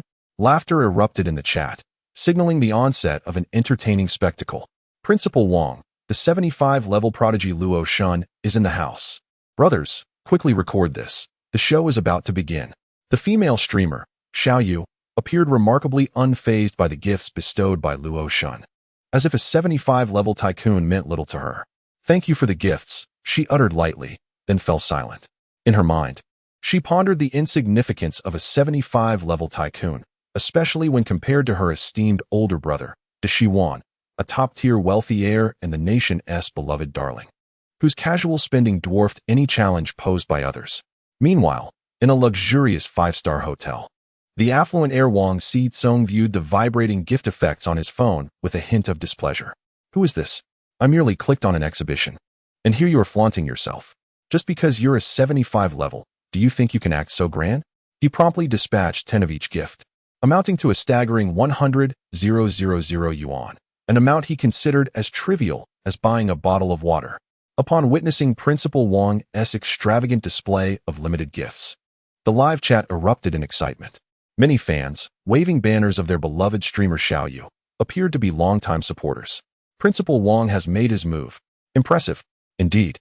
The principal is the epitome of a wealthy heir. Can you refrain from stirring up the chat? The streamer is a friend of the principal. What does your sudden 75-level gift spree signify? Are you attempting to steal the limelight in front of the principal? Do you even measure up? Exactly, a bunch of fools. There are countless 75-level accounts on Douyin, but how many have genuinely climbed to that level on their own? The principal has achieved level 60, a feat accomplished through genuine effort and investment. The barrage of comments adorned with fan banners is quite conspicuous, and Chen Luo observes it all keenly. Is he merely a lesser figure compared to Principal Wang? Chen Luo dismisses this notion in a straightforward comparison of gifting. Even 10 or 100 Principal Wangs would pale in comparison to him. Although Principal Wang possesses considerable wealth, with his father, Old Wang, having once been the richest man, amassing a fortune in the hundreds of billions, such assets cannot be readily converted into cash within a short span. In contrast, Chen Luo enjoys the luxury of unlimited gifting, and the more gifts he bestows, the greater his returns, leading to an ever-increasing cash flow. Noticing the significant contributions from De Shiwan, Chen Luo deduces that it must indeed be Wang Xikong himself. Since it is Wang Xikong, Chen Luo is inclined to forge a friendship with him. He recalls Wang Xizong's famous adage, "I never assess a friend based on their wealth, for they could never surpass my own." But what if he were to surpass Wang Xikong in wealth? Would he then become the elder brother in their relationship? Determined to demonstrate his prowess, Chen Luo resolves to outshine Wang Xikong. Chapter 72. Principal Wang's heart is shattered. She does not love me. After Wang Xikong completed his gift-giving, he glanced at the comments on the live stream and wore a look of disdain. He regarded the audience as shallow, believing that their admiration was solely based on the gifts. Moments ago, they were mocking him, and now they had transformed into sycophants. The level 75 account, Luo Shun, caught Wang Xizong's attention, prompting him to examine Luo Shun's profile, where he discovered that Luo Shun had produced content. Duel at the pinnacle of the Forbidden City? Masters are lonely as snow. Is it truly entertaining to play this well? 2,888 Carnival? Is the highest record really 2,888? Approximately 9 million, not bad. A Ferrari 90? No. Seriously, with such a subpar vehicle, he opts for the top configuration? He might as well invest a little more for a Lamborghini. Wang Xikong had initially intended to present gifts to his girlfriend and explore the exhibition, but unexpectedly, a level 75 Luo Shun entered the scene, bringing along a wave of casual viewers. Just as he was gifting at the exhibition, someone had to steal the spotlight by presenting exclusive gifts, which irked him immensely. And that was precisely Chen Luo's intention. He sought to ruffle Wang Xizong's feathers. In the realm of Douyin, Wang Xikong was but a lesser figure. Even if his father liquidated their assets, it would not suffice. Chen Luo found himself perplexed as to why Wang Xikong typically favored delicate and slender women. Occasionally, he would encounter images of Wang Xizong's ex-girlfriends, all embodying that pale, youthful, and slender aesthetic. Was it simply due to Wang Xizong's advancing age, confining him to smaller vehicles? Ah, Xiaozong, let me inspect the merchandise for you and see what kind of girl your beloved Xiao Yu truly is. Chen Luo utilized the system to check on Xiao Yu's information, and to his astonishment, he discovered a sensational revelation. Streamer Xiao Yu. Name, Wu Yujia. Identity, Internet celebrity. Age, 22. Height, 163 centimeters. Weight, 42 kilograms. Appearance, 85 points. Figure, 80 points. Condition, abnormal. Warning, warning. Upon discovering the profile of Xiaoyu, Chen Luo was taken aback by the glaring red alert concerning her status. This promised a sensational revelation. Haha. It seemed that the unfortunate Xiao Tsong had stepped into a minefield. Chen Luo clicked to view the detailed information regarding the abnormal status and was met with the explicit reasons. Status abnormal. Wu Yujia, entangled with two men simultaneously, maintaining a tenuous connection with her ex-boyfriend, shrouded in ambiguity, displaying a profound disloyalty in matters of the heart. Would you like to view the chat history? What? There's a chance to view the chat history? The system is impressive. I am certain that I will savor this juicy tidbit. Chen Luo, intrigued, accessed the chat records and skimmed through them. Wu Yujia, stop looking for me. I am with him. He is very possessive. Ex-boyfriend, can he satisfy you? You wretched woman. Ex-boyfriend. Who was it that cried, saying they wanted to try again? This was utterly explosive. Chen Luo could hardly bear to continue reading. It was shocking that the esteemed Principal Wang would find himself ensnared in such cruel deception and betrayal. Thankfully, Chen Luo possessed the discernment to see through all women in this world with clarity. After digesting this revelation, she found Wang Xitsong's Douyin username, Big Tongue Ball, to be utterly comical. Wasn't he just a mere jester? Having witnessed the true nature of the female streamer Xiaoyu, Chen Luo felt a strong urge to retract the gifts she had just sent. Initially, she had intended to engage playfully with Wang Xikong to exchange gifts, and to swiftly surpass him on the leaderboard. But now what was the point? Showering gifts upon such a woman seemed utterly unwarranted. Reflecting on Wang Xitsong's recent expenditure of 100,000, Chen Luo found it laughable. Furthermore, it appeared that Wang Xikong had encountered similar situations before. Previously, he had publicly clashed with an internet celebrity named Yi Ning, and the leaked chat records had left everyone astounded. Darling, have you eaten? Darling, are you asleep? Darling, why are you ignoring me? Darling, I went for an infusion today. Infusing what? The longing for you at night. It seems that wooing women requires more than just wealth. Xiao Tsong, allow me to assist you in recognizing this woman's true colors. I wonder if Wang Xikong can bear the weight of this revelation. Chen Luo sent a prominent message in the live chat, tagging Wang Xikong's Douyin account, uncertain if he would take notice. Luoshan, Big Tongue Ball. Let us follow each other. Luoshan, I have good news to share with you. This message stood out brightly, visible to all in the live stream, including Wang Xikong. Good news? Do we even know each other? I am keen to discover what schemes you are concocting. Wang Xikong responded to Luoshan with a question mark. Does she want? Luoshan, image, Chen Luo, not one for idle chatter, promptly sent over a screenshot of a chat. Concerned that Wang Xikong might be overwhelmed, he deliberately chose a less provocative image. Upon viewing the screenshot, Wang Xikong was consumed with rage, nearly hurling his phone against the wall. He had lavished Wu Yujia with a plethora of luxury items, extravagant gifts, and various trips, only to receive this treacherous outcome in return. This ingrate of a woman. Did she truly believe I would remain passive? Very well. However, she was merely a fleeting dalliance for him, and despite his anger, he quickly regained his composure. A solitary screenshot does not confirm authenticity. What if it was a ruse to deceive him? Where on earth did Luoshan procure this chat record? I must inquire further. Does she want? Brother, may I add you on WeChat for a chat? Luoshan, please add me. After Chen Luo accepted Wang Xitsong's friend request, he inquired if they could converse via voice. The two soon connected over a phone call. Hello, brother, thank you. Where did you find this chat record? Do you have any other screenshots?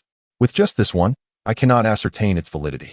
Since Wang Xikong was determined to uncover the truth, Chen Luo decided to oblige him. I will send you a few more, though I shall withhold some for your own good. I assure you that what you see is entirely authentic, believe it or not. As for the source of the screenshots, do not ask. Just know that you have seen enough. Chen Luo spared him some dignity by not sharing the most damaging images. After a while, having reviewed the additional screenshots, Wang Xikong was largely convinced of their truthfulness. Wang Xikong, transferring 100,000. Wang Xikong, brother. Thank you. I will reimburse you for the gifts you just sent her. To Chen Luo's surprise, Xiao Tsong directly transferred 100,000 to him. However, Chen Luo did not accept it. Who would look down on such a sum?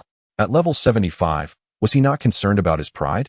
Meanwhile, the streamer Xiaoyu continued her broadcast, oblivious to the thousands of viewers and the multitude of gifts flooding in, reveling in in her success. Little did she know, Wang Xikong was en route to her residence. Chapter 73, Driving the Big Brother Away. After Principal Wang departed the streaming room, there was little left to entertain. Luoshan, we invite the next esteemed guest. Teacher Shui. Luoshan, look at the thunderous applause. Teacher Shui, Teacher Shui, Teacher Shui, Teacher Shui 100. Observing the deluge of comments. This Teacher Shui was a familiar face. Previously, while Chen Luo was surfing the internet, he had stumbled upon the charming Xiao Naihuang Rui and another Teacher Shui, Sun Miaoi. Both were formidable figures, and they had drawn in two more powerful participants. Together, the four formidable individuals performed squats before Chen Luo, only to be subsequently carried away. Moreover, the esteemed instructor Sun Miaoi possesses system rewards. It is indeed an opportune moment for Chen Luo to cultivate a rapport with her. He located her in his list of contacts and entered her live streaming room. Level 75 user Luo Shun has entered the live stream. Luo Shun presents the Dragon Soars to 9 Heavens 1. Upon entry, without hesitation, Chen Luo bestowed upon her a limited edition gift, a magnificent display accompanied by vibrational effects that were undeniably impressive. Sun Miaoi, currently live streaming, immediately sprang to her feet upon noticing Luo Shun's arrival, extending the highest form of courtesy in her welcome. Wow, who has graced us with their presence? Welcome, my Luo Shun. The deity has descended, dragon soars to 9 heavens. Welcome, level 75 God of Wealth, creator of Carnival Records, the most dashing Luo Shun on all of Douyin. Sun Miaoi's affinity level 5. Today, Sun Miaoi donned a snug white short-sleeve top, paired with blue denim shorts, appearing somewhat more ample than on the previous occasion. Could it be that the white attire creates an illusion of added volume? This sight caused Chen Luo to involuntarily swallow hard. Luo Shun, bring in 2 charming ladies for a game. Seeing Chen Luo's request to play, Sun Miaoi was exceedingly eager, with the assistance of the level 75 God of Wealth, who could possibly rival her. Moreover, she was certain to receive numerous gifts. Great. I'll gather them immediately. By the way, Little Milk Emperor is also live. Let me invite her as well. I'll find 2 more lovely faces. I know your preferences. Hee. Before long, Sun Miaoi had assembled a 4-member team. She teamed up with Little Milk Emperor Luo Yi, while the other 2 female streamers formed a separate duo, making it a 2v2 competition. Upon inspection, Chen Luo noted that the other 2 streamers were popular influencers with millions of followers, and they seemed to possess a certain allure. However, they did not meet the goddess's criteria for evaluation, lacking any rewards. The streamers exchanged greetings and established the penalties for the losing team before the elimination round commenced. 10 minutes until team formation begins. Level 58 user Kevin presents Carnival 3. Just as the match commenced, before Chen Luo could start sending gifts, a level 58 user had already contributed 3 carnivals. Where did this person come from? Chen Luo had not been attentive to these individuals in the live stream, and he found it curious that Kevin initiated with 3 carnivals. Checking Kevin's profile revealed he was 36 years old, hailing from the beautiful United States, with no notable works listed and a fan badge of level 15. Oh, is this big shot displeased with me? A level 15 badge suggests he hasn't lingered long in the stream. Uncertain of Kevin's intentions behind sending 3 carnivals, Chen Luo decided to match his efforts and sent 3 as well. Luo Shun presents Carnival 3. Kevin presents Carnival 5. Upon witnessing Chen Luo's contribution of 3 carnivals, Kevin responded by sending 5 more. How intriguing. This shall be quite the entertaining competition. Luo Shun presents Carnival 5. Chen Luo refrained from excessive gifting. He merely matched Kevin's contributions in kind.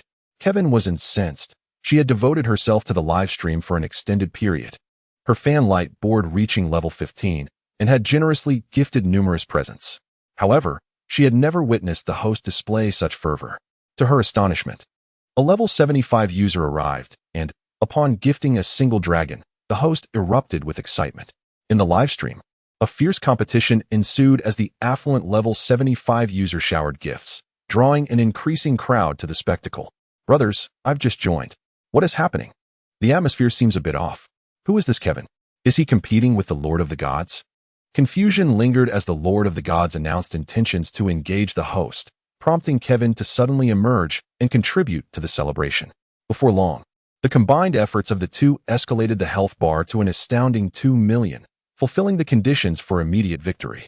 Lord of the Gods, let us start another round without limits. Chen Luo, also feeling the heat, urged the host to initiate an unrestricted game. Kevin remained silent, resolutely continuing to gift at a rapid pace, this time presenting 20 celebratory gifts right out of the gate.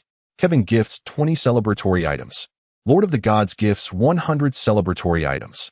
Chen Luo, uninterested in playing games, casually tossed in 100 celebratory gifts. Yet, Kevin fell silent, ceasing his contributions. Kevin, keep going. We're all behind you to take down the Lord of the Gods. Yes, go, Kevin. Today is your day to shine. Hurry, Kevin. You only need 80 more celebratory gifts. If you're short, I can lend you some change. The chat was lively with playful encouragement. Meanwhile, Kevin was busy recharging his coins. Possessing considerable assets overseas, he loaded 500,000 to compete with the Lord of the Gods. Kevin gifts 160 celebratory items. Indeed, Kevin demonstrated some prowess, yet it paled in comparison to Chen Luo's might. Lord of the Gods gifts 500 celebratory items. Chen Luo unleashed a barrage of 500 gifts, totaling 5 million. You have gifted 5 million in total, earning a 50 cashback, which can be withdrawn as 5 million in cash. Chen Luo's celebratory gifts seemed endless. No one could match him, effortlessly stacking gifts. At this point, Kevin found himself overwhelmed by the 500 celebratory items and quietly exited the live stream. Sun Miaoi, witnessing this epic showdown, felt bewildered. She soon realized that Kevin had unfollowed her. User Kevin has exited the fan group. User Kevin has unfollowed you. Kevin had previously clashed with other influential figures in Sun Miaoi's livestream. And though she harbored some disdain for him, his significant contributions were undeniable. Today, being bested by the Lord of the Gods was, in her eyes, a welcome turn of events. Sun Miaoi Intimacy Level 20. Wow. Thanks to the Lord of the Gods for the 500 celebratory items. That is truly magnificent. Everyone, type the words "Low God Invincible" on the public screen. Low God, please do not be upset. Kevin has always been a troublemaker. I have already blocked him. Upon noticing the intimacy prompt from Sun Miaoi, Chen Luo mused that women these days are indeed difficult to please. With such an appealing figure and high attractiveness, she can earn a significant amount from live streaming in just a month, ranging from tens of thousands to even over 100,000. If one spends too little, she would not take notice, and if one spends excessively, it does not guarantee winning her affection. After spending over 1 million, he only managed to increase his intimacy by 20 points. Only someone like Chen Luo has the means to spend so lavishly. Other affluent individuals, while wealthy, would seldom invest millions to win over a woman, as in their world, spending 10,000 could easily secure 500 companions, all of whom would be equally charming. Thus, Chen Luo found himself in a fortunate position. Others hesitate to spend, while he is quite willing to do so, as he does not incur losses in gifting. Does this not mean that these exceptional female streamers are effectively left for Chen Luo? Low God, I am going to the adjacent live stream to gift a bit. After gifting so much to Sun Miaoi, he had sent nothing to Luo Yi, who currently wore a displeased expression. Level 75 user Low God enters the live stream. Low God, I have arrived. Upon seeing Low God, the performance commenced immediately. Welcome, Low God. Oh, you finally remembered this poor little transparent soul. 500 carnivals bestowed upon her, yet the pain resides in my heart. Low God sends 100 carnivals.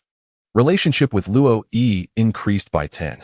After gifting Luo Yi 100 carnivals, Chen Luo instructed both her and Sun Miaoi to conclude their streams. Low God, you may log off now. Following this, Chen Luo initiated a small group chat with 3 participants, wishing for both of them to come and spend time with him. Come over and play with me.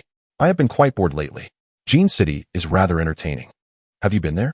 Without a moment's hesitation, Luo Yi readily accepted Chen Luo's invitation, for he was the wealthiest man she had encountered thus far.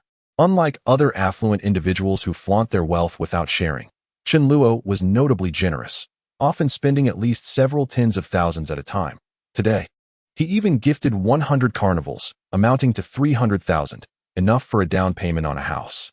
With such an opportunity, she had no intention of letting it slip away, especially as it promised free travel, fine dining, and delightful experiences. Sounds great. I am quite eager to visit Jean City. When shall we depart?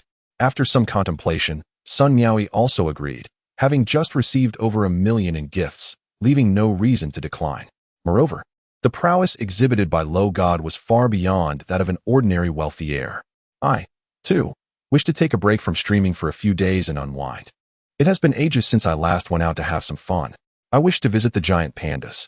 Chen Luo has also requested that the two of us coordinate a suitable time, ideally to arrive on the same day. You two should discuss this further and then come over. When the time comes, I will make the necessary arrangements. Luxury cars for transportation and accommodations in a 5-star hotel. Once they arrive in Jincheng, everything will fall into place. When people are present, all matters can be easily resolved. The distance makes it difficult to feel the impact of gifting, regardless of how many presents one might offer online.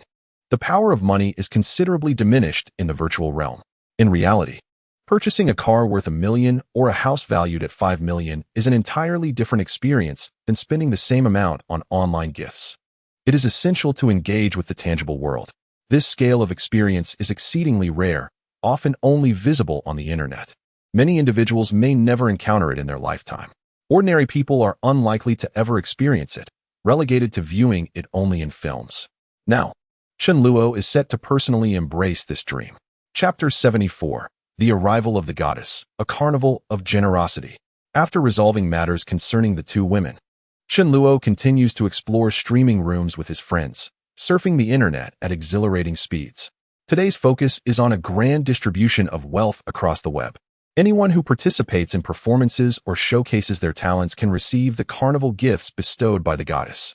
Every time Chen Luo enters a live stream, word spreads and his entourage swiftly follows. The fans who enjoy watching live broadcasts truly possess leisure time. They are undeterred by the effort of passing messages back and forth, hopping between streams to relay information. Furthermore, they spontaneously develop slogans, flooding each room with messages as the barrage of comments overtakes the screen. Chen Luo has not organized them. They have begun to enjoy themselves independently. In a dance streamer's room, streamer Onxing, follow, and add a light board, accompanying you every day. Room popularity, 86. The streamer is engaged in casual banter with the comments, as the daytime crowd is sparse, with few gifts being sent, essentially just filling time. Level 75 user, Goddess enters the live stream. Goddess sends a carnival. The goddess has arrived. The goddess has arrived. The goddess has arrived. The goddess has arrived. The vanguard has reported in. The goddess has arrived. The main force has successfully arrived. The goddess has arrived. An arrow piercing the clouds. Thousands of troops come to greet.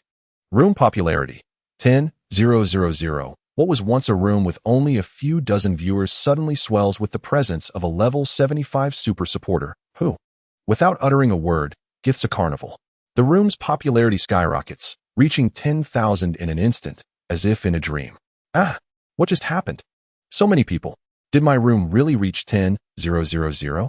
Thank you, Goddess, for the carnival. My goodness. Everyone in the room stands in unison. Welcome, level 75 super supporter. The goddess has arrived.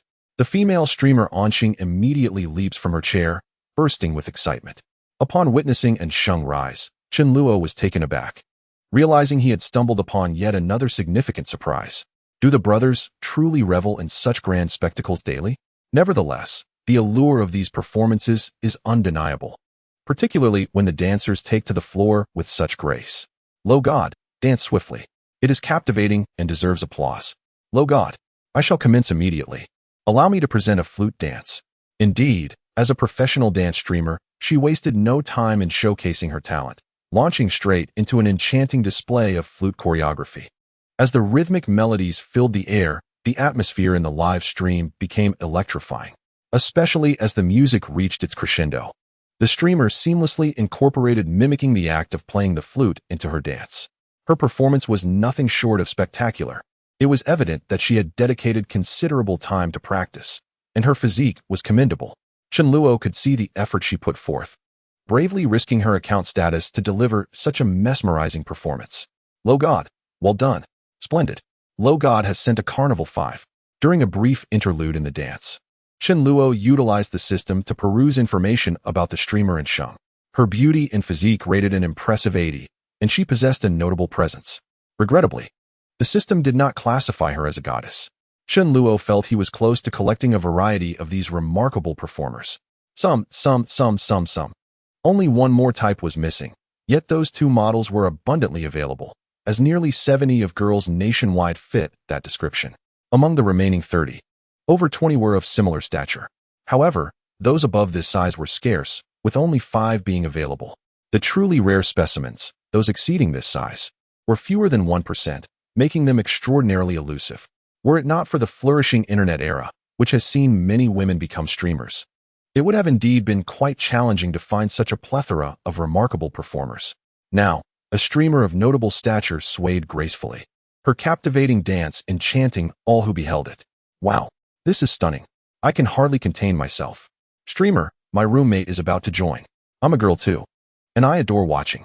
Simultaneously, numerous female streamers were creating secondary accounts to join this live stream. The tales of the 75-level tycoon Low God randomly checking in and extravagantly gifting carnivals had spread throughout the streaming community, igniting discussions in many streamer groups. Quickly, let us go live. I must tell you that once the goddess of Luo enters your live stream, you are guaranteed a carnival. If you possess talents that delight her, she may bestow upon you an even grander celebration. Should you have the ability to dance, that would be particularly advantageous. If your loyal fans are plentiful, they can promote your name in various streams, and typically, the goddess of Luo will frequent those that receive frequent mentions. Those with striking figures certainly thrive. Take Anxing, for instance, who, with her ample bosom, has directly received 6 carnivals. What sheer delight! Did you know that the esteemed teacher Shui is even more formidable? The goddess of Luo gifted her over 500 carnivals, owing to her exceptional allure. My dear sisters, I find myself contemplating surgical enhancements. If the goddess of Luo were to lay eyes on my modest endowments, she would surely be startled. These female streamers are all captivated by the multitude of carnivals, consumed by envy. As a dance concludes, everyone halts their activities, and the streamer, panting from exertion, acknowledges the physical toll of such vigorous performance. I am immensely grateful for the 5 carnivals bestowed by the goddess of Luo. Today has been a joyous occasion. Luo Shun is truly my deity. Might I receive a follow back from her? I hope she will drop by again when she has the time. Next time, I shall don a more exquisite outfit. This streamer is indeed commendable. Chen Luo has also chosen to follow her.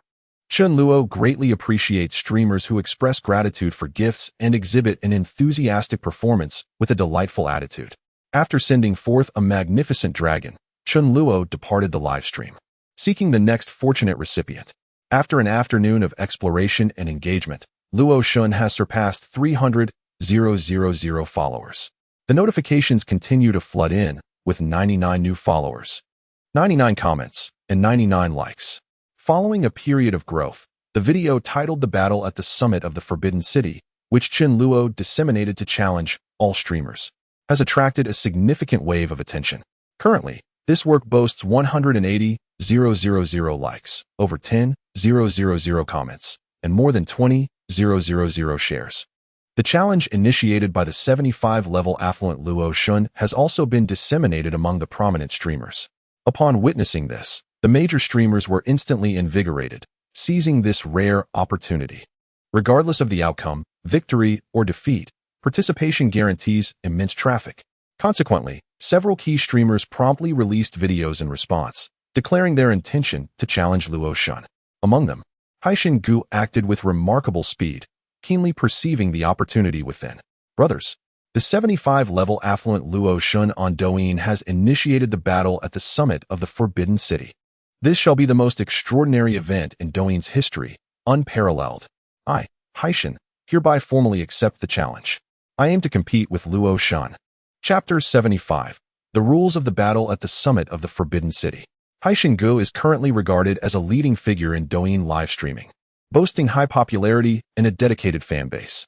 His monthly income from livestream gifts consistently ranks among the top 3, earning him the moniker of Shanghai's wealthiest. He is astute, having thoroughly researched all aspects of Douyin live streaming. With a discerning glance, one immediately perceives the crux of the matter. After Haishin Gu released his video response, fans eagerly shared it, igniting a flurry of comments directed at Luo Shun. Chen Luo also caught sight of this video and was drawn in by the fervor of the fans. Luo Shun, on the 312th, we challenge you. Let us engage in the most spectacular showdown in Douyin history. The battle at the pinnacle of the Forbidden City.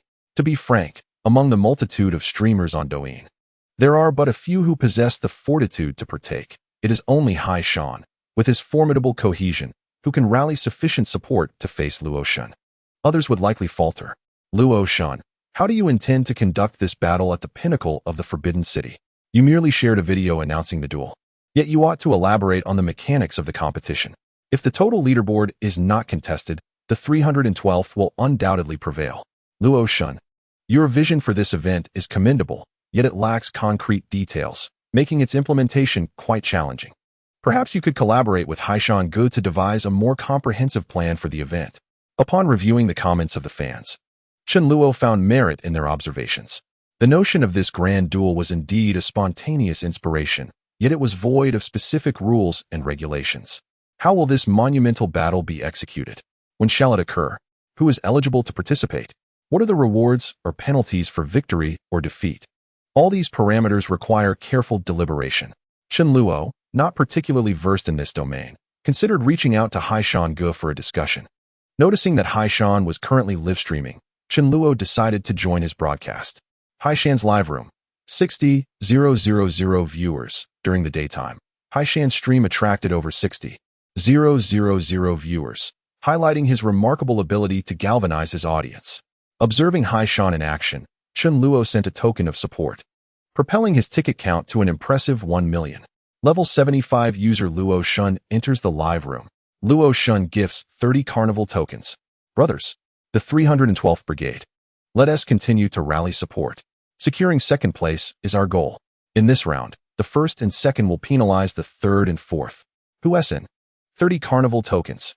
We hit 1 million. Magnificent. Luo Shun has arrived. The man himself. Welcome, Luo Shun, the most illustrious patron on Douyin. Ascended to level 75 in a month. A record-breaking 2,888 consecutive carnival tokens. A magnificent total of 10 million in one go. Brothers, let us fill the chat with a warm welcome for Luo Shun. The chat erupted with messages celebrating Luo Shun's arrival. True to his status as a prominent streamer on Douyin, the enthusiasm surrounding Luo Shun was palpable. With Chen Luo's assistance, this round was secured without any uncertainty. After the match concluded, Chen Luo broached the topic of the battle at the pinnacle of the Forbidden City with Haishan. Luo Shun, let me join the conversation and share something. Certainly, Luo Shun. Please feel free to express your thoughts. I will ensure everything is arranged to your satisfaction. Luo Shun, I have opened the connection for the audience. You are now on air and can speak. After the advent of voice communication, interactions have become significantly more convenient. And Chen Luo briefly shared his thoughts. I recently viewed the response video you posted, and many fans in the comments section alerted me that the challenge at the summit of the Forbidden City activity is rather vague, lacking any specific rules. This idea was a spontaneous inspiration, and I couldn't think of much at the moment. Given the excellence of your live broadcasts, you likely possess considerable insight. Please share a concrete proposal. Professional matters are best left to the experts. Chen Luo merely presented his idea and intended to take a back seat. Haha, Luo Shun, you have indeed approached the right person. I will certainly ensure the success of this challenge activity. Here is the plan. Luo Shun, I will have my team draft a proposal shortly. This evening, I'll also connect with several prominent streamers to gather their thoughts. Together, we will exert our efforts to orchestrate the most spectacular century battle in the history of Douyin. With the assistance of streamer Haishan, this endeavor will be considerably simplified. Chen Luo further engaged him in conversation to grasp the landscape of Douyin live streaming. Haishan, which influential and affluent streamers are currently active on Douyin? I noticed that on the day of my tribulation, the level 75 streamer Qing Jie in Lao Li's live room appeared quite formidable. Additionally, which streamers attract the most votes? Chen Luo has always enjoyed watching live streams. He began following them during their initial rise. He initially watched Shark Live in the Panda Live platform, which was funded by Wang Sikong. Back then, live streaming management was lax, and the female streamers were particularly captivating. The dances performed by female streamers were especially mesmerizing, alongside various flamboyant leading ladies. Not only were there beautiful women to watch, but the gaming streamers also provided hilarious entertainment, complemented by the explosive effects of outdoor streams. However, with the rise of Douyin, many streaming platforms have faltered.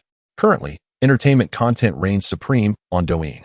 Luo Shun, I am well acquainted with the affluent individuals and popular streamers. I engage with them daily, and they have generally played alongside me. Besides Qing Jia, notable affluent streamers include the level 75 Zhang Tianshi, who has formed a wealthy group called Tianshi Mansion, commanding several younger streamers of levels 60 to 70. There is also Captain Go, who operates 2 level 75 accounts, dominating the carnival across the internet. Additionally, there are some established affluent streamers, such as Tian Ming, Biao Gu, Jin Dan, Lao Yi, Wan Mei, and Hai Li. As for the streamers with the most votes, the one with the highest should be Shirsen Mei, whose live room boasts several level 75 affluent gentlemen. Others like Bao Gu, Su Su Bao Bao, DD, Disney, Nan San Jin, Nu Sin Jin, Sheng Zai, Lao Li, and 798 Xiao Jia frequently achieve substantial votes. Some female streamers often garner over 1 million votes, nicknamed Electric Mother. At times, I find it challenging to compete with them, although their votes can be inconsistent. In Chen Luo's recollection, the former leading affluent streamer on Douyin was known as Lao Yi. At that time, the top-tier patrons on Douyin possessed customized gifts, each worth over 10,000 yuan. One such distinguished individual owned a Supreme Guardian gift, featuring a knight as a special effect, which was incredibly impressive. During a notable event, this patron aided a streamer named Huizi, generating an astonishing 170 million waves of sound. This occasion remains one of the most remarkable in the annals of Douyin live streaming. Now, Chen Luo yearns to shatter this myth. Chapter 76. Investigating Room 798. The female streamer, Luo Shun, infiltrated the residence. After exiting the live stream of Haishan Go, Chen Luo reclined in a Maybach, quietly contemplating life. The act of gifting seems to possess a peculiar enchantment. While numerous affluent patrons abound on Douyin, many fade into obscurity after a time. Few manage to maintain their presence and continue gifting actively. In the past, the exclusive customized gifts for these patrons were plentiful, each more impressive than the last.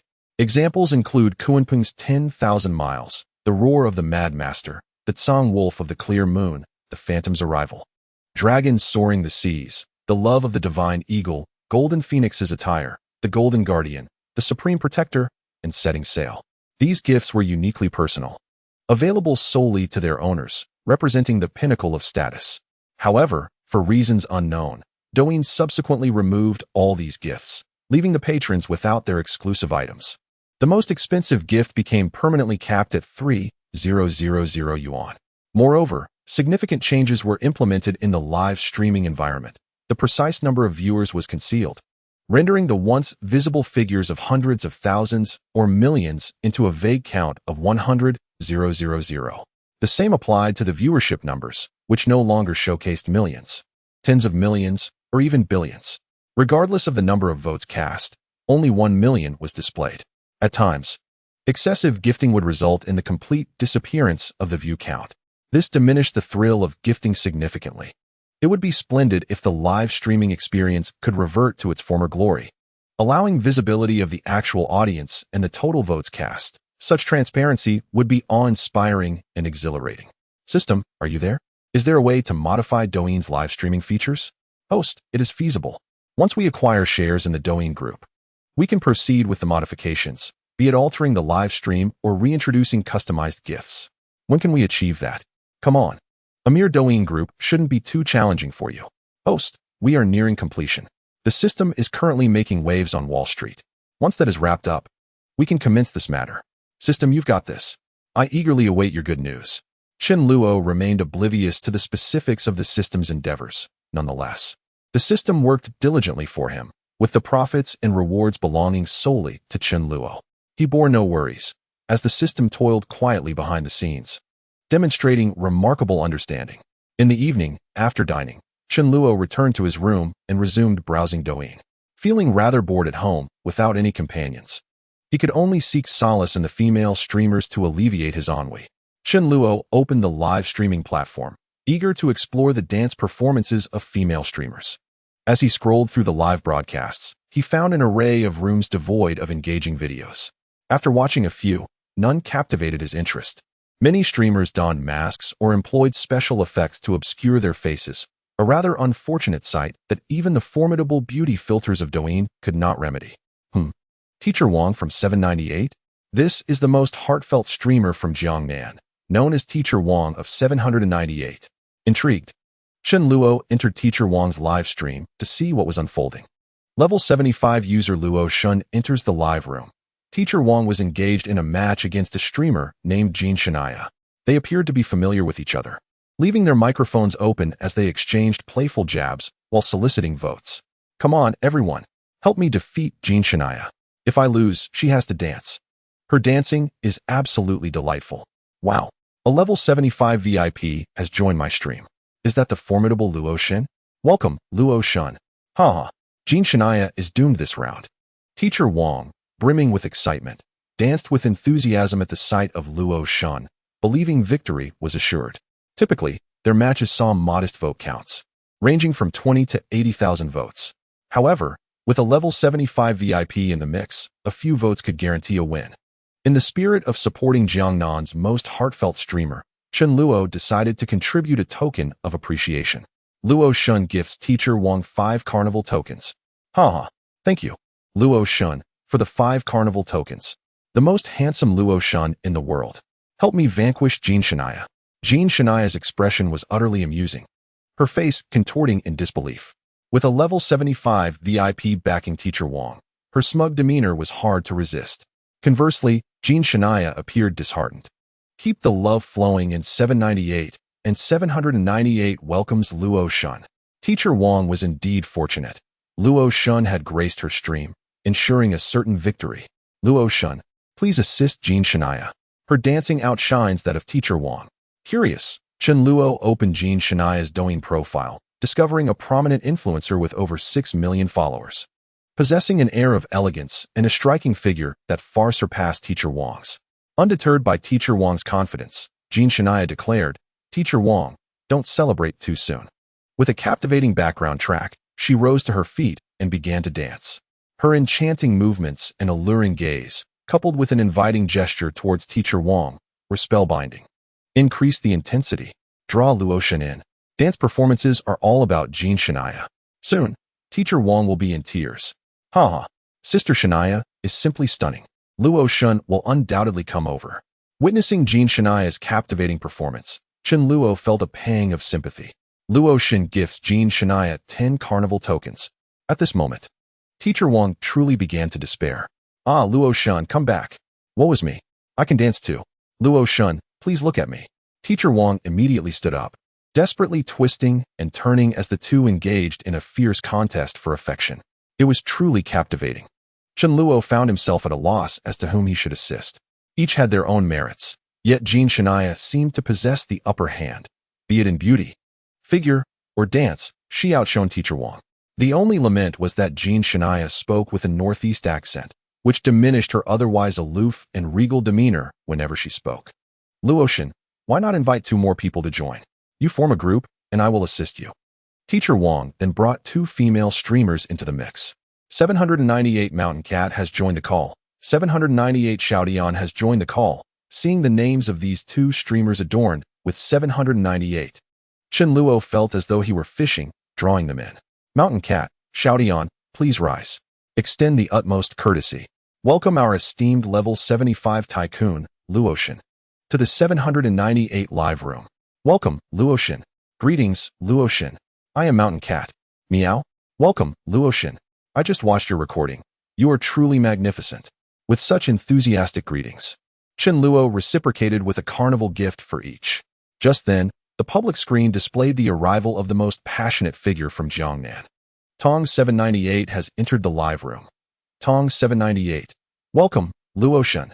Tong 798. Brothers, send some love to power the stream. Thank you immensely. Chapter 77. The most passionate, Luo Shun. A dream collaboration. Chen Luo was taken aback by the arrival of Jiangnan's foremost passionate persona. Tong 798. Luo Shun, come to Hangzhou sometime. Let me treat you to drinks. Tong 798. Luo Shun, let us add each other as friends. Chen Luo opened his profile to take a glance. It was indeed the genuine account with over 9 million followers and 50 million likes. Netizens referred to him as the master of scoundrels, Hangzhou's Wu Yanzu, and the most passionate in Jiangnan. Once deeply in love with a girl, he was scarred and gradually morphed into a scoundrel, changing partners 365 times a year. Countless quotes attributed to him circulated widely online. I can make promises, but posting on social media is a different story. Meeting your parents is fine, but meeting mine is off limits.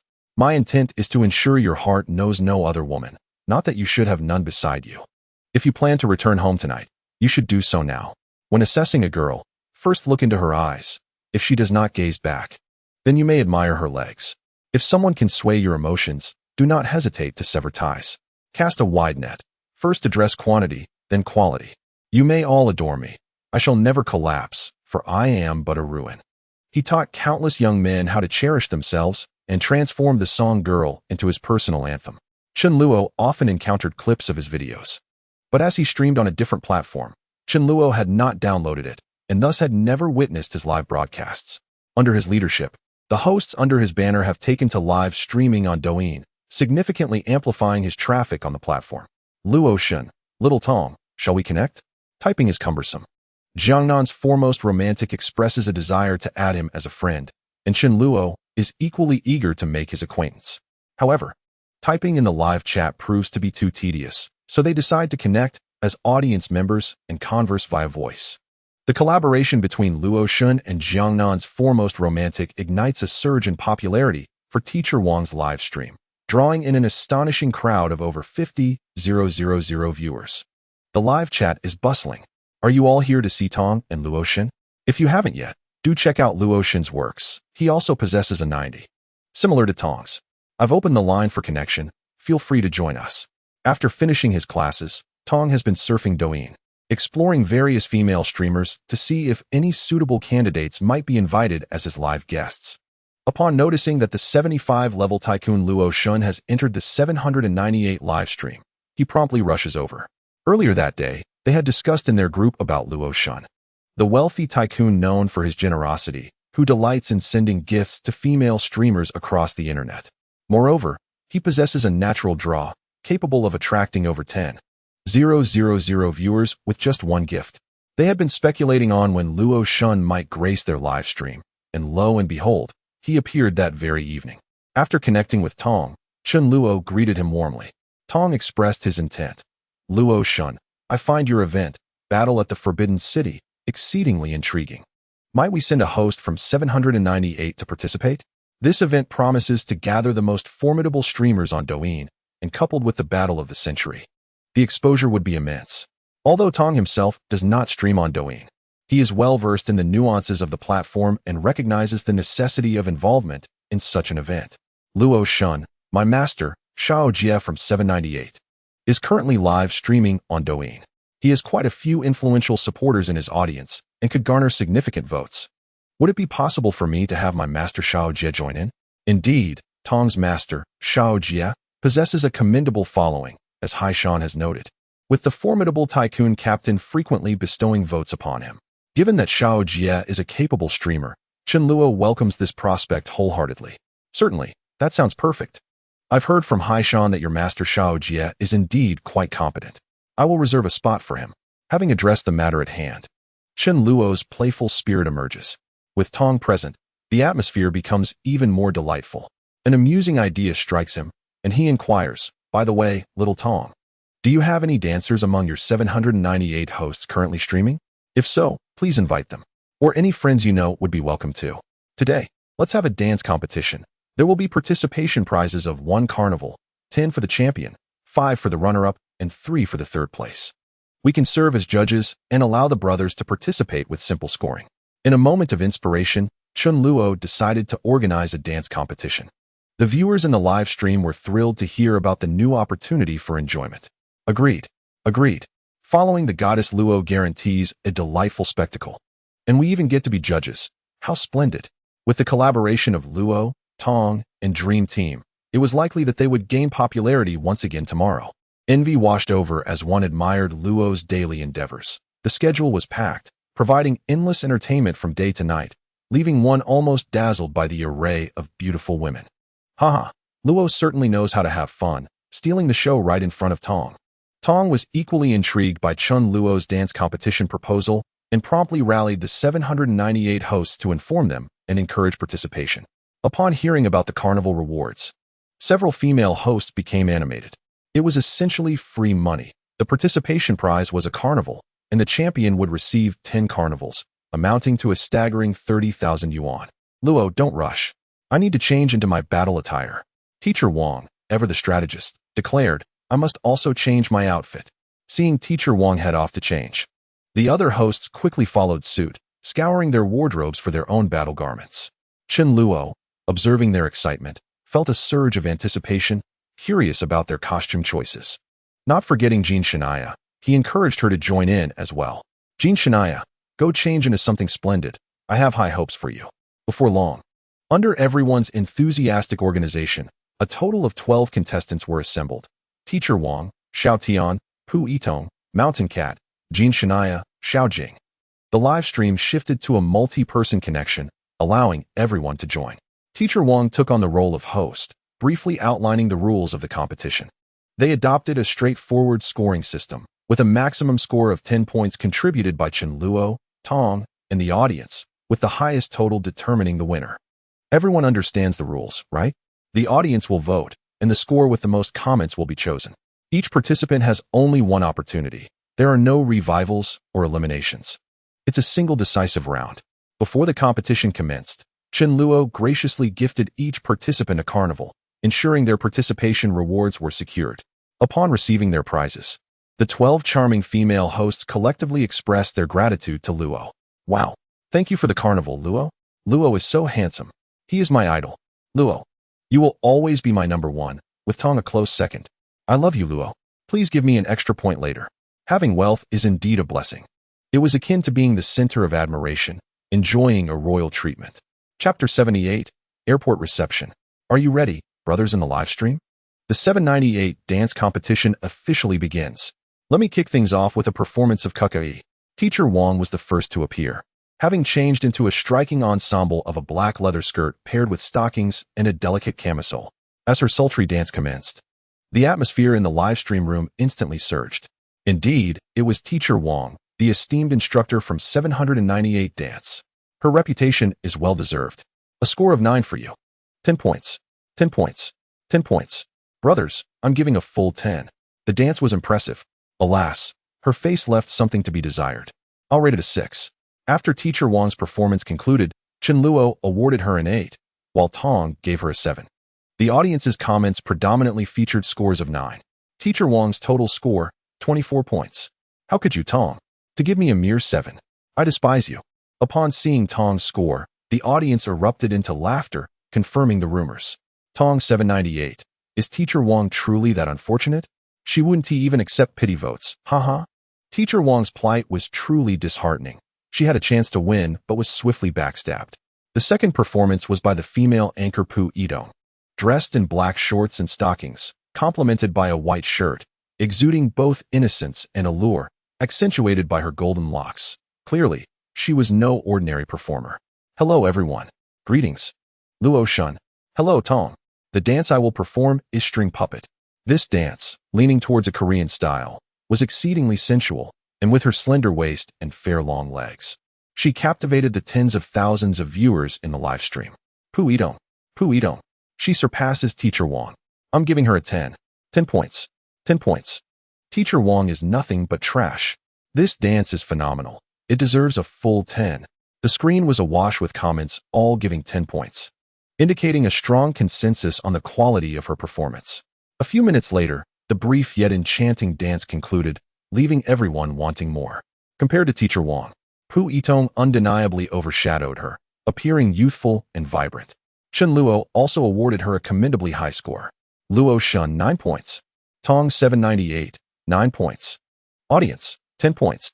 Not only did Chen Luo score her a 9, but even Tong followed suit with another 9, while the audience generously bestowed 10s. Pu Yitong's total score, 28 points. A score of 28, just 2 points shy of perfection, securing her a firm position in the top 3. Subsequently, several other female anchors took their turns to perform. However, their lack of professional training was evident, with some displaying rather rigid movements that elicited laughter from the audience. The only competitor capable of rivaling Teacher Wang and Pu Yitong was Jean Shania. Ultimately, after evaluations from Chen Luo, Tong, and the audience, Pu Yitong triumphed with 28 points, followed by Jean Shania with 26 points, and Teacher Wang with 24 points. Now, let us invite our award presenter, Luo Shun, to present the prizes to the champion, the runner-up, and the third place. Let us give a warm round of applause. Luo Shun presents Pu Itong with a Carnival 10. Luo Shun presents Jean Shania with a Carnival 5. The Divine has bestowed upon teacher Wang a Carnival celebration. Not only did Chen Luo present gifts, but Tong also generously contributed, offering his own gifts as a judge. The audience in the live stream followed suit, bestowing various gifts, from sports cars to sunglasses and roses. What a splendid display.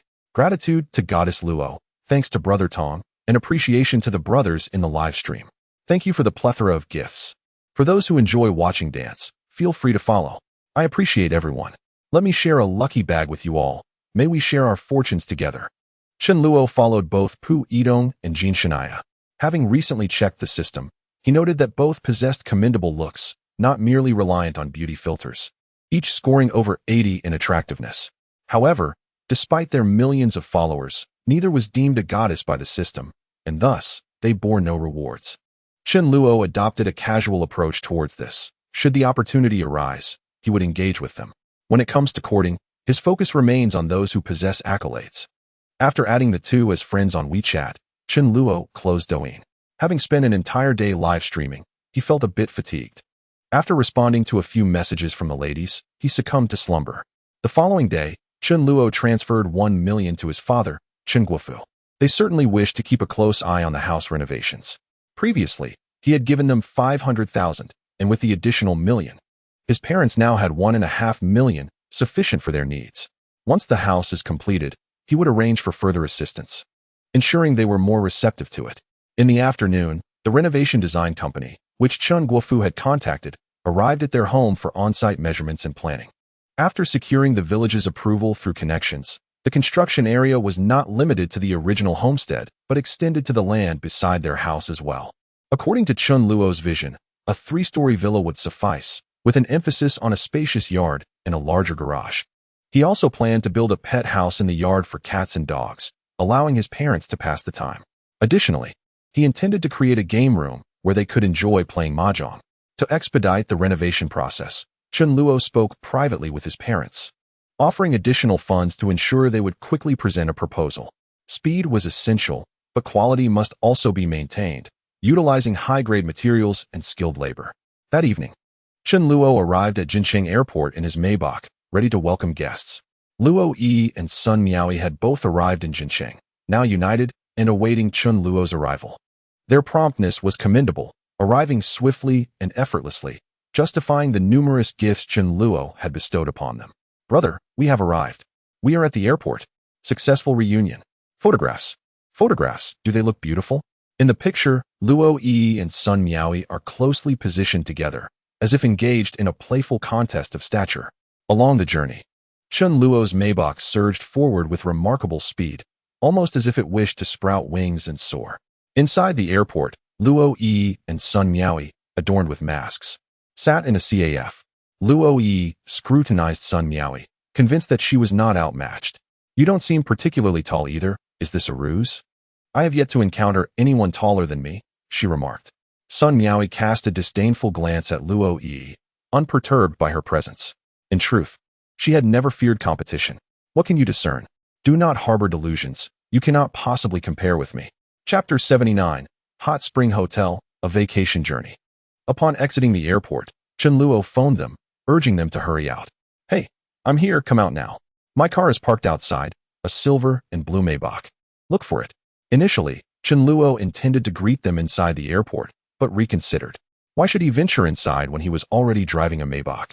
It would suffice to let them find their way out. Upon hearing that Chen Luo had arrived in a Maybach, Luo Yi and Sun Miaoi swiftly made their way outside, brimming with excitement. He.s. here, driving a Maybach. I've never been in one before. It seems like a car for the elite. Ha ha. Is our esteemed driver treating us to such luxury today? Chen Luo's Maybach, parked by the roadside, was undeniably eye-catching. This striking silver and blue Maybach was simply magnificent, drawing the attention of numerous passers-by who paused to admire its elegance. Some even took a moment to identify the vehicle, astonished by its striking allure. Upon witnessing the staggering price of over 4 million for the custom dual-tone Mercedes Maybach, they shook their heads in resignation. sighing at the realization that some luxuries are destined to remain unattainable for a lifetime. Luo Yi and Sun Miaoi, dragging their suitcases, emerged from the airport and immediately spotted the gleaming Maybach beneath the streetlight. There it is. Look, the Mercedes Maybach in silver and blue. Chen Luo, with keen eyesight, noticed them approaching from a distance and stepped out of the car to await their arrival, eager to observe the delightful sight of their animated figures. As they drew nearer, Chen Luo waved to them, beckoning them closer. Luo Yi had previously video called Chen Luo and recognized him instantly. However, upon meeting him in person, she felt somewhat shy. She hadn't anticipated that Chen Luo would be so tall and handsome in reality, exuding an alluring charisma that made her heart race. Sun Miaoi, too, was pleasantly surprised. She had just heard Luo Yi mention Chen Luo's good looks during their video call, and now, seeing him in person, her spirits soared. Brother, you are incredibly handsome. Upon encountering them, Chen Luo experienced a visual shock for the first time. As summer approached, they donned lighter attire that was simply breathtaking. However, Chen Luo refrained from staring too intently, as it would have seemed rather inappropriate, akin to someone who had never seen such beauty before. Welcome to Jincheng, my two lovely ladies. Come, let us embark. I shall first help you settle in, and then we can enjoy a meal together. Chen Luo placed their luggage in the trunk and ushered them into the back seat. Indeed, as they had anticipated, Chen Luo, the affluent benefactor, was now their chauffeur. Seated in the opulent rear of the Maybach, they were elated, capturing the moment incessantly with their phones. Wow, is this really a Maybach? It feels so luxurious. One exclaimed. This is my first time in a Maybach, and it truly feels like the most extravagant vehicle I have ever experienced. The rear of a Maybach has always been emulated but never surpassed, designed exclusively for the elite, favored by those of high stature. Especially at night, the car's starlit headlights exude an unparalleled charm. Driving the Maybach back to Qingshan Town, Chen Luo planned for them to explore his hometown over the next few days. Qingshan Town is a renowned destination within Jincheng, celebrated for its tourism and the development of numerous upscale resorts and boutique lodgings. Chen Luo escorted them to a famous hot spring hotel, frequently visited by social media influencers. Welcome to Qingshan Minghua Hot Spring Resort. Do you have a reservation? Inquired the receptionist. Not at all. Please provide me with the most luxurious option, the 10,000 yuan private hot spring villa, Chen Luo responded. Certainly, sir. We shall process your check-in immediately. This villa, priced at 10,000 yuan per day, essentially reserved an entire space for their private enjoyment. Nestled on the mountainside, it catered to high-end clientele, ensuring utmost privacy without disturbances. Moreover, its unique scenery made it an ideal spot for moon gazing. After settling the payment and obtaining the room key, Chen Luo suggested they first address their dinner needs. The hotel offers a variety of options. What would you like to eat? Hot pot, skewers, Chinese stir-fry, Western steak, perhaps some barbecue? I'd prefer something light and homely for the evening, one of them suggested. Yes, I concur, Chen Luo agreed. Thus, they enjoyed a simple meal at the restaurant, planning to indulge in more exquisite dining the following day. After dinner, guided by signs, Chen Luo led them to the hot spring villa situated halfway up the mountain. Wow, we can actually see the moon from here, one exclaimed. Indeed, it has been so long since I last saw the moon. Look, there are stars in the sky too. The heavens here are truly magnificent. Luo Yi and Sun Miaoi had mostly been confined indoors, living a life of streaming and a routine of eating and sleeping. Amidst the fleeting moments in nature, gazing upon the moon and the celestial tapestry above, they experienced an undeniable sense of tranquility. The hot spring was quite expansive, large enough for swimming, justifying its premium price of 10,000 a day. Immersed in the warmth of the water while stargazing, pure perfection. Such a luxurious private hot spring, costing 10,000 a day, was an experience unlike any they had encountered before. Having changed into their swimwear, they excitedly plunged into the water. In the soothing embrace of the hot spring, Chen Luo engaged them in playful water games. Chapter 80, The Quantum Shield Bracelet. That evening, after a delightful splashing session in the hot spring, Chen Luo introduced them to a riveting game of Honor of Kings. Opting for the transformative character, Armor King, and donning his skin, Chen Luo soon unleashed his ultimate ability, transforming into the invincible Azure Dragon. With impressive damage output and remarkable damage mitigation, he became an indomitable force. Luo Yi chose the character Daji, continuously boosting Chun Luo's speed, while Sun Miaoi selected Kai Wenji, perpetually enhancing Chun Luo's capabilities. In a stunning display, Chun Luo achieved a double kill. Congratulations, host, on completing a sweet duo match. You have received a mysterious reward, the Quantum Shield Bracelet. The following morning, a sleek black bracelet materialized on Chun Luo's right wrist. Resembling an ordinary accessory, yet remarkably lightweight. It retained various functionalities of a conventional bracelet, such as timekeeping, health monitoring, and activity tracking. This was the Quantum Shield Bracelet, a formidable piece of futuristic technology. Could such a small device truly withstand a nuclear attack? According to the system, it could endure the simultaneous explosion of 200 miniature nuclear warheads, automatically activating to provide an extra life. Not only did it offer protection against high-energy thermal weapons, but it also shielded against kinetic weapons, energy-based armaments, and biochemical agents. Chun Luo found the underlying principles baffling, yet the efficacy was indisputable. There is a saying, when faced with uncertainty, turn to quantum mechanics. This quantum shield was indeed the epitome of protection. What do the wealthy fear most? Undoubtedly, they dread death, concerned that their vast fortunes, hundreds of billions yet to be spent, may slip away. With this assurance of a second life, Chun Luo felt liberated from worldly worries. He discovered a remarkably effective technique to enhance intimacy, a strategy far more potent than spending hundreds of thousands or even millions. Without wealth or charm, one would only drift further apart, leading to a barren emotional landscape. Conversely, with affluence and allure, one would become increasingly irresistible, ultimately winning unwavering devotion.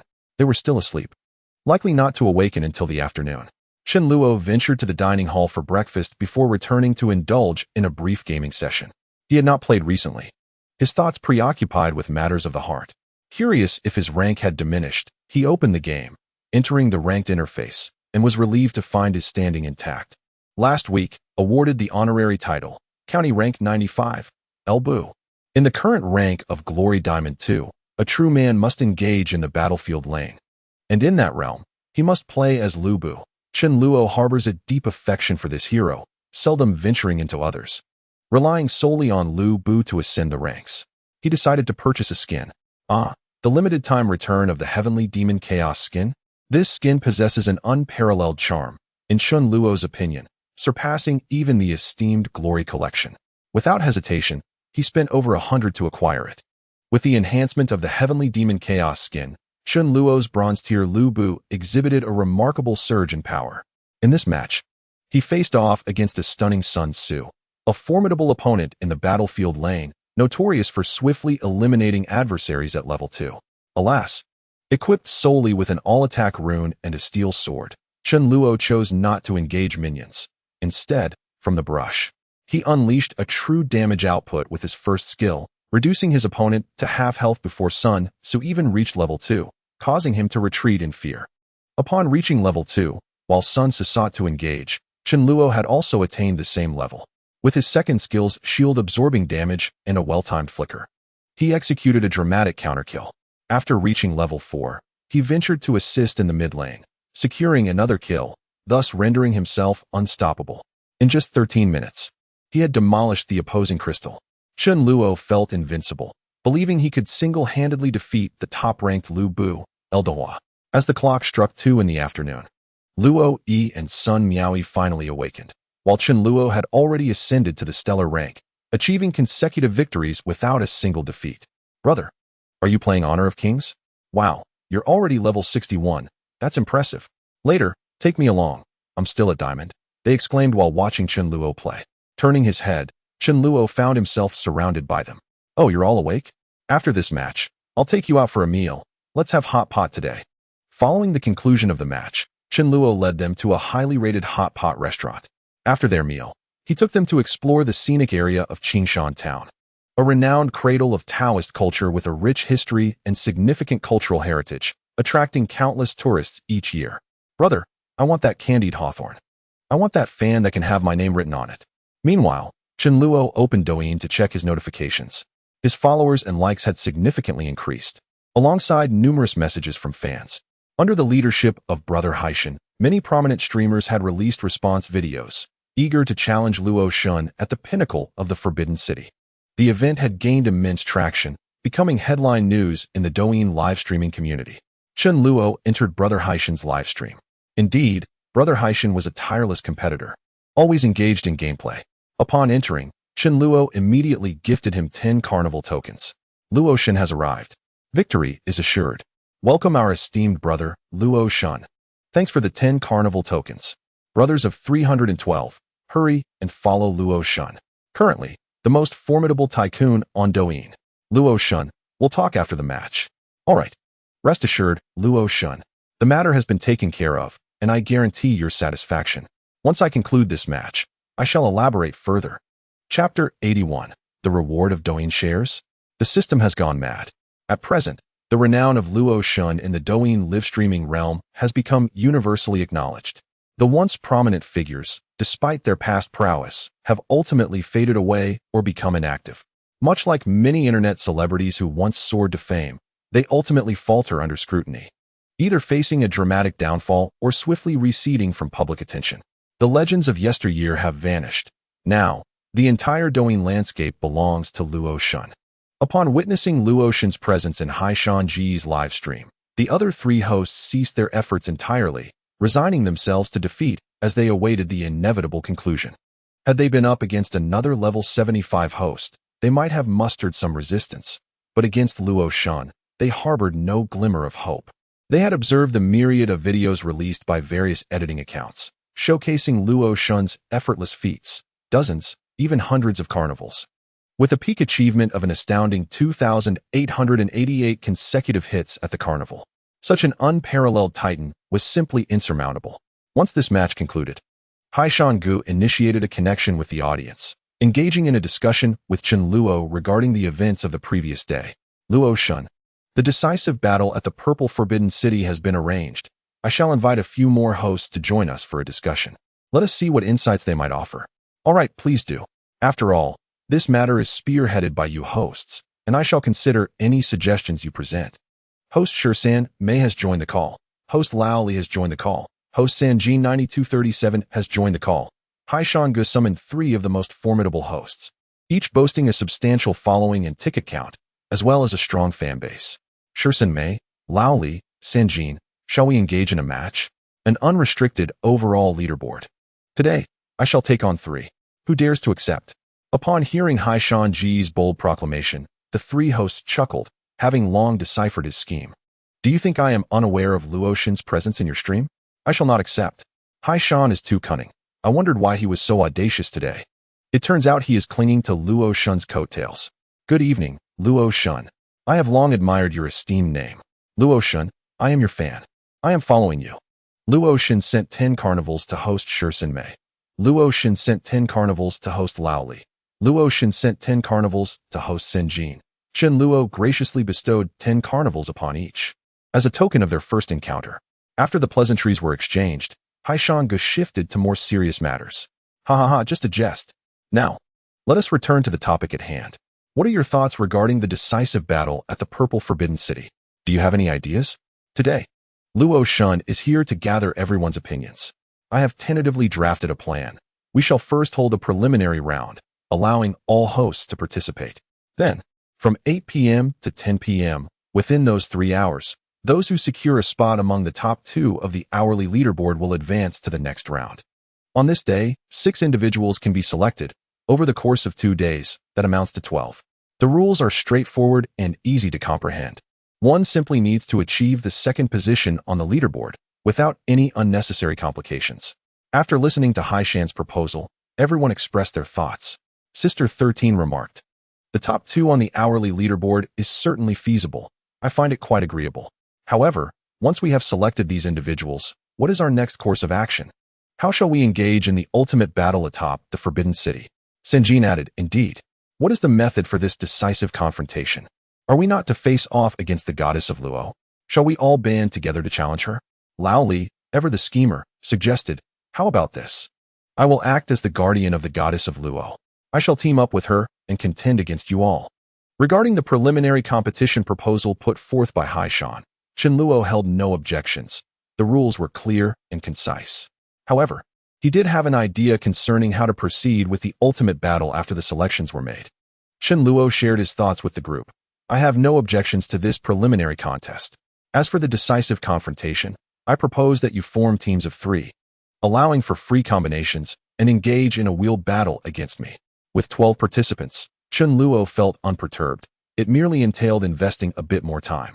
After a moment of contemplation, Chen Luo conceived another notion. He addressed the group. Since we have 12 participants, I propose we establish the 12 kings. Those selected will earn the title of kings, and I shall personally reward each of you with 100 carnival points. If you manage to defeat me, I will grant each of you 1,000 carnival points. The battle atop the Forbidden City, the 12 kings versus the goddess of Luo. This way, everyone will possess a title. What do you think? With such enthusiasm among the participants, Chen Luo felt compelled to embody the role of the leader. After all, rewards were essential. The title of 12 kings sounded quite appealing, albeit self-bestowed and lacking official endorsement. However, should the event gain traction, its value would undoubtedly rise. Chen Luo sought to elevate the stakes, ensuring that his opponents appeared formidable. Only by overcoming strong adversaries could one truly shine. A victory against lesser streamers would hold little significance. With a participation reward of 100 carnival points, the group readily agreed. All right, it is settled. Hi Sean. Please expedite the creation of an event poster. We shall publish it shortly. No problem. Goddess of Luo. I will have them rush it. And it will be ready in half an hour. Chen Luo had a premonition that this would be the most spectacular event in the history of Douyin. Perhaps even the most captivating since the advent of live streaming. Historically, platforms like Shark Live and Tiger You Live had never engaged in such a manner. Given Douyin's immense traffic, the viewership would undoubtedly shatter records. The goddess of Luo would, without a doubt, ascend to divine status, becoming the premier affluent figure on the internet.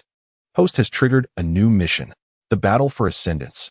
Mission details: achieve a flawless victory in the ultimate battle atop the Forbidden City event to ascend to divine status. The system? What a surprise. Have you truly taken control of TikTok's overseas operations? Control implies that I have the final say, does it not? ISNT the overseas sector under sanctions? I read in the news that the Americans are ruthless, intending to impose sanctions and bans. They are even preparing to withdraw from the American market. Host. Ultimately, that realm is the capital market. The capital of Wall Street has already knelt in supplication. The system has aided TikTok overseas in overcoming its difficulties. Soon, you will see it in the news. Upon hearing the system's explanation, Chen Luo experienced a moment of clarity. Indeed, the system has been wreaking havoc on Wall Street. Those capitalists are no match for the system. With just a few tactics, it can lead them to bankruptcy, acquire them, and seize their wealth. No matter how formidable capitalists may be, they remain ordinary individuals. And can ordinary people truly contend with the divine? Chapter 82, War. The 12 Kings of the Streaming Realm. At this moment, in the headquarters of TikTok Group, President Zhang Ming contemplated the news from the overseas division, lost in thought. Ever since the overseas group faced American sanctions, he had been tirelessly seeking solutions, yet to no avail. Witnessing his hard work meet such injustice filled him with anger, yet he felt a profound sense of helplessness. Alas, we cannot ultimately prevail against capital. Even the flourishing TikTok has encountered significant obstacles, and Zhang Ming was uncertain about the fate that awaited the overseas group. As he pondered, his secretary hurried into the office, visibly agitated. President, great news. Our overseas group has been saved. Do you remember the mysterious individual who contacted us last time? This enigmatic figure has recently been thriving on Wall Street, causing great distress to American capitalists. He has intervened to rescue TikTok's overseas division. The American investors have already conceded and will soon lift the sanctions and blockades against the overseas group. Furthermore, this mysterious benefactor has invested a substantial sum into our overseas operations. Upon confirming the news, Zhang Ming was greatly invigorated. Previously, a mysterious individual had proposed a partnership with TikTok, investing considerable resources and providing some remarkable technology. This left Zhang Ming astounded. The scale of this benefactor's generosity was astonishing. Little did he expect this individual to also extend a helping hand to the overseas division, truly a savior in dire times. Zhang Ming resolved that if he were to meet this mysterious benefactor, he would express his heartfelt gratitude. After Chen Luo and the streamers finalized the specifics, promotional posters for the event were swiftly created. The battle at the summit of the Forbidden City. TikTok's 12 Kings of Streamers versus the top-tier tycoon, Lord Luo. Selection reward for the 12 Kings, 100 Carnival tokens. Victory reward for the battle at the summit, 1,000 Carnival tokens. The Century Battle, about to commence. Who will emerge victorious? Stay tuned. Chen Luo promptly released a piece of content and invested in a trending topic, continuing to build momentum for the event. Other streamers have also followed suit, continuing to release subsequent videos to generate traffic for themselves. Tomorrow and the day after, the 12 Kings tournament will commence. On the third day, the final showdown will occur at the Forbidden City, where the formidable Luo Shun will take on all 12 Kings alone. Once this news spread, it immediately sparked a heated discussion across the internet. This event indeed seems thrilling and appears to be quite sensational. However, many are skeptical about Luo Shun's chances. 1 against 12? That seems rather audacious. Calling all netizens, the most exciting spectacle on Douyin is here. It promises to be even more captivating than the annual showdown. 12 against 1. Victory seems almost assured. Hurry and sign up. Support the streamer and enjoy the carnival. Truly, Luo Shun knows how to play the game. One person challenging 12 top Douyin streamers? How can that possibly succeed? Even if Luo Shun is exceptional, it seems implausible. Indeed, Luo Shun may be a bit overconfident. If defeated, it would be quite the spectacle, having to bear the costs of 1,000 carnivals. What a financial loss that would be. With 12 individuals, each potentially costing 3 million, the total loss could reach 36 million. It appears that Luo Shun's undefeated legend may be at risk of being undermined by his own hubris, digging his own grave, so to speak. A loss would not only shatter his myth, but also result in a substantial financial giveaway. The majority of observers do not hold a favorable view of Luo Shun, believing that Chen Luo is destined to lose. After all, it is 1 against 12. And it's not merely one individual doing the scoring. Collectively, these 12 leaders possess hundreds of victories. How can one triumph against so many? Reading these comments, Chen Luo merely smiled in silence. How to win? Just wait and see. After addressing matters on Douyin, Chen Luo engaged in gaming with Luo Yi and Sun Miaoi. Brother, I choose Yao Mei. I will assist you. I'll ride on your head. Then I'll select Sun Bin for the mid lane. I'll assist you too. I'll keep boosting your speed so you can soar. With 2 supports aiding a single Lu Bu, Chen Luo experienced a royal treatment.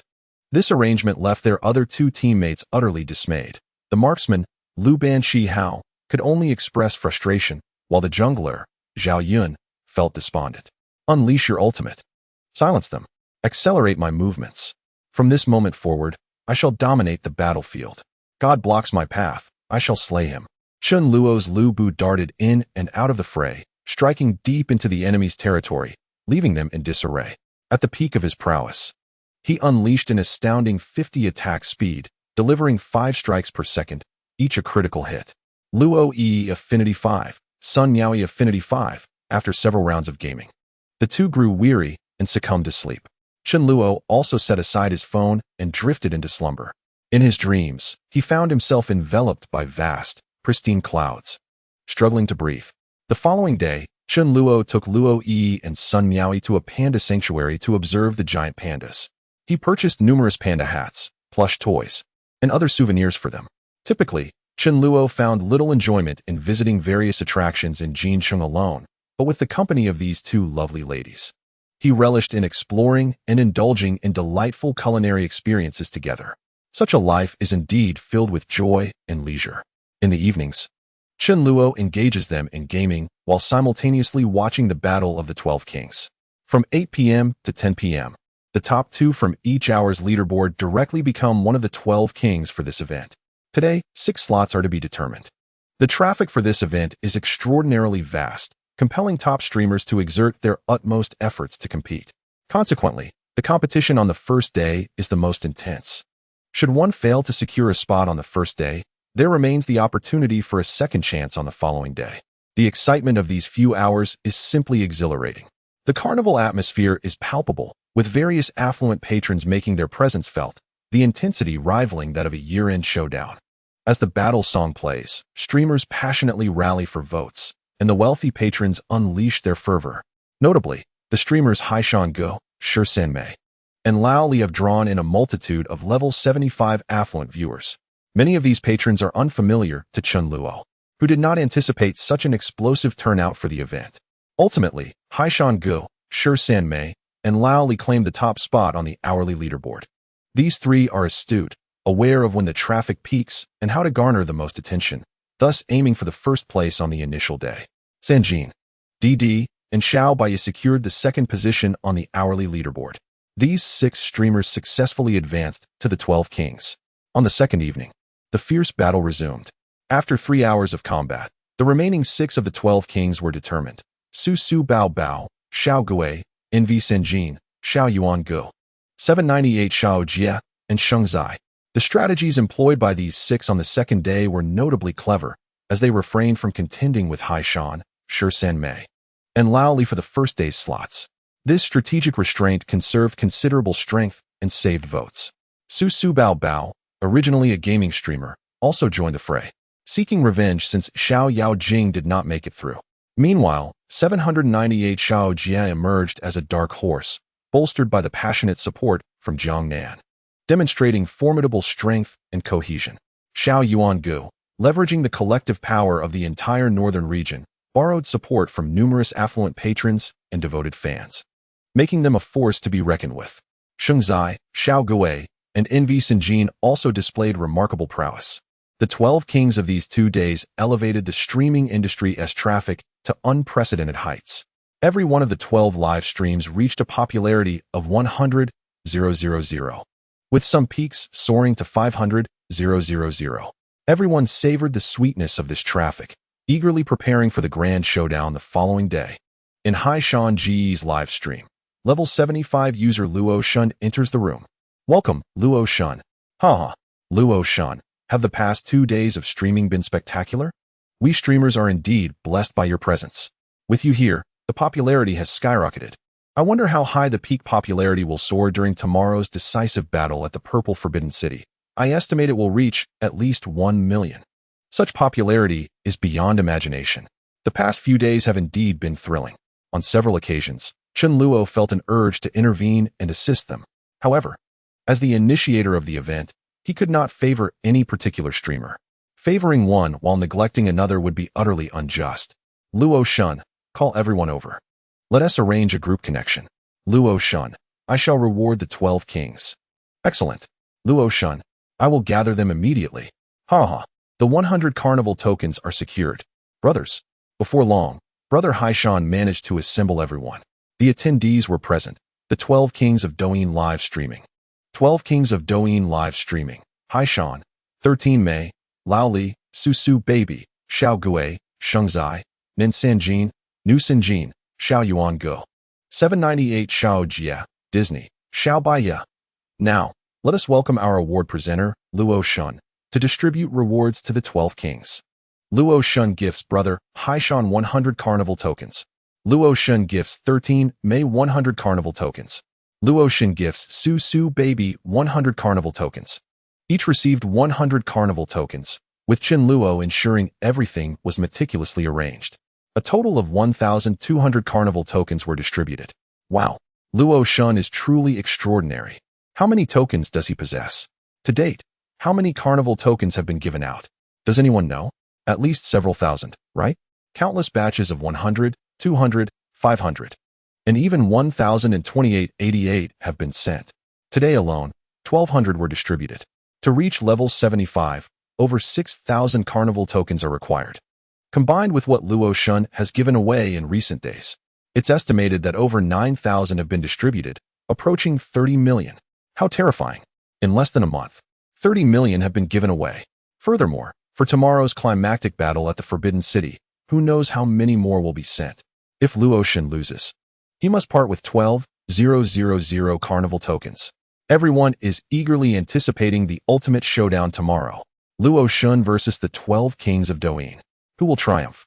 Chapter 83. The final battle at the Forbidden City. Round 1. The next day, Chen Luo began preparations for the evening's decisive battle at the Forbidden City. This unprecedented duel was bound to attract a multitude of spectators, with countless recordings likely to circulate on Douyin. In the morning, Chen Luo visited his media company.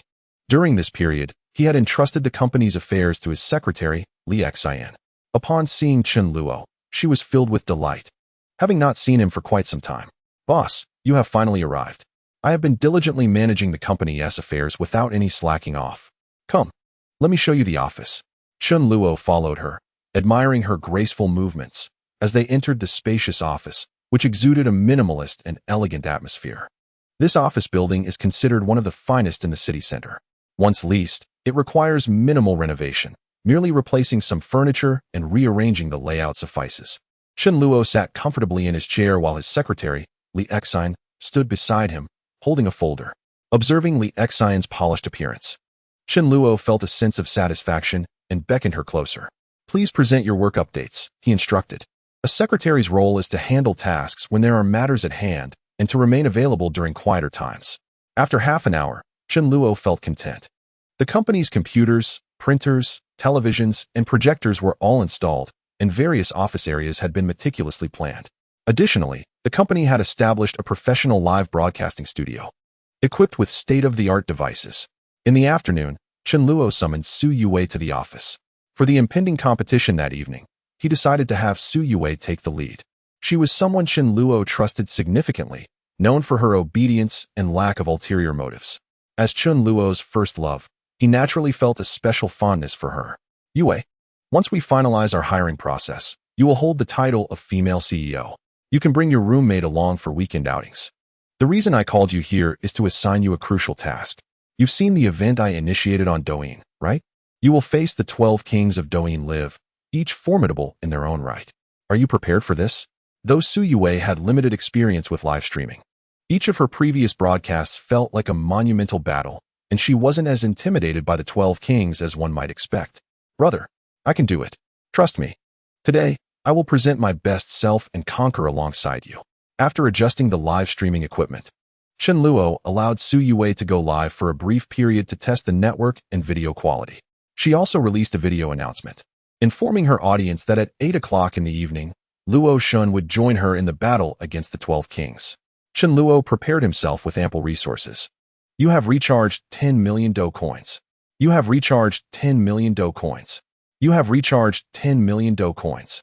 Do coin balance 2,000,000,000. Chun Luo had already anticipated the worst-case scenario. Tonight, he planned to engage in 4 rounds, with a budget of 500 million Do coins for each round, directly investing 2 billion Do coins into the competition. Regardless of the strength of the opponents, Chun Luo was determined to give it his all, leaving no room for error. At 8 o'clock, Su Yue officially commenced her live broadcast. The host Wei Wei is incredibly sweet. Battle at the Forbidden City's pinnacle. The moment the stream began, the viewer count surged past 10,000 and continued to escalate wildly, with the chat flooded with comments. They're here. Support Luo Shun. Luo Shun, I recharged 100 yuan. Today, we will secure victory. Charge. Charge. Charge. I recharged for an airplane. I want to fight alongside Luo Shun. Luo Shun gifted the host Wei Wei a super sweet carnival 100. Chun Luo wasted no time and promptly initiated 100 carnivals, propelling Su Yue's live stream to the pinnacle of the hourly rankings. Under the summons of the goddess of Luo, countless supporters flocked to the live stream. Welcome everyone. Please like and share the stream. The battle atop the Forbidden City is about to commence. Everyone, join me in calling forth that man's name. Luo Shun. Luo Shun is invincible. Today, Su Yue radiated a distinct charm, standing shoulder to shoulder with the prominent streamers. She showcased her performing arts expertise, elevating the atmosphere of the live stream. Meanwhile, in the live stream of Brother Haishan, 12 streamers gathered together to strategize. We will first gauge Luo Shun's strength in the initial round, assessing his tactics. In the second round, we'll deploy 3 powerful contenders to exhaust his energy, seeking an opportunity for victory. Our focus will be on the final round. No matter how formidable Luo Shun may be, he is but one individual. When dozens unite against him, victory is assured. First round. You 3 shall take the lead. The 12 Heavenly Kings Vanguard, 798 Shao Jia, Disney, and Xiao Baiya. With the first round fighters arranged. The group connected to the stream. Battle atop the Forbidden City. Red Team, Wei Wei Chao Tian. Blue Team, 798 Shao Jia, Disney. Xiao Baiya. As the 3 streamers joined, Su Yue delivered a succinct opening address. Good evening to all viewers.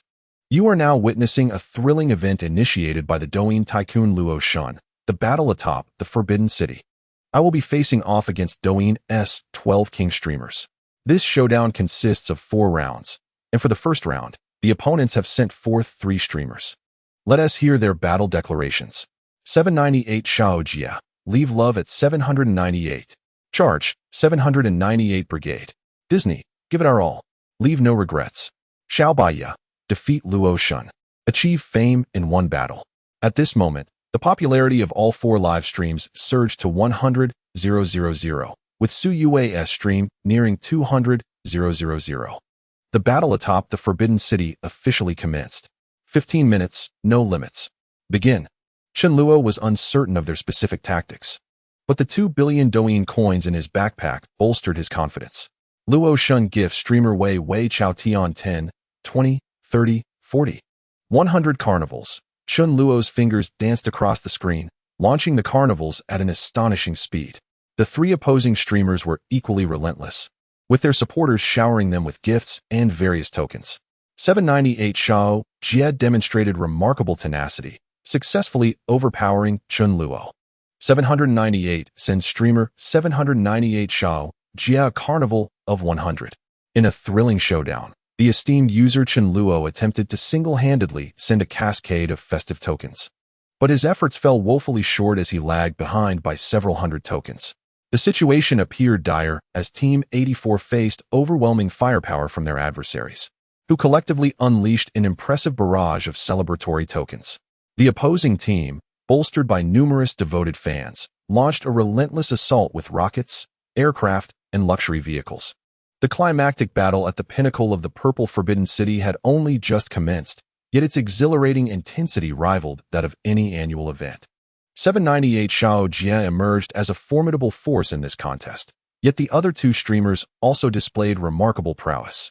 In the Disney streaming room, a level 75 benefactor initiated an impressive display, contributing hundreds of tokens. The blue team extended their advantage, while the red team's health dwindled alarmingly. With the support of Big Brother Baiya, who also contributed hundreds of tokens, the tide seemed irrevocably turned. The battlefield was filled with seasoned veterans, all above level 70, leading the charge, accompanied by many others in their 50s and 60s capable of making substantial contributions. The overwhelming numbers against Luo Shun painted a grim picture, with many spectators predicting his defeat. The scale of the event was astonishing, with a 1 against 12 scenario proving to be exceedingly daunting. In Su Yue's streaming room, over 300,000 viewers expressed their discomfort, and some former supporters of Luo Shun began to waver, joining the ranks of his critics. The situation was indeed awkward. The concept of 1 against 12 was quickly unraveling, as even a mere 1 against 3 seemed insurmountable. The realization dawned that Luo Shun was perhaps too naive, underestimating the depths of competition on Douyin. Challenging the entire network's elite was an audacious move, and it was no surprise that the seasoned veterans rallied against him. The bravado of a single player attempting to take on the collective might of Douyin was a recipe for disaster. The pride of a level 75 player, unaware of the formidable opposition, would inevitably lead to reckoning. The consequences were severe. Not only did he face humiliation and defeat, but he also owed a staggering 12,000 tokens. The 12 kings, along with the 9 other observing streamers, recognized the impending victory. The cohesion of 798 Xiao Jia supporters was evidently formidable, leaving Luo Shun utterly unable to withstand the onslaught. If the first round is won, perhaps all 4 could be claimed. What are you saying about the goddess of Luo Shun? Engaging in an event that could tarnish one's reputation, losing and still having to compensate? How about we ease up a bit and let Luo Shun secure a victory? If Luo Shun is alone, it seems hopeless unless a few level 75 affluent players suddenly come to assist. Is Luo Shun truly destined to lose? No. How could Luo Shun possibly succumb? Observing the opposing team's health bar, as formidable as the Great Wall, Chen Luo remained composed and unruffled, despite their current vigorous voting, which has garnered over 2,000 carnival tickets across 3 live streams. How long can they sustain this momentum? Chen Luo has discerned their strategy. As the saying goes, one burst of energy leads to decline and ultimately exhaustion. They might only maintain a brief lead for a few minutes. Chen Luo doubts that each of them can invest millions to contend with him. Seeing the score lagging, Su Yue steadied the troops and rallied morale. Everyone believes in Luoshan. Brothers, we shall not falter. We will fight until the final moment. The outcome remains forever uncertain. Luoshan, that miraculous man. I have faith in him. Go, Luoshan. Let everyone rally behind Luoshan, so he knows he is not fighting alone. He dares to face 1,000 troops. That alone makes him a hero in my eyes. After cheering for Chen Luo, Su Yue played a stirring battle anthem. Su Yue believes that Chen Luo will surely triumph. Luoshan sent 500 carnival tickets to the streamer Weiwei. Luoshan sent 1,000 carnival tickets to the streamer Weiwei. When Chen Luo dispatched 1,000 carnival tickets, the opposing firepower noticeably waned. The once formidable players, who would directly send hundreds of carnival tickets, had diminished, leaving only a few sporadic tickets and scattered votes. This afforded Chen Luo a moment to breathe. With still over 10 minutes remaining, he could catch up. Chen Luo's explosive output may not match theirs, but his sustained performance is unparalleled. Luoshan sent 2,000 carnival tickets. The health bars of both sides gradually converged. Chen Luo continued his relentless pace in sending carnival tickets. At this juncture, everyone realized that this match was not as straightforward as they had presumed. They had underestimated Luoshan. Players like 798 Xiaojia, Disney, and Xiaobea had exhausted their output. Meanwhile, Chen Luo's stream of carnival tickets showed no signs of abating. Luoshan sent 3,000 carnival tickets. Upon reaching 3,000 carnival tickets, the tide of the match turned. Su Yue's health bar successfully surpassed the opponents. We have reclaimed the lead. Luoshan's 3,000 carnival ticket combo has regained control. Luoshan is forever invincible. Now, the tables have turned. The streamers who were once so confident now find themselves in a panic, scrambling to rally votes. Brothers, this is not good. Luoshan is advancing. Let us continue to charge forward. Is there still a ticket available? We cannot afford to lose.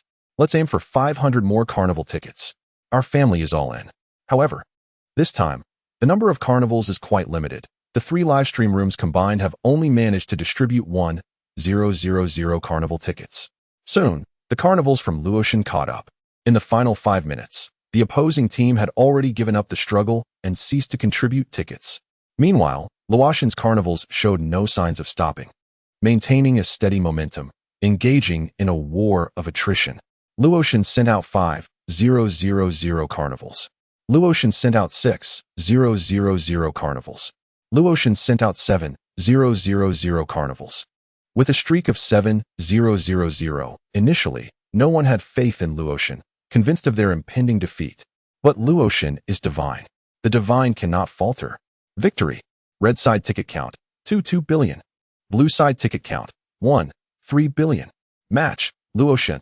Not only did Luoshan triumph, but they also shattered the record for the highest single-match ticket count in Douyin history. 1 billion sound waves. A new record. Chapter 85, Gift-Giving Assistant. A speedy surge. Chen Luo finished his first match with a resounding success, dominating Ying Xiaojia, Disney, and Xiao Baya. Within this 15-minute time frame, Chen Luo distributed 7,000 carnivals, averaging an astonishing 777 carnivals per second, as if imbued with the power of 7.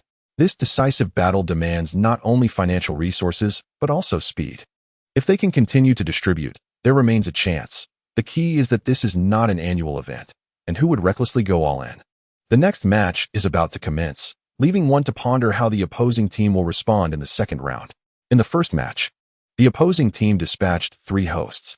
Although they started fiercely, their momentum dwindled after a few minutes, rendering them no match for Chen Luo. Completing the full 15 minutes came at a great cost. Even a typical level 75 would struggle. If they had chosen to unleash their efforts in the last match, victory could have been within reach. However, the opportunity has slipped away, as the system has graciously bestowed an advantage upon Chen Luo. Congratulations, host. In a century with over 1 million viewers, you showcase the grandeur of a wealthy player, standing firm against 3 opponents, with a steady pursuit of victory. You have received a special system reward. Reward, 1,000 luxury points. Reward, exclusive assistant, gift sprite, an artificial intelligence assistant dedicated to gift distribution. A product of the system, it is undoubtedly a premium offering. It can autonomously control the quantity and speed of gift distribution while also cracking data to display real-time health bars and gift streaks. Upon seeing this reward, Chen Luo was instantly filled with confidence. Invincible. With the advantage of the system, manual distribution might lead to mishaps due to slow tapping. Now, it is all set. The system's assistance is far superior to a mere clicker. Meanwhile, Su Yue's livestream room is now bursting with popularity, directly surpassing 500,000 viewers. 4 live streaming rooms have already attracted over 1 million viewers. Many have come to witness the prowess of Luotian. This exhilarating and thrilling encounter has truly captivated the audience, surpassing the highlights of the year. After all, the annual events are merely filled with guild accounts recycling gifts, lacking genuine excitement. Today's battle is authentic and intense. Not only Luotian, but the majority of the prominent figures in other streaming rooms are also steeped in nostalgia. Such a spectacle is utterly delightful. My goodness, Luotian is truly invincible. I thought defeat was imminent. To my astonishment, Luotian unleashed 7,000 carnival gifts without a moment's pause for a full 15 minutes.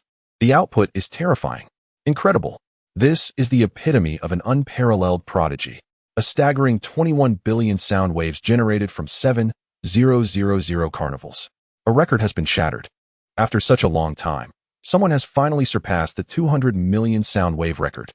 Luotian has rightfully claimed the title of Douyin's foremost prodigy. Remarkable. With 7,000 consecutive carnival gifts, I must ask, who else could achieve this? This record is likely unbreakable, unless Luotian himself attempts it. The firepower of 798 Xiaojia is indeed formidable. Several veterans, over level 70, are casting votes. Unfortunately, it was merely a fleeting moment. They simply cannot engage in a prolonged battle with Luotian. Observing the spectacle, Haishan Gu, Lao Li, and other streamers are visibly shaken upon witnessing Luotian's 7,000 carnivals. Just moments ago, they were all smiles, believing victory was within their grasp, even contemplating easing the competition for Luotian. Now, upon seeing 7,000 carnivals, they realized just how naive their assumptions were. Haishan Gu, what do we do now? We have underestimated Luotian, 7,000 carnivals, resulting in 21 million in a single round. It's utterly terrifying. Luotian is beyond human. In just 15 minutes, he amassed 21 million. Enough to elevate a level 0 account to level 75 in one go. This is disastrous. How can we proceed with the second round? To secure victory, a single live room must generate over 2,000 carnivals. As the leading figure, Haishan Gu, too, feels uncertain at this moment. Luotian can be deemed the most formidable prodigy in Douyin's history. The 7,000 carnivals and 21 million sound waves are incomparable to those of veteran giants. Moreover, Luotian is engaging in a 1 versus 3 scenario, battling relentlessly for 4 consecutive rounds. Nevertheless, Haishan Gu attempts to stabilize morale, addressing the other streamers. Everyone, do not panic. Luotian has unleashed 7,000 carnivals. This is a fortunate turn of events. He has laid bare his strength. Consider this. Is his maximum output truly around 7,000 carnivals? In the second and third rounds, we must continue to exert effort to deplete Luotian's strength. By the fourth round, all prominent figures shall unite, aiming for 8,000 carnivals. We will defeat him then.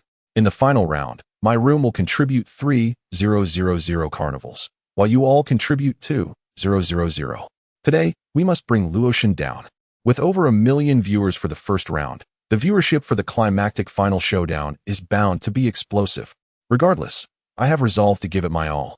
Let us swiftly prepare for the second round, leaving no opportunity for Luotian to rest. I refuse to believe that in the second round, he could still be so formidable. The second match is about to commence immediately. It seems the heart does not allow the divine goddess to rest. Battle at the summit of the Forbidden City. Round 2, 15 minutes with no limit. Red team, slightly sweet. Blue team, Little Ghost, Little Yuan, and Female Sanjing.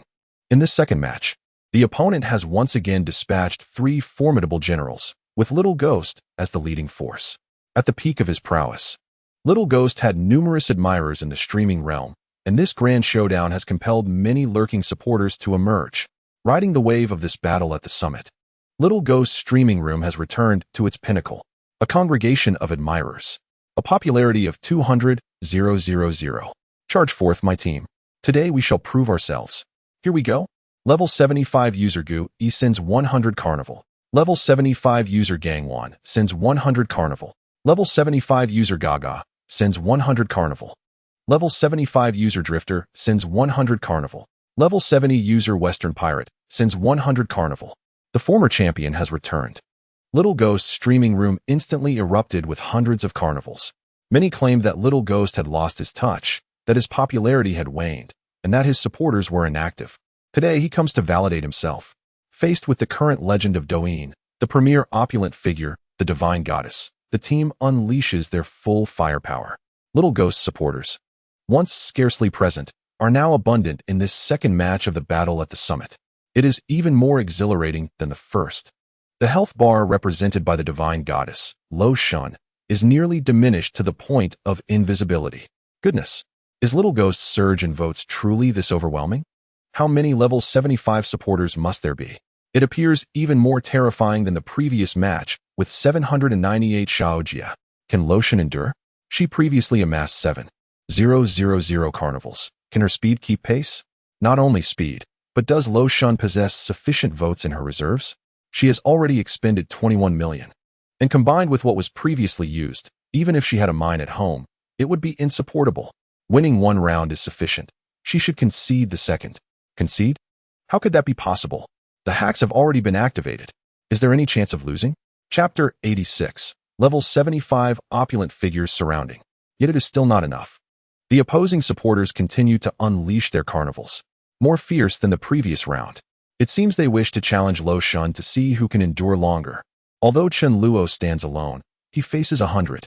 The gift sprite activates, directly communicating with Chen Luo's thoughts, akin to conversing with the system. Little sprite, first send 1,000 carnivals. With a mere thought from Chen Luo, the sprite begins its task, automatically opening Chen Luo's gift list, and the carnivals begin to soar. Lo Shun sends 100 carnival. Lo Shun sends 200 carnival. Lo Shun sends 500 carnival. Lo Shun sends 1,000 carnival. In just 1 minute, Lo Shun has dispatched 1,000 carnivals, significantly narrowing the gap between both sides. What on earth is happening? Shouldn't Lo Shun be exhausted by now? How is it that the speed of this carnival is even more astonishing than the first round? I'm amazed. In just 1 minute, I managed to score 1,000 carnivals. At this rate, I should be able to achieve 15,000 in just 15 minutes, right? How much has Luo Shun actually invested? It's utterly terrifying. At this pace, even 1 billion is insufficient for him. What kind of family is this? To casually offer 1 billion as gifts? Such horror.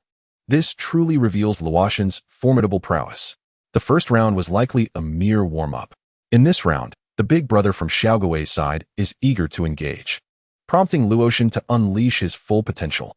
The big brother from Xiaogui's livestream appears somewhat unwilling to concede defeat, relentlessly sending out carnivals, attempting to apply pressure on Chen Luo.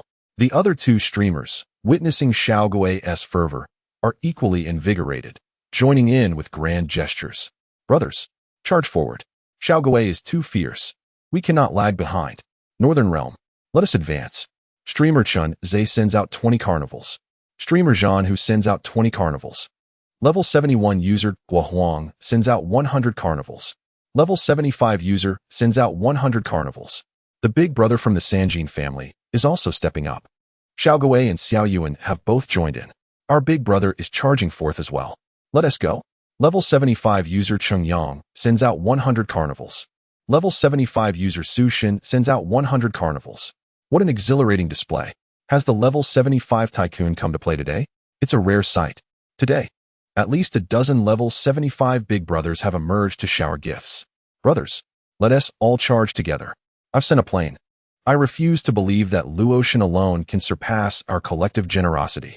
With so many big brothers joining forces, I am filled with fervor. I cannot resist sending gifts any longer. I'll contribute a sports car as well. After an explosive start in the initial 2 minutes, the pace of the opposing carnival began to wane. However, Luo Shun's output showed no signs of slowing, maintaining a remarkably rapid and steady pace, and within 2 minutes, his health bar began to surge ahead, Su Yue once again played the battle anthem, rallying cheers from the live stream. Luoshan, keep going. Luoshan is invincible. We are quickly catching up. Luoshan alone can rival 1,000 armies. He can reverse the tides single-handedly. Everyone on the public screen is cheering. Luoshan sends out 2,000 carnivals. Luoshan sends out 3,000 carnivals. With 3,000 carnivals dispatched, Chen Luo appears unfazed, as if his right hand has entered an almost divine state. Meanwhile, in Xiaogui's live stream, there are still big brothers unwilling to yield, continuously competing with Chen Luo in sending out carnivals. Level 75 user Gu E sends out 1086 carnivals. Level 75 user Gang Wan sends out 900. These two level 75 tycoons have collectively dispatched 2,000 carnivals. Together with the contributions from other big brothers in Xiaogui's live stream, the total has surpassed 3,000.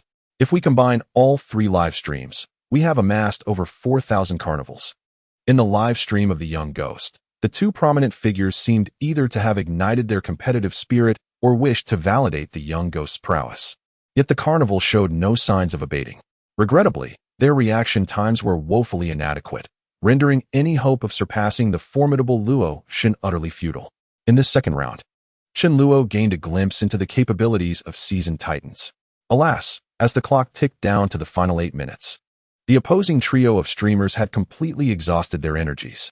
Initially, their fervor was palpable, instilling a sense of hope for victory, but merely 7 minutes in, their enthusiasm waned. Observing from the sidelines, Hai Shan and his companions wore expressions of profound concern. They were no fools. Each one was sharper than the last. And they recognized that Luoshan was no ordinary adversary. This was dire. How could Luoshan be even more formidable in the second round than in the first? His rate of accumulating carnival points had doubled. Our strategy was rendered obsolete. Indeed, we had initially aimed for 8,000 carnival points, yet it now seemed patently insufficient. If this momentum continued, Luoshan might amass over 10,000 points by the end. How could this be? We had 12 individuals in a relentless battle against one. Yet we had suffered defeat twice. Where was the justice in that?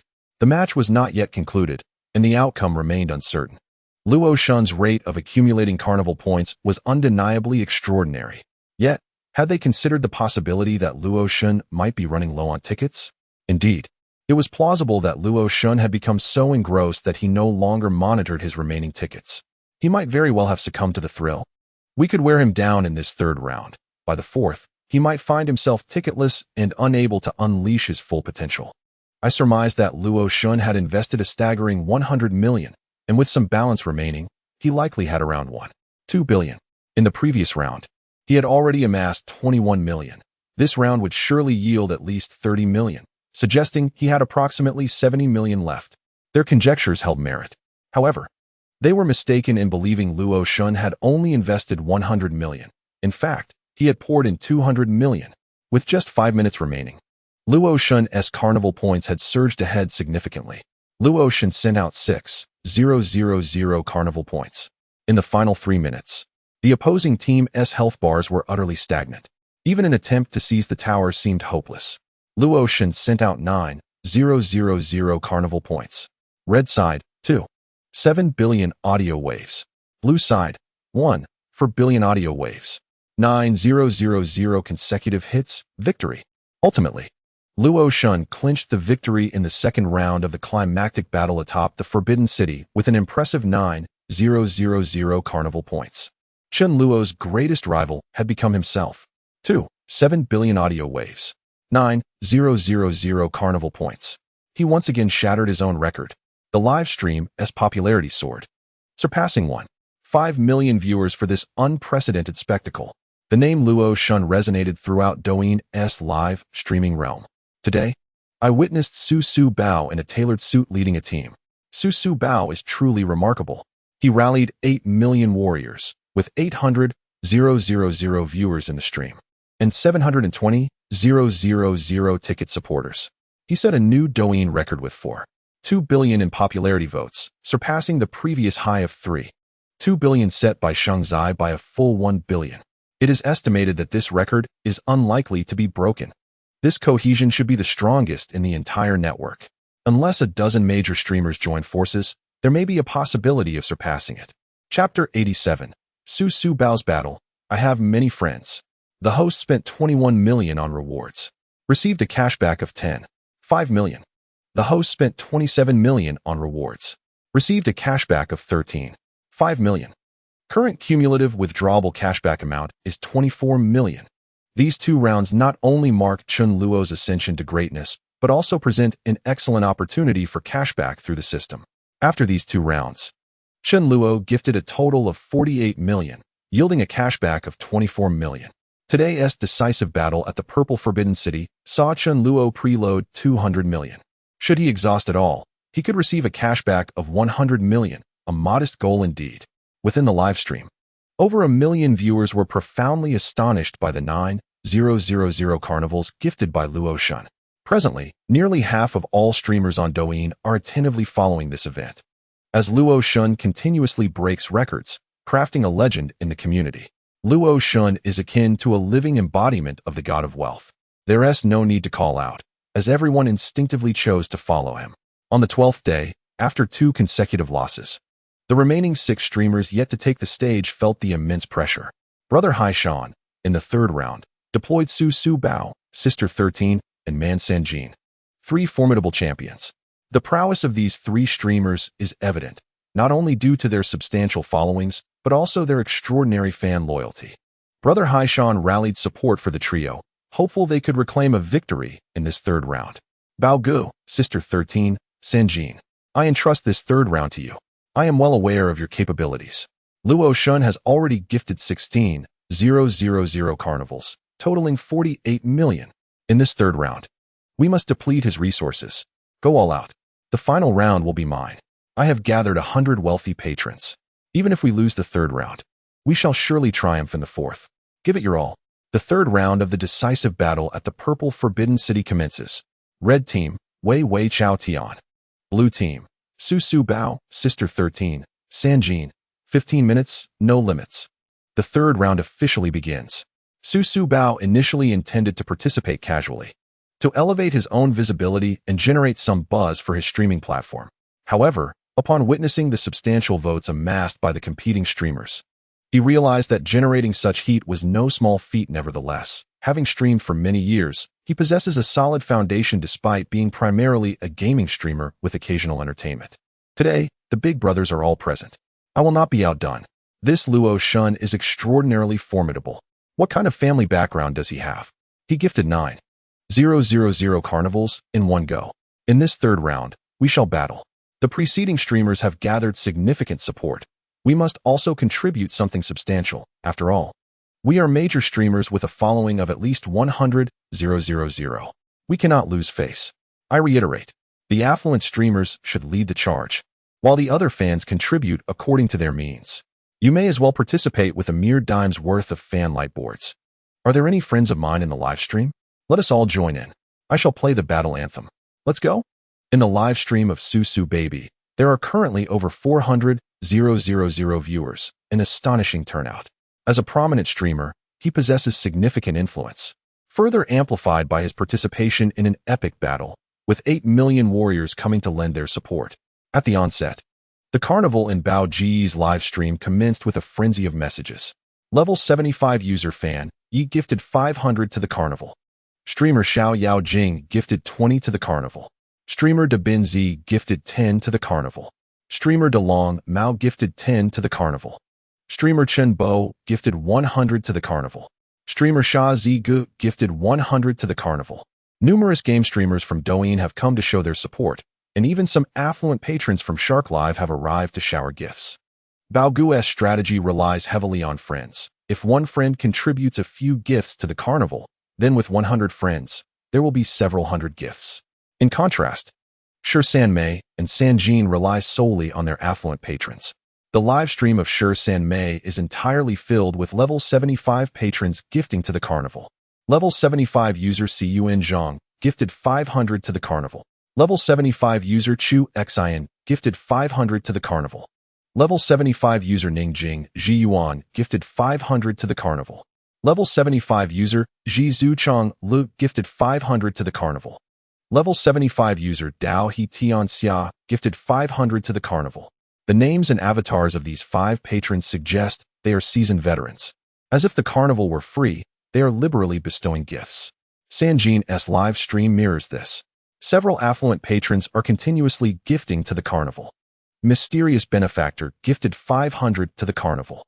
Level 75 user Lao Gui gifted 500 to the carnival. Level 75 user Mu Ji gifted 500 to the carnival. Level 75 user Lai who gifted 500 to the carnival. Level 75 user Sanjin Lai Luke gifted 100 to the carnival. What is happening? This is about to explode. Not only the affluent patrons are participating, but even their alternative accounts are contributing gifts, indicating a preemptive strike. This third round is utterly terrifying. The patrons seem determined to bolster Luo Shan. In mere minutes, the 3 live streams collectively amassed over 5,000 gifts for the carnival. Chen Luo, observing the fervor across the streams, felt exhilarated. Come on, let us gift more. Let us see who can endure until the very end. Chen Luo instructed the little sprite to accelerate the gifting speed. Luo Shun gifted 1,000 to the carnival. Luo Shun gifted 3,000 to the carnival. Luo Shun gifted 6,000 to the carnival. With every passing second, Chen Luo sent forth more than 10 gifts. In no time, he reversed the tide and surged ahead, directly engaging 10,000 carnivals. Luo Shun presents 10,000 carnivals. A staggering 10,000 consecutive hits. Red side boasts 300 million sound waves. Blue side holds 200 million sound waves. Victory! Luo Shun triumphs once more, shattering her own record. Incredible! She has indeed emerged victorious. This round has yielded numerous returning tickets, with the guild account actively participating in the carnival. Even this does not pose a challenge for Luo Shun. Astounding! On the side of Sister 13, there are 5 returning tickets. Truly remarkable. Yet, she remains no match for Luo Shun. This round was executed with fervor. Sister 13 is surrounded by level 75 veterans. On the side of Sanjin, even his alternate accounts have joined the fray. Furthermore, Brother Bao has summoned at least 100 friends to partake in the carnival. Chen Luo has also observed that from the 3rd round onward, the dynamics have shifted.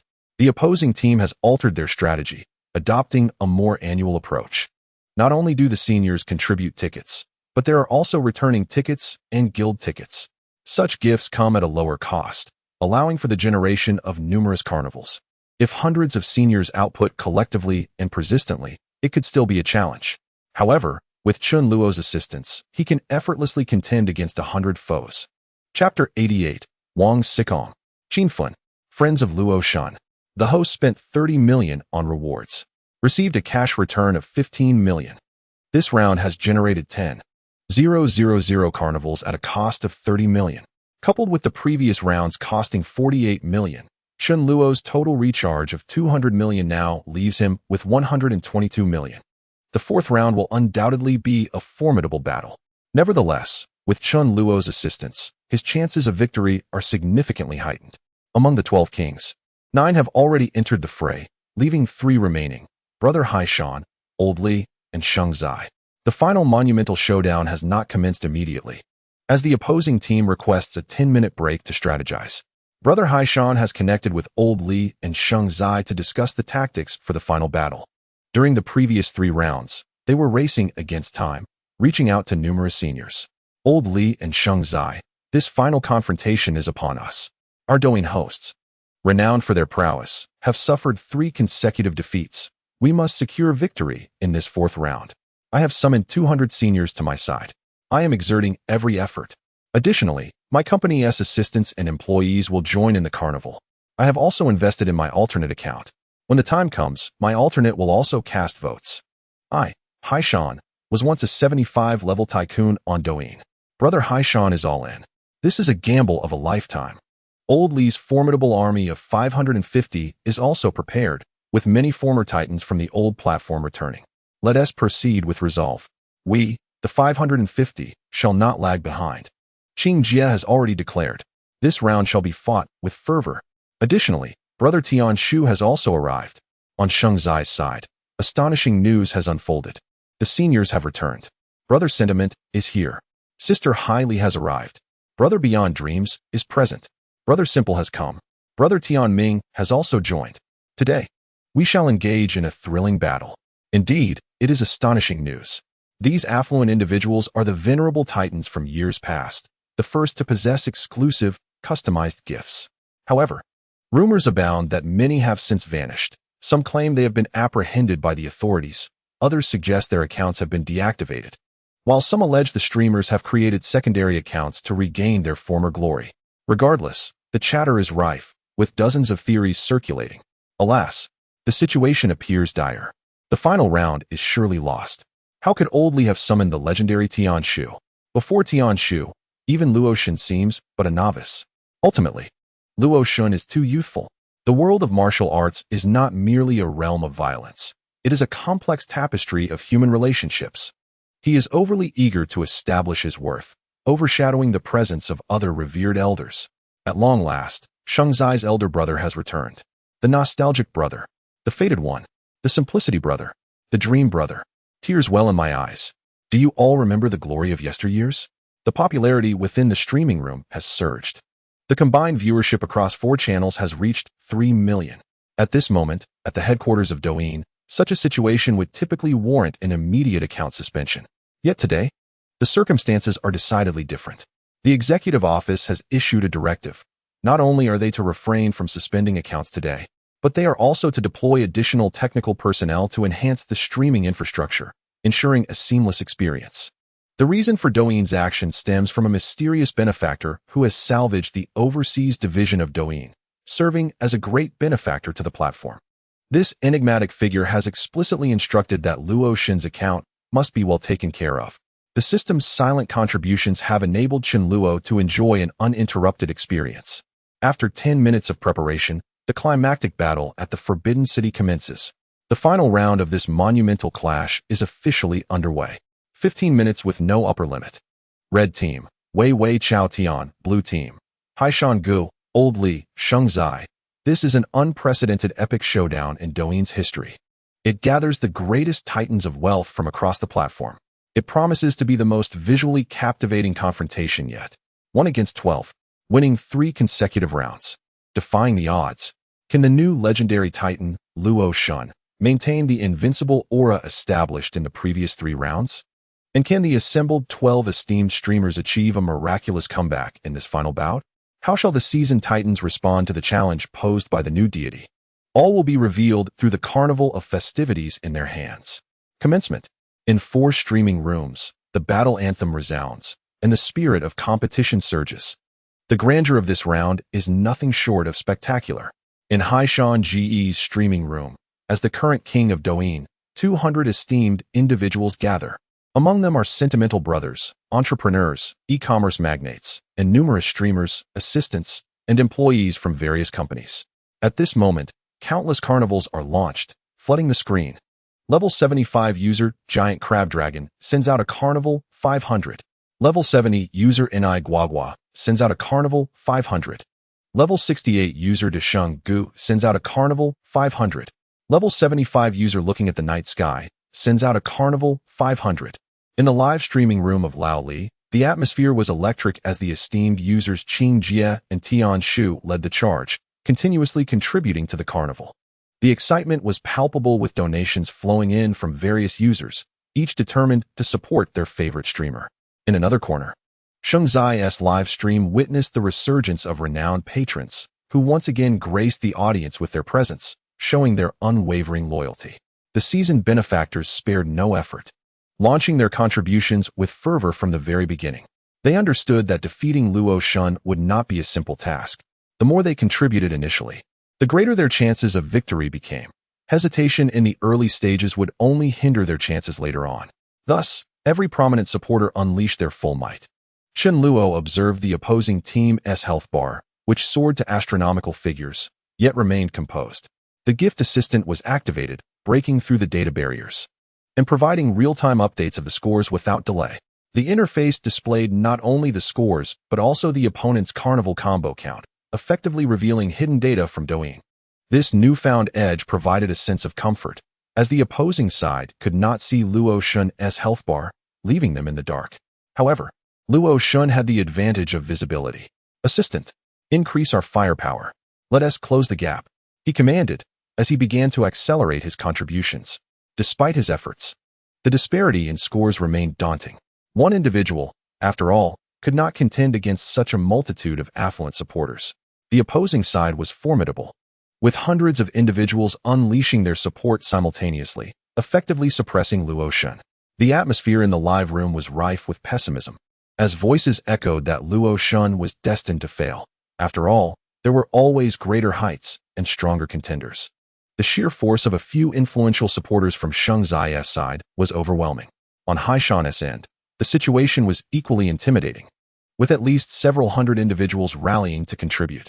Truly, he was the reigning king of Douyin, with an unparalleled charisma. Lao Li's team boasted the likes of Qin Jie and Tian Shu, ensuring a fierce competition that could last until the end. As the score gap widened, Su Yue began to fervently cheer for Chen Luo, pouring all her energy into rallying support. Just then, two unexpected patrons emerged in the live stream. User Wang Principal sends a Carnival 10-hit combo. User Wang Principal sends a Carnival 100-hit combo. User Qinfen sends a Carnival 10-hit combo. User Qinfen sends a Carnival 100-hit combo. Astonishment filled the air. What? Wang Xizong and Qinfen have arrived? Chapter 89, The Grand Showdown. 50,000 Carnivals. With an advantage in hand, Chen Luo could triumph even alone. Suddenly, two top-tier affluent individuals emerged. Could it be that the system summoned them? Chen Luo paid no heed to such thoughts. If they wished to shower gifts, let them do so. Ultimately, all the wealth would find its way into his own pockets. Wang Xikong and Qin Fen epitomized the elite offspring of China's wealthy class. One was the progeny of the richest man, the Prince of Wanda, while the other was the Cash King, famously known as the Emperor of Shanghai. Among all the affluent titans of the internet, they rendered everyone else mere trifles in comparison. No one anticipated that, in the climactic battle, they would decisively intervene to support Luo Shun. Luo Shun sent out 6,000 carnivals. Principal Wang sent out 2,000 carnivals. Qinfen sent out 2,000 carnivals. At this moment, Su Yue's live stream shattered the 1 million viewer mark. An audience of 1 million online. When had such a spectacle last occurred? Principal Wang had arrived. He was making his move. So many carnivals. Unstoppable. Good heavens. Never had they witnessed such grandeur in their lives. Who exactly was Luo Shun that even Principal Wang came to his aid? Victory was all but assured. Who could possibly rival Principal Wang? Qinfen had also joined, and it was indeed his own Douyin account. Luo Shun, Principal Wang, and Qinfen stood united. This would be the most thrilling spectacle on the internet. Luo Shun was no longer fighting alone. Tears welled up. A miracle had truly unfolded.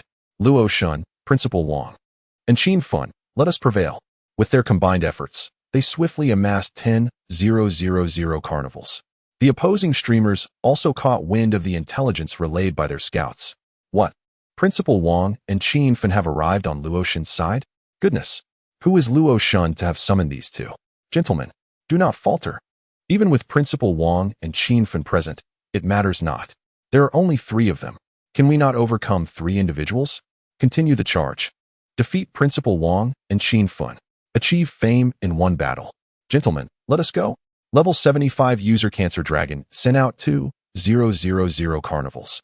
In Haishanji's live stream, this individual known as Cancer Dragon seemed determined to confront Luo Shun directly, continuously sending forth carnivals without pause, contributing 2,000 alone. The arrival of Principal Wang and Qinfen did not deter these affluent titans. Rather, it invigorated their resolve. In Lao Li's live stream, Qin Jie and Tian Shu collectively dispatched over 6,000 carnivals. They too were committed to fighting until the end. Level 75 user Qin Jie sent out 3,000 carnivals. Level 75 user Tian Shu sent out 3,500 carnivals. In Sheng Zai's live stream, several veteran affluent individuals continued to shower gifts from overseas. Level 75 user Sentiment sent out 2,000 carnivals. Level 75 user Simplicity sent out 2,000 carnivals. The battle had reached a fever pitch. All were utterly engrossed. The red team has amassed 9,000 carnivals, while the blue team boasts 14,000. With merely 7 minutes remaining, half the time has elapsed, and we find ourselves trailing by 5,000 carnivals. The opposing team continues to unleash their efforts relentlessly. We must fight to the bitter end. Moreover, there is a glimmer of hope for victory. The other 9 prominent streamers of the 12 Kings have recharged their accounts, joining the ranks to bolster the carnival count. However, the funds of these esteemed figures are ultimately finite. At the 3-minute mark, the gap in carnival counts has been closed. The scores are back on equal footing. At this moment, the opposing team's firepower has noticeably diminished. Many of the top contributors have exhausted their tokens and are unable to continue. As their firepower wanes, the gap begins to widen dramatically. In the final 2 minutes, our carnival count has surged ahead. In a flurry of generosity, significant contributions have been made. 12,000 from the god of Luo, 5,000 from Principal Wang, and another 5,000 from Qin Fun. With a staggering 18,000 consecutive contributions in the last 30 seconds. Victory is secured. Luo Shun has managed to achieve 18,000 carnivals in just 15 minutes. Together with the 10,000 carnivals gifted by Principal Wang and Qin Fun, the red team has amassed a total of 28,000 carnivals, culminating in an impressive 9.6 billion sound waves. The blue team, alongside their supporters, has contributed 22,000 carnivals, resulting in 6 billion sound waves. Together, both teams have generated a remarkable total of 50,000 carnivals and 1.5 billion sound waves. We have triumphed. We have won. Luo Shun has emerged victorious. Oh, what a thrilling moment. In the climactic battle atop the Forbidden City, we have prevailed. Heartfelt thanks to Principal Wang and Qin Fun for their unwavering support. A monumental achievement of 28,000 carnivals and 9.6 billion sound waves has been forged alongside Luo Shun. As Haishan Go, Lao Li, and Shengzai witnessed Luo Shun's impressive 9.6 billion sound waves, they appear deflated, having exerted their utmost efforts. All the prominent contributors and loyal fans rallied for the carnival. Regrettably, many of the gift-giving patrons are middle-aged men whose dexterity cannot match the pace required. After 15 minutes of intense competition, they faltered. Furthermore, many are unfamiliar with the clicker tools, which can lead to delays. Alas, we have lost. A mere 300 million sound waves and 10,000 carnivals short. Each livestream room required an additional 3,000 carnivals, leaving us with little chance, truly out of time. Brothers, we have given our all. The opposing team was formidable. Our defeat is not unjust. Luo Shun's individual contributions are astonishing. Though we faced defeat, we hold our heads high.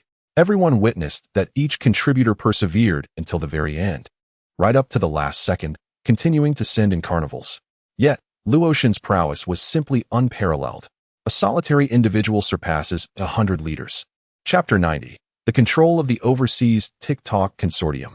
Haishan Go, Shi Senmei, Lao Li, Susu Baby, Xiao Gui, Shengzai, Nansen Jin, Xiao Yuan Go. 798 Xiao Jie, Nu Senjin, DD, Xiao Baiya. The 12 premier top-tier hosts of TikTok have guided countless followers and amassed a legion of devoted fans, showcasing an astonishing combat prowess. Yet, despite their formidable strength, these 12 titans ultimately faced a disheartening series of 4 consecutive defeats. Many believed that the climactic showdown atop the Forbidden City would feature the evenly matched prowess of Shimin Shui Shui and Yi Gucheng. Little did they know, Luo Shun had already unsheathed her sword and ascended to the celestial realm. Congratulations to Luo Shun for becoming the singular true deity of TikTok, the foremost titan of TikTok. Congratulations to Luo Shun for her victory, unrivaled in the realm. Congratulations to Luo Shun for achieving triumph, once again establishing the record for a carnival with 18,000 consecutive hits. A staggering 5 billion waves of sound. The decisive battle at the Forbidden City. Luo Shun's ascent to divinity in a single combat will undoubtedly be the most exhilarating spectacle in the TikTok streaming domain. I always knew Luo Shun would prevail. From the very first round, I placed my faith in her. That miraculous man shall never know defeat. Thank you, Luo Shun, for presenting such a riveting experience. Tonight was utterly delightful. Thus, the climactic battle at the Forbidden City has officially concluded. Following the skirmish, The 12 hosts busied themselves with various tasks. Their efforts were not in vain, as this contest yielded an immense influx of traffic. Streams that typically attracted tens of thousands of viewers surged to over 100,000. Those already boasting 100,000 viewers escalated to 200,000 or even 300,000. Once the battle concluded, they eagerly expressed gratitude to their supporters, encouraged followers, promoted merchandise, and drew in new audiences. Host has spent $54 million on rewards. Total cashback amount received, $27 million. Current cumulative withdrawable cashback amount, $66 million. This evening's decisive battle at the Forbidden City, spanning 4 rounds, resulted in over $100 million in expenditures. Observing the $66 million cashback amount, Chen Luo felt that all his efforts were worthwhile. His intense hour of combat had not been in vain. Withdraw cashback. Your Dragon Supreme card has credited 66 million yuan. The 66 million has been credited. Coupled with the previous company establishment reward of 30 million and some unspent cashback, Chen Luo now possesses nearly 100 million in liquid assets. This is a sum of 100 million in cash, distinct from shares, assets, or valuations. Congratulations, host. You have completed the Divine Battle task. Reward: control of the Overseas TikTok Consortium. The control of the Overseas TikTok Consortium now belongs to the host, with related shares transferring to the host's name. Zhang Ming, the president of TikTok Group, is now aware of your existence. The system has issued the task, and the rewards have been granted. The Overseas TikTok Consortium is a veritable treasure, possessing immense economic benefits in the international market. After all, TikTok Group has grown remarkably in the domestic market, despite catering to just one nation. In the overseas realm, there exist over 100 nations, with a potential user base soaring into the billions. This identity and background proved to be immensely advantageous for Chen Luo. With the esteemed Gao Yuliang as his official endorsement and the Overseas Douyin Group as his commercial resource, the prospects for the future are indeed promising. However, despite having attained control, Chen Luo remains rather uninformed about the intricacies of corporate development. For the present, he chooses to refrain from interference, awaiting the strategic plans from Douyin's president, Zhang Ming, and his team. In Su Yue's live streaming room, following the conclusion of the grand battle, there lingered tens of thousands of viewers eager for Chen Luo to utter a few words. Su Yue endeavored to convey the audience's enthusiasm to him. Observing such fervor, Chen Luo approached Su Yue, though he refrained from appearing on camera, his voice resonating clearly for all to hear. I extend my heartfelt gratitude for your unwavering support. Thank you for your attention. Allow me to distribute some red packets and lucky bags. My sincere thanks to my good friend Principal Wang and Qin Fun for their tremendous assistance. I shall treat you to drinks another day. I also wish to express my appreciation to Haishan Ge, Shi San Mei, Lao Li, Su Su Bao Bao, Xiao Gui, and Sheng Zai, as well as to the 12 outstanding hosts who contributed to this spectacular century-long battle. Now, we shall conclude this broadcast. Please support the 12 hosts in their respective live rooms. After expressing his gratitude, Chen Luo ended Su Yue's stream, redirecting the viewership to the 12 hosts. Given the remarkable spectacle of the evening, it was only fitting for Chen Luo to extend his support to them, especially since this event was organized purely in his personal capacity without any official rewards. Despite the substantial engagement, the resources obtained through official channels remained unattainable. Although they had invested heavily, the outcome had resulted in a loss. Nonetheless, Chen Luo had now ascended to the position of Douyin's foremost affluent patron and would not allow the host's efforts to go unrewarded. After ensuring that the traffic from Su Yue's stream was transferred to them, Chen Luo also joined their broadcast to show his support. During the event, he had invested 200 million, resulting in an expenditure of 13.2 billion, leaving him with over 60 million, equivalent to 600 million Do coins. Seizing this opportunity, Chen Luo decided to utilize the entirety of his remaining Do coins, claiming the cashback. Luo Shin Gifts host Haishan Ge 1500 Carnival. Luo Shin Gifts host Su Su Bao Bao 1500 Carnival. Luo Shun Gifts host Lao Li 1500 Carnival. Chen Luo generously gifted each host 1500 carnivals, totaling 4.5 million. Upon receiving the carnivals, the 12 hosts expressed their heartfelt thanks. Luo Shin has arrived. Welcome, Douyin's premier affluent patron. A surprise entrance into the live room. Thank you, Luo Shun, for the 1500 carnivals. Luo Shun is truly generous. Luo Shun sends out 20 red packets of 10,000 Do coins. Upon entering a broadcaster's live stream, Chen Luo, having completed the carnival, casually distributed a few Douyin coin red packets for the audience to snatch. After a flurry of activity, he finally depleted all the Douyin coins in his backpack. The intense competition had come to an end, and he could finally relax. Yue, could you give me a massage? Chen Luo slumped onto the sofa, reveling in the moment. Brother, you've worked hard. Let me knead your shoulders and give your back a good thump. Brother, what should I do with the gifts I received today? The sound waves total over 1 billion. It's all quite dizzying. Only then did Chen Luo realize the magnitude of the day's earnings. It was indeed a profitable venture. After investing 200 million, he reaped a return of 100 million. The funds from Su Yue were essentially his as well. After cashing out the billions in sound waves, it amounted to several million. Chen Luo had profited. Douyin had profited. The American capitalists were surely in tears. Today, for updates totaling 8,000 words, could I count on a small token of support? Chapter 91. Wang Xikong invites for drinks. Through the climactic event atop the Forbidden City, Chen Luo had engaged with numerous affluent figures still active on Douyin. One must acknowledge the formidable prowess of these magnates.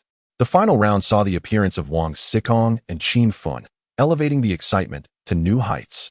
Wang Xizong's assistance came as no surprise to Chen Luo, especially since he had previously aided Wang in salvaging his dignity as a man. Should news of Wang Xizong's girlfriend's betrayal have leaked, coupled with his considerable online influence, the repercussions would have been dire. However, his support was limited to a mere few hundred carnivals, a token gesture. To amass 5,000 carnivals, costing 15 million, was undoubtedly a system operation, likely reimbursed directly to Wang.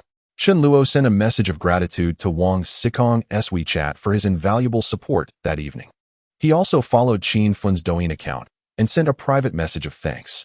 Although this reinforcement was system-initiated, establishing contact was akin to expanding Chen Luo's network. It is wise to cultivate friendships with such affluent second-generation peers. Shortly after sending the messages, Wang Xikong responded with a voice note, inviting Chen Luo to join him at a bar in Jincheng. Since Wang was in Jincheng, Chen Luo readily accepted the invitation and planned to meet him shortly. It is worth noting that Wang Xikong genuinely enjoys visiting Jincheng, often spotted with attractive companions while shopping. His lifestyle embodies the aspirations of many, a carefree existence filled with romance, leisure activities, gaming, travel, nightlife, and music festivals. Sanya, Jincheng, and Shanghai are his favorite cities. As Chen Luo prepared to visit the bar, he opted not to bring Su Yue along. After all, encountering a captivating young lady would complicate matters. Rain, why don't you return to my place for a while to rest? I shall hand you the key. Just now, Principal Wang invited me to join him for some leisure, as I wanted to express my gratitude for his assistance tonight in gifting. Chen Luo's company is situated in the heart of the city, in close proximity to the bar where Wang Xikong is located. After a brief journey of over 10 minutes, Chen Luo arrived at Jincheng Bar. This establishment is quite renowned, reputed to have received an investment of 1 billion yuan, establishing it as the pinnacle of nightlife in Jincheng, where countless beauties and affluent airs converge. This bar is also a venture of Wang Xikong, who is frequently spotted enjoying himself there. Outside the bar, an array of luxury vehicles was parked: Rolls-Royce Phantoms, Lamborghini Gallardos, hefty Mercedes, and Aston Martins. Chen Luo's Ferrari 90 paled in comparison. It seems that acquiring a top-tier supercar, akin to a Bugatti Chiron, Apollo, Pagani, or LaFerrari, is in order.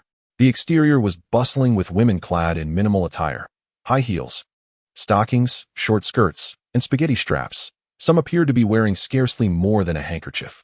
Men were seen with multiple companions, while some young women, adorned with tattoos and piercings, mingled closely with foreigners. Chen Luo found his eyes open to the revelry of the bar's patrons. After a brief wait at the entrance, Wang Xikong arranged for a lady to escort Chen Luo inside.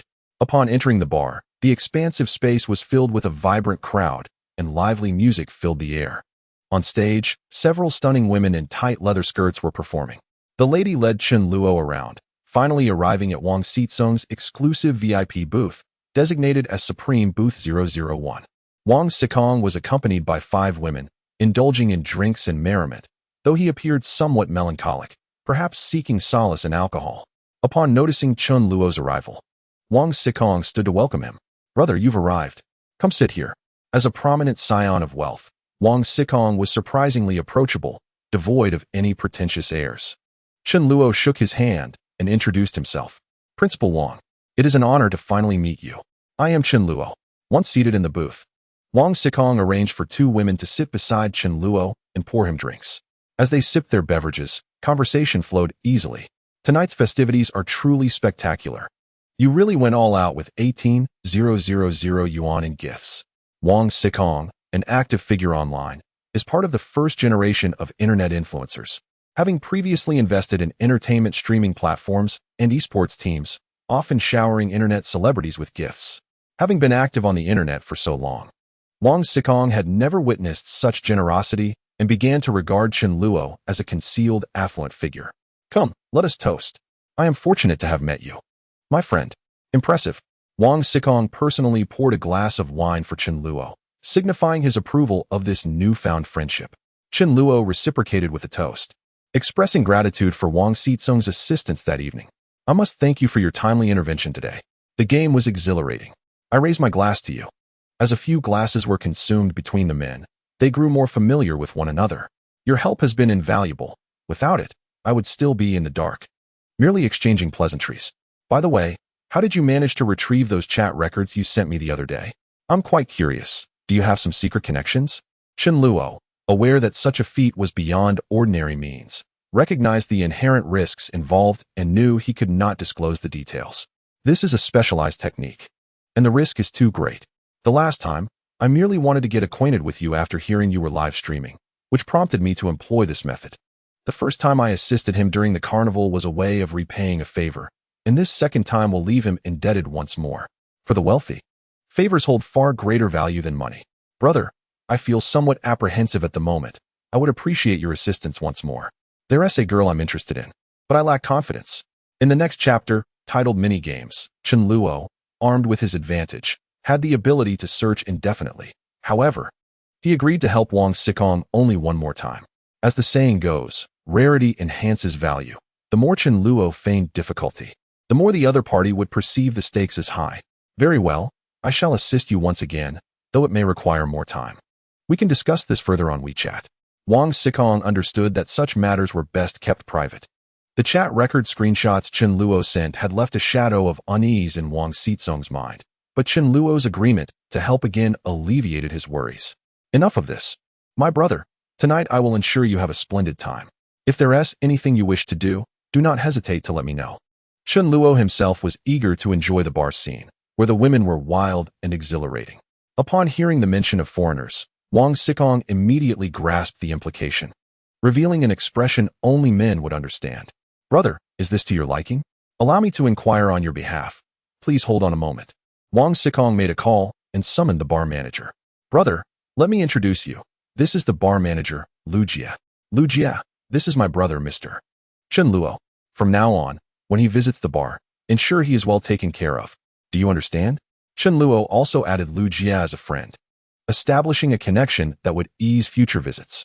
Subsequently, Wang Xikong conveyed his plan to arrange for a special encounter, prompting Lu Jie to respond. "Understood, Mr. Wang. I will make the necessary arrangements immediately. I guarantee Mr. Chen's satisfaction." Witnessing Chun Luo's vibrant demeanor, Wang Xikong felt a pang of envy, contemplating the vitality of youth as he prepared to facilitate an extraordinary experience. He also wishes to indulge, but alas, having crossed the threshold of 30, his vitality no longer matches his youthful aspirations, and even if he desires to partake, he finds himself unable. In his leisure, he often mingles with petite and charming internet celebrities. After a short while, manager Lu Jie arrived with 5 foreign women, introducing them to Chun Luo in broad strokes. Each of the 5 women possessed distinct characteristics. Some were tall, others shorter, some a bit plump, and others leaner. Their hair ranged from golden to chestnut, and they adorned themselves in fashionable attire, exuding an enchanting allure. "Mr. Wang, the guests have arrived." "Mr. Chun, they hail from abroad," Lu Jie announced. "Their command of Chinese is rather limited, so allow me to introduce them briefly. They are all quite statuesque, with robust physiques. Mr. Chun, this is Elisa from the Goose Country, a fitness instructor. This is Valina from the Ulan country, a model. This is Li Jixin from the cold country, also a fitness trainer. This is Carrera from the Baxi country, a model. Lastly, this is Millie from the France, a singer. As Lu Jie continued his introductions, Chen Luo observed the 5 women, simultaneously utilizing the system to peruse their profiles. All 5 exhibited excellent health, each around the age of 22, radiating youthfulness. Chen Luo stood and approached them, ultimately selecting Elisa from the Goose country and Li Jixin from the cold country. His choice was influenced by their professions as fitness trainers, which assured him of their physical prowess. Although they may not match the beauty of the 3 models, their physiques were commendable. Manager Lu, please have Elisa and Li Jixin remain. Also, could you kindly bring me some cash? I will transfer 100,000 to you. The women arranged by Wang Xikong required no payment from Chen Luo. However, in the spirit of leisure, he presented himself as a man of means. A little expenditure would surely delight them, enhancing their demeanor and ensuring his own enjoyment. Soon, Lu Jie procured 100,000 yuan in cash for Chen Luo. He then engaged with the 2 foreign women. Their grasp of Chinese seemed rudimentary, suggesting they had recently arrived. Yet, the language barrier posed no challenge for Chen Luo. System. Language proficiency unlocked. Language proficiency, fluent in English, French, Russian, Korean, Japanese, having mastered the art of foreign languages. Chen Luo effortlessly communicated in most commonly spoken tongues around the globe. In both Korean and Russian, he conversed fluidly with the 2 women. Come here, sit beside me. Let us play a game. There are rewards for winning and penalties for losing. Witnessing Chen Luo converse in 2 different languages, Wang Xikong regarded him with newfound admiration. Despite having studied abroad, Wang Xikong was only proficient in English and French, with no knowledge of Russian or Korean. The 2 foreign ladies were astonished by Chen Luo's fluent command of the language. In this brief encounter, they sensed a unique charm emanating from this Eastern man. Oppa, you are truly impressive. Allow me to share a drink with you, exclaimed one. Mr. Chen, your Russian is so fluent that it evokes a feeling of familiarity as if I were among compatriots. I shall also join you for a drink. Amid their warm enthusiasm, Chen Luo engaged in drinking and playful games with them. They would be rewarded with money for winning and face the penalty of drinking if they lost. Chen Luo aimed to enjoy himself during this outing. Curious about the backgrounds of these individuals working in a foreign land, Chen Luo inquired, Elisa, when did you arrive in Huaxiao? What brought you here? He had heard tales of the hardships faced by those from the country embroiled in prolonged warfare. Communicating in the local tongue, their conversation flowed effortlessly. Elisa reflected on his words, recalling her own sorrowful tale. Chen, I arrived a month ago. My father perished on the battlefield, my mother is gravely ill, and I have a younger brother in school. My earnings back home were meager, and eventually, I found my way here through an agency. Indeed, each individual adrift in a foreign land often harbors a poignant story behind them. A father lost to war, a mother suffering illness, a shattered family, and a newcomer burdened with responsibilities that should not rest upon her shoulders. Though Chen Luo remained uncertain of the veracity of her claims, Elisa's sincerity was palpable, her eyes reflecting the burdens imposed by life. Elisa, I lament your fate. Today, you have brought me joy. Please take this money, Chen Luo said, recognizing that for Elisa, who had already embarked on this difficult journey, there was little he could do. Some paths, once chosen, offer no return. Earlier, he had instructed manager Lu Jie to deliver 100,000 in cash, of which he had rewarded them with 20,000 during their games, leaving him with 80,000. To Chen Luo, this sum was inconsequential, and in reality, the act of bestowing cash upon others felt profoundly different.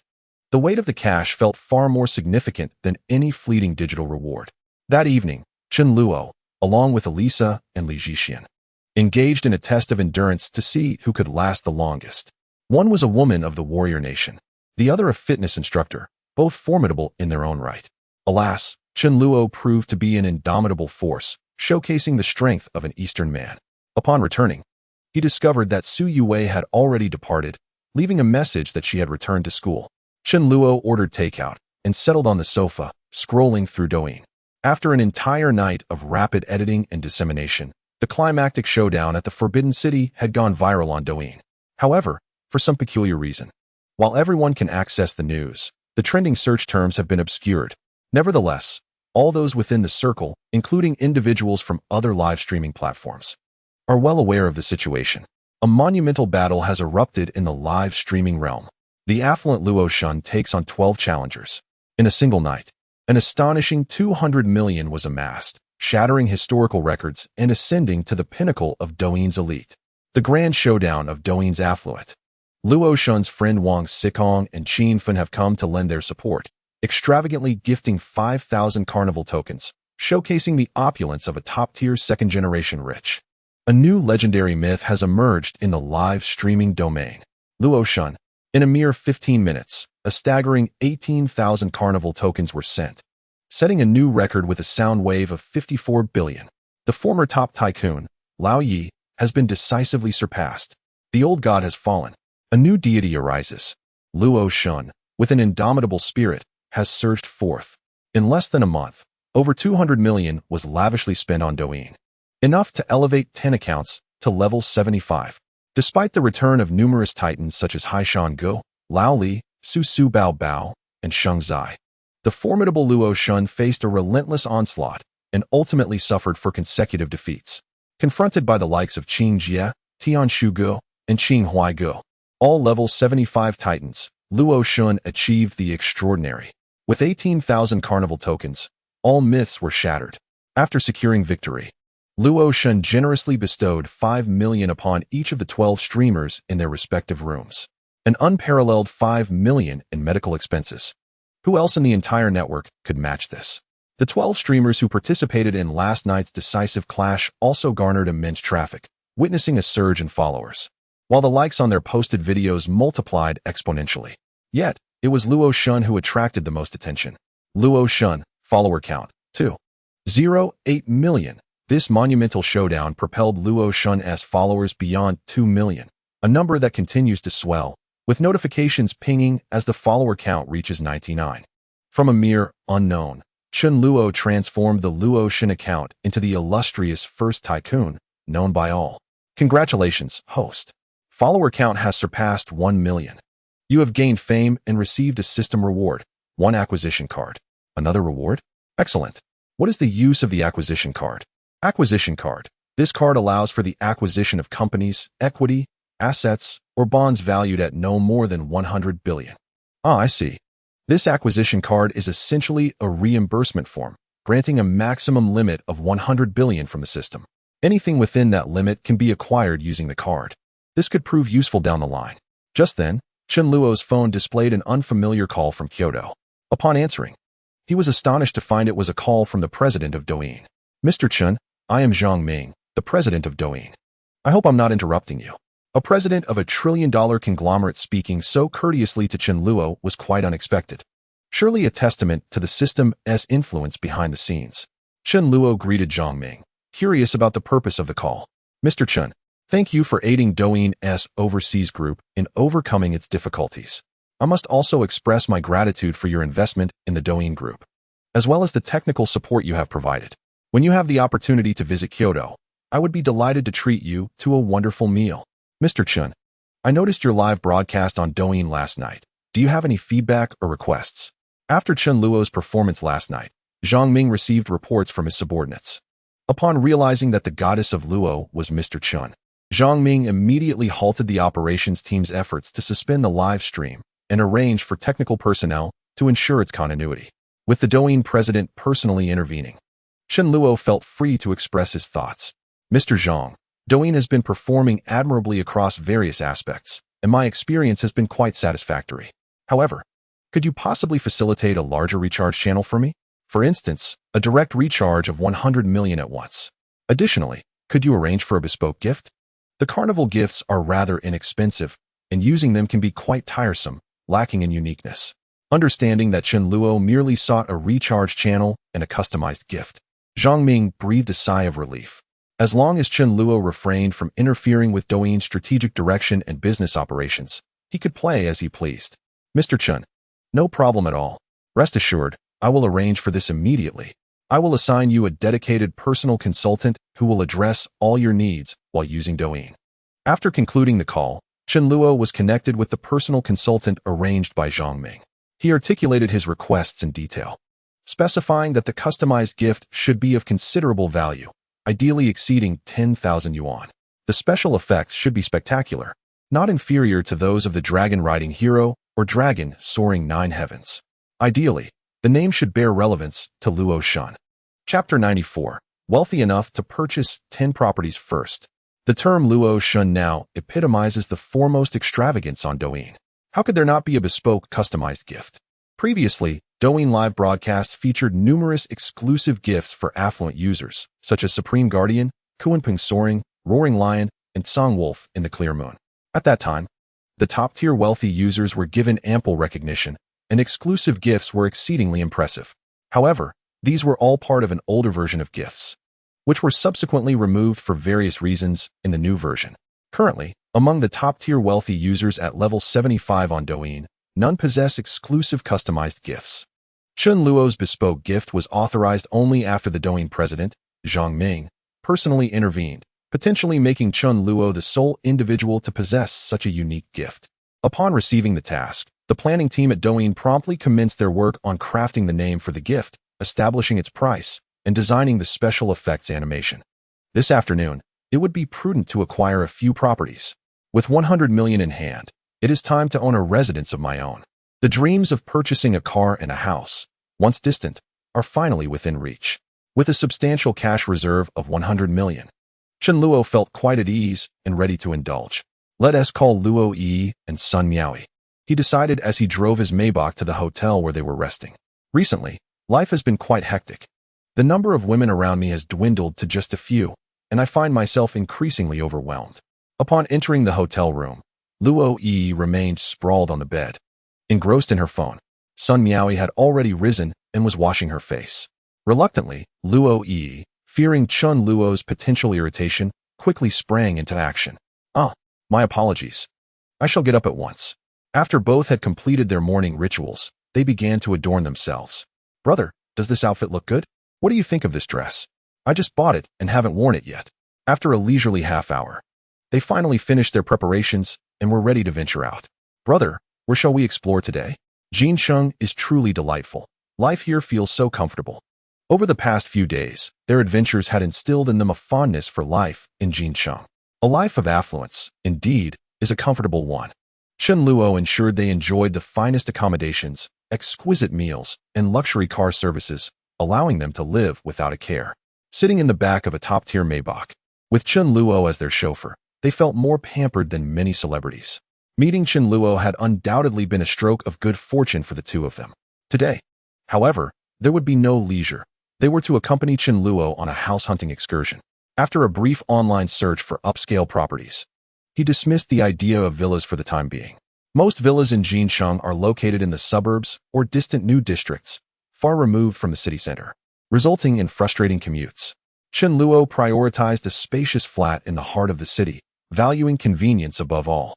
After all, his company was nearby, and the most bustling commercial streets, filled with entertainment, bars, fine dining, and luxury boutiques, were all within close proximity. The Jinjiang Huating development caught his attention, as it boasted a favorable location, reasonable pricing, and appealing layouts. Let us proceed inside and take a look. After parking the Maybach, Chun Luo led Luo Yi and Sun Miaoi into the sales office. Welcome to Jinjiang Huating. A young saleswoman, Zhao Li, greeted them with enthusiasm. May I assist you in viewing the properties? Please, have a seat, and allow me to provide a brief introduction to our development. With her keen eye, she quickly recognized the affluent trio, and her swift approach reflected her eagerness to cater to such distinguished clients. Given their apparent wealth, she knew it was crucial to act promptly lest another salesperson seize the opportunity. Indeed, as other salespeople lagged behind in their efforts, they could only watch as Zhao Li attended to the prospective buyers. Once seated in the reception area, Chun Luo listened attentively as Zhao Li provided a succinct overview of the development. This residential complex, completed last year, is a high-end property with a 70-year ownership title. It is situated near prestigious schools, commercial centers, and major hospitals. Currently available are small 2-bedroom units, as well as larger 3- and 4-bedroom apartments, including a spacious penthouse on the top floor. After a brief overview of the information, Chun Luo proceeded directly to the penthouse. Is the penthouse furnished? Chun Luo inquired. as he preferred not to purchase a bare shell, which would require several months of renovation followed by formaldehyde removal, an overwhelming hassle.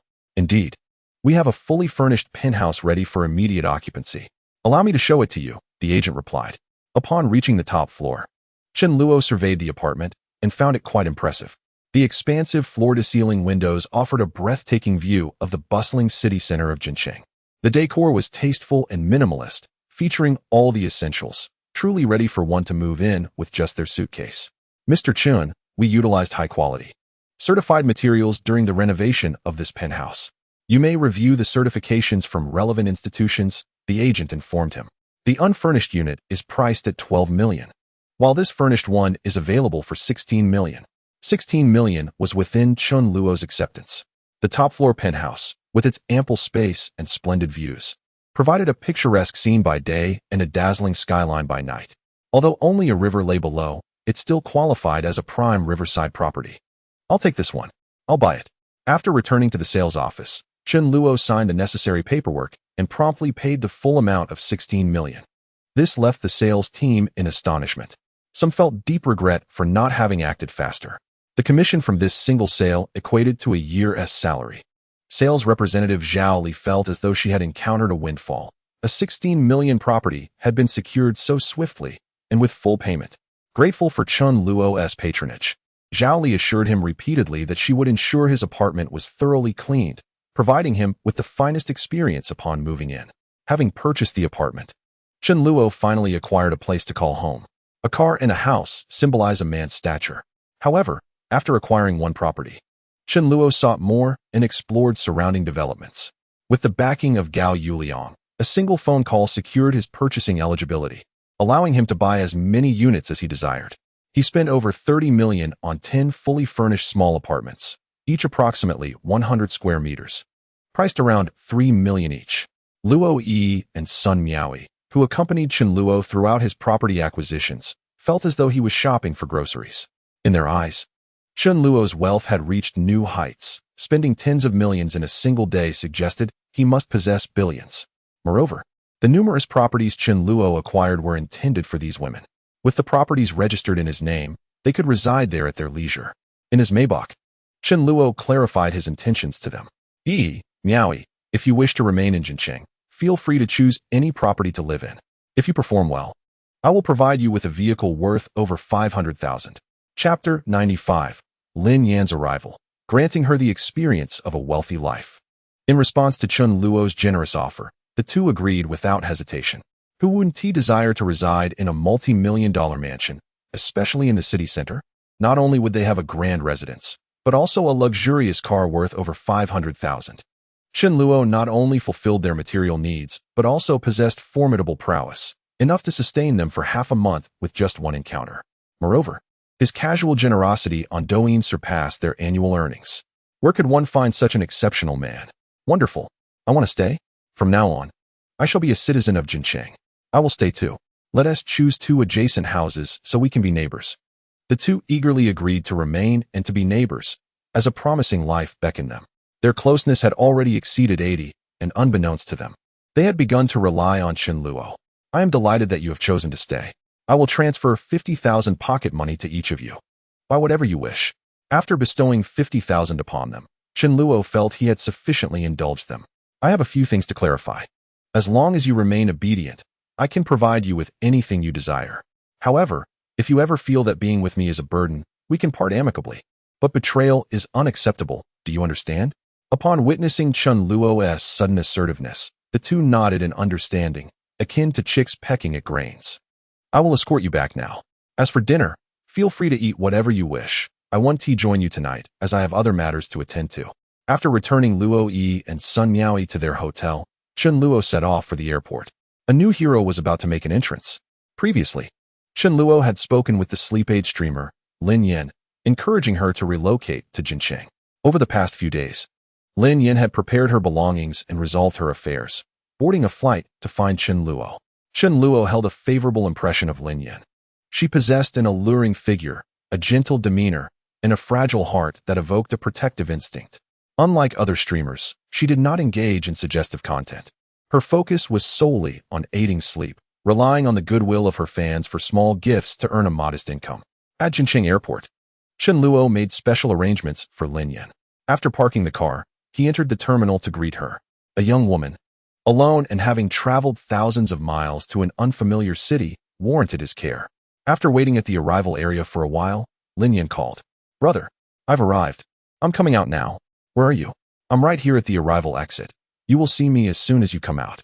In the crowd, Lin Yan was remarkably conspicuous, and Chen Luo instantly recognized her bright presence. "Lin Yan, over here.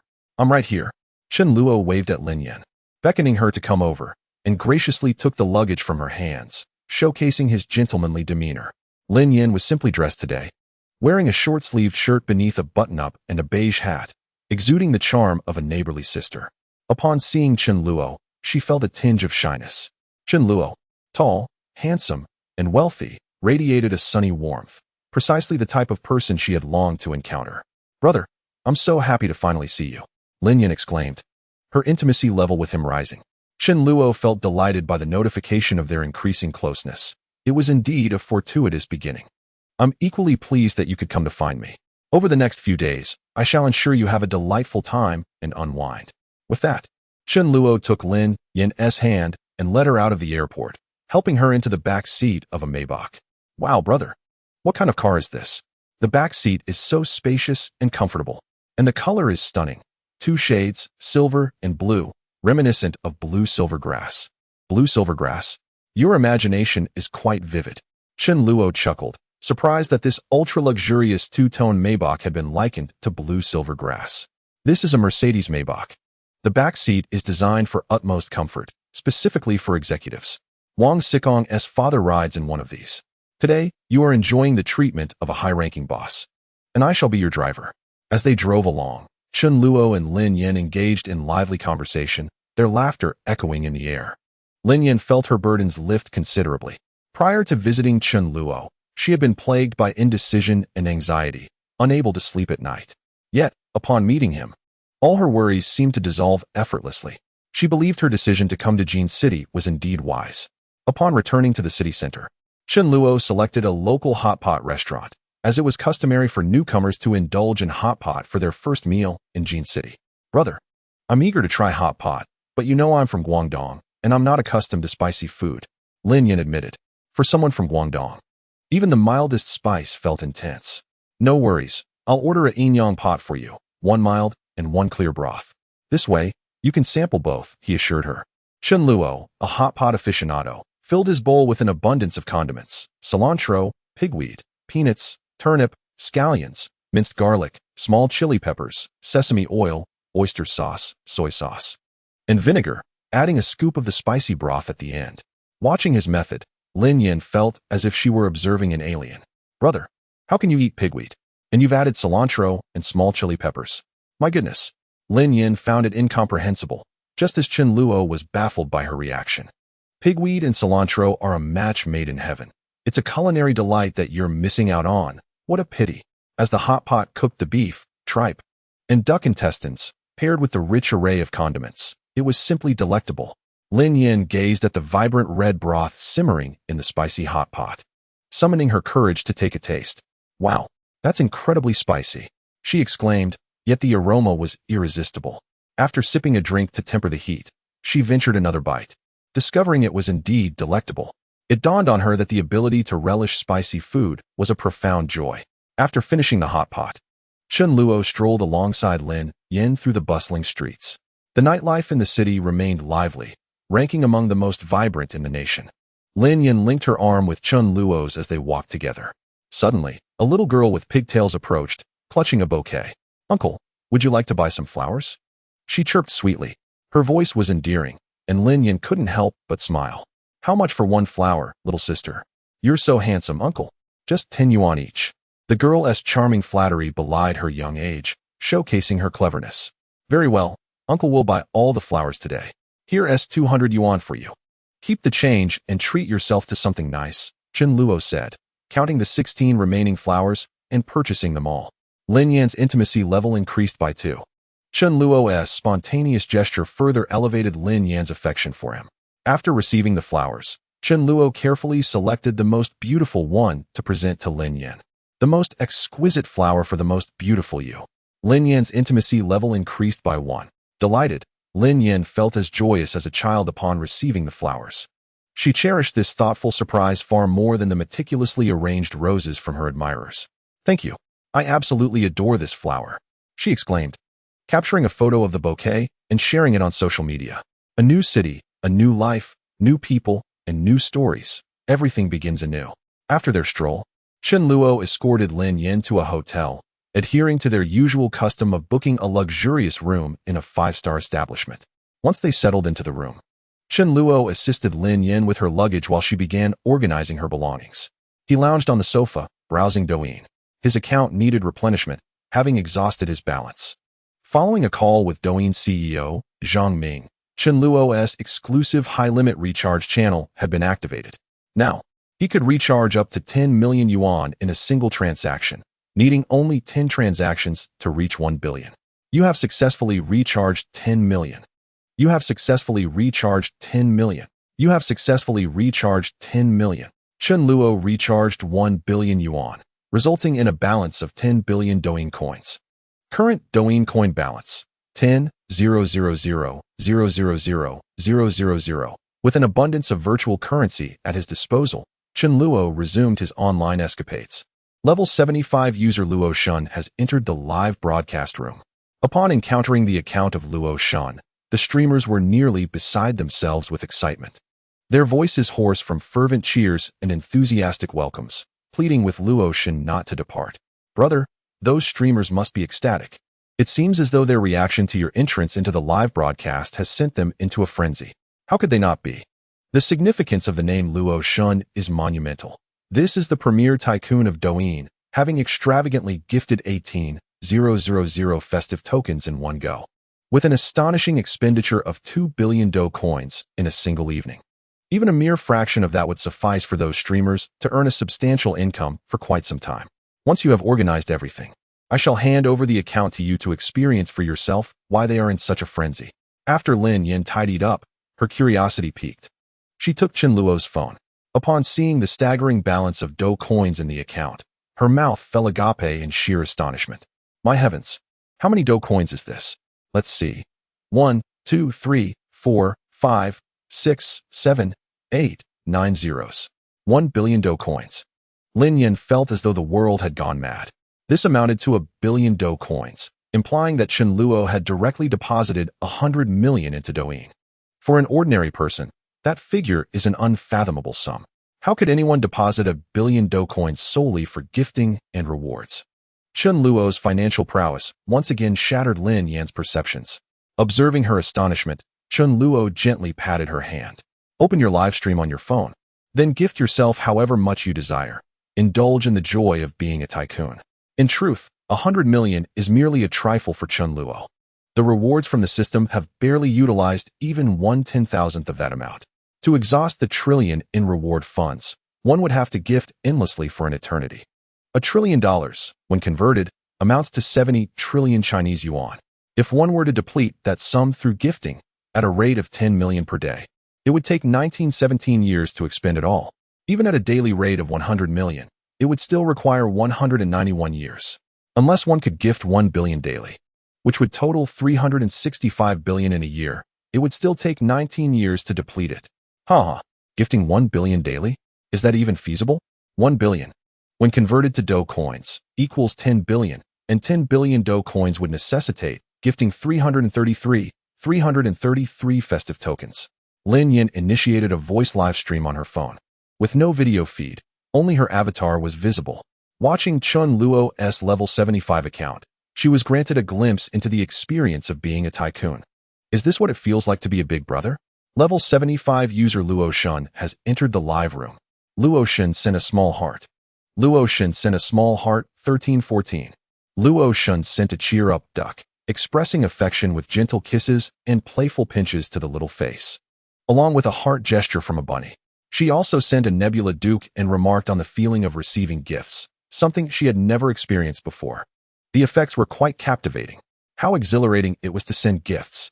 After indulging for a while, Lin Yan had effectively gifted herself an emperor set.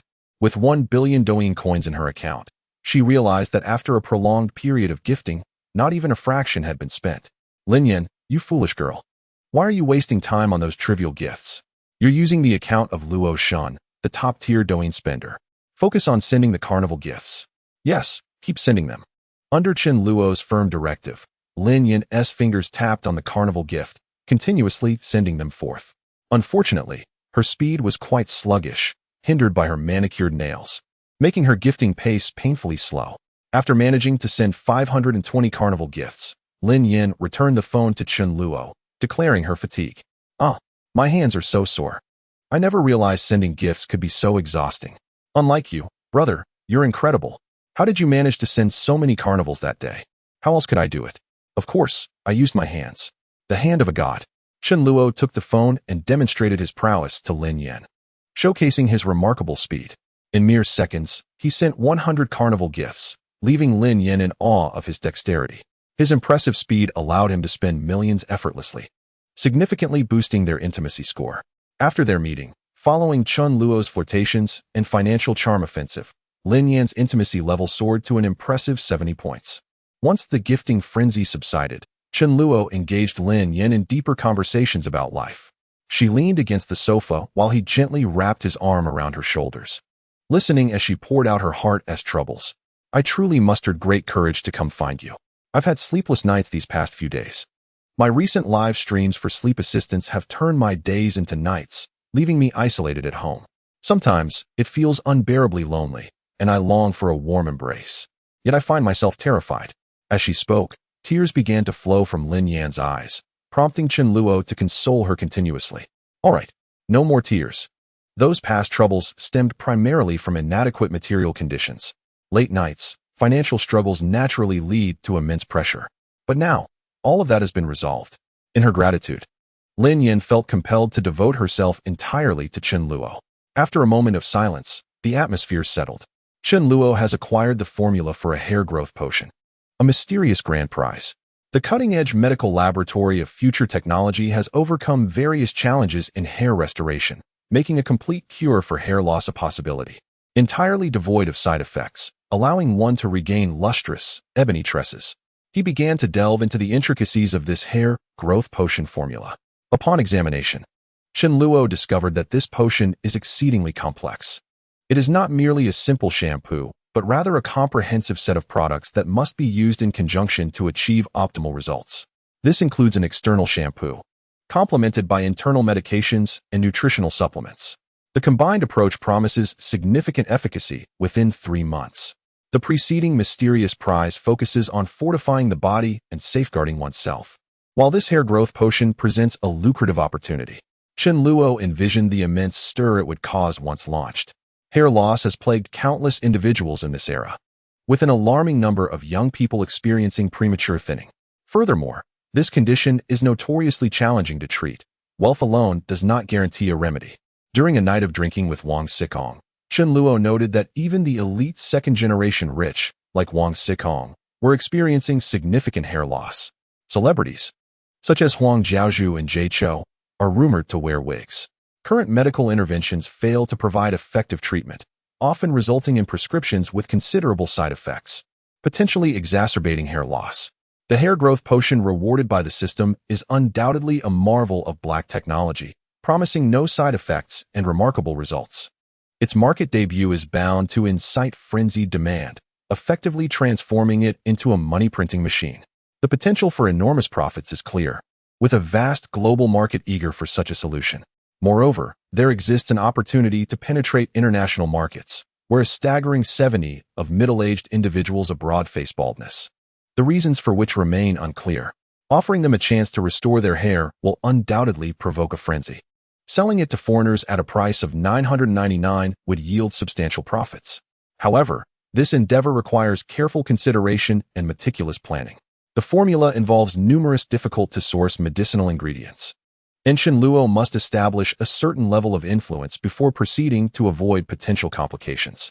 The prospect of substantial earnings, marked by exorbitant profits, will undoubtedly attract numerous onlookers. Today's update consists of 10,000 words. Please show some small tokens of support for the hardworking author. The recommendations from Tomato have significantly declined, and readership has dwindled. It's quite disheartening. Chapter 97, A Gift of Property. In the afternoon, Chen Luo brought Lin Yin to his film company. Since Lin Yin had chosen to seek refuge with Chen Luo, he naturally would not subject her to the grueling life of a sleep-inducing broadcaster any longer. The late nights yielded meager earnings and could lead to psychological distress, making it a thankless endeavor. In the office, Chen Luo shared his thoughts with Lin Yin, who had now officially become his partner. Chen Luo was determined to treat her well. Yin, this film and television company is a new venture of mine, and I would like you to join our team. Henceforth, you shall no longer toil as a sleep aid broadcaster. Instead, you will hold a nominal position at the company, receiving a guaranteed monthly salary of 50,000. Initially, your role will be merely titular, with specific duties assigned later. This way, you can come to my side. And it will also provide an explanation to your family. During this period, you need not concern yourself with work. I shall grant you a month's vacation to enjoy and unwind. Furthermore, I will advance you a year's salary. Feel free to indulge in any purchases you desire. Regarding Chen Luo's arrangements, Lin Yin had no objections. A guaranteed monthly salary of 50,000 is an opportunity hard to come by. Moreover, the prospect of a month's holiday upon arrival and an advance on a year's salary was a delightful surprise that dispelled all clouds of doubt from her heart. This brought to mind Chen Luo's words during their phone conversation. If you earn 100,000 or even 80,000 a month, would you still have so many worries? There is but one ailment in this world, poverty. Lin Yin felt elated, confirming that her choice was indeed the right one. Let us remain at the company for a while. Shortly, I will introduce you to a friend, Chen Luo suggested. Since Lin Yin had come alone and lacked acquaintances, Chen Luo took it upon himself to remedy this. He believed that Lin Yin's personality would complement that of Li Xian, a more seasoned figure, quite well. After a brief wait, Li Xian returned to the office. Having completed her tasks, "Boss, I'm back. What can I do for you?" she inquired. "I have been busy overseeing the renovations, and everything is nearing completion. The promotional materials from the advertising agency and the company's branding design are also almost finalized." Li Xian's reliability in her work allowed Chen Luo to relax and let her manage affairs. "Thank you for your hard work recently. However, I must ask you to continue putting in some effort to assemble the necessary team. Design, business, copywriting, photography, operations, and planning departments must all be established. I have some good news to share with you today. I purchased several properties to serve as employee dormitories. Given the cramped living conditions you currently endure, it would be wise to invest in some additional space. By the way, Li Xian, allow me to introduce you to a friend. This is Lin Yin. She will be joining us as an employee. She is quite young, so I would appreciate your guidance and support." Upon seeing Chen Luo return with a charming beauty, Li Xian quickly grasped the situation, understanding that Lin Yin was Chen Luo's partner. However, she felt no jealousy, recognizing that affluent men often have multiple relationships, especially one as young and handsome as Chen Luo. "Rest assured, boss, I will take good care of her," Li Xian assured him. Chen Luo facilitated the introduction between Lin Yin and Li Xian, thereby granting her a first friend in Jincheng. "Yin, this is Li Xian, the company's administrative director. You may call her Sister Xian. She will look after you." Lin Yin obediently addressed her as Sister Xian, endearing herself further. After this introduction, Chen Luo led the two women to view the properties he had acquired, selecting two for their accommodation. Yesterday, while purchasing a residence, Chen Luo acquired a total of 11 properties. The most expensive flat is for her own use, while the other 10 ordinary units are designated for her friends. Luo Yi and Sun Miaoi opted for 2 adjacent apartments, thus becoming neighbors. Similarly, Li Xian and Lin Yin chose 2 neighboring units, providing companionship for one another. All these apartments are exquisitely furnished, each priced at 3 million, offering a substantial improvement over the modest rentals they were accustomed to. Furthermore, as Chen Luo is accommodating them without charge, they are relieved of any financial burden. The spaciousness of the residences allows for ample storage of their belongings, and even the possibility of keeping a pet is feasible. The community boasts a pleasant environment and excellent security, with the luxury of free, spacious living arrangements. Li Xian feels that Chen Luo is indeed the best employer in the world. "Li Xian, you have worked hard lately. I would like to award you a bonus. Now that you are moving into a new home, feel free to purchase anything you desire, Chen Luo remarked. Her decision to pair Li Xian with Lin Yin was also driven by her own intentions. In the afternoon, the various belongings that Lin Yin had arranged for transport were delivered to Jincheng. It must be said, women certainly possess an abundance of possessions. Lin Yin's items filled a small truck, despite her having discarded quite a few. Chen Luo enlisted several movers to ensure everything was transported into the new residence. After completing Lin Yin's move, Chen Luo proceeded to assist Li Xian with her relocation, aiming to finalize both moves in one day. Li Xian's belongings exceeded Lin Yan's, accumulated over years of diligent work, filling her small studio apartment to the brim, transitioning from a cramped dwelling to a spacious apartment in the city center. Both Li Xian and Lin Yin finally embraced a new and splendid chapter of their lives. Chapter 98, Divine Intervention, a Personalized Gift. The following afternoon, Chen Luo received promising news from her personal consultant on Douyin. Mr. Chen, your bespoke gift has been designed. Please review it and let us know if there are any issues. Chen Luo opened the video to find a striking animated presentation of the gift, exuding grandeur and flair. Its effects surpassing those of exclusive gifts like the Dragon Rider, Ascending Dragon, Legendary Warrior, and Nebula Duke. It was evident that Douyin had not taken Chen Luo's request lightly, and had likely worked diligently to produce this design. Satisfied with the design and effects, Chen Luo decided no further modifications were necessary. The design of the exclusive gift is excellent and the effects are impressive. I am quite pleased. Please extend my gratitude to the relevant staff. I will transfer 100,000 yuan as a reward for them, she instructed. Certainly, Mr. Chen. Thank you for your recognition of our work. I will take care of this right away. The exclusive gift is set to be available in your account's gift section in 1 hour. Please bear with us for a moment, as the gift's release required some time. Chen Luo, feeling somewhat bored, began to scroll through Douyin. After 2 days of absence, her follower count had significantly increased, now reaching 2.8 million and nearing the 3 million mark. Her homepage's first video garnered over 100,000 comments. Chen Luo glanced at the comments, one of which featured a heated exchange between two factions, resulting in a staggering 180,000 replies. A prominent comment read, "Luo Shun is merely a covert Ritterny account. As those in the know understand, collaborating with these major streamers for publicity. Haven't you noticed that after their streams, they immediately peddle goods? A bunch of fools still kneeling in admiration, calling him the #1 wealthy patron on Douyin. The true wealthy patron will forever be Huizi's guardian, the master, with an astonishing 1.8 billion in sound waves, which is real money spent." Another popular comment stated, "Oh, so it's Ritterny votes? Then I shall unfollow. No wonder after the streams they become inactive. It turns out the Ritterny funds were never withdrawn. Just a gimmick, haha." A notable reply declared, "What a brainless idiot. You go and generate 2 billion sound waves for me.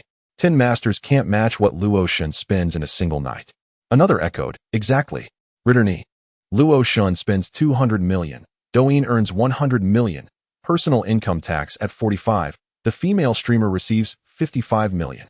It's merely a giveaway of 14.5 billion. So, how many 1.8 billion sound waves does that equate to?" A further comment asserted, "You've grasped it all. You know Douyin better than anyone.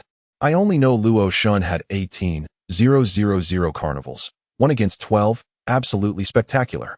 And there's Principal Wang, Qin Fun, and Luo Shun fighting side by side. Regardless of what votes Luo Shun possesses, I enjoyed the show." Within the replies, many fans of prominent streamers defended Chen Luo, acknowledging the substantial medical fees he had covered for them. Fans from various factions, such as Hai Shan's 312 followers, Su Su Baby's loyal fans, and Lao Li's 550 devotees, passionately argued their case. Unfortunately, the number of mindless detractors was overwhelming, leading to a chaotic clash of thousands. Some trending comments showcased highlights from the climactic battle at the Forbidden City. 18,000 consecutive hits. Image, Principal Wang and Qin Fun's 5,000 carnivals. Image, livestream peak popularity at 1.8 million. Image, Hai Shan and Sheng Zai's live stream. Level 75 wealthy patrons congregating. Image, aside from the bickering and image showcases. The remaining majority consisted of comments from female streamers or materialistic women, such as Daddy, Come See Me, Brand New from the Factory, and 04 Big Thunder. Chen Luo liked the most popular comment labeling Luo Shun as a return vote, thus marking it with the author's endorsement. If one seeks recognition, one must brace for the torrent of public opinion. After perusing the comments, Chen Luo reflected on his video works. Many were highlights compiled by various editing accounts, showcasing the essence of that night. Some edits were particularly well executed, with excellent music and subtitles. Thanks to these battlefield journalist accounts, Chen Luo had amassed a significant following. For those standout works that garnered numerous likes and comments, he also reached out privately, requesting they send their payment codes, rewarding them with a 1,000 yuan red envelope. In a live broadcast, Chen Luo directly entered and tossed a carnival gift. The announcement of the carnival from the goddess of Luo attracted the attention of viewers in the live room. After sending out more than 10 carnivals, Luo Shun garnered numerous followers, as an influx of individuals came flocking in response to the all-station announcement. Oh my goodness! Luo Shun has begun to distribute wealth across the internet again. These editing accounts are thrilled. Luo Shun, you have finally made your appearance. They say you're back, lacking funds for gifts. Luo Shun, my brother, I am your diehard fan. I have been following you since your time with Xiao Yuan. Look at my creations. I have also shared your videos. Luo Shun, Battlefield Reporter, editing accounts. If you appreciate my work, do reward me when you see it. Chen Luo motivated these individuals to produce more works related to Luo Shun. With their support, Chen Luo generously rewarded these editing accounts, Battlefield Reporters, and gossip entertainment streamers. After receiving the rewards, these individuals promptly engaged with the critics beneath Luo Shun's works, presenting screenshots of the various carnivals and red envelopes that Luo Shun had sent them. An hour passed, and finally, Chen Luo's exclusive gift arrived. His private consultant messaged him, informing him that the gift was now available. Mr. Chen, your bespoke gift has just been launched. Upon opening the gift interface, Chen Luo discovered an exclusive gift section containing just one gift, Divine Might Descends, exclusive valued at 888 Do coins. The gift's icon featured an animated design, appearing quite impressive, with explosive effects when sent out. For now, let's leave this exclusive gift as is. More will be released later, such as He 2, Luo Shu, Luo Shenfu, and others. 18,888 Do coins for one? Not bad. Sending one is equivalent to sending 6 carnivals. The name Divine Might Descends is rather striking and fits well with Luo Shun. After several years, Douyin has once again introduced exclusive custom gifts for the affluent. Chen Luo had seen the effects of the gift beforehand, but he was eager to witness its impact when displayed in the live room. He sought out a popular live stream to test it out. Divine Might Descends. Luo Shun has arrived. Chapter 99. The Arrival of Luo Shun. Dominating the world. Explosive effects. In the afternoon slot, there were no major streamers broadcasting, save for 2 diligent hosts, Brother Haishan and Disney. Both were kings of the streaming realm, engaging in high-intensity broadcasts from noon until midnight. Their monthly performance revenue surpassed that of all other streamers. The 2 individuals, whom Chen Luo was relatively familiar with, had participated in the monumental battle atop the Forbidden City that day. In the Disney livestream, the daytime audience was commendable, boasting around 20,000 viewers. They were currently engaged in a contest with a female streamer. With only 1 minute remaining, Disney was trailing by a staggering 12,000 votes. As defeat loomed, Disney grew increasingly anxious, initiating a final push for votes. In a fervent call to action, Disney exclaimed, "Dear viewers, is there a miracle in store? We are just 4 carnival votes away.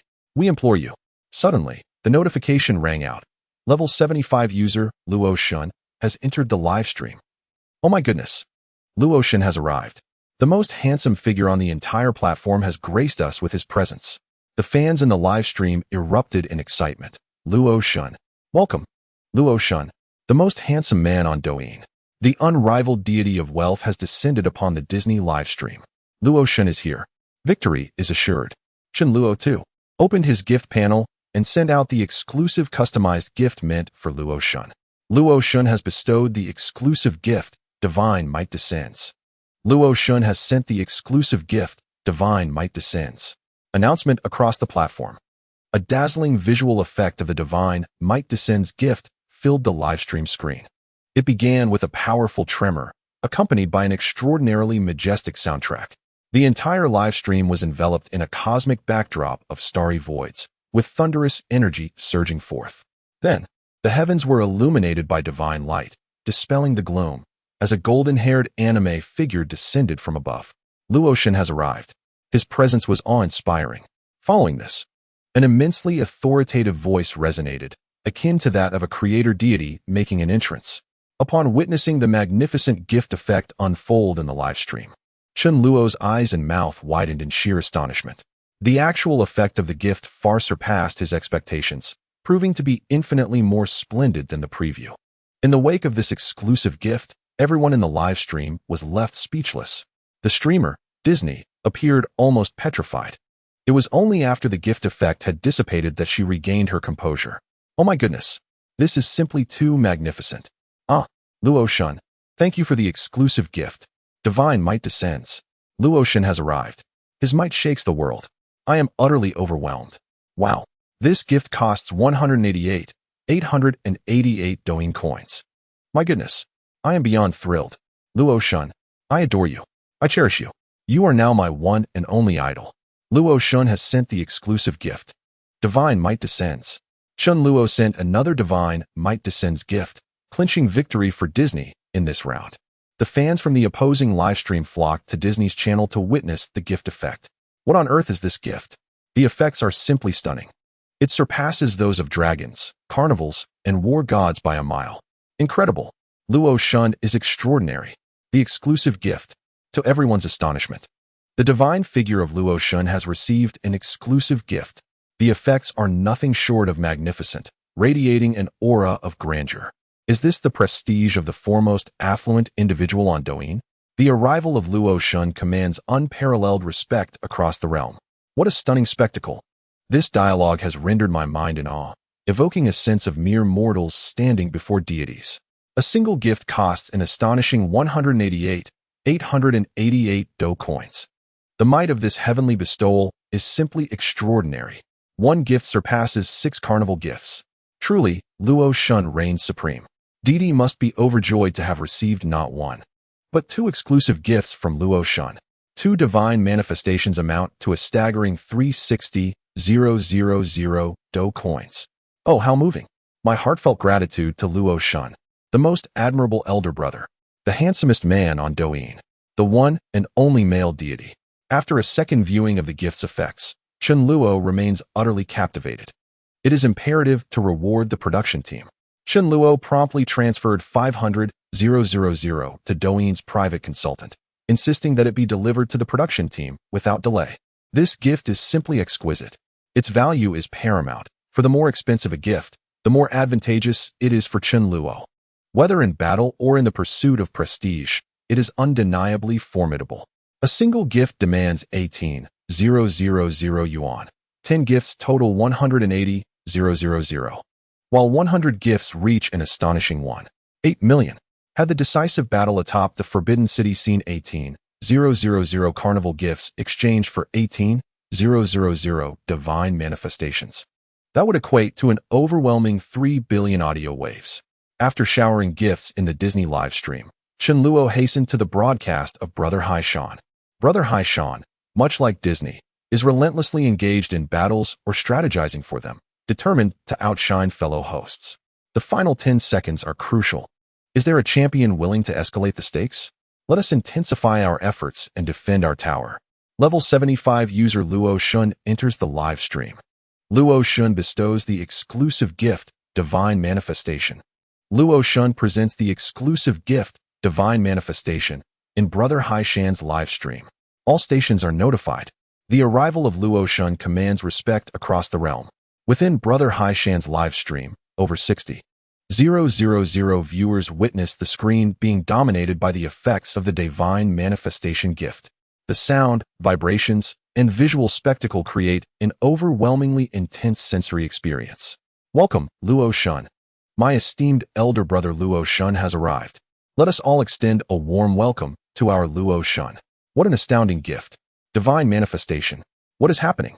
One gift has garnered over 200,000 votes. The exclusive gift of Luotian has arrived, commanding respect across the realm.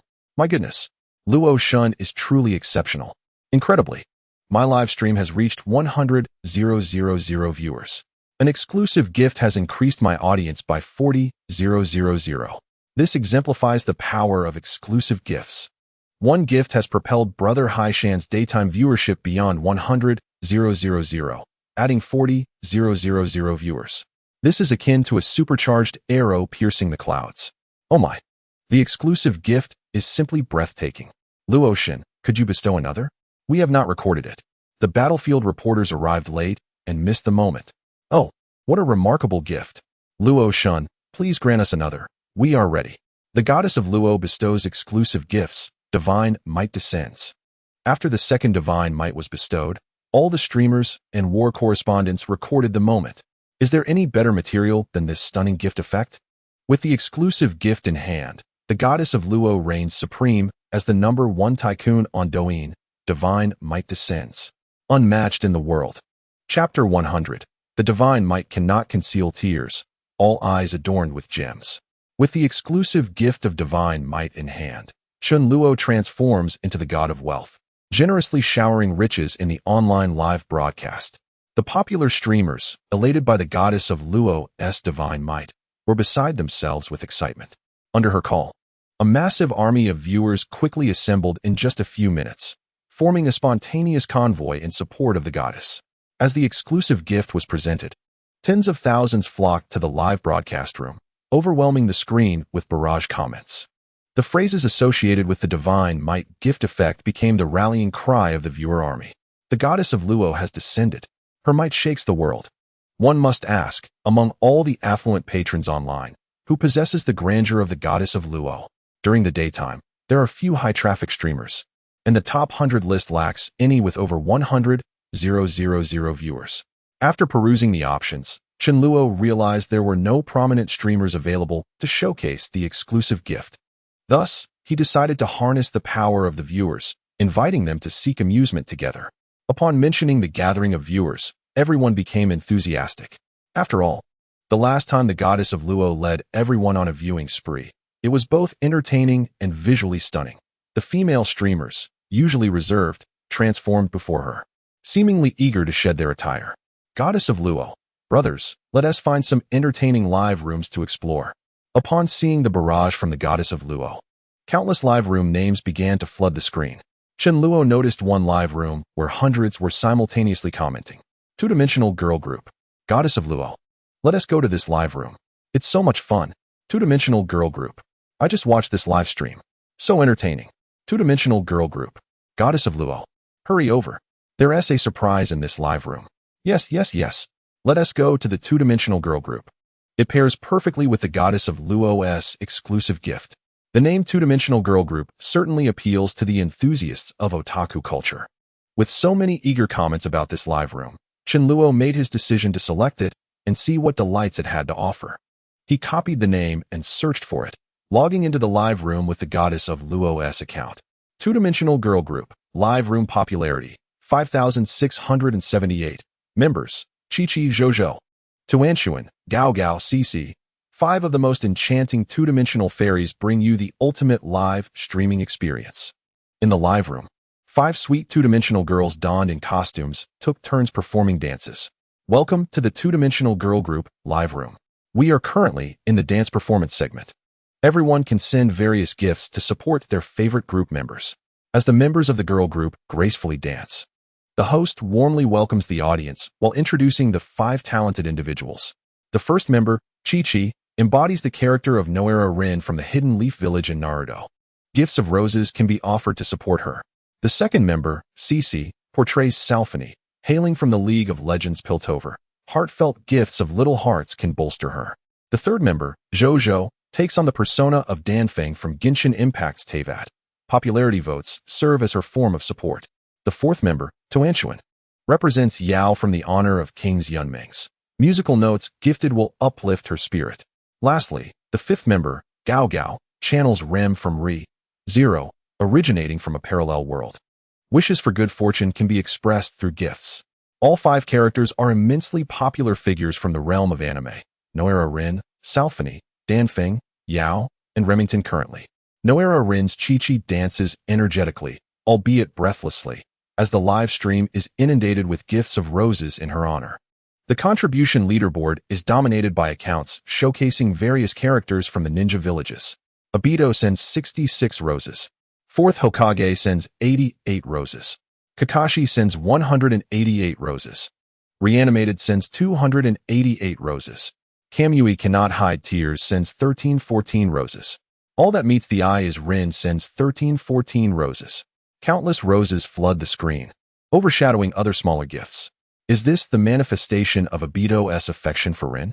In the live stream, a gathering of those who carry the will of fire unites to support her with their actions. Yet, overwhelmed by the abundance of gifts, Rin is exhausted, having danced for an extended period, nearly brought to tears. Observing the generosity of the viewers, it is evident that this live stream is indeed captivating.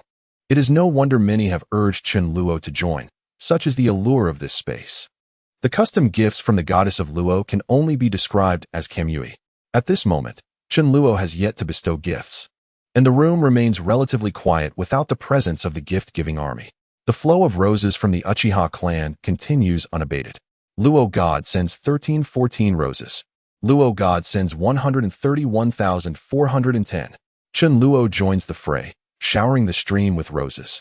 Upon witnessing the roses dispatched by Luo God, viewers bearing Obito's name and likeness exclaim in astonishment. No way. Luo God has arrived.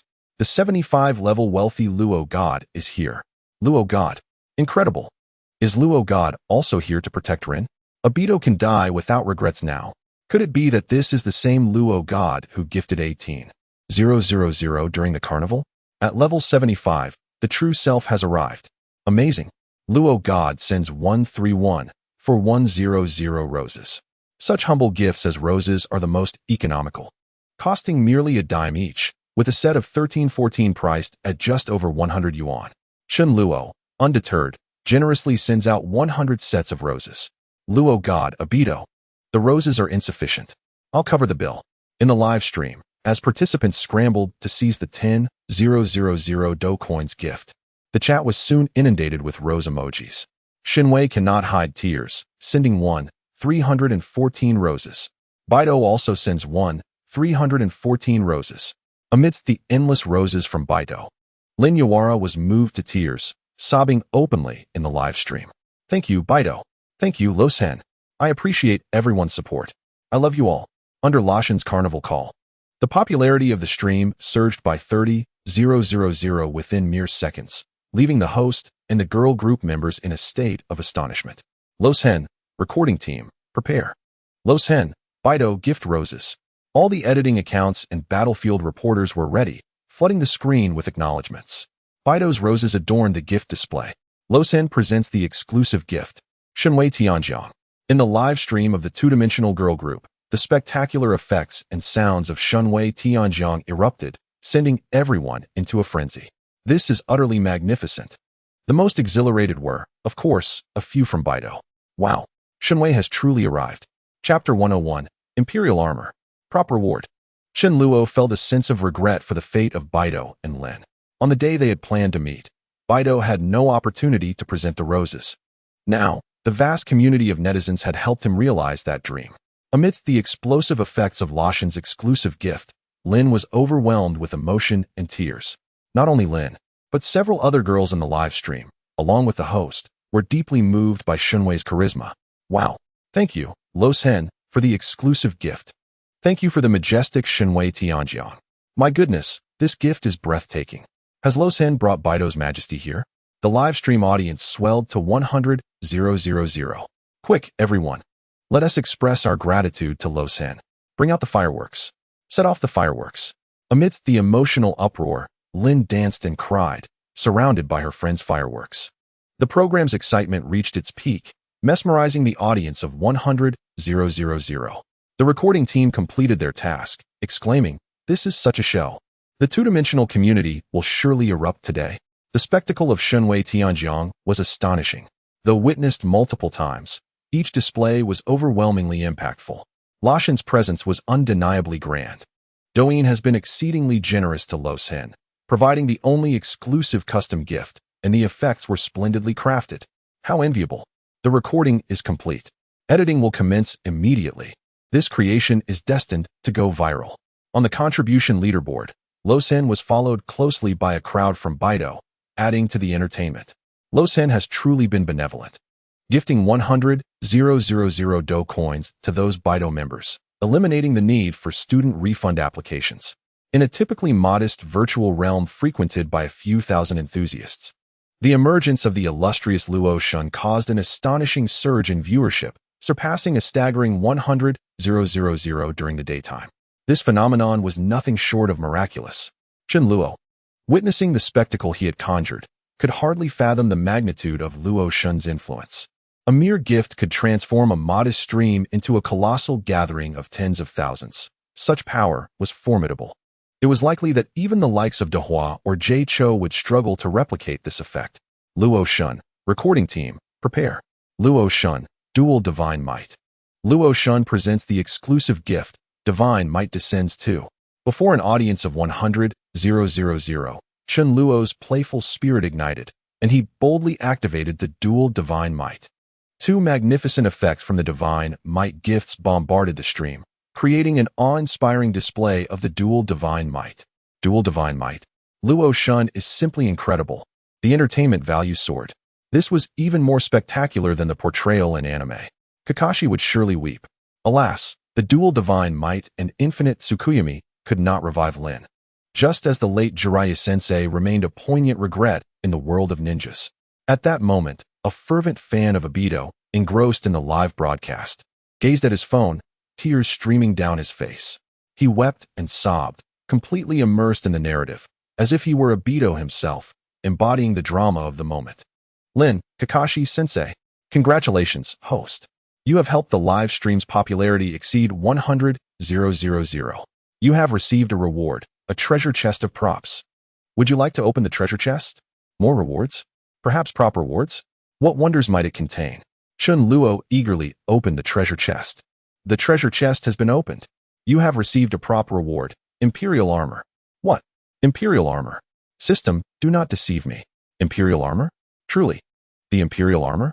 Does this mean I can transform into the Imperial Hero, wielding the Cosmic Aurora and unleashing the Five Saints' ultimate moves? With the Aurora shield in my left hand and the Aurora sword in my right, astride the Imperial steed, Chen Luo leaped with excitement, dancing like an exuberant youth, mimicking various combat poses. However, Chen Luo's enthusiasm was perhaps a touch misplaced. Warm reminder. Host, please refrain from excessive self-indulgence. The Imperial Armor is merely a costume prop and does not possess the extraordinary abilities depicted in cinematic works. As expected, imagination is delightful, while reality can be harsh. Nonetheless, a costume prop is still commendable. If it could achieve the craftsmanship of original film props, that would indeed be striking. In Jincheng, various comic conventions are held intermittently, and Chen Luo often attends, captivated by the multitude of beautiful cosplayers and dashing characters. Once, he encountered individuals clad in armor suits. One donned the Wind Shadow armor, while another wore the Flame Dragon armor, both exuding unparalleled charisma. One could only imagine their smiles hidden beneath their helmets. The prop rewards have been fully distributed. Please check your inventory. A massive square box materialized on the ground. The box is exquisitely crafted, adorned with a three-dimensional relief depicting the heroic figure of the Emperor Knight. Chen Luo desires to unlock the box, which emits a prompt for access. Please input fingerprint for unlocking. Is it truly a fingerprint unlock? How advanced? After registering his fingerprint, Chen Luo successfully unlocks the box, revealing its contents. Upon opening, his eyes gleam with excitement. A golden Emperor armor radiates an endless brilliance. Each piece of armor is meticulously categorized within the box. Moreover, it includes not only the armor, but also a matching Aurora sword and Aurora shield. Gently caressing the weapons, Chen Luo perceives their extraordinary quality. He feels that this armor surpasses even the custom props used in films. System? What material is this armor crafted from? Host, this is a prop produced by Future Technology, valued at tens of millions. It employs expensive carbon fiber, titanium alloy, and nanomaterials. Although it lacks the extraordinary abilities seen in movies, it stands as the most exquisite masterpiece in the world. Its fidelity to the character surpasses even the official version of the armor. This is the true Emperor Knight you envision, valued at tens of millions? That's comparable to the price of a supercar. A Ferrari 90 costs only 10 million. After examining the Emperor armor closely, Qianluo realizes that the craftsmanship of this prop is indeed beyond current technological capabilities. The texture, shape, and color of the armor appear as though enhanced by special effects. The official Emperor armor is akin to an unadorned beauty, while Qianluo's Emperor armor resembles a top-tier makeup artist's work, complete with beauty filters, effects, and lighting. Gazing at the strikingly cool Emperor armor, Qianluo yearns to don it immediately. However, with so many components, it is impossible for one person to manage, let alone wear. Alas, he must wait for Li Xian and Lin Yan to return to assist him. Nevertheless, even if he cannot wear the armor, he can still play with the Aurora sword and Aurora shield. Grasping the Aurora sword, Qianluo begins to wield it. The sword feels substantial and can transform in form. Not only that, but the Aurora sword also emits special sound effects and visual effects. After experiencing it, Qianluo is left in awe. Indeed, this is a prop worth tens of millions. Worth it. Qianluo records a video of the Aurora sword and uploads it as a TikTok post. Aurora sword, armor warrior.